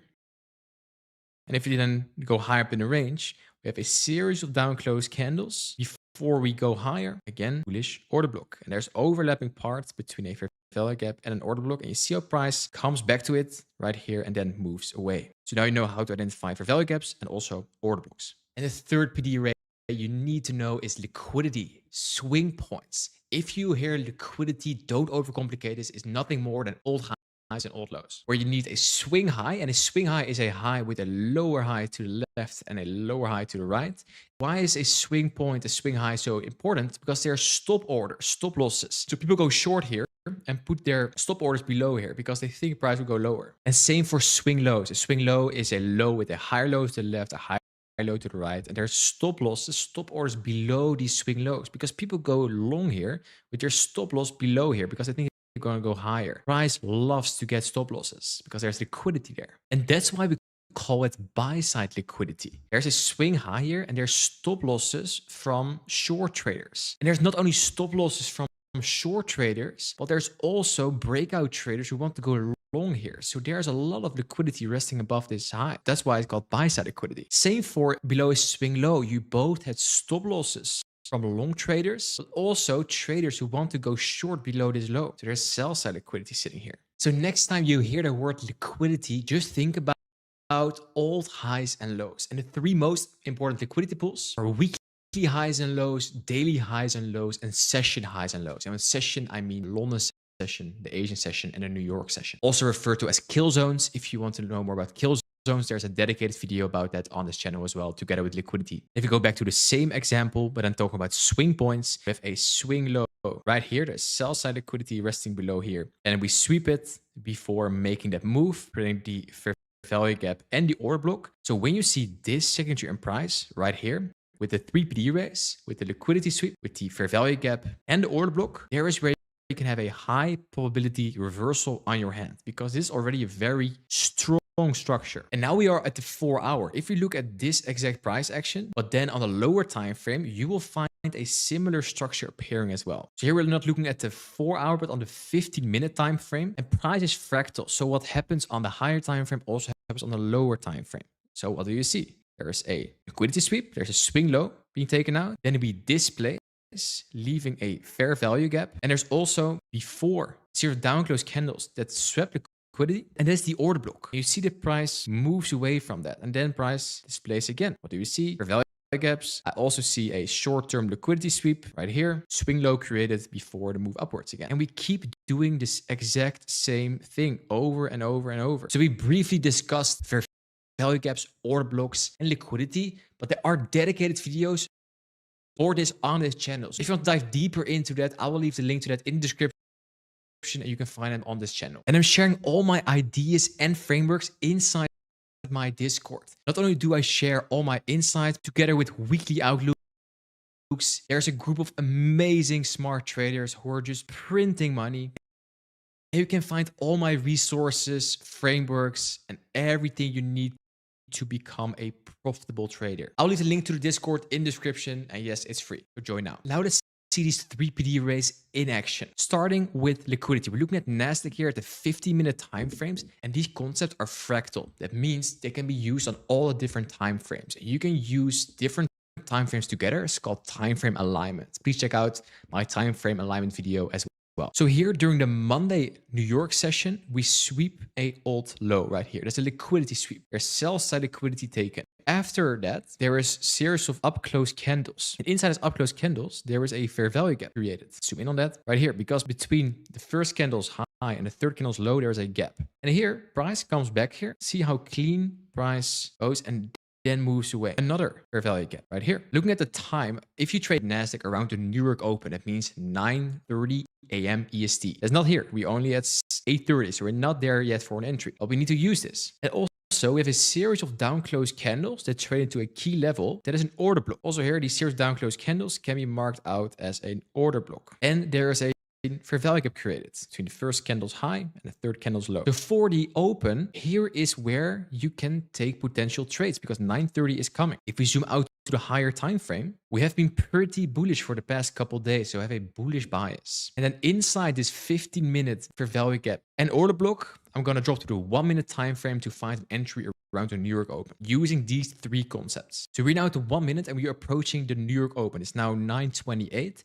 And this is the 15-minute bullish fair value gap and order block. We're in 1 minute, and we have some short-term liquidity here. Let's see if we can run that. Going higher, and here at 9:30 exactly, we sweep that liquidity. Well, this is just liquidity. We need all three. So we need a liquidity sweep, we need a fair value gap, and an order block. After that, the next candle displaces over it, creating the order block right here. After that, we trade back into the order block 2 times and then starting moving away. What do we leave behind? A fair value gap right here. So here is the entry. So the 3 PD raise you need, a liquidity sweep right here. We have an order block right here with this down close candle that sweep liquidity. And now we also have a fair value gap in this structure. This is a high probability trade. Take the trade in the fair value gap. Stop can be at the order block. So we already tested it. I'm not expecting it to come back before I wanted to. The price goes to TP very easily. You could even catch a 1 to 3 on this trade. All using 3 PD raise only. So no mitigation blocks, no breakers, nothing. Just liquidity sweep for value gap and order block right here. Okay, but what if we now fast forward to the next day? So this was the Monday we took this trade. What if we fast forward to Tuesday and we're going on the 4 hour to see if there is a key level? And a key level, I mean a fair value gap. So here I see a bullish fair value gap sitting right here. These are 2 key levels. So this is what I'm marking out on the chart. And then I'm going to do exactly the same. I'm going to drop to the lower time frame, now to the 15 minutes. You see inside this level during the New York Open, do we get the exact same structure? And the structure is we trade into a key level, the 4 hour bullish fair value gap, and we have the 3 PD arrays. It is the liquidity sweep right here and the break of structure with the order block and a potential fair value gap. That's what we look for. We screenshot this because this is what we want to see at the New York Open. Now let's fast forward. And here's 9:15. So let's go to the 1 minute to see if we can find a similar setup, different day. So we're almost opening, and then we trade lower. So here we have a bullish bias, but this is not very bullish. At some point now, we are creating bullish structure. So we sweep some short-term liquidity right here into a key level, the 4 hour bullish fair value gap. And now we already create a fair value gap right here. I don't trust it yet. I want to see a little bit more. I want to see reaction from this. And we do get that here. So right now, there's not only a first fair value gap, but we have a series of down close candles that trade into a fair value gap. There's an order block sitting right here, and also a fair value gap created right here. So let's see if price comes back there and reacts from it higher. And we do. So when this happens, you already have enough to take a trade. Let's see the next candle. This enough. So let's see you're late to the party and you're going to take your trade. In this trade, your position is defended by a 4 hour bullish fair value gap. That's the big box. Then a fair value gap, an order block, and another fair value gap. And of course, the liquidity sweep into a key level. Those are the 3 PD arrays you need. Stop below the last low, again for a 1 to 2. It'll be a bigger trade than the one on Monday. Aggressive sells, aggressive buys, fair value gaps, and order blocks. Only 3 PD arrays. Liquidity sweep, order block, fair value gap. And only 40 minutes later, already TP, only based on the key levels using liquidity sweeps, fair value gaps, and order blocks. And yes, these are trades I took myself on both challenges and funded. And these exact trades added $300,000 to my collection of funded accounts. One more thing, you're probably overcomplicating this, but the market is very simple. It moves from old highs and old lows to imbalances, from external range liquidity to internal range liquidity, from premium to discount. It's all the same. If you can just identify the next PD array, you don't need to predict every candle. You just need to ride the bus to the next stop. And this way you can be a thief in the market, being in and out and make your money very quickly. And if you want the exact checklist of PD arrays together with all my entry models and technicals I use to get over $1 million in funding, I put it all together in the Market Maker Blueprint. Link is in the description. And yes, it's free. And if you like this video, make sure you check out the video that's now appearing on the screen, because it will help you using these 3 PD arrays, because it will show you how to use time frame alignment, combining different time frames with these 3 PD arrays to filter out 90% of the false moves. So enjoy that one. Thanks for watching, and I see you in the next one. Bye-bye. Okay, listen up. You probably have been trading ICT for a while, but you just hit a wall. You wake up every single day, you think you know your bias, you know where the market is going, you know all the PD arrays, the fair value gaps, the order blocks, the breakers, but still you're losing every single day. And you just cannot get profitable. You have 4 things that tell you how to be bullish, 4 bias, you can frame both directions. Very annoying. And it makes sense. ICT did not make this easy. He created 100 PD arrays and you just need to navigate around all of these. I was at the exact same point over 3 years ago where my win rate was so low, I was losing every day. I was losing salaries in a day. But it was before I decided to take it in my own hands. And that's exactly what I'm going to do in this video. How do you simplify ICT? What are the concepts you actually need to focus on? Because there's a lot of background noise, right? Let's actually dive into simplifying ICT trading, increasing your win rates, and just rinsing prop firms. And really become consistent and hopefully down the line become a full-time trader. Without further ado, let's go ahead and look at the first concept that actually opened my eyes simplifying ICT trading. And that's going to be the market maker model. You have two types of market maker models. You have market maker sell models and you have market maker buy models. And market maker models give you the direction of the market. It starts with an original consolidation. We have the sell side of the curve where we're selling off. We see accumulation, expansion, relation, expansion. At some point in a key level, we reverse, smart money reversal, accumulate, expand, taking out the original high right there. It's called a market maker buy model, vice versa for a sell model. The price goes up, then does a smart money reversal and starts trading lower towards the lows right here. So I have a buy side of the curve, sell side of the curve. On the YouTube channel, I have a dedicated videos to understanding market maker models. I will leave the link to that inside the description, and also a little link to that right here. And the two concepts I'm discussing today, where one of them is the market maker model, has such a high win rate because it simplifies so many of the ICT concepts. It doesn't matter if you're trading for value gaps or blocks breakers, doesn't really matter because all those concepts come back into these models. So what you'll see inside a market maker model is that we are on the sell side of the curve right here, and you will see price accumulating, then expanding, accumulating, expanding, accumulating, expanding. Same here on the buy side of the curve. But what you will see before it expands, you see a little manipulation. If you know the Judas swing, the ICT power of 3, the AMD, you accumulate, manipulate, distribute. We accumulate, then manipulate, distribute. Then we accumulate, manipulate, distribute. And before the distribution, many times you have a little accumulation here as well. Accumulation, manipulation, distribution. And that's the second concept. To really simplify ICT trading, you need to combine the market maker model with the AMD. So when price starts a sell model, for example here, most amateur traders just try to catch the move here and hopefully make some money by shorting this move. But they'll get stopped out because of the manipulation. If you want a high win rate, you need to wait out that manipulation. So you see displacement, you just wait for price to come back into for value gaps to then start a distribution of a move. And you can use market maker models on all time frames using time frame alignment. If you have a weekly level, trade a 4-hour market maker model. If you have a 1-hour level, trade a 5-minute market maker model. So what I mean by that is, let's say we are here in a 1-hour structure. If we zoom into this move right here, this is a market maker model of itself, but then on the 5 minutes. So this on the 1 hour, if you now go back to the 5 minutes, you will see this happening. You will see a little mini market maker sell model. So combining the accumulation, manipulation, then distribution, like your accumulation, manipulation, distribution, that will give you the buys every single day. But the question is, how can you combine these two? There's one part of glue you need to have to put these ones together, and it is called time. If you combine time with market maker models and the power of 3, you are golden, and you will see the market through a completely different lens. Let me show you. You will start to see market maker models everywhere. Here, accumulation, expanding, accumulating, manipulation, distribution, smart money reversal, accumulation, manipulation, distribution, accumulation, manipulation, distribution. You're going to see this everywhere in your charts on all the time frames. So you can use this for both your bias, but also for your entries. So in this example as well, if you're at the 1 hour right here, then when price comes back into that 1 hour value gap, then is when you drop to the 5 minutes to find a mini market maker sell model. You wait for price to accumulate, manipulate, and then distribute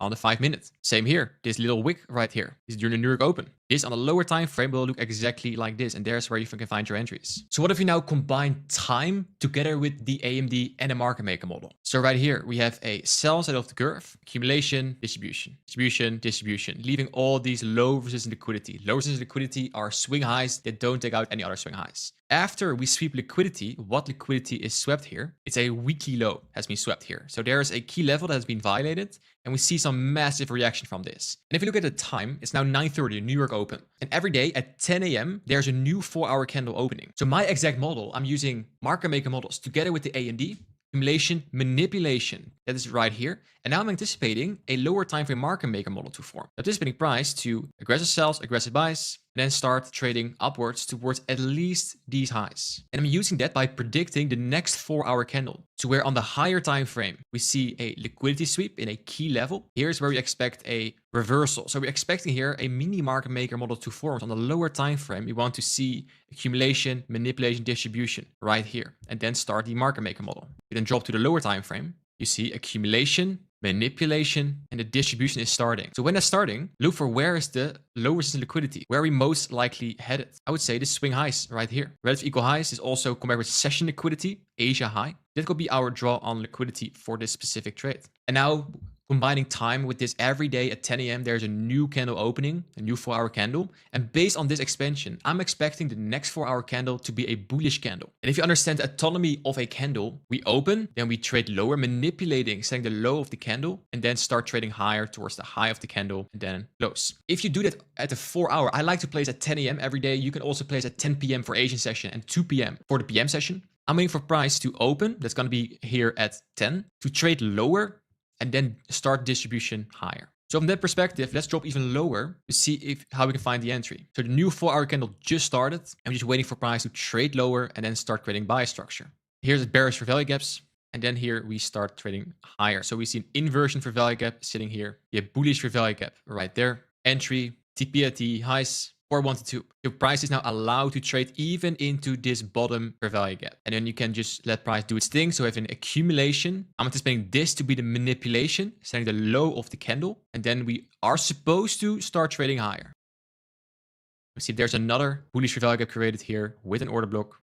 And price trades to the drawn liquidity. So here at the bottom, we see accumulation, manipulating distribution. If we zoom out, we see the start of a market maker model being formed with the sell side of the curve right here. And now the buy side of the curve is starting. We're actually looking at the live chart right now, so I cannot show you this, but in the next couple of days and weeks, I'm going to trade this to the highs. Just like, for example, a couple of weeks ago, where we saw the exact same thing happening. It's where we take out liquidity here, aggressive sells, aggressive buys, starting from the sell side of the curve. Right here, starting the buy side of the curve. And here in these moves, you can drop to the lower time frame to find your entries. Also right here in this for value gap, lower time frame, find your entries. So find mini market maker models inside the bigger market maker models to have your buys correctly, and then use the power of 3. They use time to find high probability entries. And the one I show you here is exactly one I took this week. So it's not in hindsight, it's actually taken in real time. And I'm going to hunt this exact same model the next week and the week after. It's called a 10 a.m. game. So every day at 10 a.m. we look for this power of 3, the AMD, where we wait for price to open, manipulate lower, expand higher. If we are bearish, we play it vice versa. Wait for price to open, then trade higher, and then start the sell model. But this buys on a lower time frame. It's only high probability if you understand that higher time frame picture with the market maker models, with the power of 3, and then combine the 10 a.m. game to rinse prop firms and skyrocket your win rate. I created a 10 a.m. game cheat sheet with all the entry criteria that I use every single morning when I trade. I'll leave the link to that inside the description. So simplifying ICT concepts with market maker models, the AMD together with the 10 a.m. game is all you need to start making money. If you want to dive deeper into market maker models, I'll leave the dedicated videos to market maker models somewhere around this video and definitely also in the description. So make sure after this video, you dive to the market maker models to fully master that. On this channel, there's also a video about the 10 a.m. game. I'll leave that step-by-step plan in the description so you can keep learning, keep growing, and start getting payouts.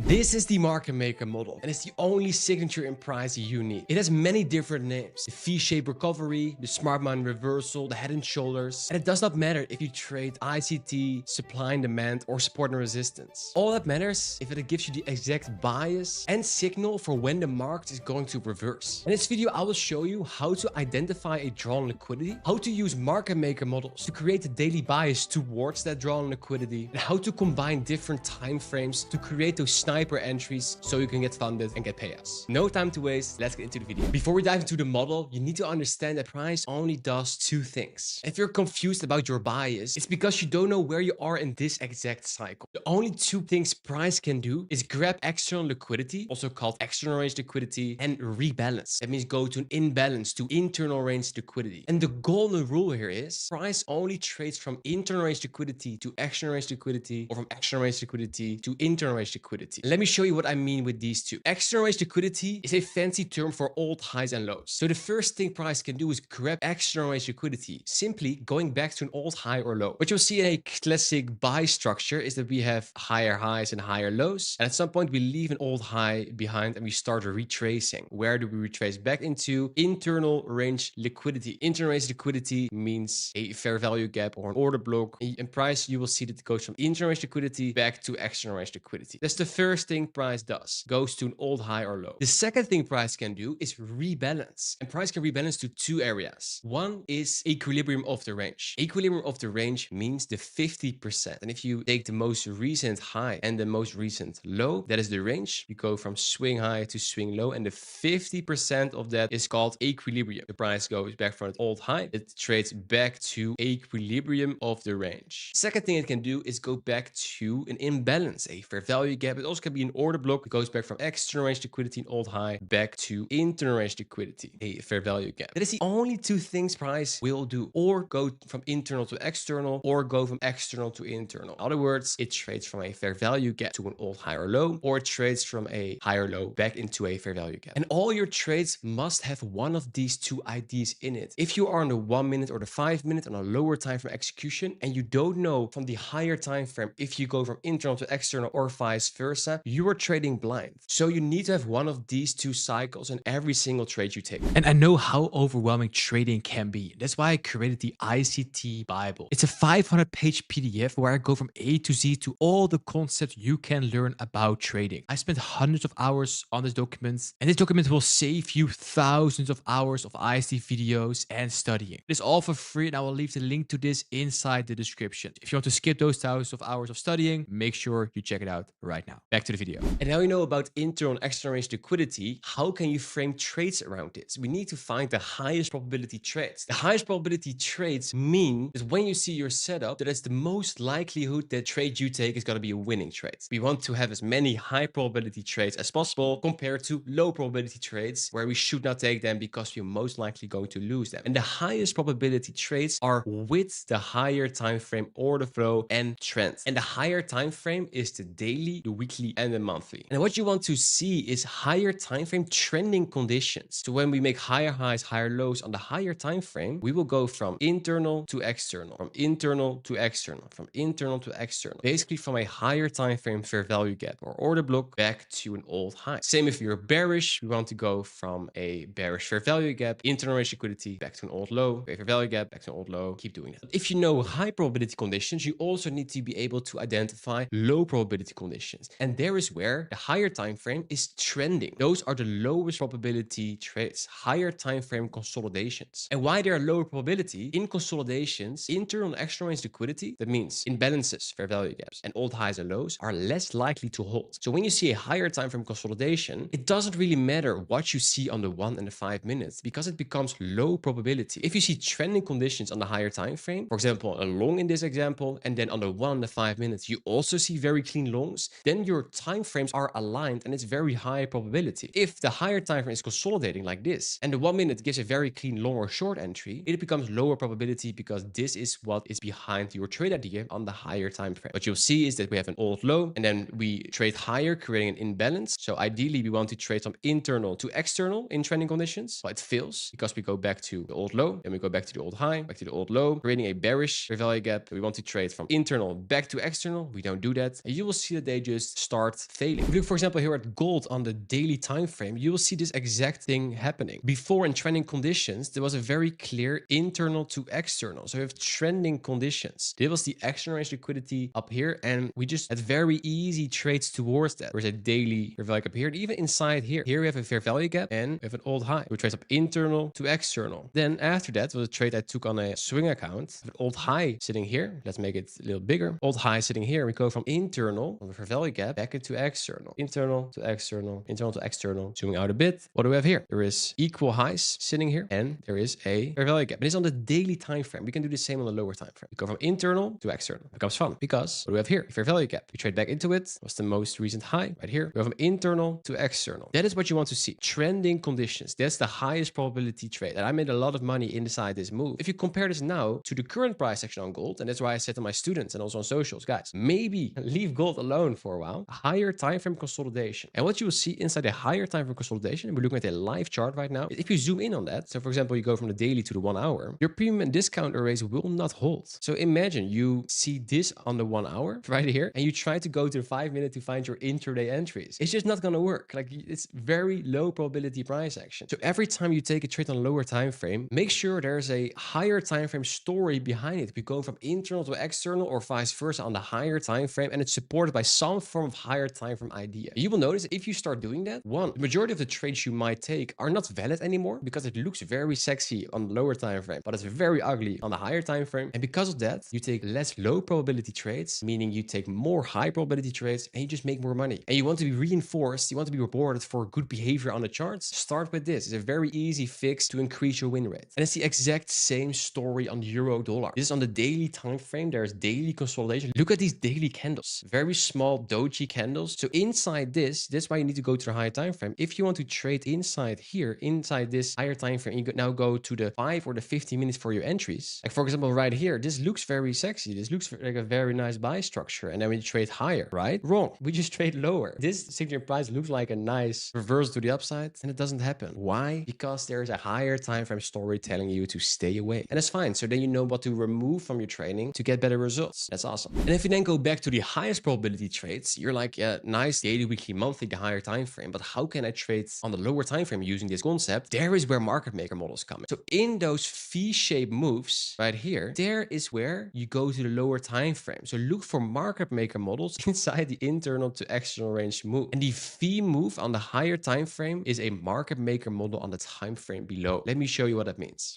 This is the market maker model. We're going to dive deep into this exact schematic. But what I want you to remember is that inside every V right here on the higher time frame, you can spot this on the lower time frame. The rule here is a higher time frame internal to external, there's that V shape here, is a market maker model. And what exact is a market maker model? A market maker model has two different stages. It has the sell side of the curve, is when we are selling off, obviously, and it has the buy side of the curve when it's going up. And this is an example of a market maker buy model. So we will go up. First we'll go lower, then we'll go higher, and we reverse at some point. And what you will always see in a market maker model, the starting point is a original consolidation. After that original consolidation, you will see price selling off into a key level. And the key level most of the time is a higher time frame for value gap, order block, breaker, just a PD array. If you trade support and resistance or supply and demand, it can be a demand area, support area. You get the point. Into a key area where you expect on a higher time frame price to reverse from, to react from. And price will sell off most of the time in 2 or 3 stages. Just very quick, rebalance, go, until you reach that key level. And what it will leave behind is low resistance liquidity. And low resistance liquidity means liquidity that do not take out other liquidity. So for example, this high does not take out this high. So once we come back here, this low resistance liquidity, it'll be very easy for price to just trade through them, completely ignoring it. So you will see very clean, aggressive moves when we come back here in these areas. So we have the sell side of the curve, we trade to a key level, old low, bullish value gap, order block breaker. There is where we're gonna see something called the smart money reversal. And this exact schematic every day on my live stream with my students and also on the YouTube streams, this is where I look for every single day on NASDAQ, on gold, on the Forex pairs, everything I like to trade. Aggressive sells, aggressive buys in a key level. That's the schematic every single day. And that's called a smart money reversal, V-shaped recovery. That's the key in the market maker model because that indicates the reversal. And what you will notice is there will be a market structure shift with aggressive sells, aggressive buys into the key level. Market structure shift in this move called a low risk buy, you will see a,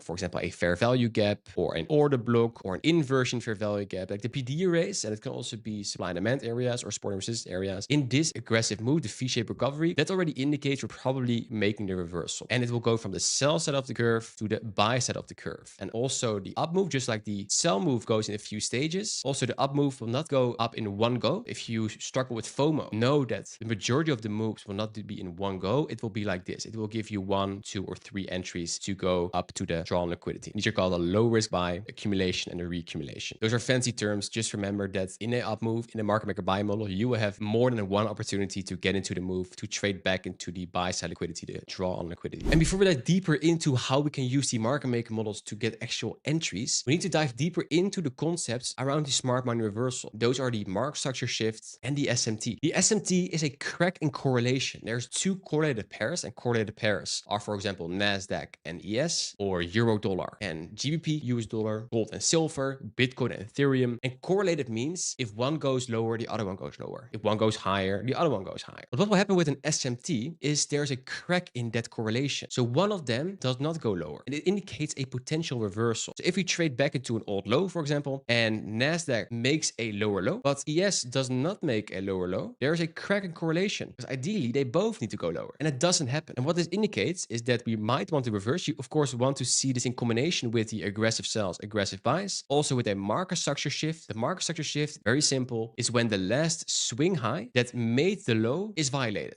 So if you can draw a line here, that's the last swing high that made the low. When price trades through that right here and closes above it, there we call it a market structure shift. So when you have an SMT and a market structure shift, you see the aggressive sells, aggressive buys, you know, hey, we are in a key level, we might start the reversal. And that is why a clean reversal most of the time revolves with an SMT and a market structure shift before we start the buy side of the curve, where we're gonna start discount array hunting. And with the discount array hunting, meaning I mean is that in these areas where we're going to find our entries, there is where we're going to look for the fair value gaps, the lower time frame structure to trade towards the buy side, to trade back into the original consolidation, the old high. And here is where it gets fun because a market maker model is fractal. And what that means is what happens on one time frame also happens on the other time frames. So this is the depiction we just discussed. And inside all of these blue areas, those are also fees. So inside those areas, there are mini market maker models appearing as well. So when this original move is a market maker model, for example, a daily fair value gap to a daily high, inside that market maker model, we're going to look for lower time frame market maker models inside the market maker model. Market maker modelception, it's fractal. And there is where different time frames come in. I have dedicated videos on time frame alignment here on this channel. In regards to market maker models, the only thing you need to remember is this, is that if you are a swing trader and you look for a monthly internal to external, use daily market maker model. Your weekly, look for a 4-hour market maker model. If you go from daily internal to external, look for a 1-hour market maker model. And if you're a swing trader, there's where you stop. You don't need to go lower. I know most of you watching are more day traders or scalpers, especially like the NASDAQ and the 1 and 5 minutes. There is where we need to dive a little bit deeper. So if you see a 4-hour internal to external, go to the 50 minutes to find your market maker models. If you're trading a 1-hour internal to external, look for 5-minute market maker models. Your 50-minute internal to external, wait for 1-minute market maker models. So one of my favorite entry models, the 10 AM game, is a scalping model where I execute under 1 minute. The time frames, I use a 4-hour internal to external, the 4-hour. I use a 50-minute market maker model for this. So I use this one.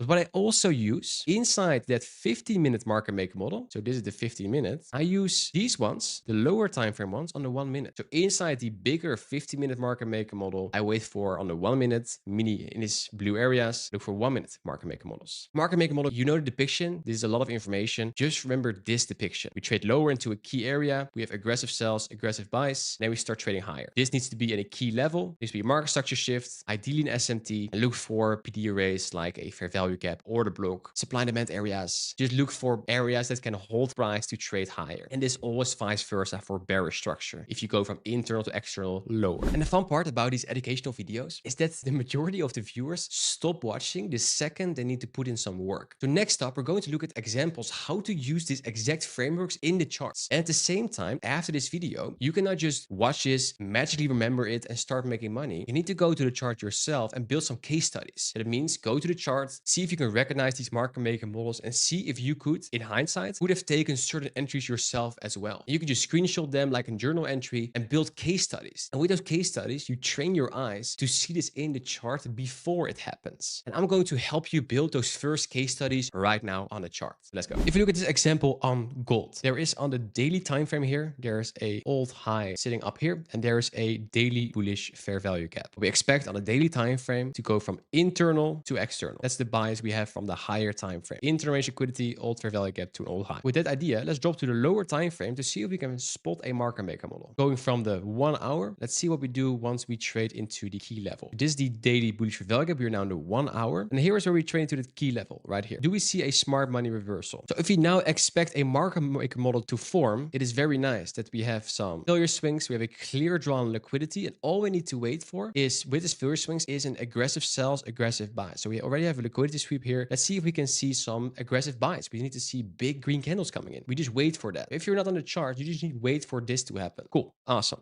Zoom in a little bit on this. We have some green candles. If you see this move, you already think I missed the move. But that's the power of the market maker model. Now you know you don't. Price rarely goes up or down in one move. So there's a 1 hour bullish fair value gap sitting here. So from that point, you have another internal to external on the 1 hour. Internal 1 hour to external. So we can even play inside this if you are not a person who trades on the 1 hour. You can go to the 5 minute now to see if you can find an entry from a 1 hour internal to external with 5 minute market maker model inside this 1 hour market maker model. That's why the market maker model is fractal. So the green line here is the 1 hour high, and here's the 1 hour bullish fair value gap. So let's see if we create a market maker model inside here. Zooming in here, we trade into the 1 hour bullish fair value gap. There's a horizontal consolidation. There's a mini market maker model here. We have the aggressive sells, aggressive buys. We see a fair value gap. There's another one right here. Let's see if we can trade in back to that. We don't, and and we just push higher. We then zoom out back from the 1 hour. We see how clean we moved away from, we are in a daily internal to external. So draw liquidity on the daily is very clear, and using it on the 1 hour and the 5 minute now. There's another fair value gap sitting right here on the another 1 hour. See if we can use that to trade to the drawn liquidity. And here you see the delivery is less clean. It takes a while. It takes a few days here. So here inside this day on the lower time frame, you most likely did not find an entry because there's no clean displacement like this candle, for example, from this 1 hour fair value gap. But what we do have is an order block sitting here, which is being respected by all the candles. But that's nice. So from this point, we can just drop back from the 1 hour to the 5 minutes to see if we can find the entry. So here's a big consolidation. So there's nothing going on here. So let's see if we can find an entry later. We expect price to go from 1 hour bullish fair value gap and order block towards the high here in the 5 minutes. What do we see here? Signature in price. There's a liquidity sweep. There's a market structure shift, leaving a fair value gap. There's where you could take your entry. Any fair value gap or 1 to 2. And price delivers to that. Here on the 5 minute, all based, zoom out back to the 1 hour, all based on that daily internal to external and the 1 hour market maker model. And we're not done yet because the actual target on the daily was here. So we're not done yet. We can still try to take more trades. Because price comes back and then goes. I'm not going to bore you with 5 or 6 examples inside this price action, but this is how you can spot how fractal price is. We go from internal to external on the daily. Inside that on the 1 hour, we can find multiple 1 hour setups. And inside that on the 1, 5 or 50 minute, you can find your intraday entries as well. And now zoom out back to the daily. All we did was trading these 4 daily candles, all looking for longs until we reach that old daily high. Here we're looking at NASDAQ at the 15-minute time frame. And let's train your eyes on the market maker model. Here up top here we have a original consolidation. Why is original consolidation? Because it consolidates, not rocket science. So we're going to mark this out as an original consolidation. That is going to be the draw on liquidity once price starts making the smart money reversal. And here we made this sell side of the curve. So we have a fair value gap here. We trade lower, order block, trade lower and lower and lower. At some point, we stop trading lower and we see some reaction from it. We see aggressive sells, aggressive buys. And what I want to see in a smart money reversal, for example, is this is a bearish fair value gap and it's ignored. We trade over it. It doesn't react from it. It's interesting. So this becomes an inversion fair value gap. And at the same time, there are bullish fair value gaps created. One here, also one here. The only part between a fair value gap and an inversion fair value gap is called a balanced price range. Very nice area to trade from. PPR, also an order block here. So there's a lot of PD arrays for a smart money reversal. Aggressive sells, aggressive buys. And let's see if we move away from here. We trade into this fair value gap and then we start moving away from it. That is interesting. Very interesting signature in price. So here is in this market maker model is where you already can take your entry right here. If you want to execute on a 50 minute, you can do it here. You can put your TP at the original consolidation, a high here. You want the 1 to 3, you should be good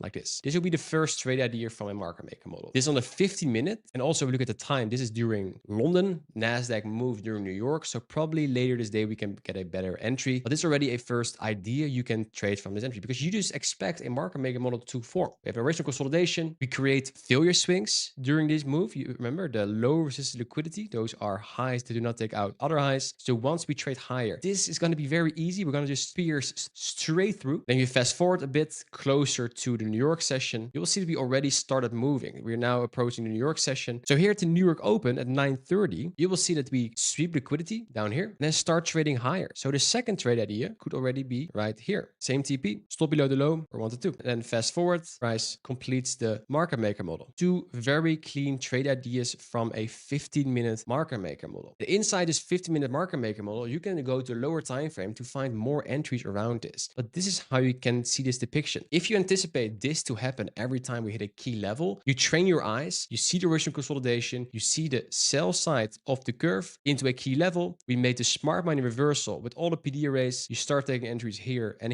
you just trade towards the draw on liquidity. Trading doesn't have to be hard. You just need to know where to look for. If you stop chasing random candles and start waiting for the higher time frame to give you the draw on liquidity using internal and external range liquidity, then wait for market maker models to navigate you on a lower time frame, and then use high and low resistance liquidity to take your entries. You will see your consistency change overnight. And if you got value from this video, make sure to check out the video that is now appearing on the screen. This video will help you using market maker models together with high and low resistance liquidity. So you can use market maker models to get even more cleaner and precise entries. Let me know in the comments below what was your biggest takeaway, and don't forget to subscribe because I post one of these videos every single week. Thanks for watching, and I'll see you in the next one. Bye bye.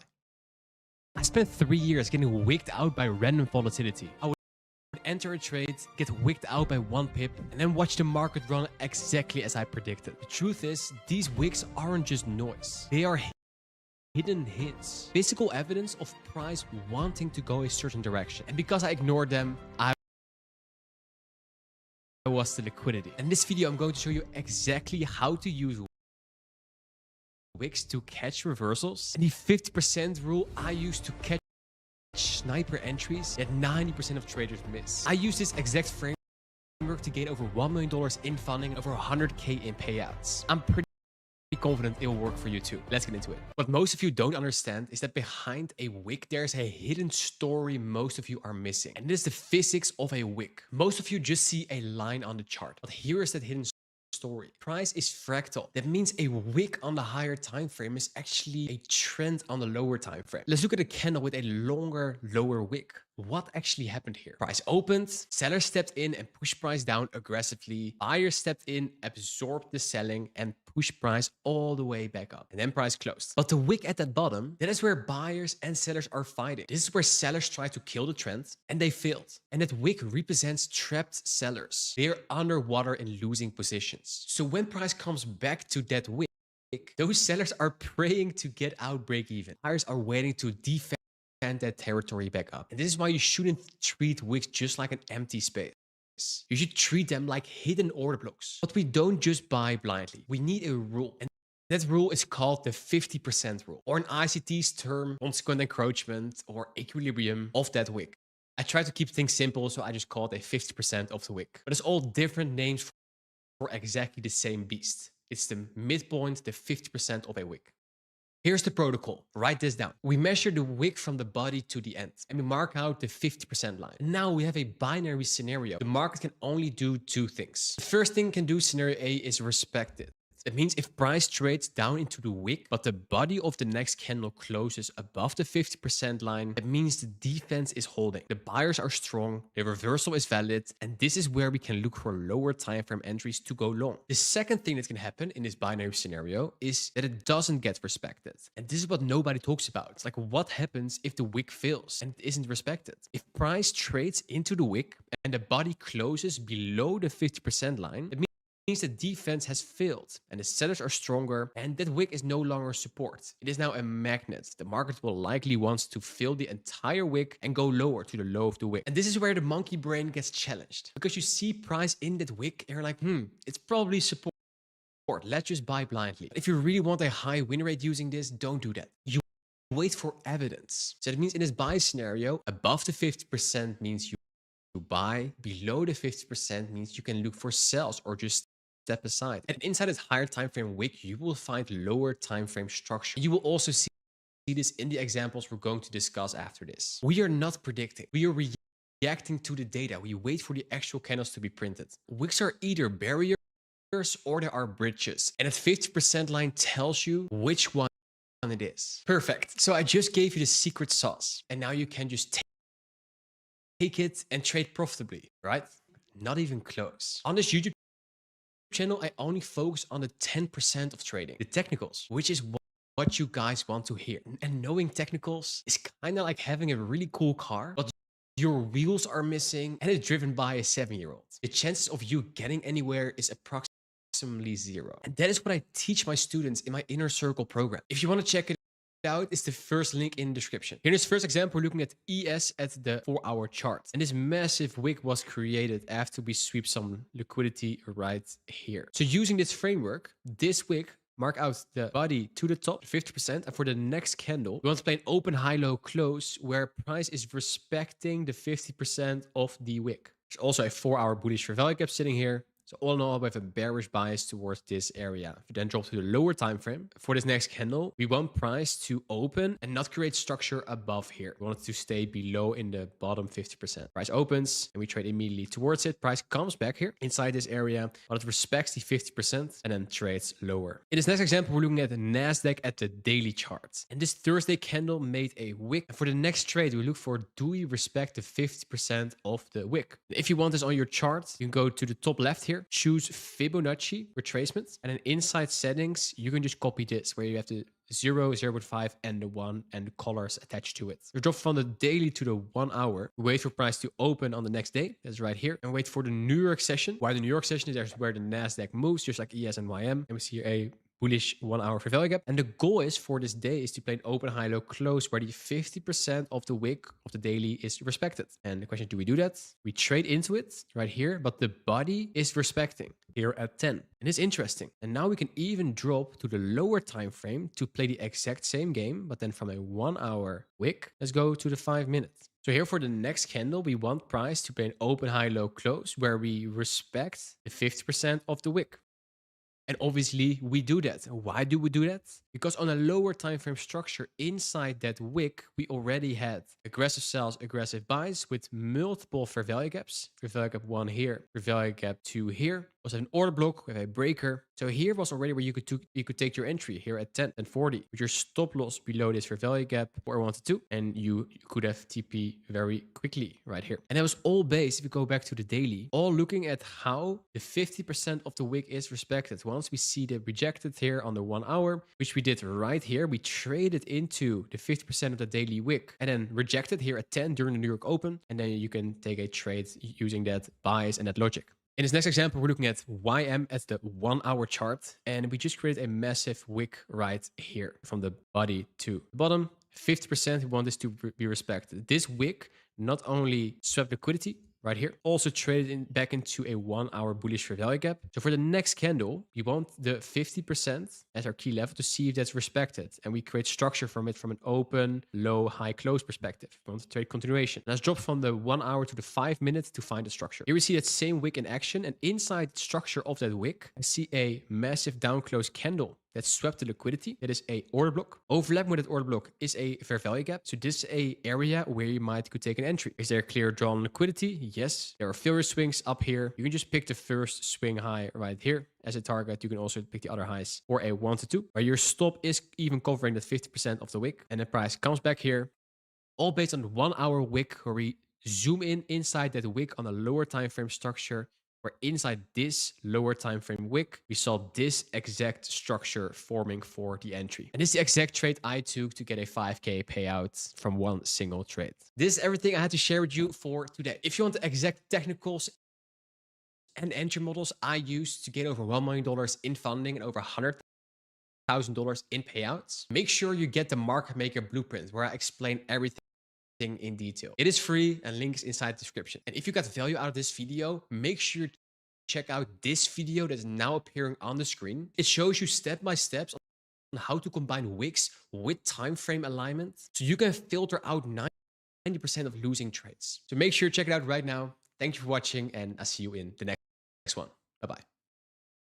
Is there really an algorithm? And even if there was, the only thing you need to know to make money is if price is more likely going to go up or down. The truth is, the algo does not matter, because all you need is order flow, in what direction price is going. Understanding order flow played a massive role in becoming a full-time trader, living all over the world and currently pulling up 5-figure months while living in Vietnam. In this video, I will show you step by step how to read order flow to create a daily bias, and how to use that to execute on a lower time frame. So you can just copy this to become funded and get payouts. No time to waste, let's get into the video. The first thing you need to know about order flow is very simple. Are we bullish or are we bearish? Order flow is a fancy term used by gurus to just identify bullish or bearishness. For most intraday traders and scalpers, the entry time frame will be on the 1 minute, the 5 minute, or the 15 minute. It means for the highest probability trades, your entry should align with the current structure. During this bullish structure, you want to take as many longs as you can. And if you are bearish, you want to take as many shorts as you can. And you can identify market structure very simply. In a bullish structure, you will have a high, a low, a higher low, and we'll just keep making higher highs and higher lows to the upside. In a bearish structure, a high, a very low, then we have a lower high, a lower low, lower high, and we keep trading lower. Only thing you need to understand about structure. Bearish structure you can identify by making lower highs and lower lows. Once we hit a key level, we need to be able to identify a shift in structure. And what that means is that price goes from bearish to bullish. And a valid market structure shift has only 3 things. The first thing is a liquidity sweep. That's a sweep of an old low or inside a key level, a discount or a premium rate. In this this example, we trade into a discount rate. It can be an old low, a fair value gap, an order block. And the second thing is displacement. And displacement is a fancy term for a big energetic one-sided move in the opposite direction. If we are bearish, this displacement means a one-sided move to the other direction, ideally leaving a fair value gap. And a market structure shift is confirmed when the last high, that is this high, that made the low, is violated. So we can make a line right here. Here is where the market structure shift happens, right here. And what you will see is price comes back to that area and then starts moving away. And what does it do? It creates higher highs, higher lows, and we have bullish structure. And here's a secret how I identify if we're going to have a change in order flow and change in structure, and that is that you will see bearish arrays, premium arrays, you will see failing, and you will see bullish arrays holding inside a reversal pattern. On the sell side of this curve, you will have bearish fair value gaps and bearish order blocks sitting here. Those are the premium arrays. And what I want to see in a valid change in order flow is that these arrays are filled. So for example, we have an order block here sitting as well. Whatever arrays you can find here on the bearish side, mark them out. And once you see they're completely ignored, for example, a bearish fair value gap becomes an inversion fair value gap, a bearish order block becomes a breaker. At that point, you already have a tiny hint. At the same time that you want premium arrays to fail, to be ignored, you want bullish arrays, bullish fair value gap, bullish order blocks to be created and respected. So if I look at all my winning trades, this always happens. Is when we trade into a key level, we make the aggressive sells, aggressive buys as a displacement. So we break structure, and then I will wait for this to happen. The price ignores premium arrays, bearish arrays. It respects bullish arrays. When I see that inside this piece of price action, I'm going in towards a obvious draw on liquidity. 90% of my trades look exactly like this, using this small secret about how to spot changing order flows. Here on NASDAQ, you can see the secret in action on how order flow is changing. First, we have bearish structure. We have lower highs and lower lows, lower highs, lower lows. But at some point, when we trade to a key level, you see the structure shift happening. See a liquidity sweep and displacement higher, creating a fair value gap. This is price indicating that we might want to go higher, want to change the order flow from bearish to bullish. So then we're gonna create higher highs, higher lows, higher highs, higher lows. We're gonna create bullish structure. But at the same time, you want to see bearish arrays failing. Here already, a bearish fair value gap filled. Bearish fair value gap filled. See how already price is hinting if we might want to go the other way. Also bearish order block filled. So this displacement already showed a lot about intention of the market from bearish to bullish. And price now displaces again another fair value gap created. And also there's an extra array created because there's a down close candle trading to a fair value gap. That's a bullish order block. So there's where entries can be taken very easily. Here in the fair value gap, still below the low for 1 to 2. Where are we trading towards? If you go from bearish to bullish, you can target fair value gaps like this one from external to internal. You can also target the highs sitting right here because price will most likely visit them all. As you can see, price did not tap us in. Price moved away right here, tapped us in, and then went to the draw on liquidity back to the highs. So using failing bearish arrays together with supported bullish arrays is how you can spot changing order flow. And I know how overwhelming trading can be. That's why I created the ICT Bible. It's a 500-page PDF where I go from A to Z to all the concepts you can learn about trading. I spent hundreds of hours on this document, and this document will save you thousands of hours of ICT videos and studying. It's all for free, and I will leave the link to this inside the description. If you want to skip those thousands of hours of studying, make sure you check it out right now. Back to the video. But you cannot just go blindly to the 1 minute, the 5 minute, or the 50 minute, the lower time frame. Because if on the 1 and the 5 minute, the structure looks very bearish, but if you then look at the daily and the weekly, and we are super bullish, we go up very aggressively, your lower time frame structure is not likely going to hold, and you will lose.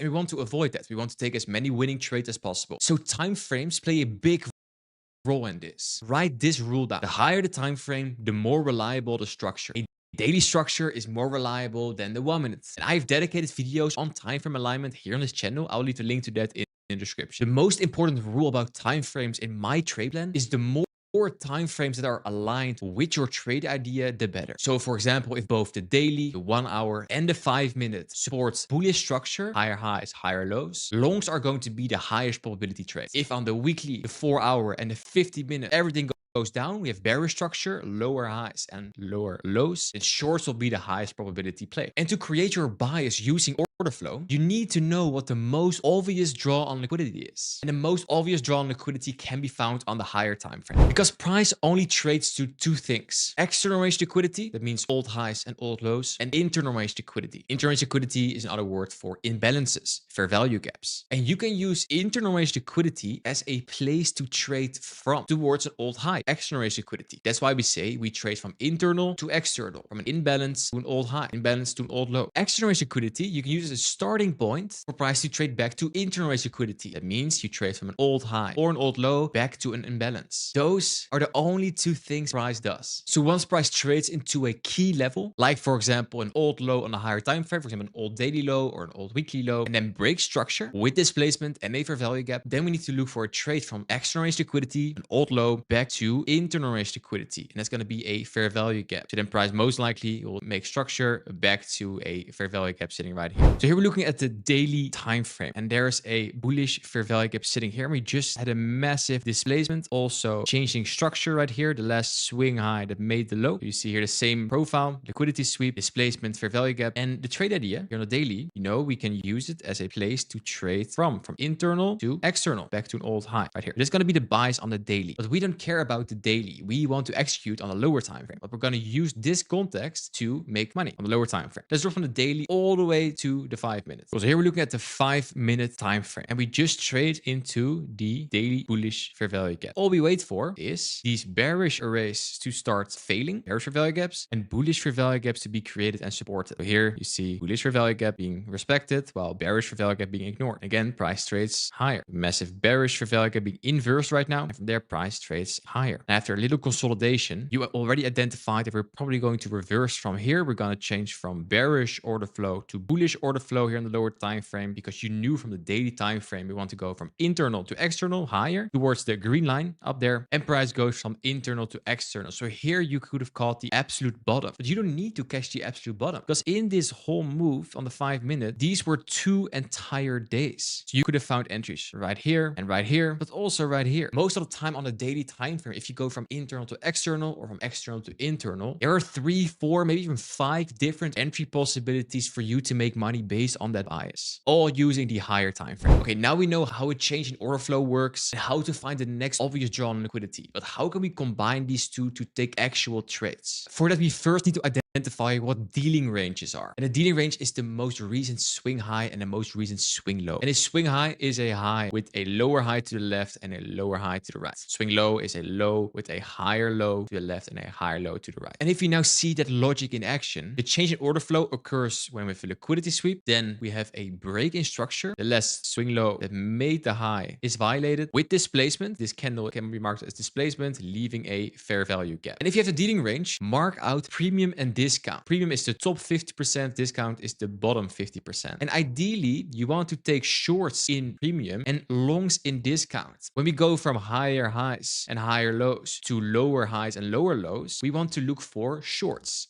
But it means we want to short in premium of the range, in the top 50% of the dealing range. And you see the price comes back here and then trades away. But that's not everything, because here we're looking at a 1 hour structure. If we zoom out here, because we need to find the most obvious draw on liquidity, if you remember the external range liquidity in old high back to internal range liquidity, there is where your eyes should go. So the bias on the daily was external to internal, and then we find the structure on the 1 hour time frame, and we can even drop lower to the 5-minute time frame to make it even more precise. So once you have your bias on the daily, you look for 1 hour structure, and you can even choose to long this towards the value gap and then short this again, but the highest probability trades will just be shorting from premium of the range. Earlier in this video, I mentioned that it's very important that your time frames are aligned. So if the daily is bearish from external to internal and the 1 hour is bearish, you already saw with the structure shift, your entry time frame, this can for example be the 5 minute, also need to align with shorts. And here comes the dangerous part, because let's zoom in on this up price action. On the 5-minute time frame, look at how clean that price action looks like. Super liquidity, structure shift, change state delivery, fair value gaps, order blocks, more fair value gaps, a perfect bullish structure. And if you see this, you're like, okay, okay, let's hold this trade to the moon. I can hold this. We're probably going up because this is such a clean structure. It is, but you are trading against higher time frame. Because you already saw that the higher time frame is bearish. We just had a liquidity sweep, change in structure, change in order flow, and we're most likely going to be bearish. But we are then trading only this, which can be a nice short-term trade, but the highest probability trade will be the shorts that come after. And let me show you this on an example on the charts. Now let's see how we can use dealing ranges together with the obvious drawn liquidity in external range liquidity to internal range liquidity in action. We just trade into external range liquidity. That's this box right here. If you then look at the current price action, we are very bullish. So we're going to trade from external back to internal, and probably on a higher time frame, we're going to do this. We're going to try to catch a retracement and then continue high. Let's focus on this price action. This is going to be the obvious draw on liquidity. There's another small fair value gap up here. And now let's drop to the 1 hour to find the dealing range. So now we look at the 1 hour at that same price action. So this is the external range liquidity up here. And we try to find the displacement range. And in this range here is where displacement came. We have a sweep sitting here. Then we have displacement leaving a fair value gap. So then we can mark out premium and discount right here. And then we want price to come back to premium of the range inside this fair value gap, and then we can take a short towards here. And this is a bias you can use intraday. If you, for example, know the AMD, the power of 3, accumulation, manipulation, distribution, that is what you can use inside this idea as well. So we can wait for manipulation here on the lower time frame and then trade lower. Now let's drop to the lower time frame to find an entry. If we look here at the lower time frame, we see accumulation, then manipulation, and we see that exact same structure, but then on the lower time frame, we see a liquidity sweep, then we see bullish arrays.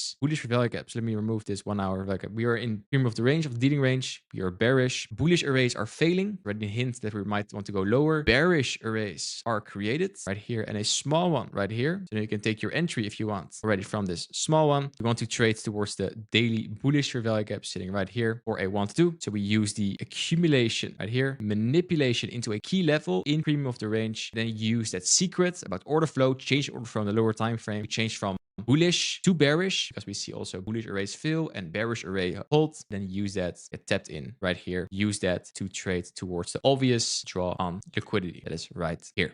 Order flow is just simply listening to the market. If bullish arrays start holding, the market shows its hand that it most likely wants to go up. If bearish arrays hold, price most likely wants to go down. Stop finding the flow of the market. Stop trying to predict. Just identify the dealing range, wait for premium and discount, and execute. Because if you can read the intention of the market with reading order flow, you don't need luck. You just need patience. And if you got value from this video, make sure you check out the video that's now appearing on the screen, because this video dives deeper into time frame alignment.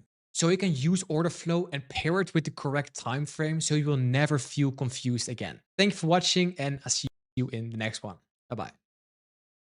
How often do you wait for a setup that you like? You wait for a market structure shift to happen and your price runs away without you. The key to fixing that is understanding the difference between a market structure shift and a change in the state of delivery. And this video, I will show you how we can use this to enter trades faster, alongside how I use this to gain over $1 million in funding and over $100,000 in payouts. With actual chart examples, so you can just copy paste this immediately into your own trading. No time to waste. Let's get into the video. First, let's take a look at the industry standards, and that's the market structure shift. I have a dedicated video on market structure shifts in this channel. I'll leave the link to that in the description. This is what every trading book or video teaches you. We have a low. After that low is created, we create a high that sweeps liquidity, takes a liquidity at a key level, ideally in an old high or an old fair value gap or old order block, and then starts to move away, displacing lower. So to get a valid market structure shift, you need displacement. We need price to physically break the structure and close below this low. And price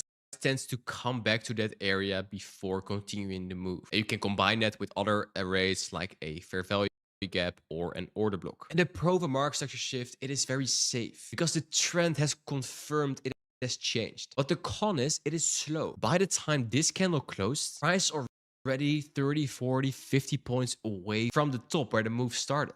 So in this case, you would have been a pretty nice entry, but there are many occasions where price just rips lower. And also your stop loss, if you need to put your stop loss above the high, can be quite big. Your risk to reward is not super nice. So it will hit the targets, but it's slow and it's more messy. So this is for your notes. A market structure shift is a change in trend defined by displacement a one-sided candle and a candle close above or below, in this case below a swing low. And because a market structure shift is quite slow, quite messy, it is safe, but there's a framework where you can get into trades earlier, and that's called a change in the state of delivery. And this is more like the sniper rifle, because the algorithm delivers price in phases. It goes from buy side to sell side.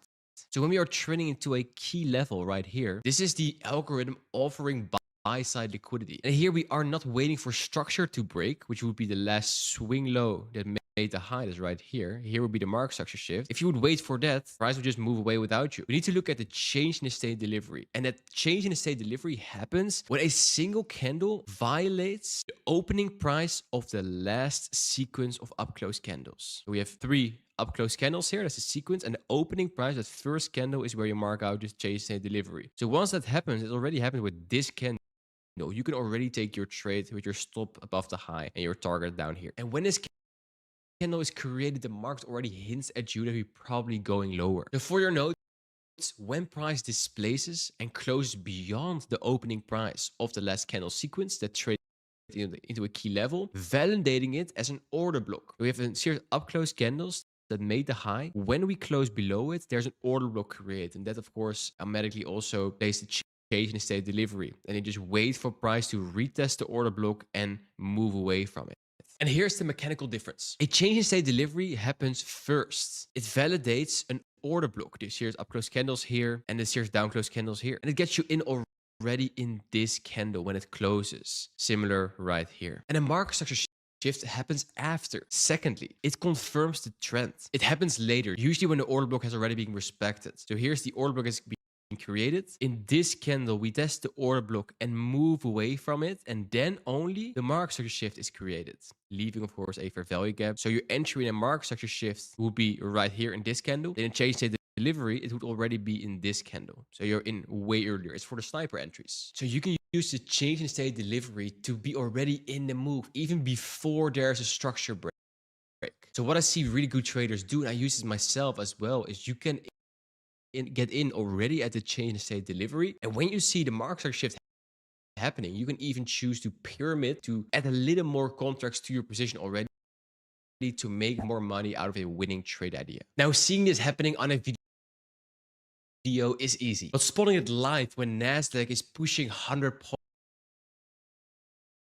points in a few minutes, there is where it gets hard. I trade this setup live with my students every single morning inside my Discord, where not only there's a group of very smart traders, I share my own insights analysis here, together with weekly outlooks, boot camps, free resources, entry models, and way more. Link towards Discord is in the description. And yes, it's free. In this first example, we're looking at NASDAQ, and we just traded during the New York Open into a key level where we take liquidity and we start trading lower. And we want to see the difference in execution between a change in state delivery and a market structure shift. The market structure shift is when the last swing low that made the high, that is this high, is violated. That is with this candle. And usually when I have a market structure shift, you also want a fair value gap to be created and then take your entry in the overlapping part between a market structure shift and a fair value gap. The change state delivery is when the opening price of the series of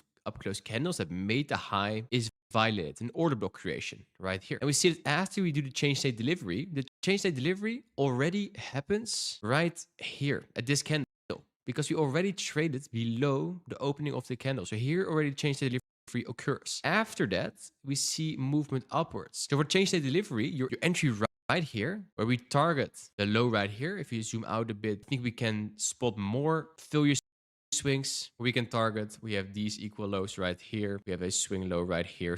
So there's many targets available, and it overlaps with these equal lows right here. There is where the change state delivery target trade would be. That's one. What if we use the market structure shift as our entry criteria, where we have the down close candle that sweeps that market structure shift low. The next candle does not create a fair value gap, which is not nice, because that's actually what we need to take that trade. Even if you want to be really precise and you just say, I'm going to take my trade at the market structure shift after the candle close right here, same target right here for a 1 to 2. This is what your trade would look like. Your stop loss is not in a very nice place. What you can use for stop loss placement is of course above an old high, but you can also use the order block that has been created with a change in state delivery, these two up close candles. You can use the 50% of the bodies there, the mean threshold, and put your stop loss above there. That should be safe. And then your TP should be a little bit lower right here.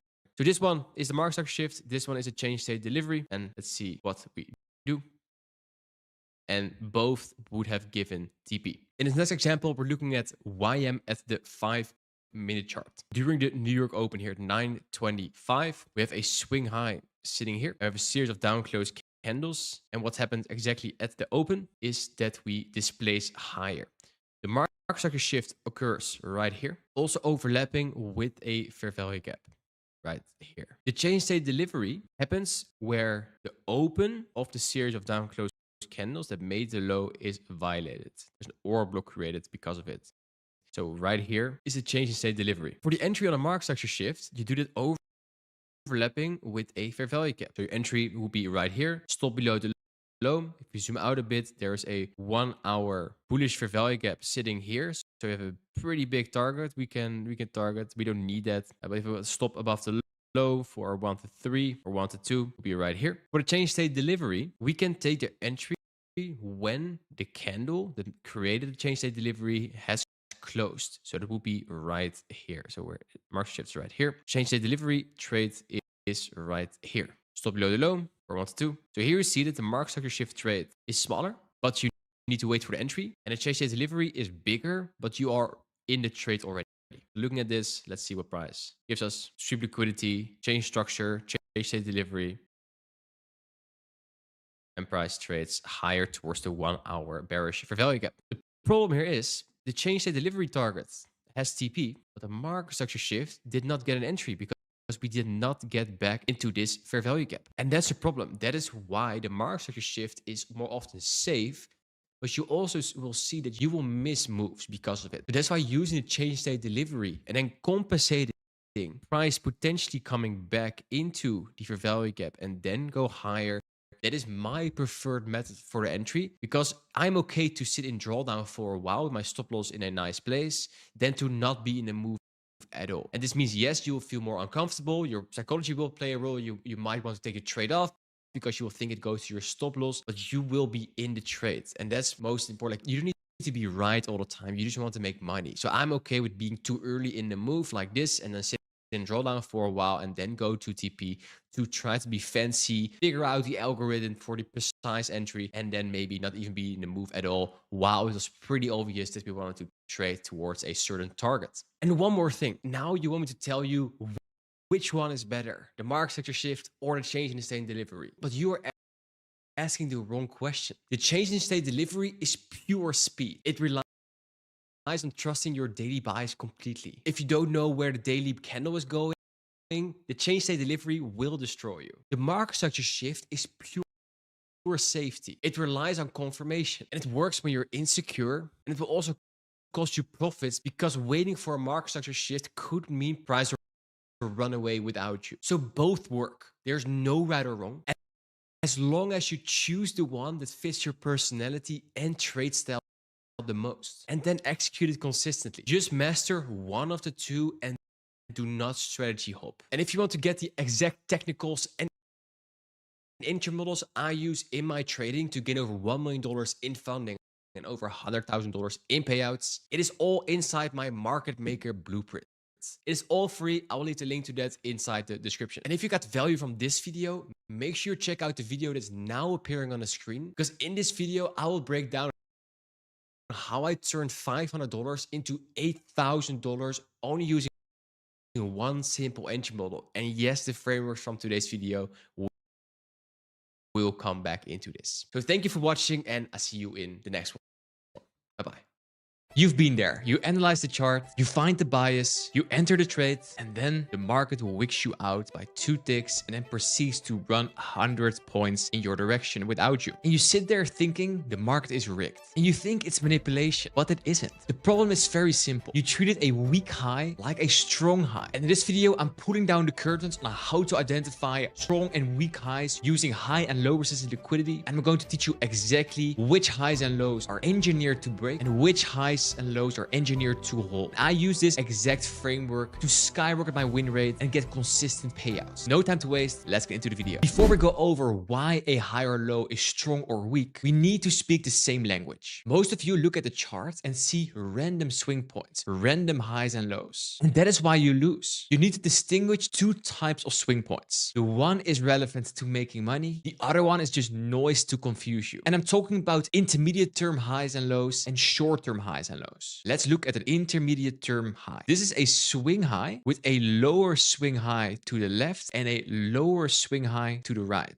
This is the boss. And in a bearish market, in a bearish structure, this intermediate term high is respected. And what I'm sharing here is exactly the same for intermediate term lows. Then we have short term lows. This is any high that forms inside the move of an intermediate term high. Basically all the swing points you can find right here. These short term highs are not walls. They are targets. And if you place your stop loss around those, you're basically donating your money to the market makers. So don't do that. Okay, so when you know the difference between a short term high and an intermediate term high, but how do we know if price is going to respect them or just slice right through? This brings us to the most important concept in price action: high and low resistance liquidity. We categorize liquidity in two buckets: high and low resistance liquidity. High resistance liquidity is when there is a liquidity sweep before the move. So there's a low being taken out in this example before the move. And in the schematic, you see that too. We have a low that has been taken out before the big move. In other words, there is a intermediate term low created before the move. If you compare that to low resistance liquidity, there is no liquidity being taken out before the move. I also refer to this as the staircase effect because we're just staircasing, stair-stepping upwards. And do these lows look like they are gonna hold once we start breaking down lower? No, of course not. Because low resistance liquidity likes to just be traded straight through. So once you know that low resistance liquidity is not nice to have your stop loss below that because we're probably going to be taken out, there is something we can use here. You can play attack and defense with these two types of liquidity. The high resistance liquidity, where we sweep a low and we create an intermediate term low before the move, is what you can use as defense. So your stop loss can sit below this low because it's a protected low. And at the same time, if there is low resistance liquidity as your target, you can use that. At the same time, if there's low resistance liquidity at the opposite side of your move, so if you are long and there is low resistance liquidity sitting here, you can use that as a target to have those clean, satisfying moves. And this is how that looks like on a real chart. There's liquidity sweeps before the move, so there's an intermediate term low created right here. There was another one right here created, but there was no move after, there was no displacement after. And once we had that market structure shift right here and also an order block sitting right here, there is where the market started moving very aggressively. And why does it move so clean with so big candles? It's because we are targeting low resistance liquidity. All these highs don't take out any other highs, making it an easy target. So high resistance liquidity defends your position. You should put your stop loss below that. It's going to defend your position. Let's say you take the entry at the order block. Your TP can be at the end of low resistance liquidity. And that is how you can get the fastest profits and the cleanest moves. And I know how overwhelming trading can be. That's why I created the ICT Bible. It's a 500-page PDF where I go from A to Z to all the concepts you can learn about trading. I spent hundreds of hours on this document, and this document will save you thousands of hours of ICT videos and studying. It's all for free, and I will leave the link to this inside the description. If you want to skip those thousands of hours of studying, make sure you check it out right now. Back to the video.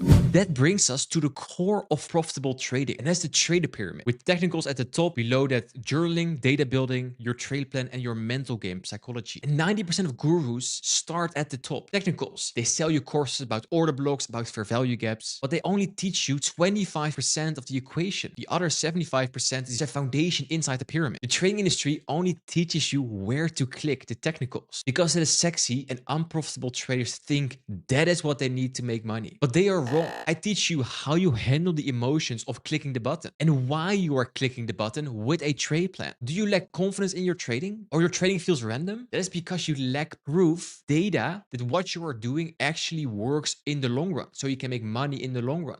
That is where trade plan and building data on your trade plan comes in. So we build the foundation first, and then we talk about technicals. So that means for high and low resistance liquidity in your trade plan should be a very clear point that your stop loss should be below or above high resistance liquidity, and that you're going to target low resistance liquidity. This way you can increase your win rate. But it also means you need to build data on this. So you need to go to the chart and find examples, case studies for yourself. So you train your eyes to actually use this in a real-time environment when the candles are printing in a live chart. And the cool part about this is if your stop loss is below high resistance liquidity and it still breaks, your trade idea is just invalid. It's an honest loss, and you will not be sad or tilted about this. It's a good loss. It's part of your edge. But if your stop loss is defended by low resistance liquidity and it breaks, you know you just gambled. You knew you were trading a low probability environment because it was defended by a weak low, and now you know where to focus on so you can improve for your next trades. But there's one exception to this rule, that your position needs to be defended by high resistance liquidity and you need to target low resistance liquidity.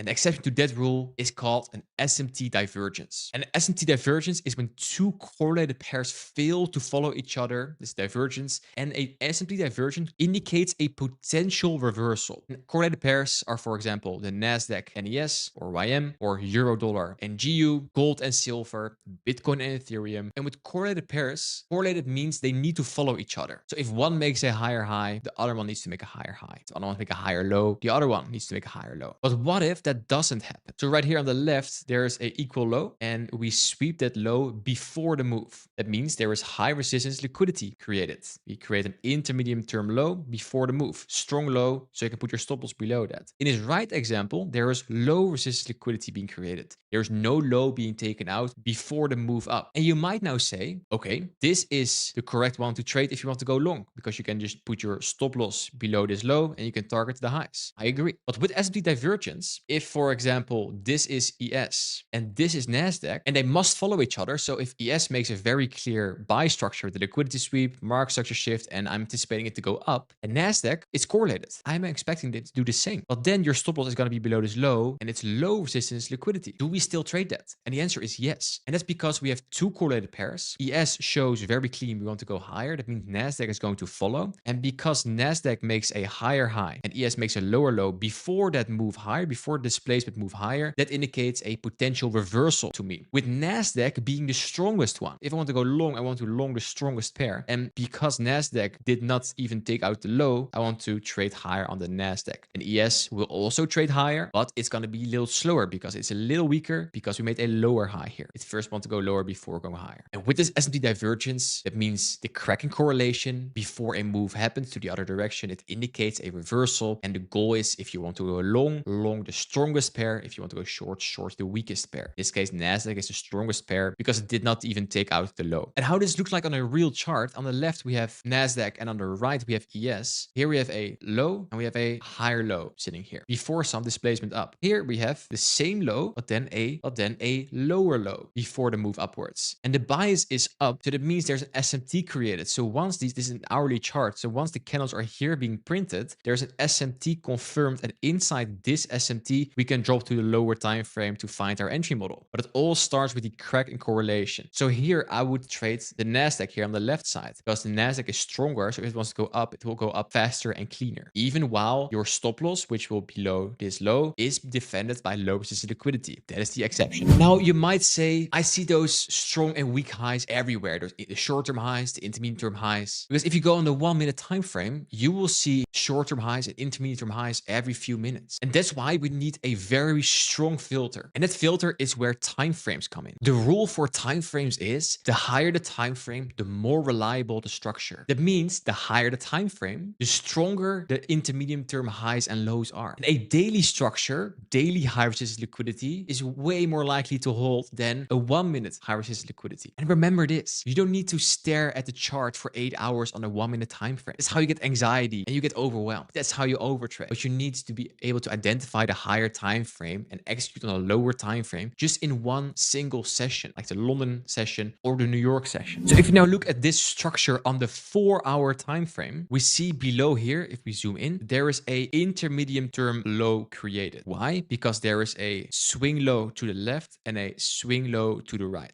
And it's going to be a starting point as well to trade towards and that's a starting point, also a high resistance liquidity being created right here. And we target, what do? We target low resistance liquidity because this high does not take out another high. See how clean we move there. But this on a 4-hour time frame. If we now drop to the 1-minute time frame, let's zoom in on this exact price action down here at the blue area. There is many more swing highs and swing lows, and you can identify intermediate term high here, also one right here, also one right here. And which one then do you pick? There's so many. And that's why the higher time frame context is so important, that you know the higher time frame structure is leading. But at the same time, price is fractal. So what we did on the 4-hour, we can do the same on the 1 minute here. Because look at what happened is we sweep liquidity down here, creating an intermediate term low, high resistance liquidity sitting here. And what is on the left side of this is low resistance liquidity. All highs that don't take out any other highs. Yes, they are intermediate term highs and they look like they need to hold. But at the same time, they are low resistance liquidity. And you see how clean we trade towards that. So that's why before you go to the 1 minute, you need to have a very clear understanding on where the higher time frame most likely wants to go. And that is also when you look at all the entry models I give you on this channel with all the technicals, is that this is the #1 profitable reversal structure where we trade lower into a key level that's in a higher time frame for value gap, order block, or old low in a bullish example. Before we create that first move, we do aggressive sells, aggressive buys. You can also call this a V-shaped recovery or a smart money reversal. But the thought behind that is that there is liquidity sweep, a high resistance liquidity, the high resistance low being created before the move up, before the market structure shifts. Because if you take a long trade, you want to have high resistance liquidity defending your position. And how nice is before that high resistance low is created, after that we have a liquidity sweep, you potentially have a fair value gap, maybe it's supported by a bullish order block or a bullish breaker, and before that we might have inversion fair value gap, and then we need to identify, can we target low resistance liquidity? That is the reversal structure, and that is how you can incorporate high and low resistance liquidity inside the overall picture of this reversal model. On this channel there is a playlist called My Entry Models, and you will see this exact schematic in all my different entry models at its core, and all the nuances you can learn in those videos. You should be able to identify which highs and lows are strong and use them as your defense, as your stop loss, while at the same time attack the weak highs and lows as your target to create those clean, satisfying moves. So now it's time to go into your charts, mark out the intermediate term highs and lows and the short term highs and lows, identify high resistance liquidity and low resistance liquidity, and train your eyes. Don't just trust me on this. Prove to yourself that this works for you. Nothing works for the person who does not want to do the work. And if you got value from this video, make sure to check out the video that's now appearing on the screen, because with your new wisdom about high and low resistance liquidity, you will now be able to master this exact entry model that got me over $150,000 in funding in just 4 days. Thank you for watching, and I see you in the next one.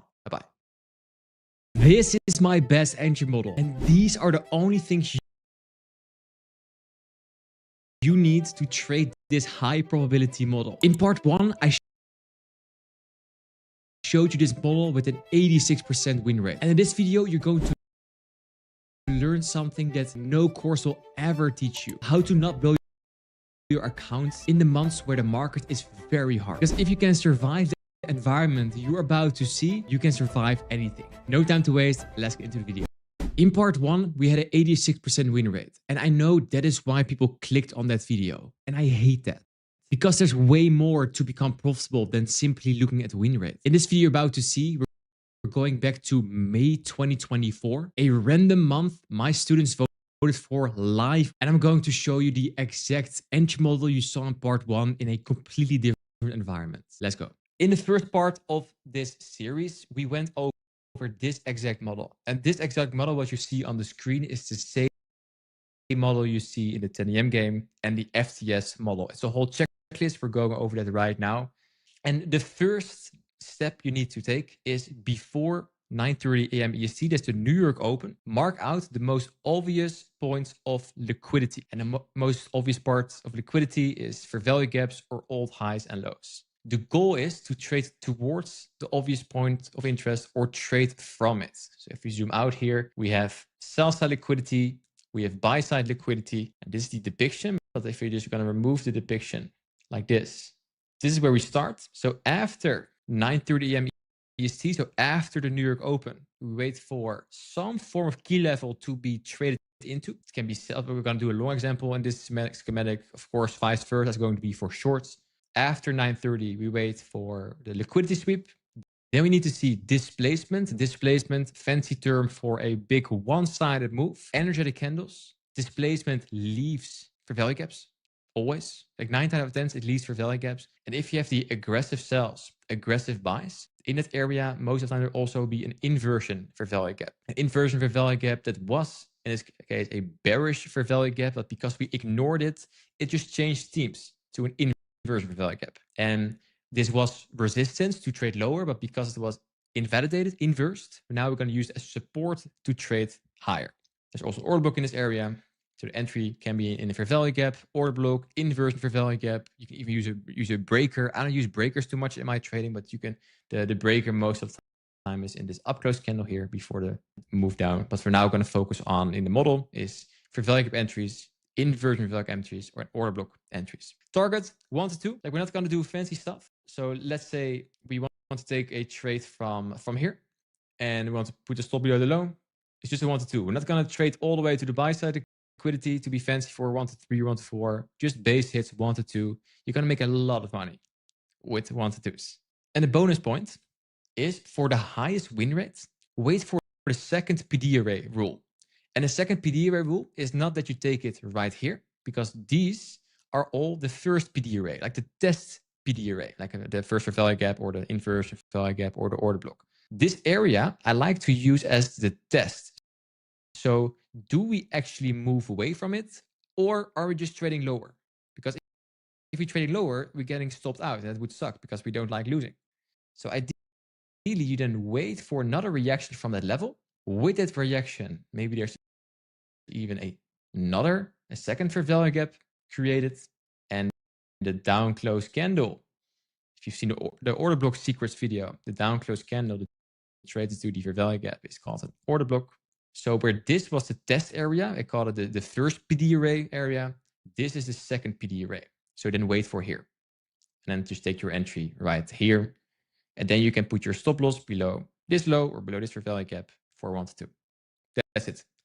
Let me know right now in the chat if there are questions. If there are no questions, you can press a no. I want to make it interactive. And of course, in the final cut of the YouTube video, I will cut these parts out because that's boring for the viewer, right? With that, this is what we look for every single day. Every single day. And we see here multiple ICT concepts, but also other trade languages. Like we see the accumulation, manipulation, distribution, the power of 3, the AMD. We can use the open, high, low, close of a new candle. There's a lot of different concepts inside this model, but this is at the core of all reversal models. And during the backtest, what you're going to see, and you also saw this in part 1, this is the reversal structure. But I want to add something here. Because of course, we're not going to just copy the first video. We're going to give new and more value. Because at sometimes we have the situation that before the open, with for example, a big news event, at the time this recording, we have an NFP day. So then before the open, we could already have this liquidity sweep. And then at the open, we are here. What then? Then we need to play a continuation model, because then we expect price to not come back anymore to the low. We're going to see this during the backtest as well, that if there's already, we have a key level marked out where we expect price to move higher from, for example, for longs, if that's already been hit before 9:30 and it gives this clear structure, I will just take continuations and trust that that low will hold. It would be nice if that happens. You're going to hear me repeat this during the backtest. If London makes this low, so that around 4:30-ish a.m. EST, London low, if London low is that, and then 9:30 a.m. is this, that is very sexy. We love that. And those nuances we're going to see back in the backtest. Cool. And then we're going to just take continuations. during the open. So what you will see at 9:30 a.m. EST, we have just a displacement higher during the open, and then we wait for most of the time for the first 15 minutes fair value gap. That's what you most likely see. So that means that the opening candle retrace, boom, higher. That's going to work towards. All right, that's the framework. And now the YouTube viewer gets now a quick cut to the backtest. We need to decide what year and what month. So drop in the chat. Let's just choose between 2024 or 2025. Drop in the chat. 2024, and then we're going to do the month. All right, right now in the chat with my students who are with me during this backtest, we decided on, we had many choices. We had 2024 as a choice, 2025 as a choice. They had the quarter, they had I'm just going to cut this out. Like every time I just stumble over words, it's going to be cut. They had the choice between the year 2024 or 2025. Then they had the choice between the first half and the second half, which quarter and which month. And after a few votes, we came towards May 2024. So now let's go to May 2024. We can do this by going to the calendar down here, and then we go to May. Of course, we need to go to April, because if we, I don't want to see the candles. Like I need to be a little bit blind. So what I want to do is do April 1st. Let's see if the candles are available. I think we are. Yeah, the candles are available. And I don't want to see the candles. Okay, I think it's good enough. Good enough. I didn't cheat here. Like I saw in the comments of the first part of the video that people said that I was just cherry picking the best month I could find. I was so insulted by that. I was like, no, I'm not gonna cheat. That's not worth it. It's just not worth it to cheat about this stuff. Cool. Let's go. First up is the higher time frame. Every day before the open, I look at a few things. I call them buckets: higher time frame and intermediate term time frame. And if you've seen my recent YouTube videos, it's also called top-down analysis. Higher time frame. Not sure why this is so ugly. Holy shit. Okay, let's make this text a little bit more sexy. There we go. Boom. Higher time frame. That means daily, weekly, monthly. And we have, well, let's make this a copy of this one because we are lazy. Boom. And the other one is intermediate term time frame. That's the 1 and the 4 hour. There we go. If you want to determine your daily bias, it is nothing more than answering the question, where is price most likely going next? And that's just going to be an old high or a fair value gap most of the time on the intermediate term time frame or the day or the high time frame. So what we're now going to do is very simple. We're going to mark out the old highs and lows and fair value gaps from the monthly to the weekly to the daily, all the way to the 1 hour. And it's a boring task, but those levels are super important. So let's do that now. So here in the monthly is March, and where's April? Well, I see already here that we have a monthly bullish fair value gap sitting here. That's interesting. I like that. I like that. Let's. I think we can use that for later. Monthly fair value gap on the weekly. Now I'm going to fast forward a bit towards the start of May. Is March. Okay, so April. Look at this. April trades into the monthly fair value gap. So we can expect potential higher prices from this. That's amazing. Cool. So that is going to be the start of our bias probably. Moving away. And also I see a weekly fair value gap sitting here. Down close candle as well. So a small order block here. Let's go to the daily. Daily, I'm going to fast forward a little bit towards the start of May. And this boring stuff I'm now doing live on the chart. This is what I usually just cut from the videos because this is super boring, but I need to do this at the start of a backtest. Here, April 30th. I think April has 30 days. I think the next day. Okay, awesome. So we had the monthly fair value gap. Then we basically closed almost there. So let's make it a little bigger. There's the weekly fair value gap. And now on the daily, it does look super clean, to be honest, right now. So let's just see what we have. I see that we just swept some liquidity. And I think also we trade into this daily fair value gap.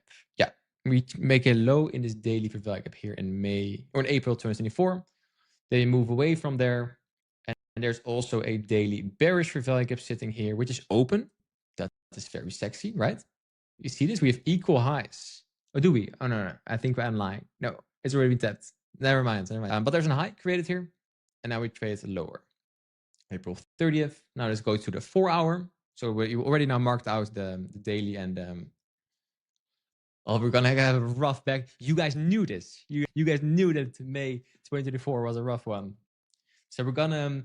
So this is pretty nice as well, because this looks like the current NASDAQ. The time that we record this is what is it? It's April 2026. This looks a bit like what we're now seeing. That it's ranging, big ranges, but not following through. So I think it's also a nice exercise to do that. Okay, so we see daily low here. Then there's an order block, breaker, 4-hour. Like this is a 4-hour for value gap and order block, and we're just going to trade. One thing is, I'm not going to keep into account the news during this back test. So it could be that some trades just randomly, we're gonna see like 830 big massive expansions, of course. Then we're gonna know what the news brought. But in general, I'm not gonna just now go on Forex Factory and just go back to May 2024. I'm not gonna do that. Usually I would recommend that, but for time reason, I'm not gonna do that. I'm good with that. We're just gonna see that we think we're in a position at 10 a.m. We're just gonna stop out and we're like, oh yeah, there's probably news, and it's fine. That's fine. Okay. So higher time frame levels are marked out. The intermediate term time frame levels are marked out, and not super clean. So the higher time frame, intermediate time bias is pretty neutral, and when that bias is neutral, the intraday trades, the 1-minute trades, are gonna be smaller. I'm not gonna target fancy targets. It's gonna be like a thief in the market, short in, short out. And hopefully see what an work it is to just prepare this. So now we're almost ready to take a trade. I see also a 1-hour fair value gap here. You see 4-hour order block. Cool. Also a 1-hour order block. So when I say backtesting is boring and tedious, this is what we're gonna do. It takes a while. It takes a long time. Okay. Cool. Let's go. So Tuesday, we need to go to, and what I didn't mention, we're gonna of course just trade the New York Open. We're not gonna trade London session. We're just gonna only trade New York Open, and we're almost there. Cool. This London. At London, we trade into the 1-hour bullish fair value gap. I think if you now go to the 4-hour, I think we're gonna see also 4-hour bearish fair value gaps. So we could trade between here longs towards the 4-hour. I see also in 1-hour. I'm gonna move this to make it cleaner. 1-hour. I'm gonna quickly peek to the 4-hour. Yeah, massive 4-hour value gap. Okay, so my bias for this first day of the month is going to be that I'm open that we're gonna react from this area. Because at this area, we already had a liquidity sweep, market structure shift, it already traded higher. This is, of course, because we come back so aggressively, it's a lower probability trade, but I'm open just for a low-hanging fruit trade that we're gonna see at the New York Open. We're gonna see buy structure towards the midnight open right here. That's my drawn liquidity ideally for this first day.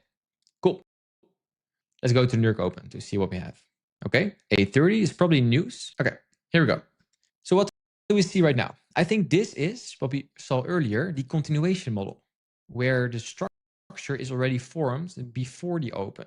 So here we have a aggressive sells, aggressive buys for value gap 1. We're on a 15-minute time frame, not on a 1 minute, just 15-minute time frame. 15 minutes, see another 15 minutes. So based on this, during the open, I'm interested in maybe taking a trade like this. So what I want to wait for is, what do we do inside this fair value gap? What do we do inside this fair value gap? So let's see. Let's drop to the 1 minute. We forget the 5 minutes. We also do the 5 minutes. I'm going through all these time frames. If you see me trade live on YouTube or during the streams, you see me doing this every single day. So I cannot skip this part. I just need to go through all these time frames and mark out all the stuff. Yeah, these highs are super sexy. So ideally, we trade lower at the open and then trade higher. So let's see. That's 9:20. Okay, let's go. Cool. No entry yet. No entry yet, because the bias is higher. But this is nice. If the bias is higher, we love to see first a little bit lower. And I'm going to do candle for candle because I cannot skip the entry, unfortunately. Okay, so at the start, we have a little consolidation. This looks nice. 10 a.m. game. And during this backtest, I'm also not taking into account stuff like SMTs. I'm not going to go to ES. It's a pretty naked backtest. But I'm still hoping to see a move towards the midnight high. Let's Make it a little bit cleaner here. So the 50-minute bullish value gap is invalidated already. But the whole range is not super sexy here in this first day of the month. And I told this during the YouTube stream on this month as well. This time the recording is April 2026. First day of the month could be choppy because the monthly candle was opening. That's cool. So let's see. Do we get displacement? Where are the fair value gaps? Not super sexy, but it is enough. It is enough. So in this move, what I see is a fair value gap, 2 actually. I'm also going to the 5-minute after this to see if there's a better structure here. The delivery is super choppy, but I like it. I like it. Order block. Quickly go to the 5-minute. Now, when I would trade this live, I'm probably not gonna take this. Okay, so what I'm eyeing for this trade is the midnight high as a target. I need a 1 to 2. So let's see if we would do that. Where would our stop loss be? So let's say this is our target. 1 to target. Is this a valid trade idea? From here. And what I do during a backtest, and also when I take a trade myself, is this the nice structure? So we can grade this as an A, B, C, or D setup. So if we have the depiction where we go from aggressive styles, aggressive buys, PD array area 1, like with all the fair value gaps, the order blocks, and then PD array 2, I don't see this too much. Like we don't have the clean energetic candles. Like these are the first energetic candles. Making this a B setup. I'm gonna take it just for data purposes. I don't care if this backtest is gonna be a super horrible month. I just want to share my thoughts. I would say this first trade, I'm gonna press the button now, is a B setup because we don't have the clear displacement, but we have such a clear target, and we have now candles moving towards that target, and we see old highs failing, bearish fair value gaps failing. I think that's a very nice trade to take. Cool, let's go. Exciting. And a stop loss. Cool. Well, I think the B setup played out perfectly, right? So then what I'm going to do is I'm going to make another box here, text box, with May 2024 trades taken, 1 wins, losses, and win rate. I'm going to just add it in later. Okay, losses. There we go. 0% win rate, guys, so far. We're bad traders. I like this. It's clean. And then I'm going to do the same here. I'm going to anchor it. Oh, wait. Let me do it in a better place like this. Make it a little bit bigger. Yeah, this is good. It's not super clean. Like I have a little bit OCD, like you're live with me in the stream, but I have a little bit OCD. I like to be a little bit cleaner here. No. But when I do these videos, this takes such a long time all the time because I'm so OCD here. Let's make it blue. Yeah, this is better. This is better. Okay, awesome. Okay, and then I'm gonna now anchor it. Cool. Okay, so first trade, B setup. And this is very nice data because the reason why I take it is, of course, would I take this in a real scenario? No. But this data, we're going to reuse this later. So I'm sure that we're going to get similar trades in the coming few days. We're going to backtest. And then we're going to refer back to like, hey, remember that May 1st trade where we did not move away cleanly? So I gave you a model. And this is already nice nuance. So if price does not move away very clean with big energetic candles, it's just choppy, like big wicks, small bodies, stay away. Stay away. So take one for the team here. Okay, cool. Let's zoom out to the 15-minute time frame. And here we see that it just failed. Do we get another trade at potential? Maybe. This looks cleaner. Cleaner, aggressive sells, aggressive buys. So maybe there could even be a re-entry in this area. This looks more like the setup. Do you guys agree? So if you then compare this with this, I think this is cleaner. Aggressive sells, aggressive buys. So we have the liquidity sweep, the market structure shift, happens not here, but less swing high right there. I like this. Let's see if we can get your retracement into them. Okay, let's see. Okay, scary candle, not super sexy, but hey, this creates an order block if the bias is still good, and the bias could be wrong here. Maybe we're on the wrong side of the market. So now if you create up close candles with their value gaps, I might want to take the trades and just the wrong side of the market. Is this then gonna be it? Like this is what I do during the session as well. Like I'm just gonna sit here, wait for this fair value gap. Do we react from it? No. Okay, wait longer. And here I want to like, I think this could be the setup, but look at the time. It's already lunch. I don't like this too much, but this is sexy. I like it. Wait, just 5 minutes for value gap being traded into, and now we're already trading PM session. So this is a hard day to trade, I think, because we did not move away actually, like we just stayed in that range, creating failure swings, which is nice to use later. We can target this later, or maybe we're going lower first. It's a Monday. No, it's not a Monday. It's a Wednesday. We have a clean lows, so let's just see. But now you have this one trade. It's a loss. It sucks, but it's fine. Okay. Question. The question that's asked is, when should we take into account the bias based on the daily sniper model? The daily bias sniper model is that you look at how the previous candle closed compared to the do I say this correctly? How yesterday's how yesterday's candles closed compared to the candle before. I have it in my head, but I was so let me explain it with candles. Where's my bearish candle? There we go. So the answer is I don't use that here. So let's say it's this. So at day 1, we have this candle. At day 2, we sweep the previous day high, but we fail to close over it. Then I'm expecting the next day to trade at least towards the low here. That's the daily bias sniper. And you can even use a 4th day. In a daily bias sniper, I also discussed the 4th day.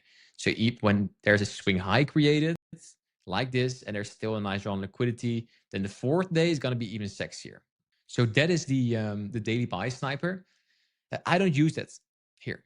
I think it's a very nice confluence, but I want to keep the rules as simple as possible. And that's just very simple. I mark out the higher time frame arrays and look at the structure, which is the most obvious drawn liquidity. I think based on this first example, that midnight high we target with this losing trade is super sexy, but unfortunately not for now. Cool. So I was not sure how to describe this in words, but yeah, this is daily buy sniper. Cool. So one of the mentorship videos. Delete. Let's go to the next day. So first day, and you see how long we already do over one day. And that's why backtesting takes just a very long time. It's very hot here. I need to, it's like 35 degrees where I'm right now in Vietnam. It just takes a long time. And it sucks. Next day. For the next day, I'm just going to go to the hourly. And then just before the open, around 8 a.m., we're going to do the same exact thing. We need to build a routine. So every day, we do the same thing at the open. Whoa, that's insane.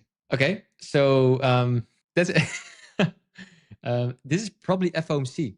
So I think we traded before FOMC, guys, which is fine. That's what I said. We're gonna take dumb, stupid trades because of news, but this looks to me like FOMC, right? So if we're gonna now look at May 20th, we just took the loss on FOMC, which is maybe a good data point that you should not trade before FOMC. Don't do it. Don't do it. Don't do it. Because this is what happened. Because now our target is smashed. Like smashed. Okay, back to the next day. 7, 8. Yeah, I'm going a little bit earlier. I'm going towards here. Because if I'm now, this is how to cheat yourself into backtesting. If I'm now going to the 4-hour, it prints the next 4-hour candle. And I don't want to see the next 4-hour candle because then I can see the bias of the open already. That's cheating. So at the start of the trading day, we see this. Zooming out, it is horrible. It is horrible, but we have a 4-hour bearish value gap sitting here. This is low probability price action, guys. So we're not clean trades on the lower time frame, which is fine. Yeah, so we had a big rejection from FOMC probably during the PM session here, making me most likely maybe want to trade lower towards the low here, just based on this 4-hour candle. Okay, cool. Using that bias, let's go to so I have a small bearish bias because of that big wick right here. Nothing here. Let's see if in this candle there is fair value gaps. Yeah, that's what we look for. This is our higher time frame box. Boom. Okay.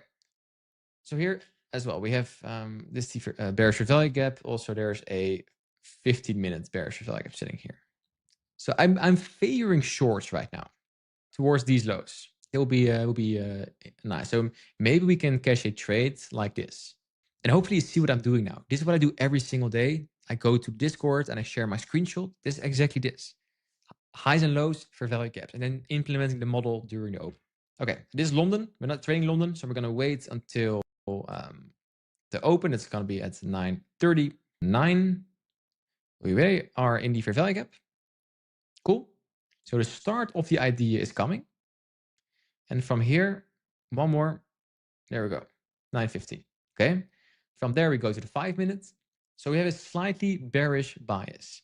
There is already, before the open, pay attention, there's already a liquidity sweep. The last low before that is here. So there's not a clear structure shift, but we have on the 5 minutes, we have bearish for value gap sitting here. So we might already have set the high before going lower. So I have a bearish bias. I think this is a very nice target. It's London low. And of course, the eventual target that will be the lows right here. So I would have a bearish bias for this day. And now let's wait at the open. Super awesome. So this is the 9:30 explosion profile. You've seen it in part 1 as well. So let's drop to the 1 minute. And maybe we already missed the move. Yeah, I think we maybe missed the move. But look at this. So this, what we're now seeing, confirms like, okay, we want to go lower. Awesome. We have the liquidity sweep, the structure shift. And even here, this candle, 9:30 candle, is that nice wick. That's also a mini liquidity sweep. So 1 minute for value gap here. And we have an order block sitting here. There's order block. So I think we should be good. Maybe the next candle, we could even trade another value. Yeah. So my entry, if I would trade this, would be here. Right here. It's a very explosive profile, right? London lows already being hit almost. And we have, of course, the lows all the way at the bottom. So last swing high would be my stop for 1 to 2. That does mean if London low is swept and after London low, we're just going higher. That sucks. I'm going to take the loss again. But this would be now my trade idea. Why not be above this high? Could be. But then I think like if price comes back all the way up here, the trade idea for me is already invalidated. So I'm happy to be wrong. So I want to take my my stop loss at the high.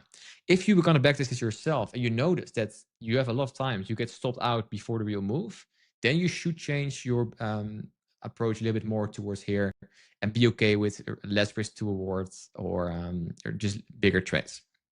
But for now, let's do it like this. See if we can come back to. So we take London low. See that step? Okay. So here, what I do on stream, and you see me doing it as well. I'm not going to go blindly in here because London low has already been taken. I'm going to be a little chicken there. I want to see reaction from this level. This, boom, that's it. That's it. And now we are in. That's the reaction I want to see. So zooming out, liquidity sweep, market structure shift for value gap 1, for value gap 2 with order blocks. A+ setup. Whatever happens, I love it. I love it. Oh. Cool. You see it? Heartbreaking. Trades taken. 2 losses. We came back one more time to the order book. Look at this. Stopped out by 1 point. So losses are normal. If you see this, like, hey, we now already have for 2 days, like losses are fine. This is why we backtest. We need to learn. So 1 was don't trade when there's no displacement. And 2 is if you get stopped out before the real move, you need to put your stop loss higher or make your stop loss bigger. Done. So we could even make a 3rd column. It's called lessons. I would say lesson 1 was displacement in the range and the other one's bigger stops. Cool, right? So the bite was amazing. The structure was amazing. The execution was not amazing. So you take the loss. And you can see in the Discord, I still have this. So this is for me, for my trading, something I'm always struggling with because I'm still a fancy ICT trader. But ideally then, you would have put your stop loss still at this high, the original high for 1 to 2 like this. And this would be your trades. And I think you would have, you would have had TP. And look at where we stop. Look at where we now stop. Exactly. Let's zoom out. Look at this. Equal lows. So maybe we're not done yet for this trade session. Maybe we can take a continuation lower. And maybe I say, let's do it. So this is a loss. Super nice trade. Super sexy. And I hope your eyes are now also being trained like the model is always there. Like this is May 2024. And we do this still to this day. So I love that. So if you now look at the 5 minutes, I see, let's, like with this naked chart, it's pretty crowded now, but there's let's zoom in a bit. I'm going to put the annotations back in a sec, but there is a fair value gap here, order block with upclose candle. And there's now also here in this area, a fair value gap and order block. That's the point of interest for the continuation trade lower. So let's put back the annotations. So there's a fair value gap right here on the 5 minute being traded into. This is such a sexy structure. Order block. So here, if you've seen the order block videos, there's a pretty big wick. So I'm putting my order block line here. Doesn't really matter. Like this. So what I now want to see for the trade on the 1 minute is price coming back here and give a similar reaction on the 1 minute as we've seen as our trade idea. Remember that's let me zoom in a bit. This reaction we saw on the 1 minute, but I said I'm gonna wait a bit, and we got that wait. Like this was the reaction. Super nice. There's also already a order book sitting here, but ideally we're gonna wait for the 5 minutes bearish value gap to be traded into, like this. And now for this ID to be valid, we need to see now, because there's bullish fair value gaps created. I don't like that. Also explained this in part 1 and also in the secrets videos. I want to see the bullish fair value gaps fading now, because maybe the bias is now already wrong. Almost nothing. So we leave an equal low behind. Interesting, right? Cool. So bias was amazing. Execution was not good. Model is there, but stopped out before we move. Let's not cheat. Let's put it back. Yeah, right here. So next time, bigger stop. You hear me say in the past 2-3 weeks on the live chart in what we're doing is in 2026, is that on the higher time frame, it is pretty hard right now. Like not this, of course you see this chart as well, but you hear me say like, hey guys, when you see higher time frame, intermediate term time frame, not super clear, you will take more losses lower time frame. And then you have two choices. One is take less trades, or be okay with just having a lower win rate. At the start of the backtest session, I said, yo, this is super, this looks exactly what we have now. Not nice price action. And then now we have 0 out of 2 is completely normal. That's fine. And maybe if we're gonna finish the backtest, we're gonna have 0 out of 8 and we had a nice losing streak. And then we can say, okay, cool. What did we learn about the backtest? What lessons could we have? We already have 2 amazing lessons.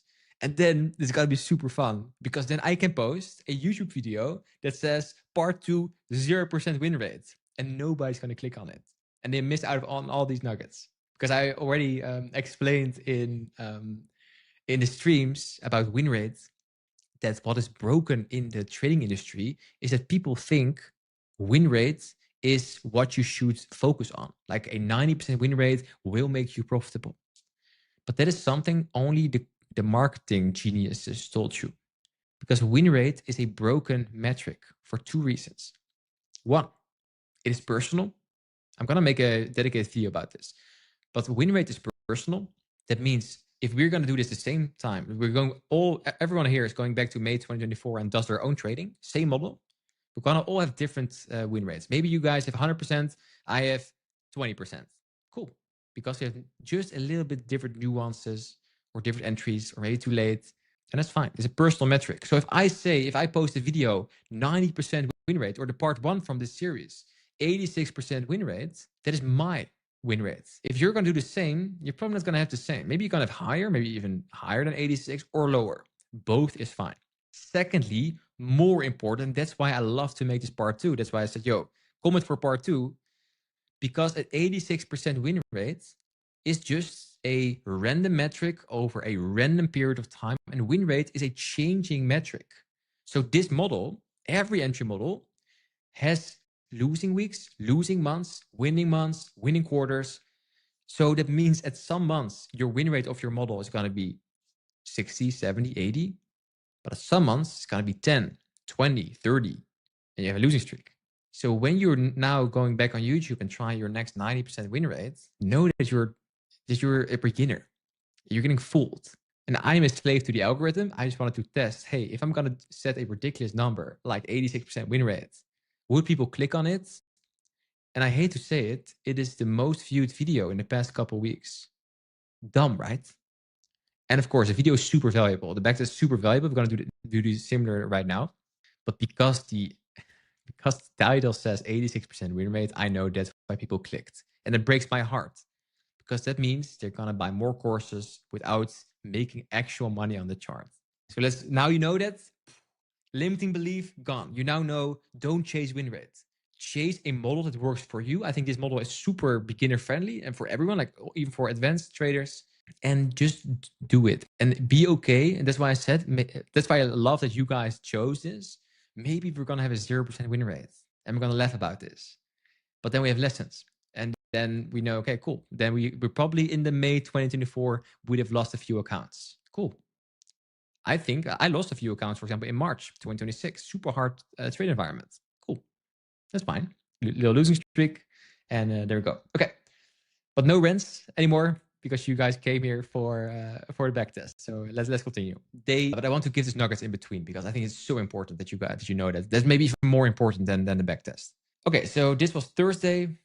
Took a loss on the Wednesday because we traded before FOMC. Nice. We shouldn't have done that. So maybe that's also, let's put it at the lesson. Displacement, lower time frame, not before FOMC. I think that's a valid lesson to put on. And of course, we don't do that. But we still have these equal lows. So hopefully before Friday, before the open, we still have these lows sitting here. Thursday, let's go to Friday. Okay, I like this.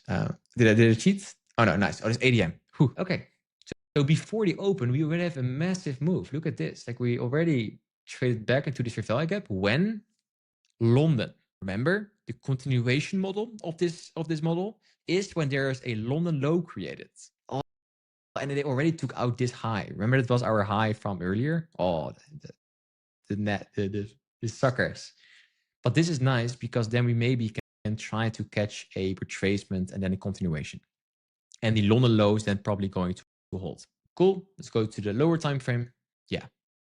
So this, I think this, oh yeah, it's the first Friday of the month. NFP, we know it.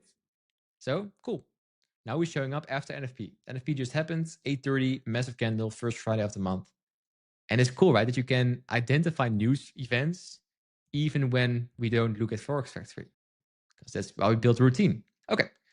So yeah, ideally, just at the open, lower than higher. Monkey sees green candles. Let's just buy a nice trade. Let's go. Let's see how we open. I'm not going to the 4-hour time frame yet. I want to do it close to 10 a.m. But I think we can take a long on this trade idea today. To go a little bit lower because we already traded into that 1-hour bullish value gap. I think we should be good here. Yeah. So there's not much to rebalance, and then the equal lows is gonna stay. Like okay, cool. Maybe there's an SMT with ES, but the equal lows will probably just be there. 15 minutes, 5 minutes. Yes, of course, it's just NFP candle. Okay, let's fast forward to the New York Open. So ideally, we first trade lower, then higher. And this looks to me also perhaps like a little accumulation, accumulation here, manipulation into key level, and then higher, like the power of 3. So it's also on the cards here, but this idea. Cool. So let's see. I'm just going to trade higher. I'm not going to take the trade. So if that happens, so be it. Okay. Now we are at 10 a.m. So the 10 a.m. game is activated. Now I want to see what we have on the 4-hour. Oh, wait, I cannot do that yet. 1 sec. Because otherwise, if I'm now going to do 4-hour, that's cheating. I'm so sorry. I don't want to cheat. What I mean by that is if I, after 10 a.m., if I then go to the 4-hour, it shows the whole 4-hour candle already. So I could see the bias. I did not. Cool. Let's go to the 4-hour. Oh, it's also a 4-hour BC, guys. Oh. Yeah. Okay. So I think this is high probability 10 a.m. game. So 10 a.m. at the start, accumulate, manipulate into key level, then distribute higher. That's it. That's what we're going to do. So back to the open. Let's just see, wait until after 10. We trade to the key level. That's now. So here, 10 a.m. game is activated. I'm going to look for longs. This looked already interesting. So we have a displacement out of that range. And this for me is going to be the first PD array rule. But because there is a lot more to rebalance, I want to wait for the second PD array rule. If I create it now here, trade into, trade higher, one more. And now I'm waiting. I know what I'm doing during stream. I'm now waiting for this candle to be closed over. Then I'm going to take the trade. Low-hanging fruit will be this high. Yeah, that's it. Oh, yeah, okay. This candle's the entry. Let's say late to the party. Stop loss. Go back to the lesson. Stop big. Big, big, big. That means we need to, I think this swing high is nice to put it on there. We can even do this one. Let's do safe. Let's do super safe. Let's see what happens. Because we had a lesson, and this is a random target. Like I don't know what's on the left side here. Let's just see what happens. So what do we have? 10 a.m. game. This box, the yellow box, is an overlapping 5, 15 minutes, and 4 hour, and I think also 1 hour bullish fair value gap. So if you have buy structure from there, we waited for PD array 1, and it's already PD array 2, and then we move away from there. I like that. I like that. If we take a loss here and it goes lower, I'm open for a second bullet like this. If you trade a little bit deeper into that, that's fine as well. Cool. Showtime. Trade 3. Lesson. Okay. We're still in. We're still in. Doesn't look good, by the way, but we should already be moved away. Look at the delivery. Horrible. Look at this. And I cannot state this enough, but on the higher time frame and the intermediate time frame, we are still in difficult price. Actually, it's still consolidating. We have now some displacement higher, so the long idea is super valid, but you see that delivery is still not very sexy. But hey, we are in. We learned from the lesson. Super cool. Let's see if we can trade higher. I need to put because it's futures at the end of the trade day. I need to put it off. So it could also just be a break even or like a small win. Well, win is win, but of course we're not going to cheat and call this a win. So during the YouTube video, I'm gonna cut this. Fast forward cut. Okay. Market close almost. So weird delivery, right? Market close is almost right here. Cool. Yeah, market close here. This is a win, but a small one. What do you guys think? Let me know in the chat. Is this a win? Like, I don't see this as a win. It's a small win. It is a win, but I don't know. A win is a TP. Let me know in the chat. Win or not? Win or not? Are we flexible? No TP. I love this. I love this. Cool. So we need to make a second category. Let's just call this. Let's just call this break even. Break even / small win. Cool. Awesome. What I love about this, you're going to see this a lot as well, that you just have no delivery at all. If you're now going for the past couple of weeks, I took these trades a couple of times. And here in Vietnam, that means I stayed up until 5 a.m. looking at these candles. Not fun, but it's normal. Even 2 years later than this price action. So far, first week, this was the first week of May. 3 days. 3 trades, 0 wins, 1 small win, 2 losses. Are you already discouraged? Are you ready to just give up? No, of course not. Because I have hundreds of data points on this. And every single scenario we've already seen the past couple of weeks, which is amazing. What I want to do now during this recording is take like we already 1 hour in. At the 1 hour break, I want to give you guys like, let's say 2 minutes to get something to drink. I'm going to eat this massive banana because I haven't had dinner after my 2 hour practice. But let's do 2 minutes. And then we're going to continue with the new week, second week of May. And of course, let me know if there's questions in the meantime. Stop loss placed on point. Yeah, but that's the thing. Like, when I say during the videos or during the mentorship calls, like if you make a loss, that is completely fine. And if you make a mistake, that's completely fine. But the next time, if you want to learn, is same situation, different behavior. That means in one of the trades, we got stopped up at 1 point before the real move. I would say you can call it unlucky. I don't believe in unlucky. I believe in execution mistakes. Right? I think we could have put our stop loss higher. You could call it also greed or whatever you want to call it. The name doesn't really matter.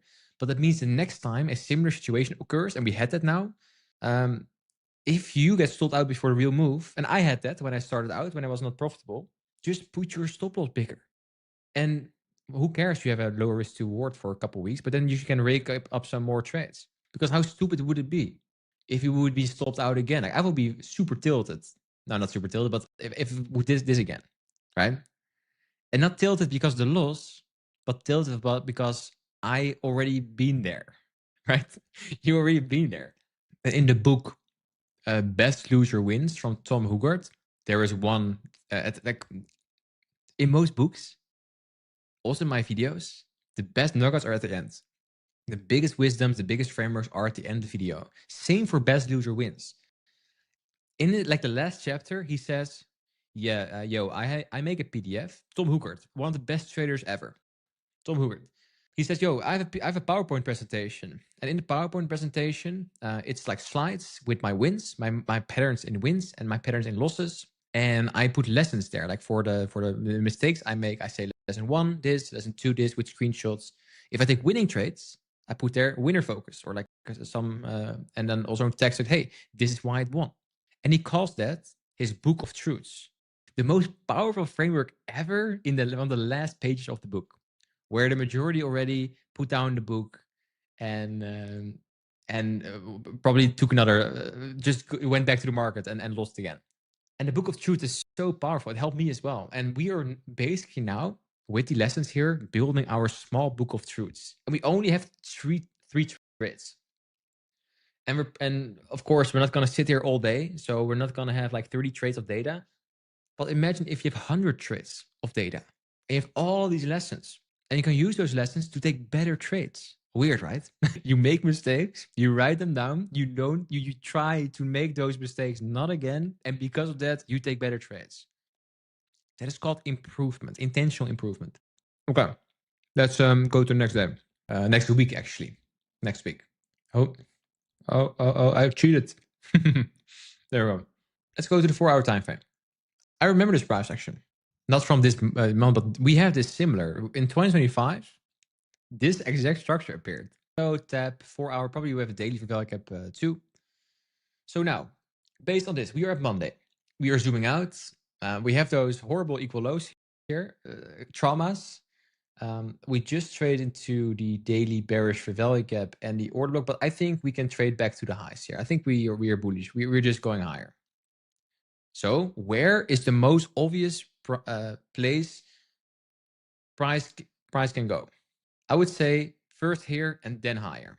And that's then, if I make a weekly outlook this Monday, that's going to be my weekly bias for the week. I'm just waiting for price to trade lower and then look for buy structure. That also means early in the week, I might favor shorts until that level is reached. So I want to first short towards 4-hour bullish or value gap and then long. And I keep repeating this. At this day, I do exactly the same. That's how I make the weekly outlook. That is how I trade. That's how I make my money. Well, let's go. So already we cheated a little bit because we already saw that candle, the first opening candle that went higher. But that's fine. That's fine. Let's fast forward. So ideally, first lower, then higher. If we now trade higher, cool. There's no trade. I'm waiting for down close candles. And I think we can already see that Monday here is a no trade day. We just have consolidation here. Maybe we're gonna, it becomes interesting. We have some, no. So I think we can all agree that this is a no trade day. We just went up only. The higher time frame buys is not okay. So this Monday, no trade. Cool. There's a lesson in that. Maybe Mondays are not the nicest. No, that's not true. Their Mondays are super clean, but sometimes they're just like this. Most time they're like this. And if they're not, they're clean, like very clean. For Mondays, there's almost no in between. It's or super clean or this. Okay, cool. Then we now have another 4-hour value gap for the next day. So we skip Monday. Monday, no trades. And we're already getting a little bit of a routine. And I know this, guys. We're trying to dance a little bit now. We already know the routine. We know that we go from the higher time frame to the lower time frame. Let's go to the daily finally. Look at this. After Monday, there is a massive daily fair value gap created with order block. Where is price most likely going to go higher from, right? So shorts towards the daily busy, longs from their higher time frame back to all-time high. That is the bias for the week. Cool. Let's go to the next day, to Tuesday. And it also means, very important, if this bias continues, I'm not going to take longs. Like I have weeks where I just am wrong on the buys. I'm not going to chase this price action. I'm going to wait for lower prices first. Yeah, same here. During this day, I think we could have played a 10 AM game here because it's a nice sweep, but like I already seen the 1 hour that I would not have taken this. It's very simple. And I think if you go in the lower time frame, we're going to see the same. Look at the open. Look at how horrible the open is. The open is right here. Consolidation, and then move higher and then lower again. And there's another lesson right here. of this no trade, because if you see on the, I'm gonna write this down right now so you can put it in your notepad. If the intermediate time frame, this means the 1 and the 4 hour, is not super clean, the lower time frame is going to be even less clean, period. And we already saw that. I said on a 1 hour, nah, not for me, because I'm waiting for clear lower prices, and we didn't get that. If the 1 hour is not super clean, which it was not, cool. That means let's go to Wednesday. And maybe we're going to see CPI on Wednesday, because we didn't have a CPI candle yet. So this, you see this price action most of the time before CPI. Maybe it was already here, but I think we can get bigger candles. I do see a nice 50-minute sell structure forming, but it's already a market close. So let's go to the next New York Open. So the short move should come soon, right? And maybe we have a news candle coming in, 8 a.m. We have to finally the move, guys. Cool. This is nice. So we had sell structure created before the open during the after hours, which is fine. Like this is information we're gonna use during our trade. Like we cannot pick bottoms or tops. We just need to trade with what we have. Okay, let's go to the 1 hour. These are the 4 hour bullish fair value gaps. This is the daily fair value gap. So there is so many nice downward targets. I think what would happen based on this, I look at this at the open, I think the 9 a.m. candle is also going to be a candle like this. And then maybe the 10 a.m. game can be played like this. This is what I would predict as one scenario here. Bearish candle, fair value gap like this. If not, the open will already retrace. The New York Open will already retrace. But I think we can get shorts on this price action to the daily bullish fair value gap. So let's go to 15 minutes. We're doing every day the same, guys. We're not going to deviate from our plan. There's a 15-minute bearish fair value gap here. With already an up close candle here. So maybe we're not going back there. Right here. Boom. Okay. This is marked out. So bearish erase towards lower. Then the 5 minutes. Overlapping 5-minute arrays. Well, I think this whole area is an overlapping 5 and 15 minutes for value gap. So let's do 5 plus 15. And then during the open, let's see if we can retrace back into that and then take trades. Cool. Okay. This is nice. So this, when I see this, I'm so happy because let's go over the frameworks. We know that we want to trade lower. We have a lower bias. Before that, we have accumulation, manipulation into the areas we marked out, and we're now waiting for distribution, the AMD, the power of 3. That can happen between 9:30 and 10, the first 30 minutes after the open. There's the FTS model, or the 10 a.m. game, where it's going after 10 a.m. Both is fine, clear bias. Yeah, the bias good, order flow is good. We have a clear draw on liquidity, and now we just need to wait for, on the 1 minute, to get our model. And when we get our model, we need to know that we need a big stop. We don't want to get stopped out again. So now let's go to the 1 minute to see if we can find reaction from this. So that means we need to find down close candles. We need to wait for that. I don't see down close candles here. It's now 10 a.m. If we now go to the 5 minutes, we have a lot of fair value gaps here as well.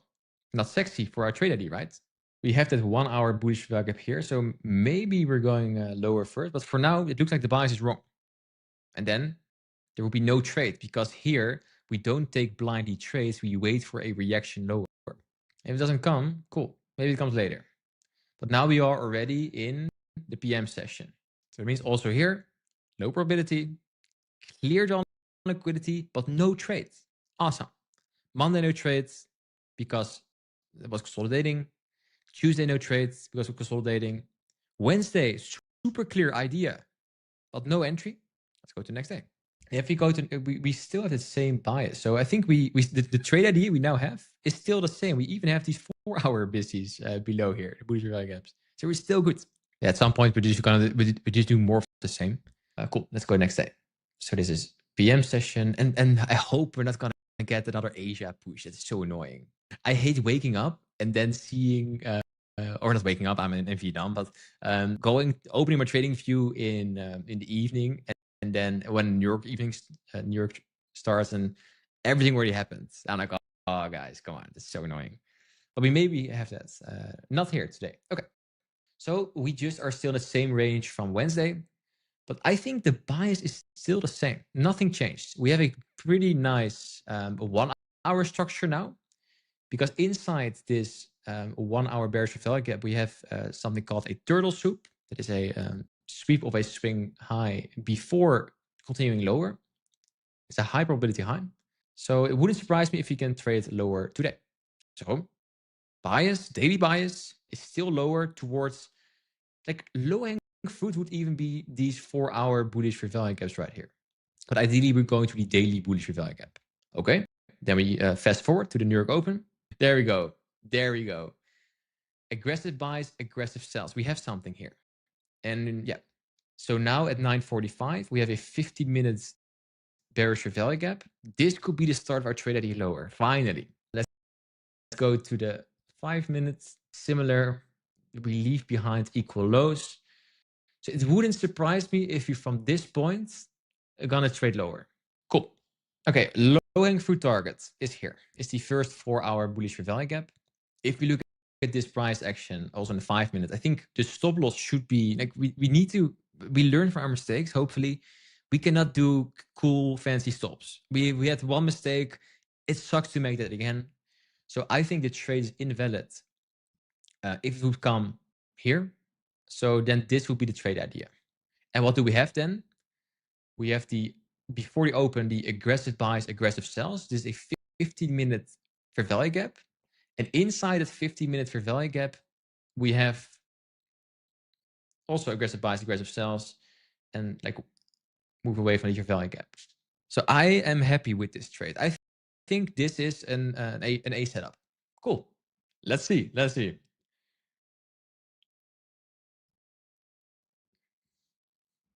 Another loss. Cool. So 4 losses. No, not 4 losses, 3 losses.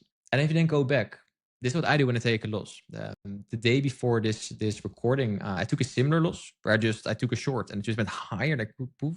But super nice setup.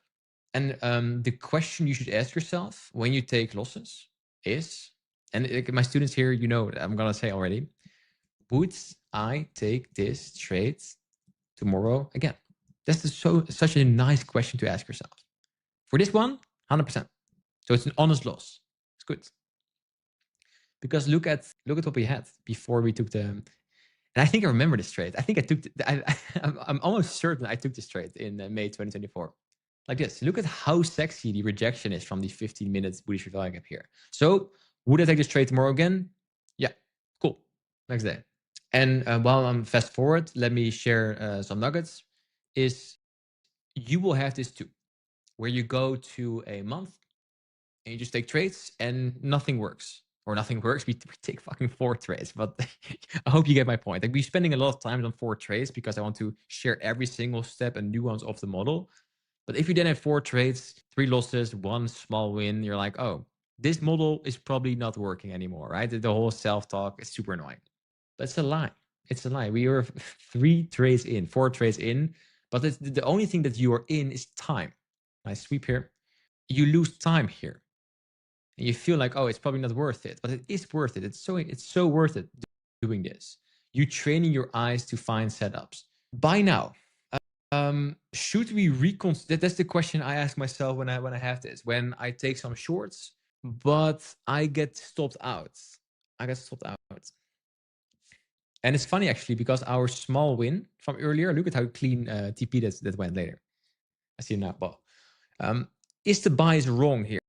I would say it's still good. The bias would be still good. So let's see at 9 a.m. I want to see the 4 hour right now. Because if you're just leaving this all behind, yeah, it could just be that we're gonna leave, or maybe for some nice flash crash, first lower then higher. But the market is super bullish here. Not sure what happened here in 2024, but now low-hanging fruit would just be this high, right? At some point, my bias is just gonna be, yeah, let's just not be fancy and let's just continue with the trend, right? Instead of trying to catch your trades and then higher.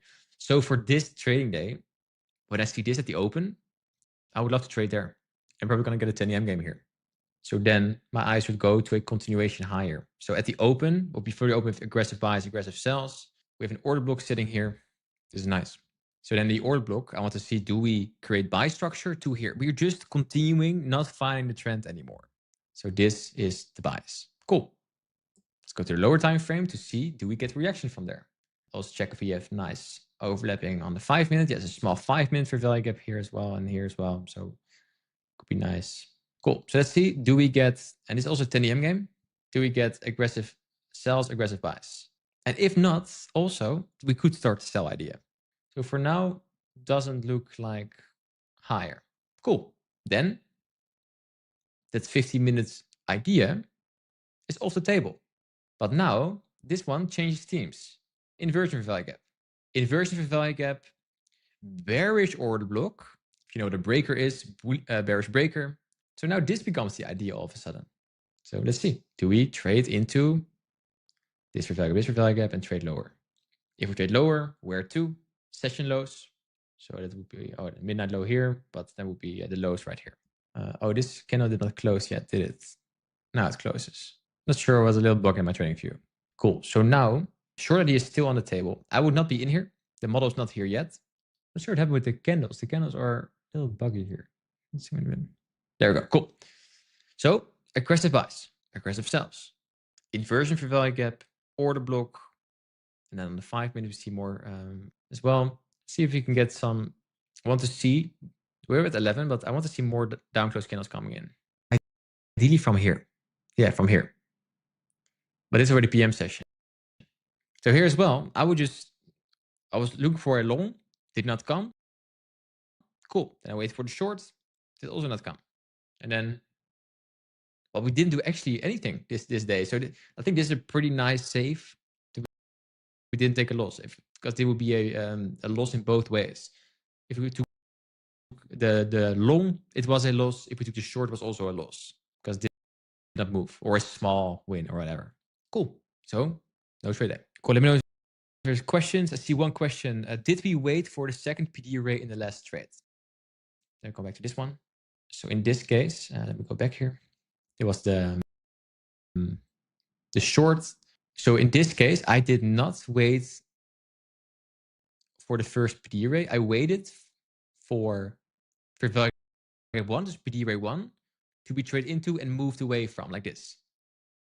Why do I now not wait for the second PD array? It's because this is more of a reaction time frame, because the original idea is just from the 50 minutes internal range liquidity lower. That's already the whole idea. If that's my idea, if I then see this on the lower time frame, I think the same trade was 2 Fridays ago. We took also a similar short, where there's a 50 minutes bearish value gap, and I'm just waiting for the 1 PD array inside that idea. So you could even say that the 15 minutes bearish value gap was like the test, and then this reaction is like the second PD array, the confirmation, basically. Let me know if that makes sense. Cool. Well, it's not a very exciting back session so far, which is good. Cool. There we go. Okay. We are now, oh, it was already the trade week. Cool. So trade week, pretty boring, right? Pretty boring. If you look at the weekly profile, I think we did amazing. There was no weekly profile here. It was a Wednesday low of the week at 8 AM. Small range, consolidating most of the time. This is amazing that we managed in this week to just take one trade. One trade, one loss. I think it's pretty impressive. Same if you review your trades from, for example, last week. You look at the 1 hour, the 4 hour, and you see it ranging. And you're like, oh, that's pretty decent. Or you took so many losses and you blew some accounts, and you do the same. You're like, oh, that is why there was no follow through on bullish or bearish ideas. That is called lower probability environments. Cool. That's normal. Like, you have months like that. This is fine. Let's try to normalize this. It's not always fancy and fast. I wish it would be so nice. When this happens, for example, when there's a lower time frame, not super nice on NASDAQ, I just go to other assets, gold, forex pairs, to look for something sexy. If you now look, for example, at the dollar pairs in 2026, that's super sexy. No. If you then look for the gold or NASDAQ, there was a very nice trades. Not always, but you should be able to do this same trick pony on other pairs. Cool. Next week. Oh, I'm cheating again. Am I? No, I'm not cheating. It's exactly 8. Never mind. Boom. Okay. Before I do that, let's go back to Friday because we need to take a look again at the higher time frame. Is there something you missed? Because we were waiting for the daily bullish value gap. Remember that weekly bias where I was waiting for price to come first lower than higher did not come. I was waiting for this. Did not come. Cool. So then it's Monday again. And when it's Monday, there needs to be a weekly outlook. Cool. Let's make the weekly outlook right now. I think the weekly outlook is pretty obvious. It's pretty obvious. One is, and it's something I missed here, there's another daily bullish value gap. Do I see it correctly? Yeah, daily bullish value gap. It's a little crowded here because all the arrays, but cool. Missed this. So the low of the week, and it's a very funny miss, was in the delivery was horrible, but the low of the week was in a daily bullish value gap. Cool. We trade away from that, making the down close candle a order block. I take the wick. Again, if you've seen the order block secrets video, when there is a small body, big wick, I take the wick. And there is a clean high here, or multiple clean highs. So it's going to be the point of interest for this trade week. And that's what we're going to do into Monday. Monday, lower expectations because it's a Monday. We're still just going to look for trades. This is Friday. Let's go to, this is London. Okay. So here, there is a potential 4-hour bullish value gap created, potentially, because I know that there's a little bug here in this trading view that it doesn't, but it's cleaner. So this green line is becoming more messy, of course, because we have more lines and we need to remove some stuff, but this is the daily bullish order block. It's a 1 hour. This is a nice point of interest for a low. Because we leave the Friday high intact because we already moved away from this daily bullish value gap. So how nice would it be if you could trade today something like this? Let's wait closer to the open. Let's see if that's still the case. Okay. This looks nice, right?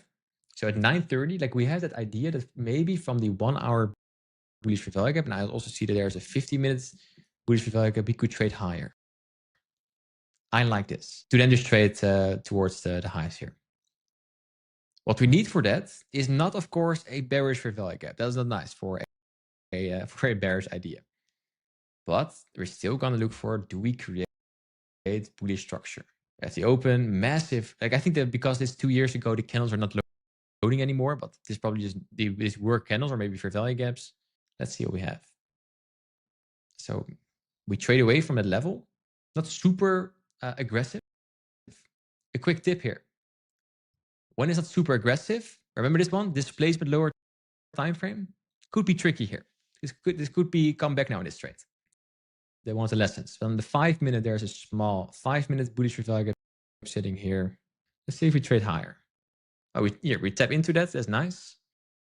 Let's see if we move away from that. And I'm chilling on the 5 minute here, guys. I'm just waiting. Okay, not nice. Not nice. We need to trade higher. Still not. Oh no, we have a consolidation again. Oh no. Okay, nice. 11. Okay, good enough. No. Guys, why did you pick this month? This is not fun. Okay, this is Monday price action. Okay. Oh, another low here. And we already, okay. So, conclusion. Monday, would you trade this? Nah, right? So no trade. Cool. This looks like PM model, by the way. This looks like PM. Like if you now look at here, let's demo trade. Like this is not going to be for the stats, but this looks like PM model. If you now displace higher for value of 1.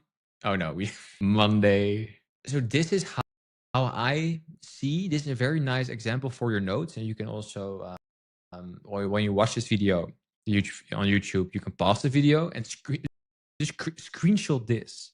Because when I say on Discord or on socials, like, yo, Monday could be low probability, this is what I mean. It's not that all Mondays are bad, but this is what Monday I have in my head. Like, hey, Monday is just not super nice. That is why I don't stream on Monday, because I'm just expecting this. If it doesn't come and it's nice, of course, nice, thank you for the money. But I'm just expecting this. That's why I don't stream. Cool. Next day. So far in May, it's already May 14th and only 4 trades taken. I think it's pretty impressive that we are navigating lower probability price action like this. So we're doing almost the opposite of the part 1, where we had like a nice win streak, where we were navigating high probability price action.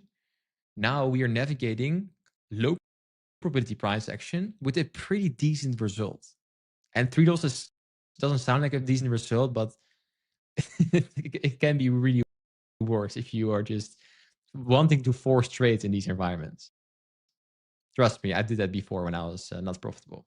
Okay. Oh, okay. I think this is news. Do you guys agree? Would this be news? An ADM candle that looks like this? I think this is CPI. I'm almost sure it's CPI. But that is the sweep we love to see, because this could be the sweep that trades us higher.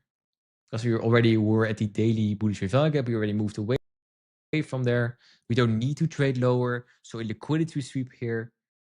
And then higher, so aggressive buys. This one big wick. Yeah, so at the open, I'm curious. I would have a higher bias. So here's the nice sweep into the daily order block. Now I have 5-minute bullish value gap here. See if we trade higher from there. Yeah. If you go to the 15-minute time, it's probably always yeah. That was so sexy. Okay. So now we have a massive order block. I'm not sure why the candle's not here. I think it's because of the news, but this is the order block in total. We have an overlapping, also a fair value gap sitting here. So let's just pretend this is an overlapping fair value gap and order block. Super big sweep, probably CPI sweep.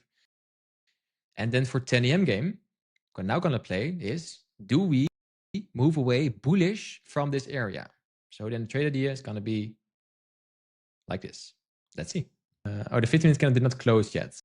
So let's just wait a bit until 10. Why is it doing it to me all the time? Yeah, there's not even a 15-minute value gap. What is this? Okay, there we go. There we go. This is what we were already expecting, but I was a little late to the party. So then I would love to take my trade from here. Stop below the swing low, and that means we need to put our TP a little higher. I would say this is the trade. So we have a liquidity sweep, structure shift for value gap 1, and this for value gap 2. Showtime.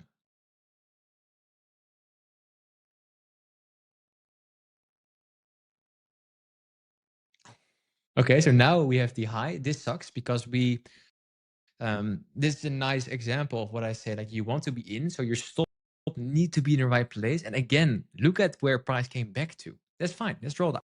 That's fine. But now we have an awkward scenario where the target, the weekly target, is already hit. So ideally what you could do is just put your TP here, but then your risk to reward is a 1, 2, 1, 3, which is low, but you rake in wins. I talk about this in my story video where I talk about how I became profitable in 2.5 years. This is what I did at the start when I was just wanted to rake in the wins. Not per se making a lot of money, but just getting confident on my model. Like, hey, it works. And you see it here as well. It just works. But no, we said we're just going to do this. Bigger stop, 1 to 2. And just let's see what happens. Oh, it's the market close already. So I would say, is the small win, big win? Let me know in the chat, guys. Is this a win or a small win? You guys decide. Big win, small win. I would agree because it's not a full TP. Take this a win. Yeah, but like the thing is, if we would say this is a win, but then the next trade we take a full TP, then this trade still feels a little bit like cheating, right? Like I think after 5 trades, we crave a big full TP, of course, but I think we need to be strict here and just take it as a small win. It's a bigger small win. It's a medium-sized win, just like you have a McDonald's medium fries. Yeah, but I'm gonna be I'm gonna be strict here, and let's do it as a small win, because then we can celebrate more when it's a full TP. But again, like what I hope to message here is that the win is not the biggest factor here. The win is seeing the fucking model in real time before the candle sprint. Liquidity sweep, market structure shift, fair value gap 1 and 2. Result is irrelevant in this small data set. You're literally doing like 2 weeks of backtesting. What if you're going to do a year of backtesting? Then you have, of course, more data. And what we did very well here is the alternative of this trade would be that we put our TP here, but put our stop loss in a place that would give us a 1 to 2. But we did at the start, the first mistake. And then we would have been in here again. And we learned from our mistake. So instead of getting stopped out before the real move, we got ourselves a small win. And learning from your mistakes you made earlier is a super big win in your trading in the long run. So I'm proud of that. You should be proud of that because we're building our book of truths here. Okay, next day. So let's do this week and let's see what happens. Like whatever result happens, maybe you're gonna get a backtest with 0 wins. Be fine. But let's go to the next day. Okay, so because of that expansion, I think our bias is pretty nice that we could have this Tuesday as a low of the week. I don't want to say that too loud, of course. No, but we have the classic accumulation on Monday. Then Tuesday manipulation, and then distribution starts the rest of the week. That's what I have as a bias right now for the rest of the week. So I'm going to be slightly bullish towards all these highs here. And let's see it's important how we move away from here. Yeah, I think we just can play continuations here. Overlapping 1 and 4 hour fair value gap. During London being traded into. Consolidation. Oh, I was like, did I cheat? No. News. Yeah. Say me what news this is, but it is news. And it's fine. We need to trade with what we have. And that means at the New York Open, I am going to consider, this is a sweep, potentially SMT, but there's equal lows here.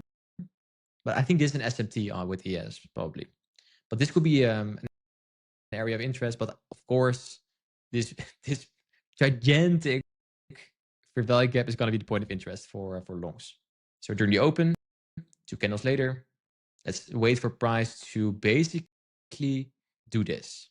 If it doesn't do that, by the way, it's going to give nice sell structure because then it gives like this whole up close candle becomes an order block to trade lower. But for now, we're just going to trade with the trend like we always do. So that means around 10 a.m. or around the open actually. It's right now. Trade into it. Oh, I'm going too fast. I'm cheating, but we need to at the open at the fair value gap. I'm so sorry, guys, but I need to redo this because we wait for aggressive buys or aggressive sells, aggressive buys like this. So now we have a bearish fair value gap that got disrespected. It's an inversion fair value gap. There's a bullish fair value gap that got respected. And we move away from there. Looks interesting. Another fair value gap. I think that's enough. So stop ideally below the low, right? Target a 1 to 2. Because in an ideal scenario, if you want to scalp this, your TP is just here and your stop here. We can do both and see what happens. But I don't like this trade. Like this is not the model. This is too small for my model. This is like scalping territory, 20 pips.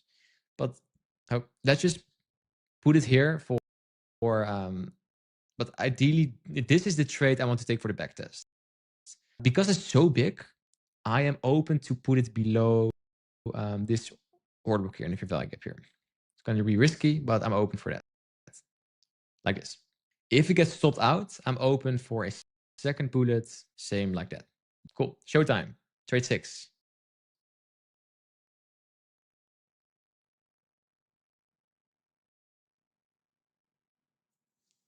We got it.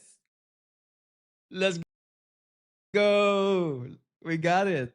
Trade 6. Full TP. Full TP. Imagine watching this video and you're an hour and a half in, and you're just waiting for that loser who finally takes the win. But we got it. We got it. We got it. Let's go. Boom. Trades taken. 6. 1 win. Boom. Super high win rate. Let's go. Okay, but this is cool. And what I'm hoping also to trying to just give you is we do everything the same. This is consistency. Executing something consistently. 6 trades, 1 win, 2 small wins. Don't forget that. 2 small wins and 3 losses. Pretty decent, right? And the small win was the first one was like 0.2 R, or maybe like a half, maybe. And the other one was like 60%. So it's not too shabby. Not too shabby. Okay, done. Next day. For me to not clear this place, I wouldn't have taken it. Okay, cool. I think this is amazing. I'm gonna add this in the video. I'm gonna add this in the video. This is amazing. Okay, let's go back to the video. One of the questions I got from my students here is, I wouldn't have taken this because there was no clear displacement. And we, of course, had that first lesson from earlier, like there needs to be more displacement on the higher time frame.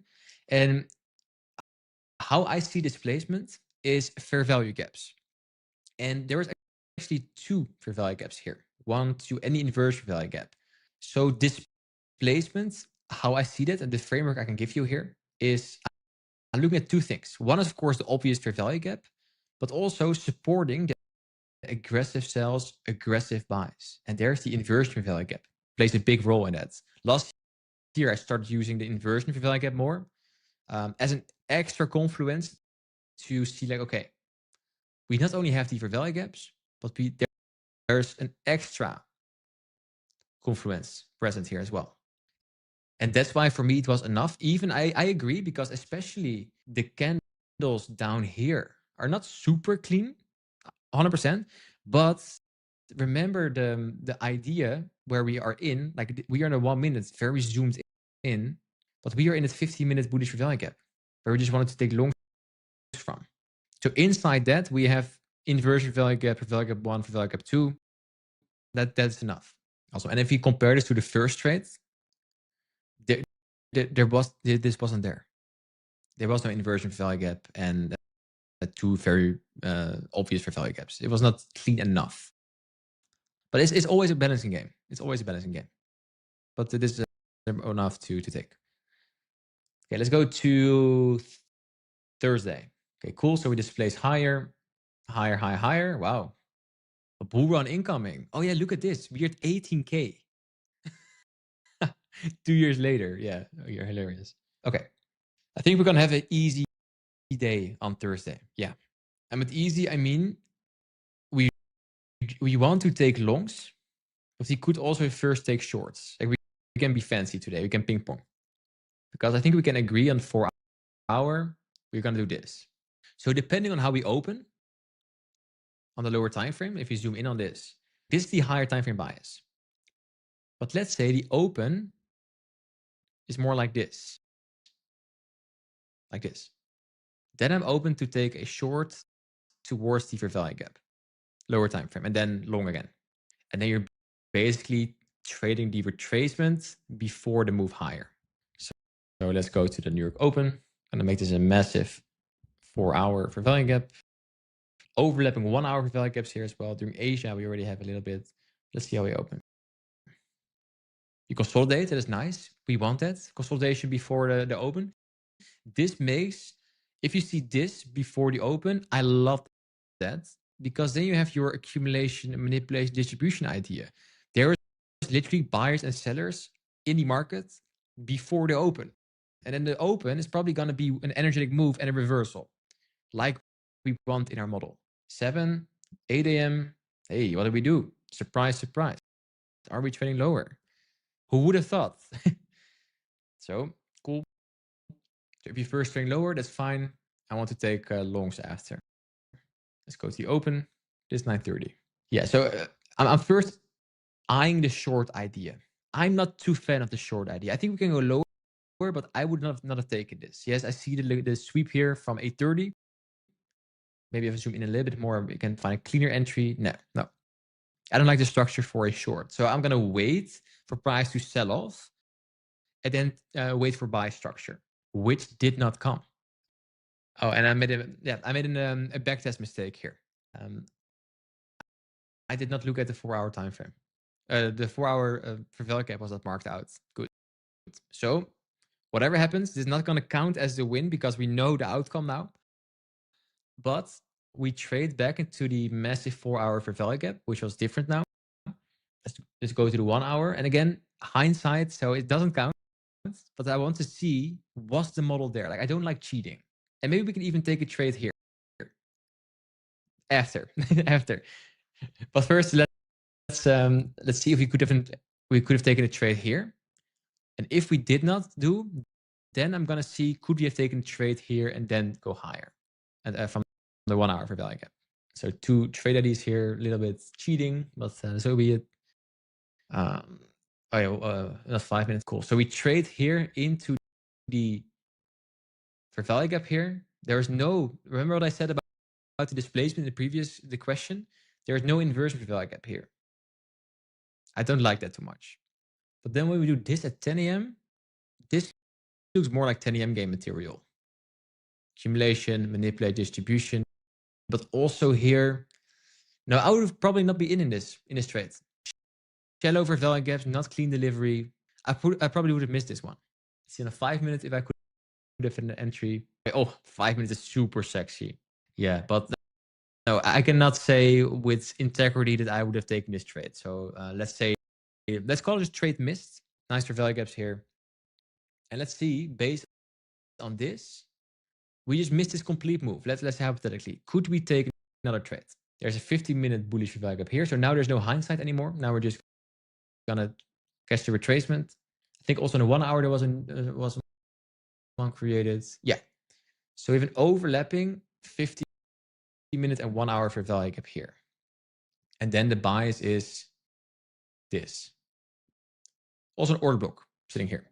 Order block. Cool. So let's wait. The price to trade lower. We do.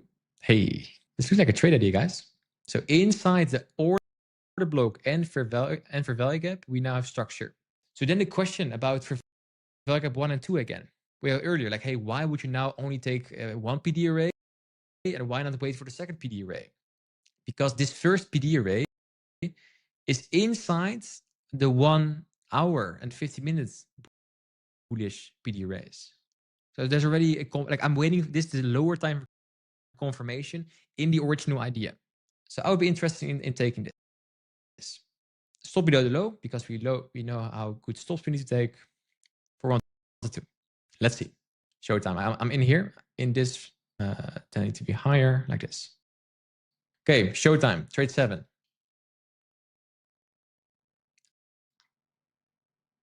Nope. And we trade lower. Cool. I would have taken this trade. So it's fine. So trade 7, loss. Cool. You zoom out again. Yeah, we just started consolidating inside this fair value gap. And we didn't even go higher. So honest loss, that's fine. And we're probably seeing a obvious high being printed now, which gives us nice information for the next trade day, which is going to be the last one. Last trading day, guys, before we're going to wrap it up and go over the conclusions of our backtest session together. Cool. So that long idea was wrong, which is fine. And now we're trading lower, but we're still, let me go back to Thursday again, and I want to show the daily time frame now. There's now a massive daily bullish fair value gap created. And I think we are going to use that, right? So, and it's massive, so it's harder to find a level because it's so big, but it's probably what we're going to do. In that fair value gap, we have 4-hour bullish fair value gaps. So these are the areas for price. So the bias is going to be higher. But the question is, where higher from? How deep are we going to retrace? And that answer is going to be very simple, because it's going to wait. What do we have at the New York Open on the see if the 4-hour fair value gap is still there? Yeah, it's still there. That's nice. Okay. So now we consolidate. We take liquidity on the downside and the upside. So there's nothing here in this range. Let's go to 8 a.m. and then at the open, we start to move. The highs here at 845. This is a London low, so both could be taken. There's no entry here. There's no model here, and my apologies for all the boxes. It's a lot. But these are the 4-hour bullish for value gaps, and this the daily for value gap. But inside this range, it's not super clean. So the lower time number is not super nice. So I'm waiting. This could be an SMT here, and we're now already at 11.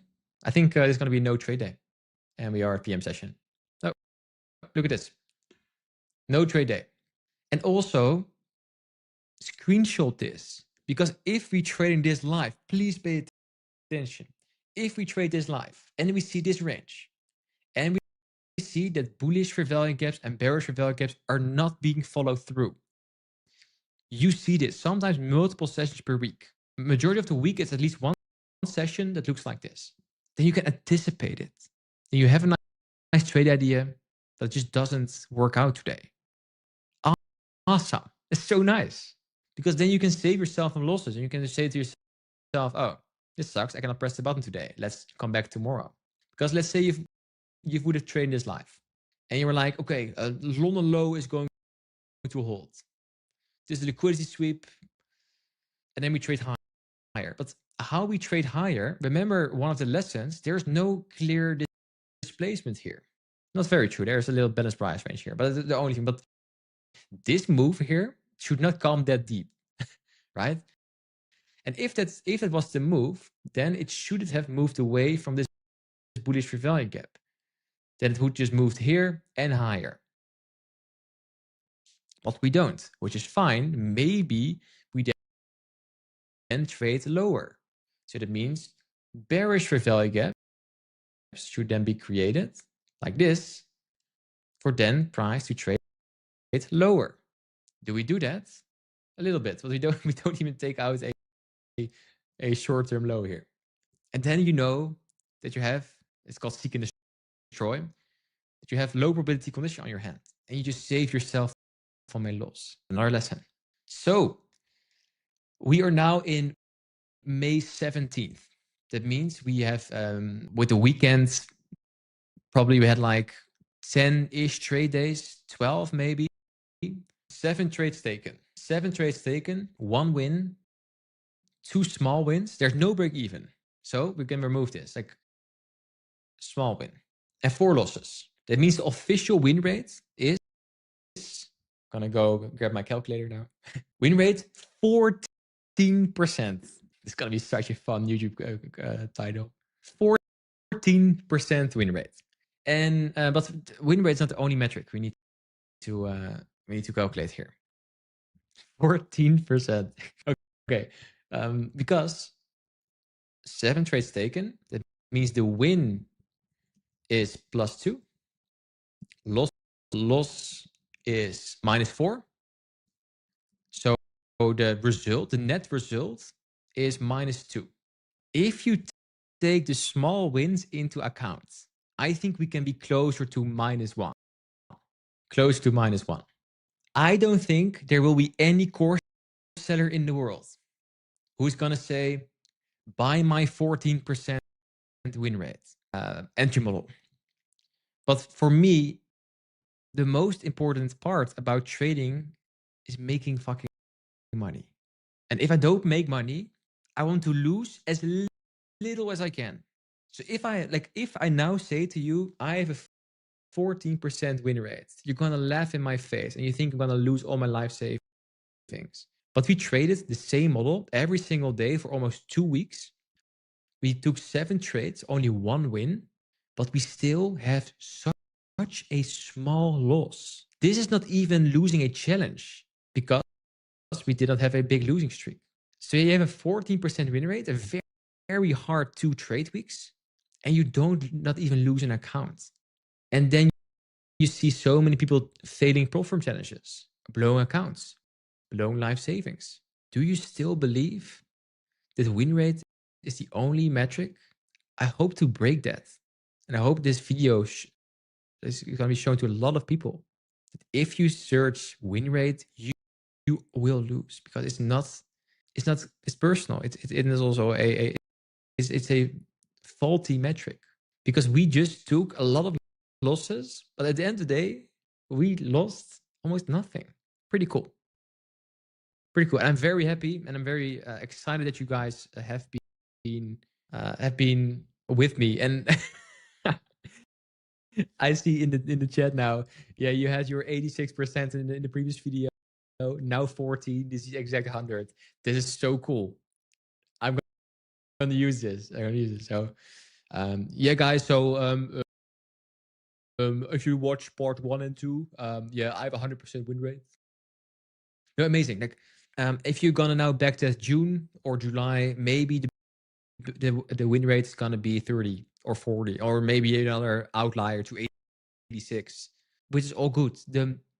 You should calculate the rest. So the wins, how many were the wins? The losses, how many were the losses? There's where you make your money. And we did super consistent. All the entries were the same. We made even 3 lessons. Like, hey, we could maybe add some nuances to our execution here with the displays with a lower time frame, where we need to wait for not trading before big news events. Of course, during this backtest, we didn't look at news events, but we saw that we got stopped out in one trade, and then in the PM session, FOMC came and took out or trade towards the P points, and we had one loss where it could be a very sexy win if you not get stopped out by 1 point. Cool, that's a lesson. Bigger stop, and we did that in the next trades. And because we had a bigger stop, also bigger TP, that means the small wins. That's a curse from that you will have days where you just have a small win, not a TP. But if that makes sure that we don't lose as much, because losing sucks, I'd rather have a small win than a loss, right? It's worth it. A nice lesson. Write it down.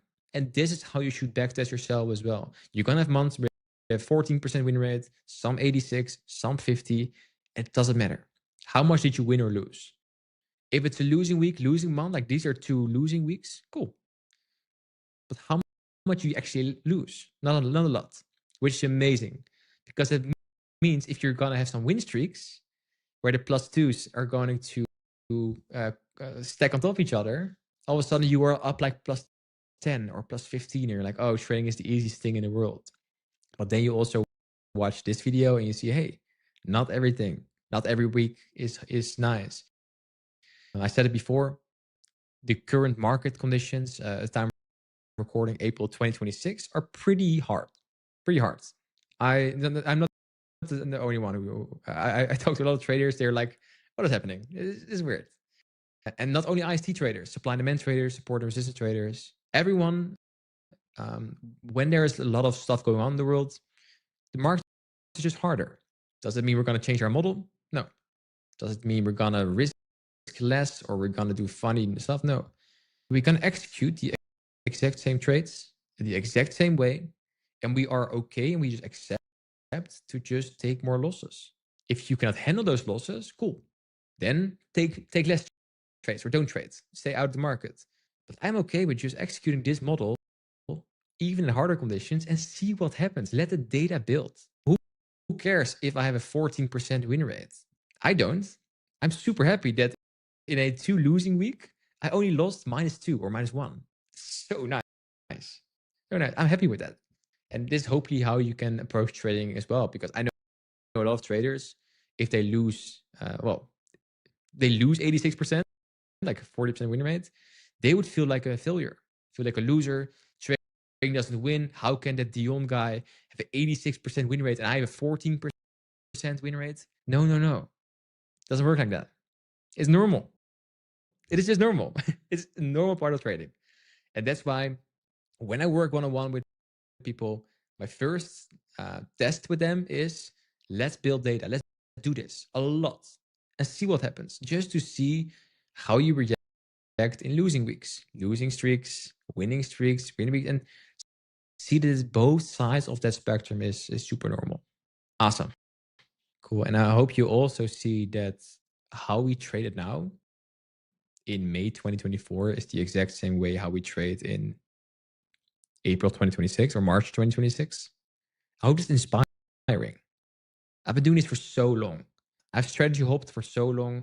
But this works. This works. And if you have a slightly different model, that works too.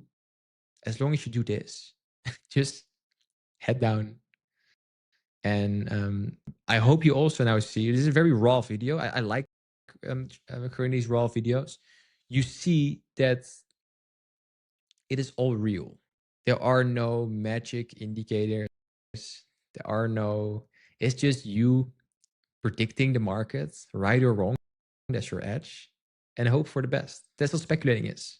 And you will have win streaks, losing streaks, but normalizing it. Because I know one of the mentorship exercises is that very big data building exercise, which is horrible. I know that. Like, it's super annoying. But it's the only way, in my opinion, how you can train your eyes on your model. And you know, okay, it's probably going to happen or not. We saw some very nice situations already in this video where we already considered like, oh, nice, lower probability conditions, we're not going to trade. We're just going to skip this day. And now you can use that same knowledge. Well, we did it today with NFP and the Eastern weekend. But also next week, if you're going to see this price action, I'm going to refer to today and say, yo, remember the backtest? We now know. And when I say, guys, I'm probably not going to trade, you now know. It's not because I have my crystal ball is working again. No, it's very simple. It's consolidating. Look, for example, like I see someone here in the audience who trades crypto a lot, and we have a chat today. And I said, your higher time frame of your crypto looks fucking horrible. There is no even a point in executing lower time frame then. So you have two choices: not trade that, or try to use your same model on different assets. So if you, for example, like trading Bitcoin, gold moves similar, NASDAQ looks similar, the DAX moves similar. So you can try to build data on that. If you trade the dollar pairs currently, it's pretty hard to trade. Cool. Then try to, when you know it's lower probability, you know your lower time frame is not going to be hard, but you still want to push some buttons because you don't want to sit still for another 2 weeks, right? So then you're just like, okay, can I use my model on different assets? Not forcing trades, but just filtering. Like, hey, can I use this on the cat pairs, or on the NASDAQ, or the S, or the YM, or the Dow Jones? Or that's the same on the DAX, on the UK 100. Yeah, you can diversifying, or just expanding.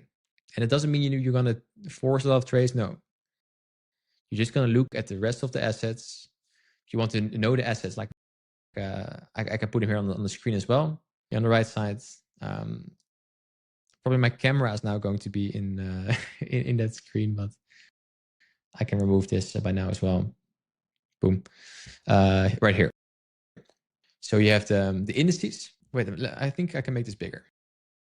There we go. You have the indices, NASDAQ, ES, YM, the DAX, UK 100, the dollar pairs, the NCD pairs, the AUD pairs, the CAD pairs, GHF, JPY, gold, silver, oil, crypto. I don't believe that if on your favorite asset it doesn't work for now because it's just consolidating and doesn't look nice, I don't believe if you go through the whole list that you cannot find your model on a different asset sometime per week. So that means if you recently did not take a lot of trades because it was not nice, then this is your focus point for in a trade weekend.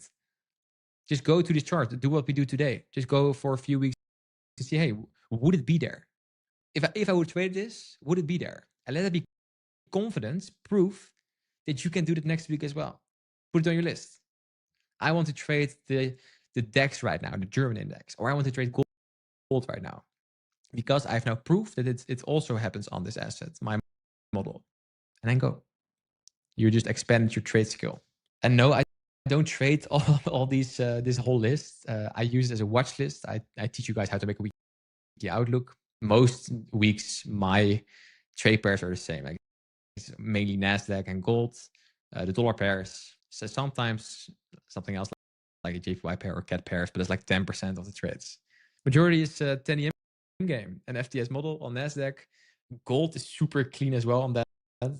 So and the dollar pairs too. It's nice, and the DAX is nice. So cool. All right. I hope you enjoyed, guys. Very cool that we had this insane long session, 2 hours and 15 minutes by now, where we go over so much. Well, I'm going to spend the rest of my weekend to edit this, but I hope you enjoyed. I hope you enjoyed that. I hope you enjoyed how real it is. I hope you enjoyed the nuggets, the thought processes, but also the reactions to losses. That is fucking normal. You're gonna lose a lot. And that's okay. If you have a 50% win rate, you're gonna lose 50 out of your 100 trades, and they come in sequences. That's what you see here. It's normal, it's fine. Cool. Awesome, guys. I hope you have an amazing rest of your Friday. The market is close to closing already because of the holiday weekend. So don't open your trading view, please. Don't trade. You know better. Nice backtesting session. We can do this more often if you guys are open to that. But I think for now, we have a lot to chew on, to process. And it's going to be banger of a video. And the comments, I already am so excited for the comments, guys. Oh, you sell mentorship and you have a 14% win rate. I'm sure it's going to come. And that's okay. It's okay. And then we're going to get thick, juicy payouts. And people are like, oh yeah, the Dion Trades, 14% win rate. And then another 10K payout. And then, oh, because then they haven't listened to my rant about win rates. I should just make a video about the scam of win rate or something. Or what course sellers are not telling you. Some cool clickbait. And then just tell that. Because now you guys know better. The win rate is a faulty metric. 99% of traders lose money, and it's not because of their strategy. It's because they refuse to do the boring work. Today I'm going to show you the easiest NASDAQ scalping model I've ever used. And I'm going to backtest it live in a random month so you can see it for yourself. But here's the thing, the backtest is the video. So make sure you not only write down the exact model, but stick to the end so you understand the exact ins and outs of the model so you can copy and paste it into your own trading as soon as today. No time to waste, let's get into the video. These are the rules of the model. Before 9:30 a.m. EST, mark out the most obvious points of liquidity. And don't overcomplicate this. Obvious points of liquidity are all highs and lows and fair value gaps on the higher time frame. So at all times, make sure you have them on the 1 hour, the 4 hour, daily, weekly, monthly. You have your fair value gaps and all highs and lows on your charts. And the goal is to trade towards those obvious points of liquidity or trade from it. And when we have the obvious points of liquidity, buy side and sell side liquidity, what we want to see at 9:30 a.m. EST after the open, not before, is a liquidity sweep. So a liquidity sweep taking out one of the two liquidity pools. In this example, it's sell side liquidity pool. And after we take the liquidity, we want to see displacement. Displacement is a fancy term for a big one-sided move. So if we sweep liquidity on the downside, we want displacement in the other direction, in the upside, with a market structure shift or a change in the state of delivery. Market structure shift is when the last swing high, that's this blue dot right here, is being violated. So that's right here. Here's where the market structure shift happens. For the entry in that displacement move, there will be multiple confluences, PD arrays created. That can be a fair value gap, it can be inversion fair value gap, that can be an order block, breaker. There are many different PD arrays, the ICT concepts you can use here. I use the fair value gap and the order block for my entries and use the inversion fair value gap as an extra confirmation.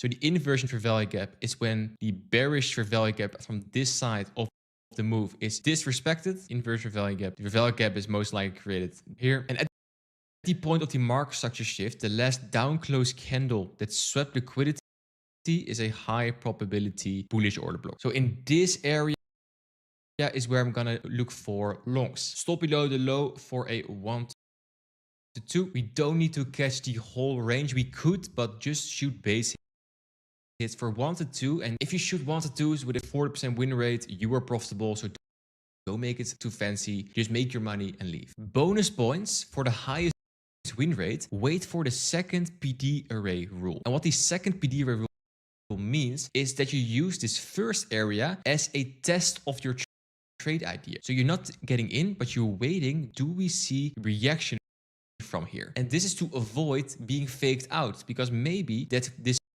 displacement move on the lower time frame, this structure is on the 1 minute time frame, but maybe on the 50-minute or the 1 hour, this was just a retracement into a higher time frame bearish value gap, and we just go lower. So if you are faked out a lot, you think the structure is there, but we just continue lower, use this rule. So that means you wait for another move out of that first test area, and there is where you're gonna look for your entry. So in that new move, there's another fair value gap. Most likely there's another bullish order block, and you get in the second PD array rule. And then you can put your stop below here for the same 1 to 2. Both of these execution frameworks work. You will get your 1 to 2s. If price goes higher, you will be in. And it's up to trader discretion which one of these two you prefer. And when we go over the trades after this, I will show you how I use both of them to get the highest win rate possible, and when I use which one. So the structure is on the 1 minute time frame during the New York kill zone. We're gonna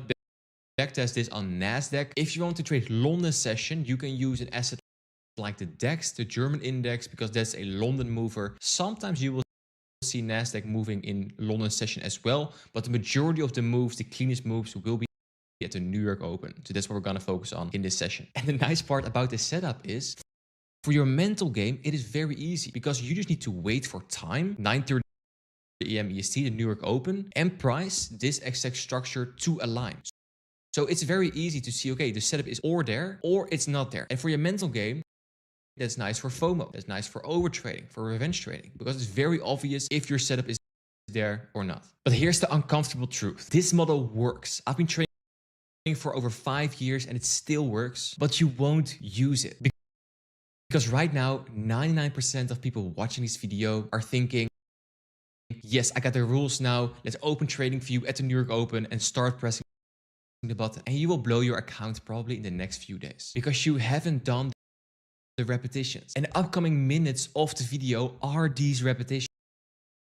I'm gonna pick a random month and we're gonna execute every single setup together. The wins, the losses, the nuances to the model. And if you cannot even sit through a backtest video of someone who does it for multiple years, and can you show you exactly how you can do this too? How are you going to make it work? How are you going to sit through a losing streak when it comes? You need to be able to do the boring work, to sit through it, take notes, and now let's get into the backtest. Cool, now we know the setup. Let's go to the actual random month. And what we'll do is, let's go to August, July. Let's do August. If you're trading ICT and you see some videos, everyone says, oh, you cannot make money in the summer, the banks are on holiday. So let's try August and see how true that actually is. Random month, and let's go. All right, we are at Friday, August 1st, and let's go to the higher time frame, because the first step of this model is to have all the relevant PD arrays ready to be traded into. So here there's a weekly bullish value gap. If you go to the daily, there's a daily bullish value gap sitting here, and because of that, the down close candle that trades into a daily bullish value gap is a daily bullish order block. So those PD arrays are there on the weekly and the daily. Then the 4 hour, we have some lows sitting here we could target, because we just displaced big time. So with this in mind, let's start trading. And now let's fast forward to the New York Open. And here we're approaching the New York Open on August 1st. And we have that daily bullish order block sitting right here, the green line, also with some lows. We just took out a low here. We don't have much to work with on this day. There is a 1 hour bearish value gap. I would say your bias is going to be bearish, aggressive buys, aggressive sells. So we could see some down targets coming in. So my bias for this trade would be shorts. Maybe you can trade it from this 1 hour bearish value gap, and let's see what we have. Here, there's another bearish value gap inside the 1 hour. And if you have overlapping PD arrays, that is very nice, because price loves to trade towards overlapping PD arrays. And on the 5 minutes, not much. So what we wait for is some buy side liquidity to be taken, and then we start creating sell structure for a 1 to 2. And so on the 1 minute after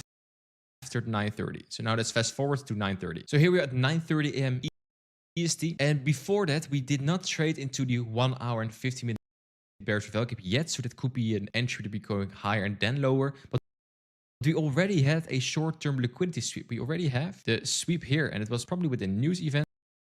If you look at the time, it was around 8:40. So the liquidity sweep has already happened. So we could just see a sell-off after the open. So I'm open for this already being the high, and we're now just going to trade lower. So let's see if there is clear bearish structure created, because before the open we have for value gap here, there's already for value gap here, there's enough here already to work with lower. Like there's bearish structure created. So when there's so many bearish structure already created, we can just use this as fuel to trade lower. We don't need to trade higher here. So for that, I would say we're going bearish. And here at the open, well, there's nothing here. I'm just waiting for displacement candles lower. Let's see if we get that lower. There's nothing here. No for value gaps, nothing. And most of the entries are between 9:30 and 10:30 a.m. EST. This is nice. Here we got something to work with. Why? Because we already assume that this is the high. So we're trading lower, and especially this candle, the 937 candle, is very nice as a bearish order block. There's order block and an overlapping for value gap. So for the trade idea, I would say we're gonna take a short idea from here.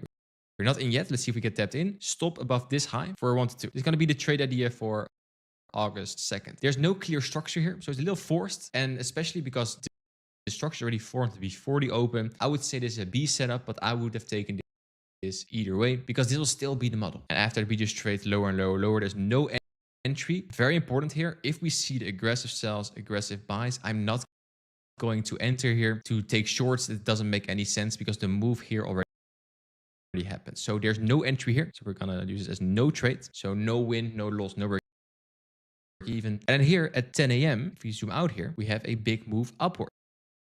Can we do something with that? So here at 10:30, there is a potential bearish fair value gap created. So here at 10:30, there's a potential bullish fair value gap created, but we're also in a bearish fair value gap. This says me that we're probably not going to take any trade here during the New York session here. I'm just going to have a low probability day on our hands in this first day of the month. Yeah, so the model did not appear here. Let's fast forward a bit into the PM session. No, so the short move we missed. So no trade. Now let's fast forward to the next day. At the next trading day, that's going to be the Monday of the next week. There is a 4-hour bearish fair value gap created in that same area where we had that overlapping 15, 1 hour, and now the 4-hour bearish fair value gap. So there's a lot of liquidity up here. So this is going to be the target for the Monday trade idea. If we zoom in here, there's already a 4-hour bullish fair value gap sitting here, probably being traded into in London session. So now let's go to the lower time frame, zooming in to see how we can frame a trade idea towards this area right here. So it's going to be the Friday 8 a.m. high, and of course the overlapping fair value gaps in this area up here. There's a 15-minute bullish fair value gap sitting here already. This has been trading at 8:45, and before the open we start trading higher already. We have a very clear drawn liquidity. So let's see if there's going to be, I call it a 9:30 explosion. That means at 9:30 prices rockets upwards towards a target. That's going to be on the table here, because you already have a lot of nice structure. See on the 5-minute, yes, same. And there's already been tapped into. So it wouldn't surprise me if at 9:30 we're going rocket upwards towards this area right here. So at the 1 minute, we need to wait for the model for a nice liquidity sweep, break of structure, and see if we got that. And here there is no entry because we just rocket upwards towards the drawn liquidity. That's fine. You just missed the move, but missing the move does not mean we cannot make money, because now we can look for, okay, can we still make money with the setup that comes after this move? Because here at the open, we had the explosion profile, but in that explosion profile, we create a massive 15-minute bullish fair value gap. And that's what we're going to use for continuations higher. So ideally now we just wait for this to happen, and we're going to use that on the lower time frame for our model. So at 10 a.m., this is also part of the 10 a.m. game entry model. It's at 10 a.m. We wait for manipulation lower. 10 a.m. means AMD accumulation, manipulation, distribution at 10 a.m. So that's what we're going to play in this. Let's see if we get some move lower. Not yet. Here at 11, we get that move. We tap into the 15-minute bullish value gap. Now let's see if we can get some buy structure. So this would be indicated as the liquidity sweep. Now we're going to wait for a displacement higher. Still consolidating, so there's no entry here. And we're just going to trade higher from there. So here also no entry, because what you want to see is a clear aggressive sells, aggressive buys. And there's consolidation here. So I don't like that. So that means you miss this move. Are you going to stop hunting? No. Zoom out again. Cool. What do we have here? 5-minute bullish fair value gap now here. 2 actually. So let's see if we can that as an entry. Price comes back there. And now we're already approaching PM session. PM session, not what we trade. We see that price wicks into that fair value gap, but already the session is done.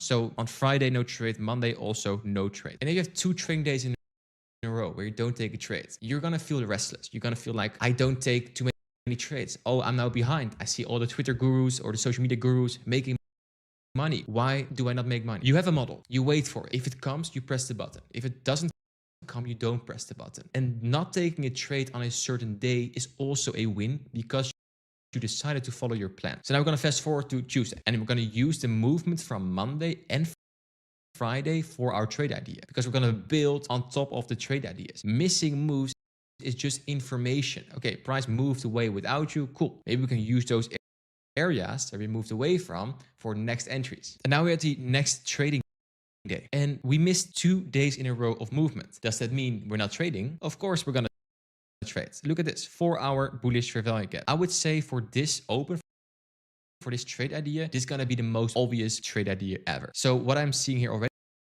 and we do the 4-hour time frame, we're going to execute on a 1 minute, but I already see that we sweep a high right here. We sweep the Asia high or the PM session high, and then we close lower. There's another 4-hour bullish fair value gap sitting here. But ideally, if we want to go higher from here, which I think we can, on the higher time frame, we'll probably just do this. And if we do that, then we can short towards it. It's a liquidity point where we can trade towards, then trade from it.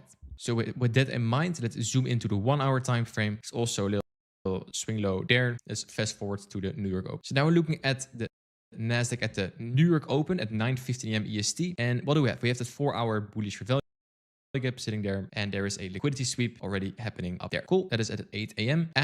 After that, there is a 15-minute bearish fair value gap sitting there, which is nice. Let's see if that's gonna hold. Let's zoom in more. We need to find areas where price could trade back into. So for now, there's nothing. So at the open, let's see how we open. So we open not very bearish. So there's no entry here. Target is gonna be down here. So let's see if we can find entries towards that. So we sweep some highs here, and this is looks like bullish setup. And here it comes a very nice nuance I want to explain, because the higher time frame said clearly we're probably going lower first, right? 4-hour bullish fair value gap. But here at the open, we have aggressive sells, aggressive buys. We have a market structure shift. We have fair value gap 1, and here fair value gap 2. So textbook model would say second PD array rule, we're going here, right? But if the 1 minute idea is long, but the 4-hour, the higher time frame says lower, you have a conflicting bias. So you need to be very careful for executing a conflicting bias on the lower time frame. But if you're going to trade the 1 minute, it's going to be very sexy most of the times, but your higher time frame idea should match the lower time frame, and here it doesn't. So I will not be in here, and I'll explain why. So I'm actually still waiting. I'm seeing this as manipulation. So where all the Twitter gurus and all the traders go in long here, I'm gonna wait, and I want to see, do we move away from here? And we don't. So you're taking a loss here because target is very clear. It's a 4-hour bullish fair value gap. We knew this from the start of the trading day. So when there's buy structure conflicting with the higher time frame, I'm not in. So liquidity sweep is the first step. What is the last swing low that made the high? So this is the recent high. That is right here. So I'm going to remove the erase right here. And then we're going to look for a short idea. There's a fair value gap sitting here. We already trade into a fair value gap down here. So already, this is already enough to take an entry. So I would just go in. Your entry does not need to be perfect. If the target is going to be all the way down here, it's going to be big move. It's going to be a 150-point move. If you want a 1 to 2, you have a very nice trade idea on your hands. So I would say this would be the first entry idea. Let's see if we can get another entry idea. See if we tap into the fair value gap. No, we don't. So I say you can also take an entry here if you missed that first move. Same trade for 1 to 2. And then price goes to the target. So day 3 of the backtest. Friday no trades, Monday no trades, and here first trade, first win, 1 to 2. Why? We waited for the higher time frame. Let's go to the 4-hour. For the higher time frame, the 4-hour bullish fair value gap to be traded into. Now let's go to the next day. Now we're looking at the Wednesday at 7 a.m. EST, so just before the open. This is the 4-hour bullish fair value gap we traded into as a short the previous day, and now we are looking at neutral bias at the 1 hour, to be honest, because we have bearish ideas and bullish ideas. Why do I say that? I see bearish fair value gaps being respected, but I also see now bullish fair value gaps being created. My bias is still from the 4-hour. Remember the previous day that we were first lower, that was the short, and then go higher. So from that perspective, I have a bullish bias. And let's see if we have a follow through. So if that 1 hour bullish fair value gap that was created in the Asian session, is that going to be respected? And we can see a nice opening move. Let's fast forward to the New York Open, 9:30 a.m. EST. And here we just open at 9:30 a.m. EST. So down here, we already have a liquidity sweep.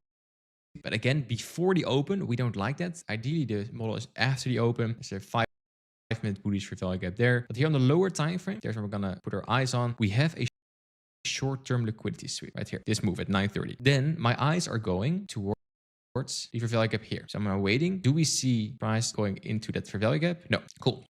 So that idea is off the table. So we wait.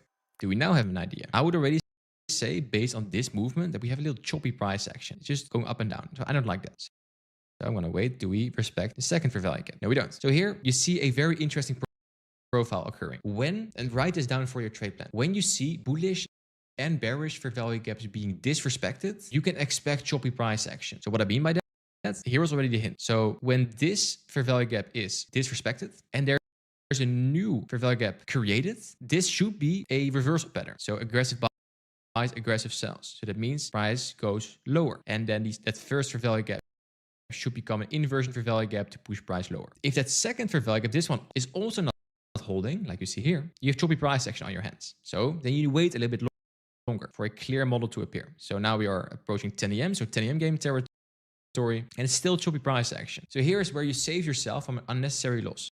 Let's go to the 50-minute time frame. This is what I like to do when there's choppy price action. I'm just waiting for a little higher time frame to give some trade ideas. So here at 11, we see movement upwards, and that's nice. So we see the displacement higher here in the 50-minute. I would say it's a very choppy day. So the exact model is not there. We don't have the clear liquidity sweep, clear break of structure. It was already down here, but this price action is just horrendous, and then we're just trading higher. So for me, this is no trade day, but the cool part is, and it's nice for the next day, is we creating in that move we missed, create 1 hour bullish fair value gaps, which we can use later. No trade on Wednesday. Let's go to the next day. Now look at the 4-hour time frame here on the next day, on Thursday. And in the Asian session, we trade already in the 4-hour bullish fair value gap that was created the day before. In the trade we missed here on Wednesday, we already traded into that. It's interesting. We can use the information for the next day. A 4-hour bullish fair value gap here and a 4-hour bullish fair value gap here. So with that in mind, we also in this 4-hour bearish fair value gap, I would say for the New York Open, we can try to take shorts towards or here or here. Well, of course, we even have the Asia low sitting down here. So down on the higher time frame, we can use this because the move already happened before the open, the up move. I'm expecting this maybe to happen. So that we don't need to trade all the way down here or down here, but just this move, we can short towards it. If that happens already, we can maybe long from somewhere in this area. At this trade day, I'm just waiting for which move do we make at the open. Do we make the sell move at the open like this towards the fair value gaps, or do we make the aggressive sells first and then create the buy structure? I'm just waiting for that at the New York Open. So the bias is neutral. So let's see what the candles will give us. So here we're looking at the New York Open at 9:30 a.m. EST. This yellow box is that 4-hour bullish fair value gap. That's going to be the most important level of this trade day, because we can use that level as a place to trade to or a place to trade from higher. So the long and short idea is all going to be based on that idea. So ideally at the open, we first trading lower regardless. And I don't care if we get an explosion profile lower and we just miss that short move and then wait for buy structure, or we're just gonna take some nice shorts toward that. Let's see what the opening candle gives. So here the open is very choppy. Most days I don't trade the first candles after the open because I'm expecting this exact chop to happen. There's bullish fair value gap created here, is inversed, is disrespected, and in that move there's another fair value gap created, balanced price range here, overlapping part between a bullish and bearish fair value gap. Let's see if we can trade back into that. We do. Now let's see. This could be the start of a trade idea. Why? Because we have a liquidity sweep, we have aggressive buys, aggressive sells, and we have a last swing low that made the high. It's right here. This could be the start of the trade idea. Now you might wonder, do I now trade blindly here, stop at the high, target here? No. And the reason why I don't do that has to do with how we delivered into this fair value gap. This is a nuance. We delivered very aggressively. Look at these candles into this level. There's even a bullish fair value gap created right here, there as well. So if that happens, I'm waiting for a reaction and a close below this fair value gap. If we get that close, then I probably will take a trade that looks like something like this. But for now, we wait. And that has saved you a loss. You see? Cool. So we take the high. I think still that bullish value gap can be reached. So let's see if we can get some sells soon. And I want to see displacement lower, bearish candles lower. It's now 10 a.m. game activated. And here we get some down movement. But look at this. There's no fair value gaps. And that sucks because their bias could be right, but there's no fair value gaps.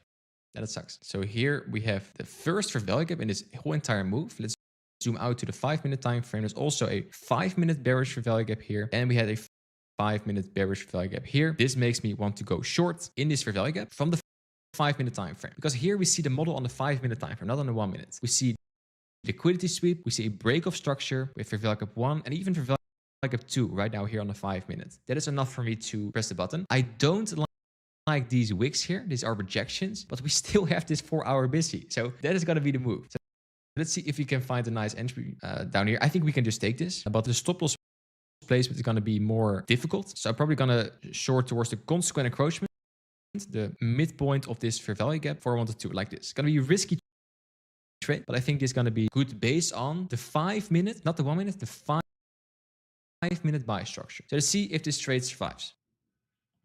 And it does. And just after the fast forward, the actual setup becomes. So I think this entry on the 1 minute is not too clean. It's too risky. But look at what happened after. Fair value gap, disrespect, and we can just trade lower. All in all, again, bias was the 4-hour busy right here. And we wait for this fair value gap. This would be the best entry, to be honest. I missed that.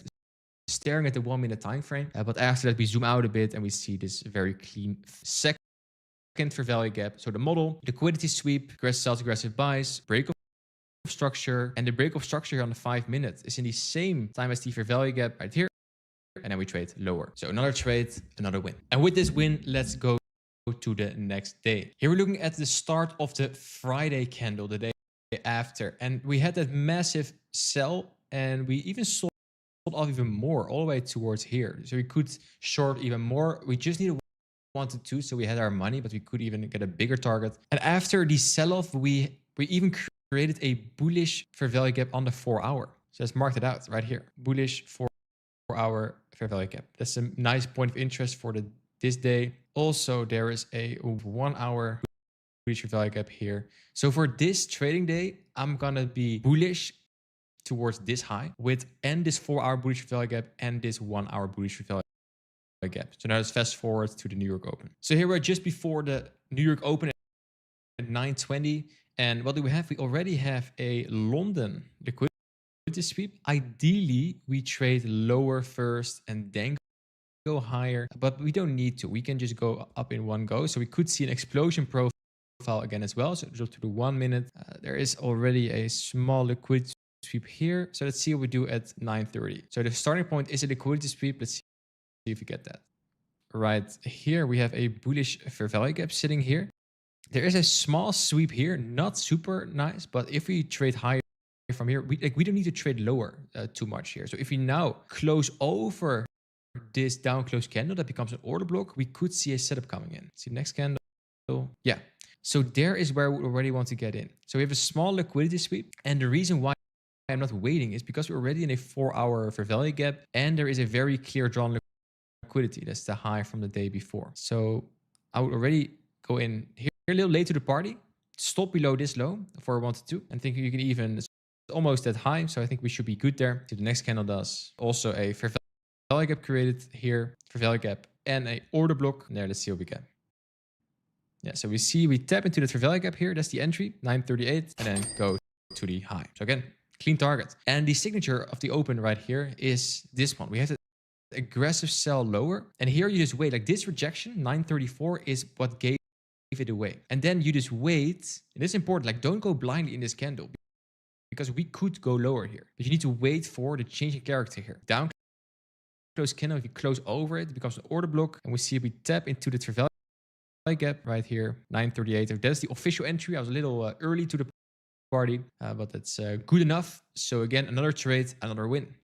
And it's the end of the first week of August. So then I go to the second week of August. So now fast forward to the Monday. The TP from the Friday gave a very nice 4-hour bullish fair value gap. So we can use that. So for this day, we have a nice high sitting there. So we have internal range liquidity, a fair value gap on the 4-hour, and we have a high. So we're going to use that as a place to trade from and towards. So let's go to New York Open. Here with 9:30 a.m. EST, and we have the high here, and we have the fair value gap, and I'm just going to wait until we reach one of the two. So it looks like we're going lower here. Bearish fair value gap is not respected. So now there's a bullish fair value gap. So then with this structure, I would say we're first going higher, but none of it happens. So this wants to make me go long into the high right here for 1 to 2, stop below the low, because we have the liquidity sweep, break of structure, for value gap 1, for value gap 2, and even value gap 3.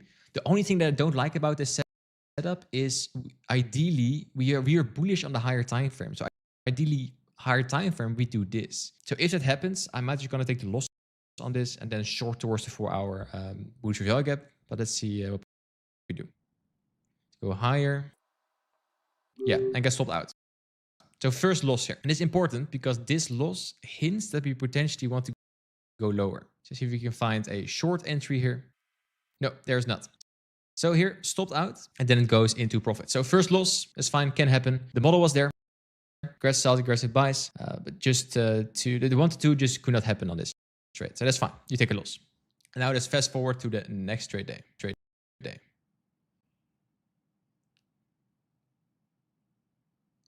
So the editor, there's going to be a loss, -1 on loss.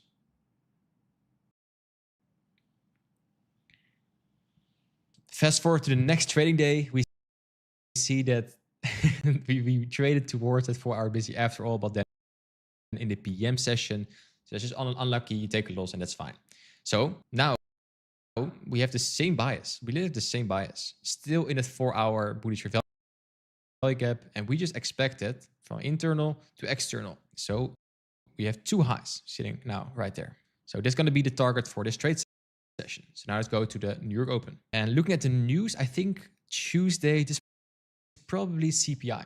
So we have CPI here. So this is before the open all happening. So the drawn liquidity is already being met before the New York Open. So now we are around the New York Open. So the whole move, let's go to 1 hour.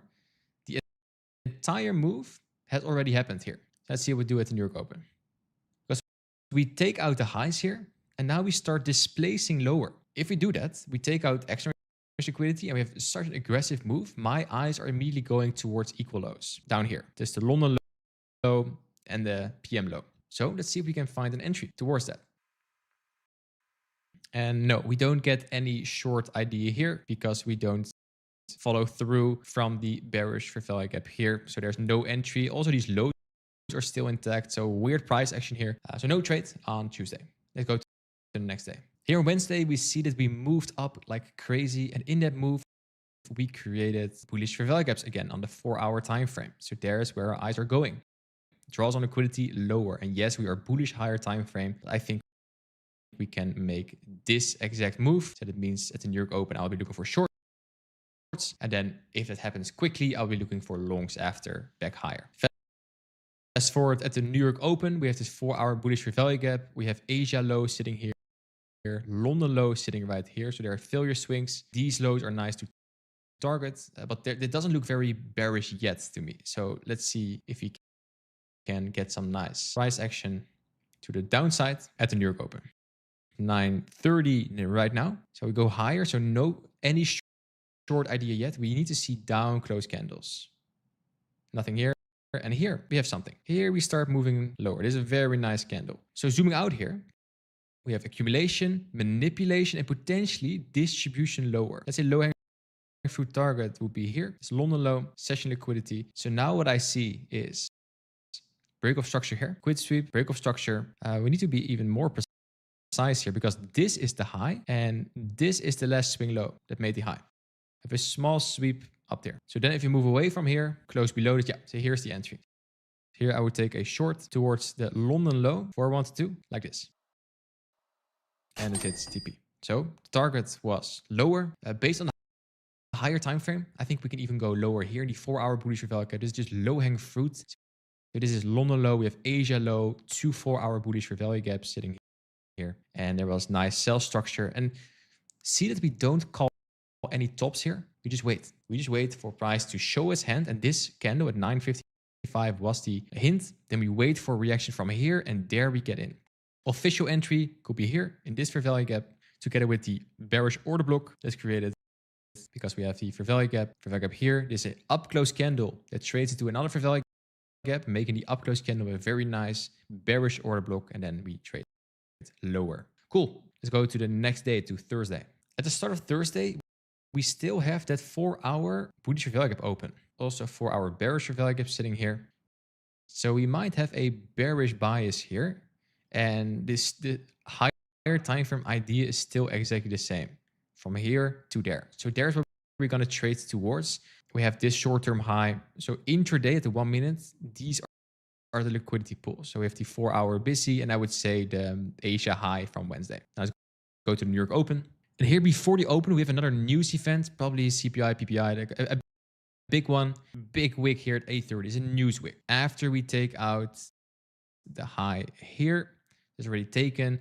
So from here, this is the starting point of the trade idea already before the open. I'm not going to trade before the open, but we already trade into the 4-hour bullish fair value gap.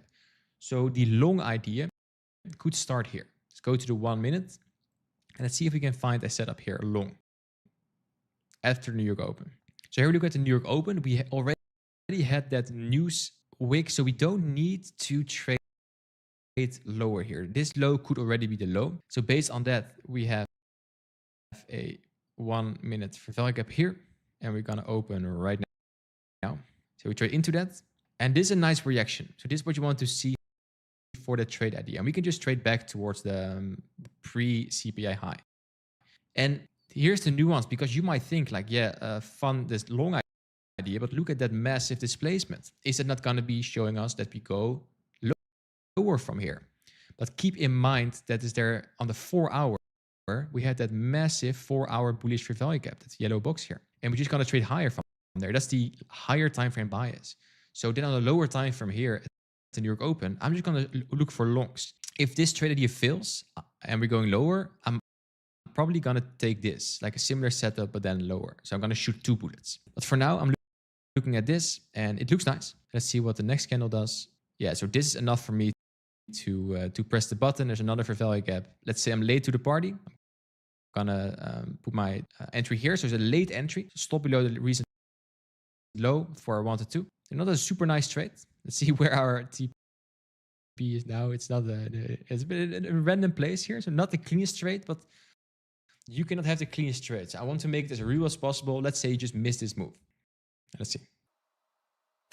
And even when it's not very clean, still got TP. We tap into this fair value gap here at 1 point, and then we go to TP. So another day, another win. And make sure at this day, again, and the same signature in price happened. We had that fair value gap here at 9:30, and don't go blindly into that, because that could fail. Like when I was trading this live, I was actually expecting this to happen, that we maybe sweep the low, but you don't, like, the price doesn't care about your expectations. Like it just prints the candles. And if you want to go higher, cool, follow the buy structure. And I didn't go in right here. That will be more risky. I'm just waiting. Okay, let the candles show me its hand. And it did right here at 9:35 already. And then we just hold into profits. Cool. So with that TP, let's go to the next trading day, to Friday.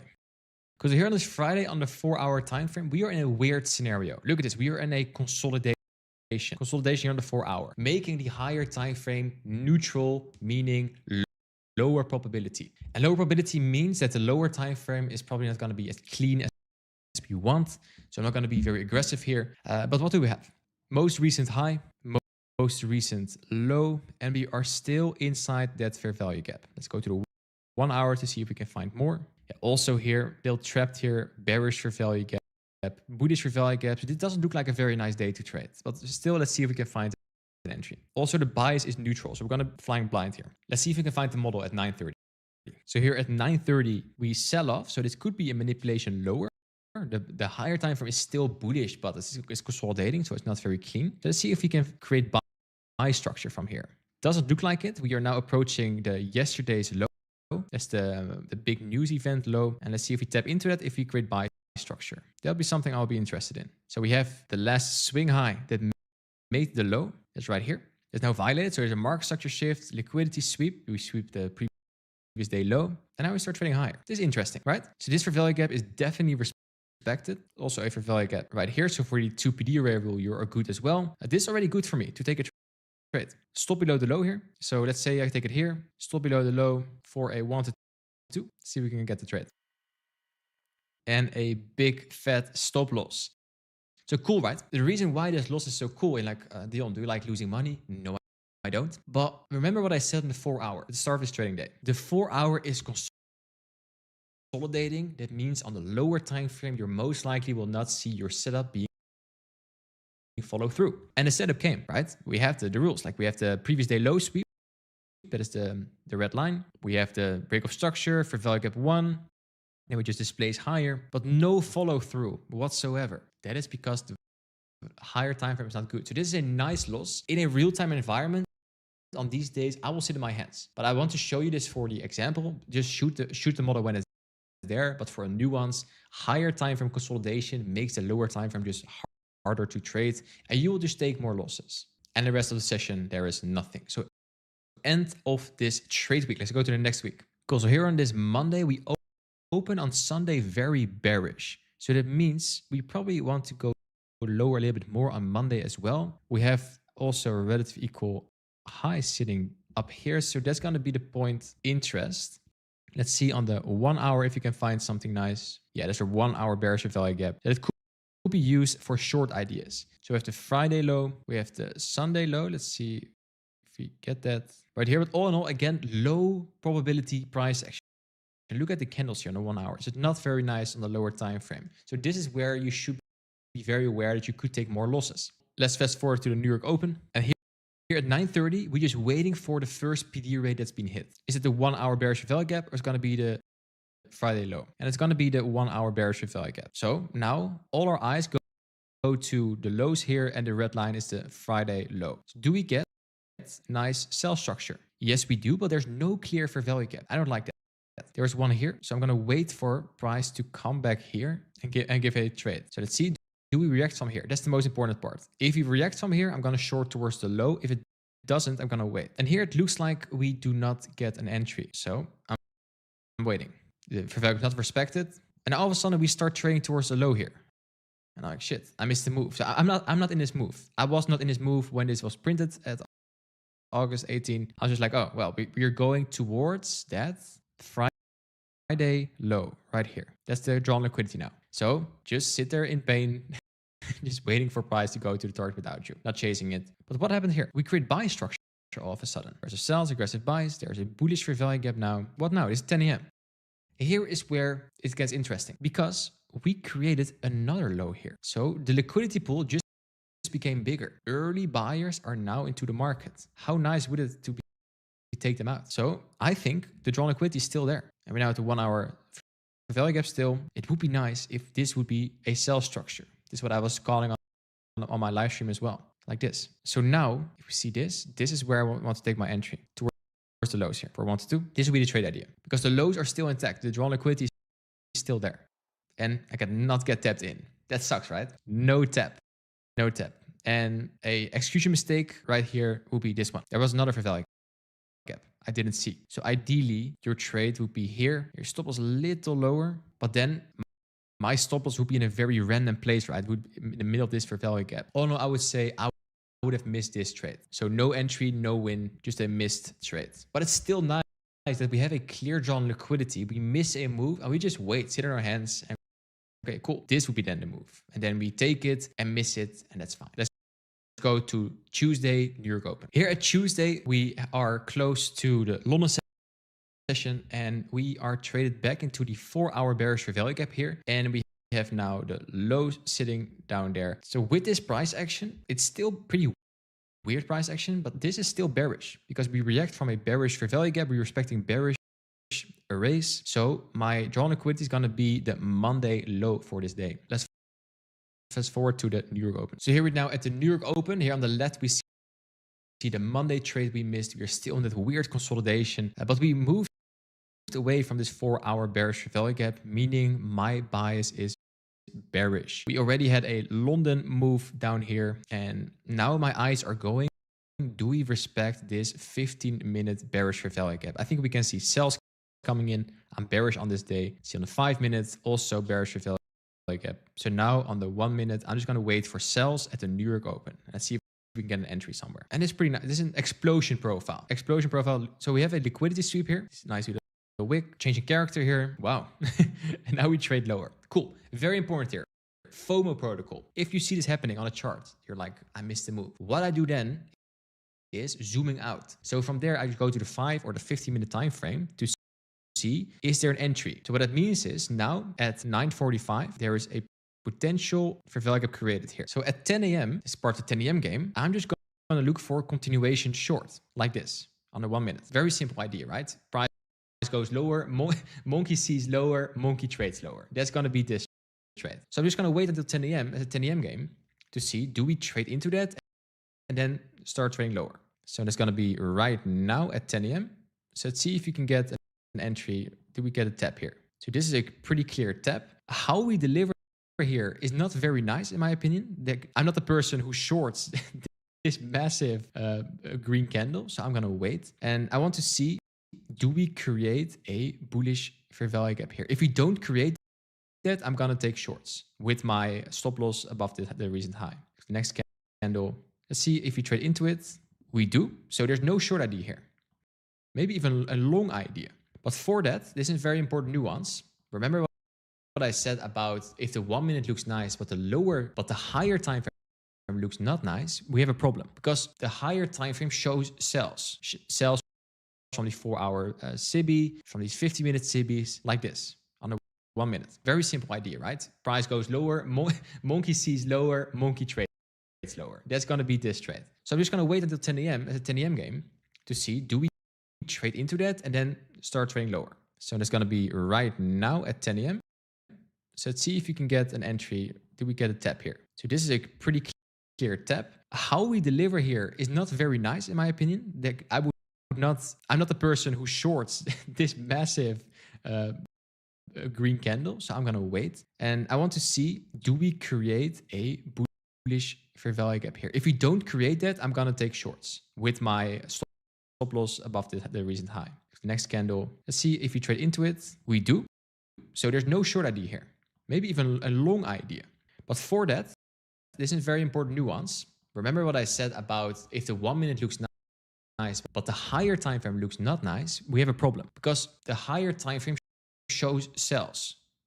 Sells from the 4-hour SIBI, from these 50-minute SIBIs. Okay, my camera just died, so let me finish this analysis. Here's when we're going to wait for price to close over this 50-minute bearish fair value gap. So if we are closing above here, above this area, there is where I'm going to look for long entries. But for now, a higher time frame, I'm still bearish. So I'm looking for sells. And here we see that.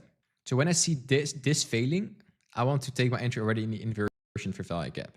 So then my entry would be at the inversion fair value gap, stop above the high for 1 to 2. And that's all based, like here on the 1 minute, it's like, oh yeah, it's a inversion fair value gap, a random one. No. Because we are trading. Remember on the 15 minute, from the value gap back to the lows, that's what we're going to do right now. And on the 1 minute, we just look for a confirmation for that. And that's going to be right now. And there you go, clean, take profit. If you want to have a fair value gap entry, there was also an entry right here, but all clear, take profit here on Tuesday. This is only 2 weeks of backtesting. And you got all my insights of when I take a trade and when I don't take a trade. And as you can see, backtesting takes time and it's pretty boring. But the cool part is, once you do this a couple times, you will train your eyes to see your entry model in real time before the candles have printed. If you want a part 2 where I go over the rest of the month and share more insights and frameworks on this model, make sure you comment part 2 below and I'll release it very soon. And now the question is, are you going to do this yourself or are you going to now click away and watch the next 90% win rate entry model video and keep being stuck in that unprofitable loop? I trade a setup live every day with my students inside my Discord where I share daily trade ideas and a ton of free frameworks. I'll leave a link to the Discord inside the description. Don't forget to hit the subscribe button. Thanks for watching and I'll see you in the next one.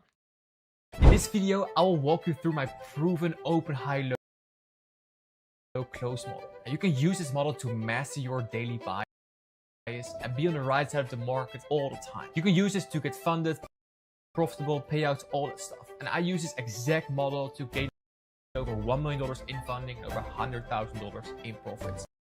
No time to waste, let's get into it. The open high low close model is all around one single candle, because a bullish candle on the left side has a open, a low, a high, and a close. Just like a bearish candle has an open, a high, a low, and a close. And by anticipating the next candle to be a bullish or bearish candle, you can play the open high low close model. And the goal is to trade the distribution phase, the body of the candle. So for example, here we have a open of the candle, we have accumulation, then we manipulate trading lower into a key level, making the low of the candle, and then we displace upwards, starting the distribution of the candle. If you know the classic AMD, this is exactly this. Same for a bearish candle, you have an open, accumulation, we manipulate, creating the high of the candle, and then we distribute lower, creating the low of the candle. And the key here is to wait for manipulation into a key level. And what's a key level? For a bullish candle, it's in the discount array. That means all low, bullish revalue gap, bullish order, bullish breaker. Vice versa for shorts, a bearish candle, you wait for a premium level. That's an old high or a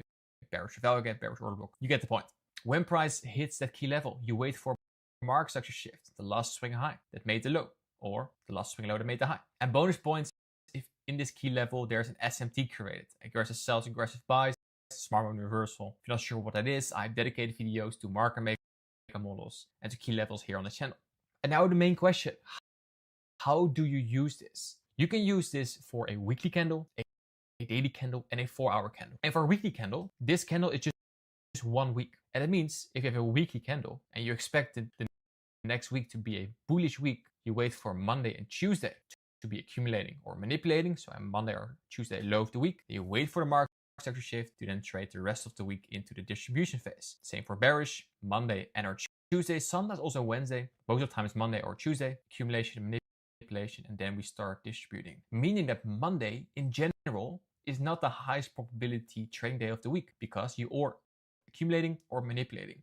And you do exactly the same when you predict the next daily candle. If you expect a daily candle to be bullish, you play a classic Judas swing. That means the Asian session is the accumulation, the London session or the New York session is the manipulation, and then we start distributing. Same for shorts, Asia, London, New York. Classic Judas swing. And you can even drop to the 4-hour to play exactly the same. And this is what I do on the indices, on NASDAQ and ES. You can play the 4-hour candle because at 10 a.m. during the New York Open, there's a new 4-hour candle created.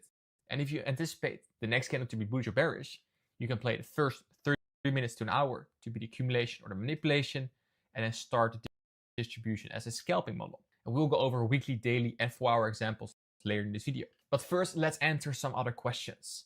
And the first question is how to determine key levels. So what you need to do every single week at the start of the week, you mark out the recent key levels on the daily, weekly, and monthly. And I do this as part of my weekly outlook, and I really recommend you do the same every Monday or every Sunday. Go to the higher time frame and all the pairs you like to trade. On the right side, I have my whole list. I go through all these pairs, going to the daily, weekly, monthly to see which one looks nice. And make it easy. Only focus on recent highs and lows and for value gaps. I do this every single week as part of my outlook. I go over all the Forex pairs and do exactly this. Daily, weekly, monthly, old highs and lows, and for value gaps. Because when you know where the key levels are in the higher time frame, then is where you can drop to the lower time frame to insert your favorite entry models, like this open high low close model. So here on the dollar, I'm currently slightly bearish, but overall pretty neutral, because on the monthly we're rejecting, on the weekly and daily we're pretty bearish. So I would lean towards bearish, but in general, I'm not going to be engaging very aggressively into the dollar pairs right now. I want to see more displacement to the downside before I'm going to engage in shorts here. And let's pick another example. Here at Euro NTD, we are currently at the monthly time frame. And what you see is that we swept a monthly level, that is the 2020 high, and also we have a monthly bullish value gap sitting right there. Cool. So on the monthly, old high and value gap marked out. Cool. Let's drop to the weekly. Here on the weekly, on the bearish side, there's no value gaps. I see a bullish value gap there. Of course, it's the same high that's been taken also on the weekly. Here we have an overlapping weekly and monthly value gap right there. Cool. So that's marked out. Let's drop to the daily. The daily, we have some bearish value gaps here. We've been tagged, but there's no follow through. It just starts consolidating. So because that, I'm going to be neutral. I'm going to be neutral, slightly bearish towards that monthly bullish value gap, but we already traded into a weekly value gap. So there's a trade-off here between bearish and bullish. I'm neutral because we already swept external range liquidity. We already traded into internal range liquidity on a weekly. So then I'm not going to drop to the lower time frame to find my open, high, low, close model. When I would engage is when we, for example, now trading lower, sweeping these daily lows into the monthly value gap, and then we break structure. There is where I'm 100% going to engage back to this high. But for now, I'm neutral, so it's not on the list. And you go through this whole list doing exactly this to mark out the key levels. And now we know how to identify the key levels, and make sure you do this as part of your weekly outlook. You know that the goal is to trade distribution phase of the candle. You know, you need to wait for manipulation to key level, for mark structure shift, and ideally with SMT. Let's now answer the most important question of this video: how to anticipate if something is going to be a bullish or a bearish candle.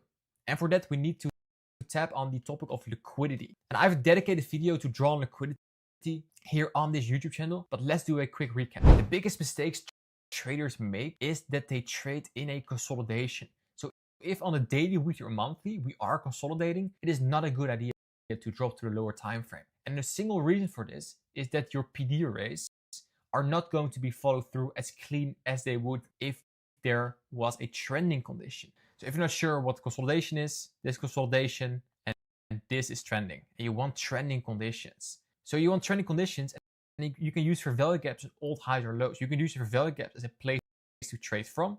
So price steps to the value gap, and you use that too long. So once we are bullish, every time price trades back into a bullish value gap, there is where I'm going to use my open, low, high, close model, because we're trending and I'm anticipating a bullish candle. Same for if we're bearish. Every time we are here, I'm going to look for a bearish open, high, low, close, trading from an old high or value gap back into the range, or just following the continuation. Because price only does two things: it trades to internal range liquidity imbalances for value gaps, or it trades to external range liquidity, old highs and lows.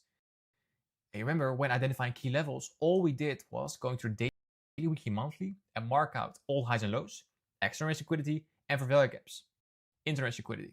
And you use time frame alignment for your actual execution. So if you have a daily or weekly array, you can use 1 hour structures more for the swing traders. If you're 4 hour array, you can use 50-minute entries. And if you're 1 hour array, you can even go to the 1 and 5 minutes. But more on that in the examples we're gonna discuss later in this video. Bonus points is follow displacement in order flow. When bullish, go long. When bearish, go short. So if you are trading on a higher time frame, try not to short that. Try to just wait for the retracements. Same for bearish. Wait for the retracements and go short. In a trending move, the opposing arrays should fail. So if we are bullish and we just had sell side of the curve, buy side of the curve, we just tried to do a key level, what you want to see is that your discount arrays, your bullish value gap, bullish or bullish breakers are holding, while the premium arrays, the bearish arrays, are failing. That's what you want to see. So especially here on the smart reversal, here's where you want to see the premium arrays failing and discount arrays holding, because that's indicating that you probably have a reversal on your hands. Pair this with SMT and you should be golden. So once price taps into a fair value gap or an old low here, I'm anticipating a potential reversal, or at least a reaction to take a long from. And not only can you use this to catch here a bottom here, to expect a reversal from the bottom, what you also can do, use the next candle as your open, high, low, close.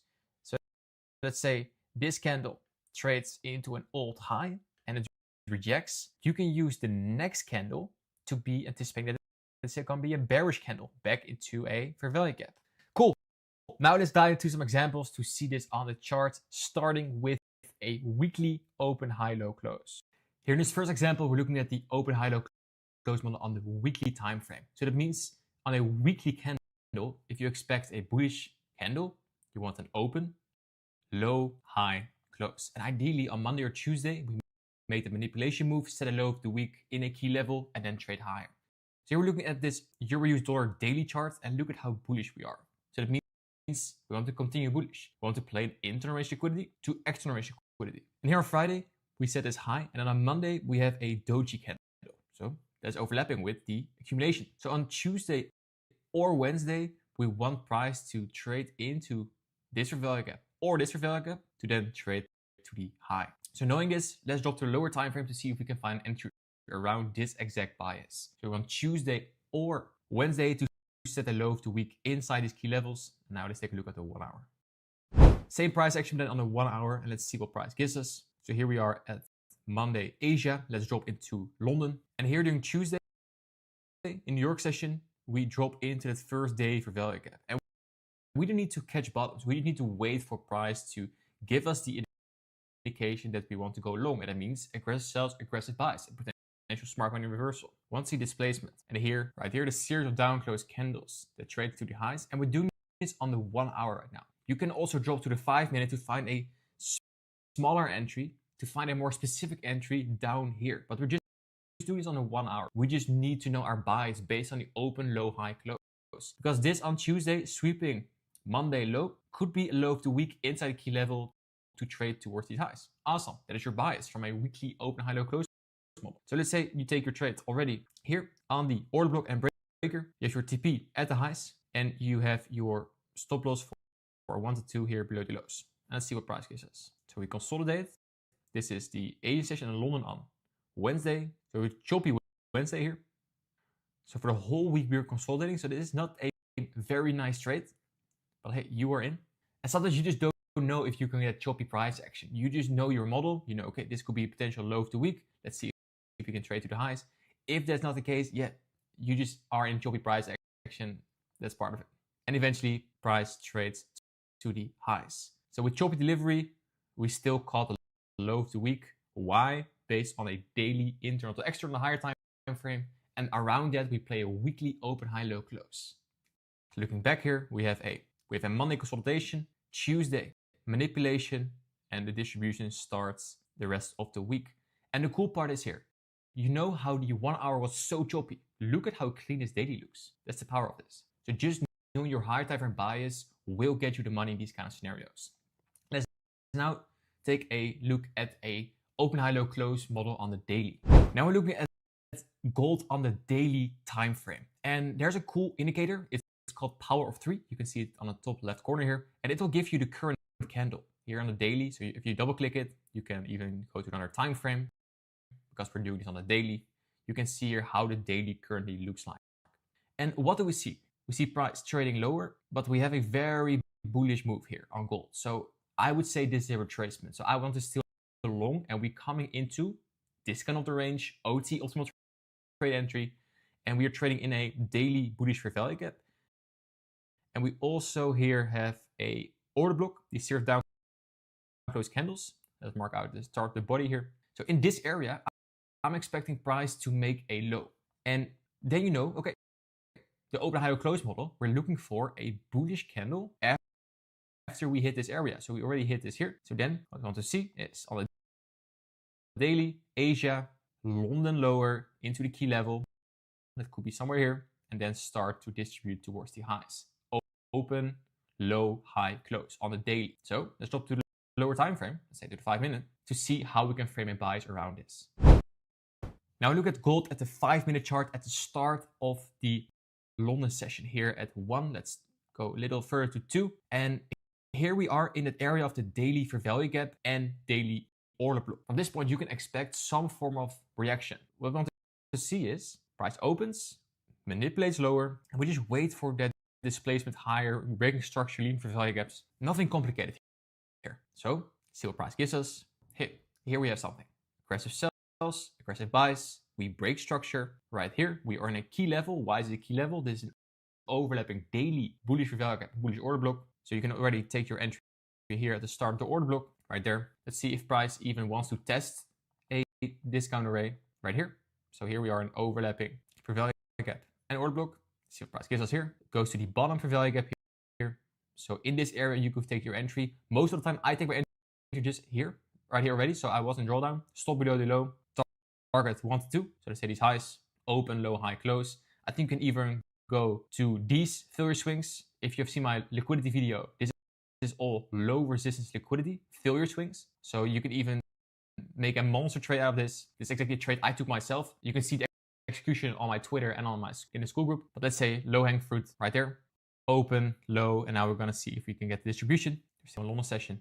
Target Asia higher. And there you go. All using open, high, low, close in a key level. So zooming out. Remember what we want to see? We want to see price trading into this area down the lower time frame. On the daily open, high, low, close. So Asia accumulation, London manipulation into a key level. What we saw the manipulation, we saw low being formed, aggressive sells, aggressive buys, and we took the entry accordingly. It's all based on the open, high, low, close coming into a key level right here. Overlapping daily order block and value gap. And as you can see, the daily candle printed like this. Open, low, high, close. And I do exactly the same on the 4-hour time frame. And this is one of my scalping models. And we do exactly the same, but then with a 4-hour open, high, low, close. So right here, we are really bullish here on ES. And we have an overlapping 4-hour fair value gap and order block. So that means on the 4-hour, the next 4-hour candle, I want to see an open. I want to see a low into a key level. That can be somewhere here, ideally in the bullish order block. But we can already trade the fair value gap, then break structure and go to the upside. So exactly the same. Let's drop to the 1 minute, to the lower time frame. And you can do the same on the 5 minute. Do whatever your preferred entry model is, because the execution on the 1 or 5 minutes won't make a huge difference in your long-term win rate. So you can use both the 1 and the 5 minutes for this one. Same as you can use the 5 minute, the 1 minute for the daily open, high, low, close as well. The open, high, low, close model is based around creating a bias, a high probability bias. So the execution around that bias can be on the 1, the 5, the 50 minute, on the 2, 3, 4 minute, doesn't really matter. We're now looking at the same price action on ES at the end of the London session. We're approaching 4 a.m. and let's see if we create some structure. So what we want to see is aggressive sells, aggressive buys. We want to see a low created. So here we have some accumulation here, consolidation. I want to see aggressive sells, aggressive buys. Where do we get that? We tap the order block right now. Could be something. And this looks like we want to create a low. Why? We take some in this key level, overlapping 4-hour value order block. We sweep some short-term liquidity, and then we start breaking upwards. So from this point, let's see if the rates are holding. See a bullish value gap right here. Let's see if we can trade back into it or we just leave. It doesn't look like we want to trade back into this. Why? Because there's an order block sitting right here. We tap that here and we get another fair value gap. So then what I want to do is, based on this open, high, low, close, we can already take an entry right there. But the key is at the new 4-hour candle. On the indices, a new 4-hour candle was created on the 2 a.m., 6 a.m., and 10 a.m. So here we are starting with the new 6 a.m. candle to create an open, low, high, close. Because based on this move, I'm expecting this to be the low of the day. So I want this low to be protected. So my stop loss can be below this low to be protected, so we should be good. But an open, a low, and a high and a close on 4-hour. So we are now creating a low. Look at how the candle is forming. This is the current 4-hour candle. With an open, low, high, close. I want to see the next fair value gap coming up. We are accumulating. We're chilling. And there we go. So there is some price action. Let's see how the 4-hour candle is printed. And I think you could already take your trade right here. Stop below the low. 412. This will be the first entry. Let's see if we can get another entry. So based on this, there is some accumulation. And there's not many fair value gaps. So I don't like this too much to trade. So I'm going to be later. I'm going to wait until I see some fair value gaps. This is displacement. So here at 6:30, here is where I would take my second entry right there. And what do we have as a target? Remember the liquidity video about all the failure swings? There we go. Low hanging fruit failure swings, I would say relative equal highs. So here we see series of relative equal highs. It's all pretty nice. And look at time here. This is all Asia high. So I would say you can take this as a target, this Asia high. So you target session liquidity. It's pretty fine. So right here and right here. For the stop loss placement for this candle, I want to put my stop loss below the start of the 4-hour candle. For 1 to 2, let's put a little upwards for 1 to 2. Ideally below the low, but let's just do it like this. Let's see what price case says. So come back into drawdown. And we're approaching New York session right now. So we're almost stopped out here. So a little lucky here. That's why I need to have a good stop loss placement, ideally below these lows. And here we have another structure, so you can take another entry in New York session right here. Stop below this low. And we are now approaching the New York Open, 9:30.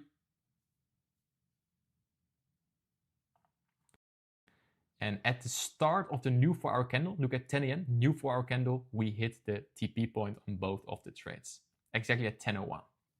This is more of a scalping model. Maybe less exciting because we were watching so many candles print and you need to wait for a while, but you could take an entry here, here, and here during the open, all based on a 4-hour open high low close. And look again how this looks at the 4-hour. Look at that, how beautiful this candle prints. Let's remove the markers. Look at how we anticipated the low of the day right here in the overlapping order block and value gap, and the next candle prints higher. Based on this price action, I would say the 10 a.m. candle is also a bullish one. Why? Low of the day, 4-hour internal to external. Look at all the failure swings up here. So I would target the highs here. And let's see, boom, 10 a.m. candle goes to the highs. Makes sense, right? Failure swings, 4-hour internal to external. And here you have it, the open high low close model. This is the exact entry model I use almost every single day to have a rock solid daily bias, and now you can use it to get funded, get payouts, get profitable. I created a free training where I break down how to get profitable and how to get to 100K and more in funding. I'll leave the link to that video in the description, so make sure to check it out right now. Thanks for watching. If you liked it, consider liking and subscribing, and I'll see you in the next one. Alright guys, look at this. I just turned a tiny $500 account into over $8,000 in exactly 30 days. And because I finished on the top of a leaderboard of a trade competition, I won another $8,000. There's a total profit of $16,000 starting with only 500. That is a 3,200% return. Crazy, right? Now I'm gonna be honest. I didn't do this by acting like a gambler. I didn't full port, I didn't hope and pray, and I didn't trade 50 times per day. I did this by using one single entry model and ignoring 90% of the market. And in this video, I'm gonna show you exactly how I did it. So you can just copy the frameworks. We're going to speedrun this. 3 steps. First, we're going over the one model I used. Second, the risk glitch. How I survived when everyone else just started blowing their accounts. And third, the math you need to scale a small account into large numbers, which you can use on prop firms and personal accounts. Cool? Let's go. Most people treat prop firm accounts and these competitions like a lottery ticket. They let their monkey brain take over. They leverage to the max, chase every candle, and eventually just get wrecked. That's why 80% of the competition was already out by day 5. They wanted the excitement, but they got the liquidation. I didn't do that. I treated this like a casino business. I acted as the house. I realized to win this, I didn't need to be a genius. I just needed to be the only guy in the room who wasn't emotional unstable. Because here's the secret. Complexity is your enemy. And when you have only $500 to start with, you feel the urge to catch every move. That's a trap. Don't do it. To flip this account from $500 to $8,000, I stripped everything down. One entry model. And I told myself, if the setup comes, I'm going to shoot my bullet. If it's not coming, I'm sitting on my hands and just do something else with my day. Let's look at the chart. This is the model. It's part of my market maker blueprint, and it's so simple. Every beginner can do this. I look at 3 things. I look at the higher time frame bucket, the ITF bucket, and the lower time frame bucket. Higher time bucket is daily, weekly, monthly. ITF is 1 and 4 hours, stands for intermediate term time frame, and a lower time frame bucket is 1, 5, and 15. Here is your higher time frame bias. This is your lower time frame structure. Here is your execution. On the higher time frame, I'm looking for price to come back into internal range liquidity. Internal range liquidity is value gaps and order blocks. External range liquidity are old highs and lows. So I'm just waiting on, for example, the daily, go from internal to external. That is it. That's my bias. If I see that on the higher time frame, then I drop to the 1 and 4 hour to look for market maker models inside higher time frame internal to external bias. And what I mean by that is, if you know what a market maker model is, it starts with an original consolidation, then trades lower and lower and lower into a key level. That is this key level on the higher time frame. But now we're looking at a 1 or 4 hour structure. And all I then want to see is this. This is a smart money reversal. Make it easy, no fancy names. It is an aggressive sells into that fair value gap or that order block, and then aggressive buys back into the range. A break of structure is when this last high that made this low is being violated by this move. And we do this on the 1 and the 4 hour. And once we have that, once we break that structure, it will leave behind clues like inversion fair value gaps or order blocks or breakers. And inside those on the 1 and 4 hour, there is then when we drop to the lower time frame on the 1, 5, and 15 minutes to look for the structure. So from here, we can just go to the lower time frame to see, do we see the aggressive sells, aggressive buys on the 1 and 5 minutes, leaving order blocks, fair value gaps, breakers, and then take your entry right here. That is it. And I've dedicated videos to internal to external, liquidity, market maker models, and also lower time frame execution models like the 10 AM game here on this channel. I'm not going to waste your time and break them down step by step. I will also link those videos inside the description. This is the first big trade of the trade competition, where I only used a small percentage of my initial balance to get a huge head start, a huge profit on the account that I can later use to compound with a 5 risk to reward. How? Let's look at the buckets. First, daily bullish fair value gap from internal to external. The initial drawn liquidity is right here. So the initial take profit point was here. The reason why I held had to do with the economic data that was coming out. Because at this point in time, there were talks about multiple rate cuts, quantitative easing. That means the money printer is going up. And if you know what it means from a fundamental perspective, you know that an asset like silver or gold or stock markets with the money printer, with quantitative easing, will run like crazy. So I was expecting a big expansion here on silver. So that's the reason why I did not close here, but held it until A1 to 5. The reason why I closed at A1 to 5 was because I wanted to use that money from the profits to recompound into new positions, the ones that we're going to discuss after this. From the daily internal, let's drop to the ITF to 1 and 4 hour. And here is where the entry is taken. And what do you see here on the 1 hour? Aggressive sells, aggressive buys, leaving a 1 hour fair value gap here. So this is already the first hint that we want to go higher. And once I saw this candle being printed and we projected from this first fair value gap, right here is where I took the entry. And then in hindsight, you see another fair value gap, you see another order block being created. And if you go back to the buckets on the ITF, this is exactly what you should look for. Let me show you. This is what we saw on silver right here. And inside this price action, you can even drop like to the 1 and 5 minute to find a similar entry. So what I see here in the lower time frame, fair value gaps, just follow fair value gaps and displacement. Fair value gaps, one here, with order block sitting right here, big massive order block that's being respected, and then we trade higher. So here on the 5 minute, you could also find your entries. I took this from the 1 hour and I didn't even use the 5 minute because the bias and the drawn liquidity was so clear on the HTF and the ITF. The lower time frame is not necessary. And I know majority of you watching is an intraday trader, but sometimes you don't even need the lower time frame. You can just enter with your stop loss in a good place and you should be fine. So from the internal to external on the daily, then it started running and basically traded the low of the whole session here on Friday and just expanded like crazy, like just up only, and it hit TP right there within a few hours actually. Like this trade was taken on Friday and TP was here on Monday already. So this one gave a nice $1,700 profit. This trade was the basis of the success of the trade competition. Without a big win at the start at these kind of competitions, especially when you want to compound very fast, you need a bigger win at the start like this. So you can now use the 1,700 from this trade together with the 500 that was already on account to then spread it out under multiple positions that you can compound as well. Now you don't risk 100, 200, or 300 per trade, but now you can risk 600, 700 per trade because you have more capital to play with. And yes, I'm aware that the percentage are very big compared to, for example, prop firms or a personal account where you most of the time risk between 1 and 5%, maybe 10% of the account. But there is a time element involved in these kind of trade competitions where you need to risk a little bit more because you don't have the luxury of time to let it compound because it's only 30 days. But the cool part is this model repeats multiple times per week on multiple different assets. Forex, indices, metals, crypto, everything. The next bigger trade was on GBP US dollar using the exact same logic with the HTF, ITF, and LTF with the 3 buckets. This trade on a higher time frame, we see a daily bullish order block sitting here and also a bullish breaker. And this is the starting point of the idea that was taken on Tuesday, December 2nd. And I just dropped to the ITF to find the structure. Here we're looking at a 1 hour chart and the green line is the daily bullish order block.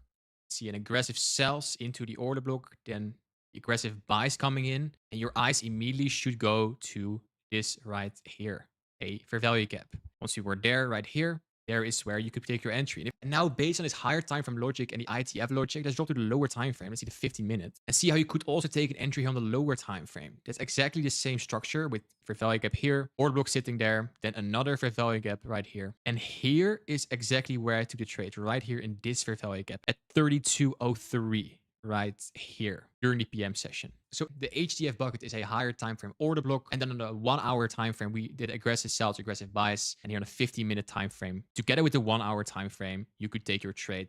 And to be completely honest with you guys, my original target was these equal highs, but when I saw this expansion without any retracement, I wanted to use that profit to compound the rest of the account even more. And with this trade, I was even in the first place for an entire week before the rest of the top 5 started to catch up with me.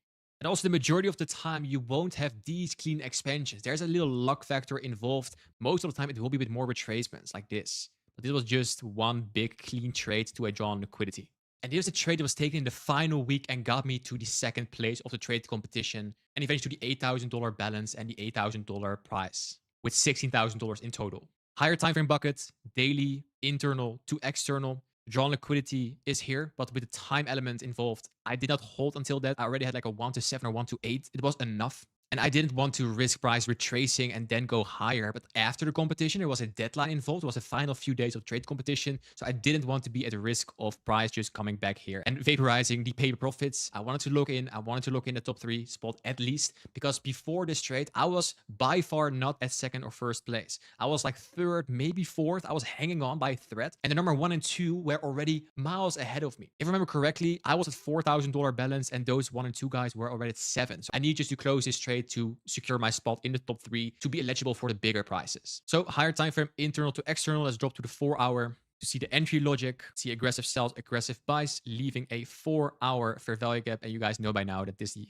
ITF 4-hour structure. And then we can just drop to the 1, 5, or 15 minute to find the entries. And if you drop to the 5-minute time frame here, you see price coming back, aggressive sells here, aggressive buys here, with an inversion fair value gap, with a bullish fair value gap. All the lower time frame structure is there as well. That is enough for me to press the button. And then price just rockets upwards with a little retracement here during the Asian session. And on the final day of the trade competition, it expanded again, locking in the final few profits of the competition. And I repeated this setup many times during these 30 days of the trade competition. No deviation, no feeling the market, just executing the data on a model that works in the long run. The one model I just showed you that is part of the market maker blueprint.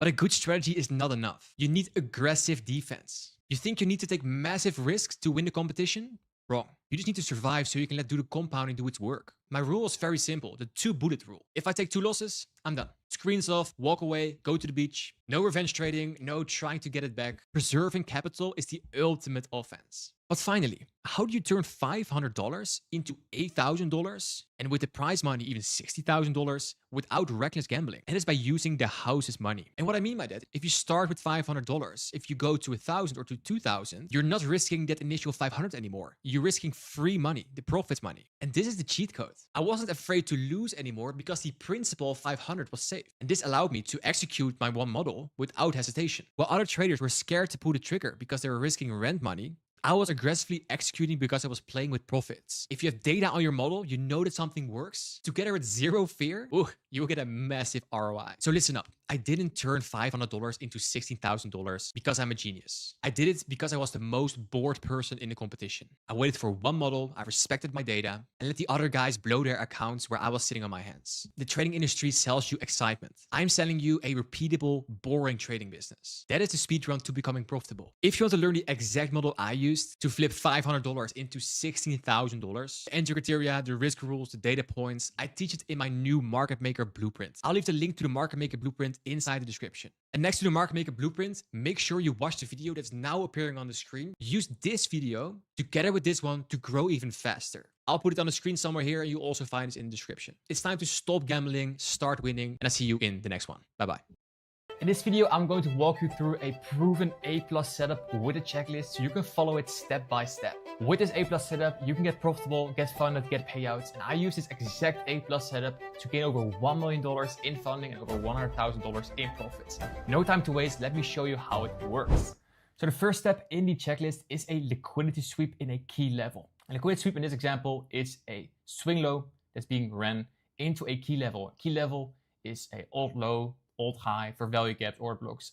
Most of the time in this bullish example, I use an old low or a bullish for value gap as my key level and use time frame alignment with this. So if this is a weekly for value gap or an old weekly low, then use a 4-hour structure to get this entry in. Most of you watching this are intraday traders. So let's say this is a 1-hour for value gap. Then I use a 5-minute structure. This is a 15-minute for value gap. Then I use a 1-minute structure. So when you see the liquidity sweep into a key level, then you want to see second is a market structure shift. Market structure shift is when the last swing high that took the low is taken out. And it is right here. So here you have a market structure shift. Then for the entry, you wait for a retracement into a for value gap, order block, or breaker. And the more that are present in that area, the higher the probability it is. I don't have like a set PD array I'm trading. Most of my entries are around for value gaps and order blocks. Sometimes there's a breaker as well. But use for yourself the PD array that works the best for you. So let's say in this area, there is a for value gap that's being created because this displacement of the market structure shift. There's an order block in the area. There's a breaker in the area. So once price comes back into here, I'll also use premium discount or optimal trade entry to go from swing high to swing low to want the displacement range. When the price comes back to discount of the range in a long example. If you're in a bearish example, then you want to short into premium of the range. But here in this example, we're doing a discount of the range. And what I just did was Option I or Control I on your keyboard if you want that shortcut. An OT is from swing low to swing high. So once price comes back into the OT area, that could be a very nice point to take an entry. And finally, the structure needs to form in a kill zone. So use time in your trading. Use time and price. So let's say this is in London kill zone or New York kill zone. Let's say it's at 9:30 AM EST. Awesome, that's what we want. I'm not going to waste your time in this video to breaking exactly how value gaps work or how breakers work or how premium discount works. I have dedicated videos to all of these concepts here on this channel. I'll leave the link to them in the description. I have a full 90-minute mini course where I break down every single ICT concept very fast, very precise. So check that out after this video. And now you know the framework, let's dive into some examples to see this in real time. I spent hundreds of hours studying ICT concepts and I broke down every single concept with my own personal notes in this 500-page PDF. It goes over everything from entry models to the different concepts, from interest rates to everything you need. So if you want to save those hundreds of hours, wanted to get it right now, I will leave the link to this PDF in the description. Here we're looking at ES on the 1-minute chart and look at the time, it's 10 AM. So inside the New York kill zone, we just traded into an overlapping 15-minute and a 1-hour bullish fair value gap. And we just had a liquidity sweep right there. We took out a swing low into a key level. That's the first step. Time frame alignment, 15 minutes and 1-minute structure. And now let's see for the second step is a market structure shift. What's the last swing high that took the low? That is right here. So once we broke structure here, there is where the entry comes in. For value gap here, you have an order block sitting right here. So inside this area, you could already take in a trade stop below the low for static 1 to 2. You can also target these highs, but let's say you also only want 1 to 2s. See if we find an entry. So price comes here into the value gap and then moves higher towards the area. Cool. And let's say you miss this first entry. I like to take my entries in for value gaps. So let's say here's the other value gap. Take your entry right there. TP above the highs for 1 to 2. And also the second entry would have given you TP. Why? Because the drawn liquidity was this high. For the next example, we're looking at NASDAQ at the 5-minute chart. And we just took out session liquidity inside a key level. The key level was a daily bearish for value gap. So once we take out the liquidity into a key level, we start to break structure. Last swing low, that took the high. And now we have this fair value gap. So your entry can be taken right here. Stop above the high for 1 to 2. Ideally, you can target the upcoming swing low. So I would want to do that. A little high risk to reward. It's also a bearish order block right here and also potential OTE entry. So our entry could also be here at the OTE, but when we have all those overlapping PD rates, I'm just good to take my entry on the start PD rates and let my stop loss be able to trade into them before trading lower. Like I don't need to catch the absolute top. I just want to make money. So my stop loss will cover potential trades into the OTE area. So let's see what price gives us. So we tap into it 2 times, here and here. Maybe even 3rd time. No, we don't do that. And then here we go to the draw on liquidity. That's this swing low. So if you would have waited for the order block for the OTE area, you would have missed this move. An example where price for this first entry does not come back to premium of the range. So if you would have wanted a premium discount, then you would have missed this trade, and that's fine as well. You cannot be in every single trade. The A+ setup is when price comes back to premium. If you go back here, once price steps into here and then creates a new low down here, there's a new range created right here. And for the second entry, price comes back into premium of the range. So for this entry, one on the PM session here, there is where the A+ setup was. So the entry would have been officially right there, not here. And there the entire A+ setup was present. Liquidity sweep into key level, market structure shift, price come back into the fair value gap in premium of the range, and it's formed inside the PM session, inside that kill zone, and then price goes lower. And in this final example, we're looking at NASDAQ on the 1-minute chart and looking at the time we are in the New York kill zone, and we have a old daily low right here. So what we want to see is a liquidity sweep, where we take a swing low here, and from here you want to see a market structure shift. So do we get it already? No, because there's no last swing high be taken out.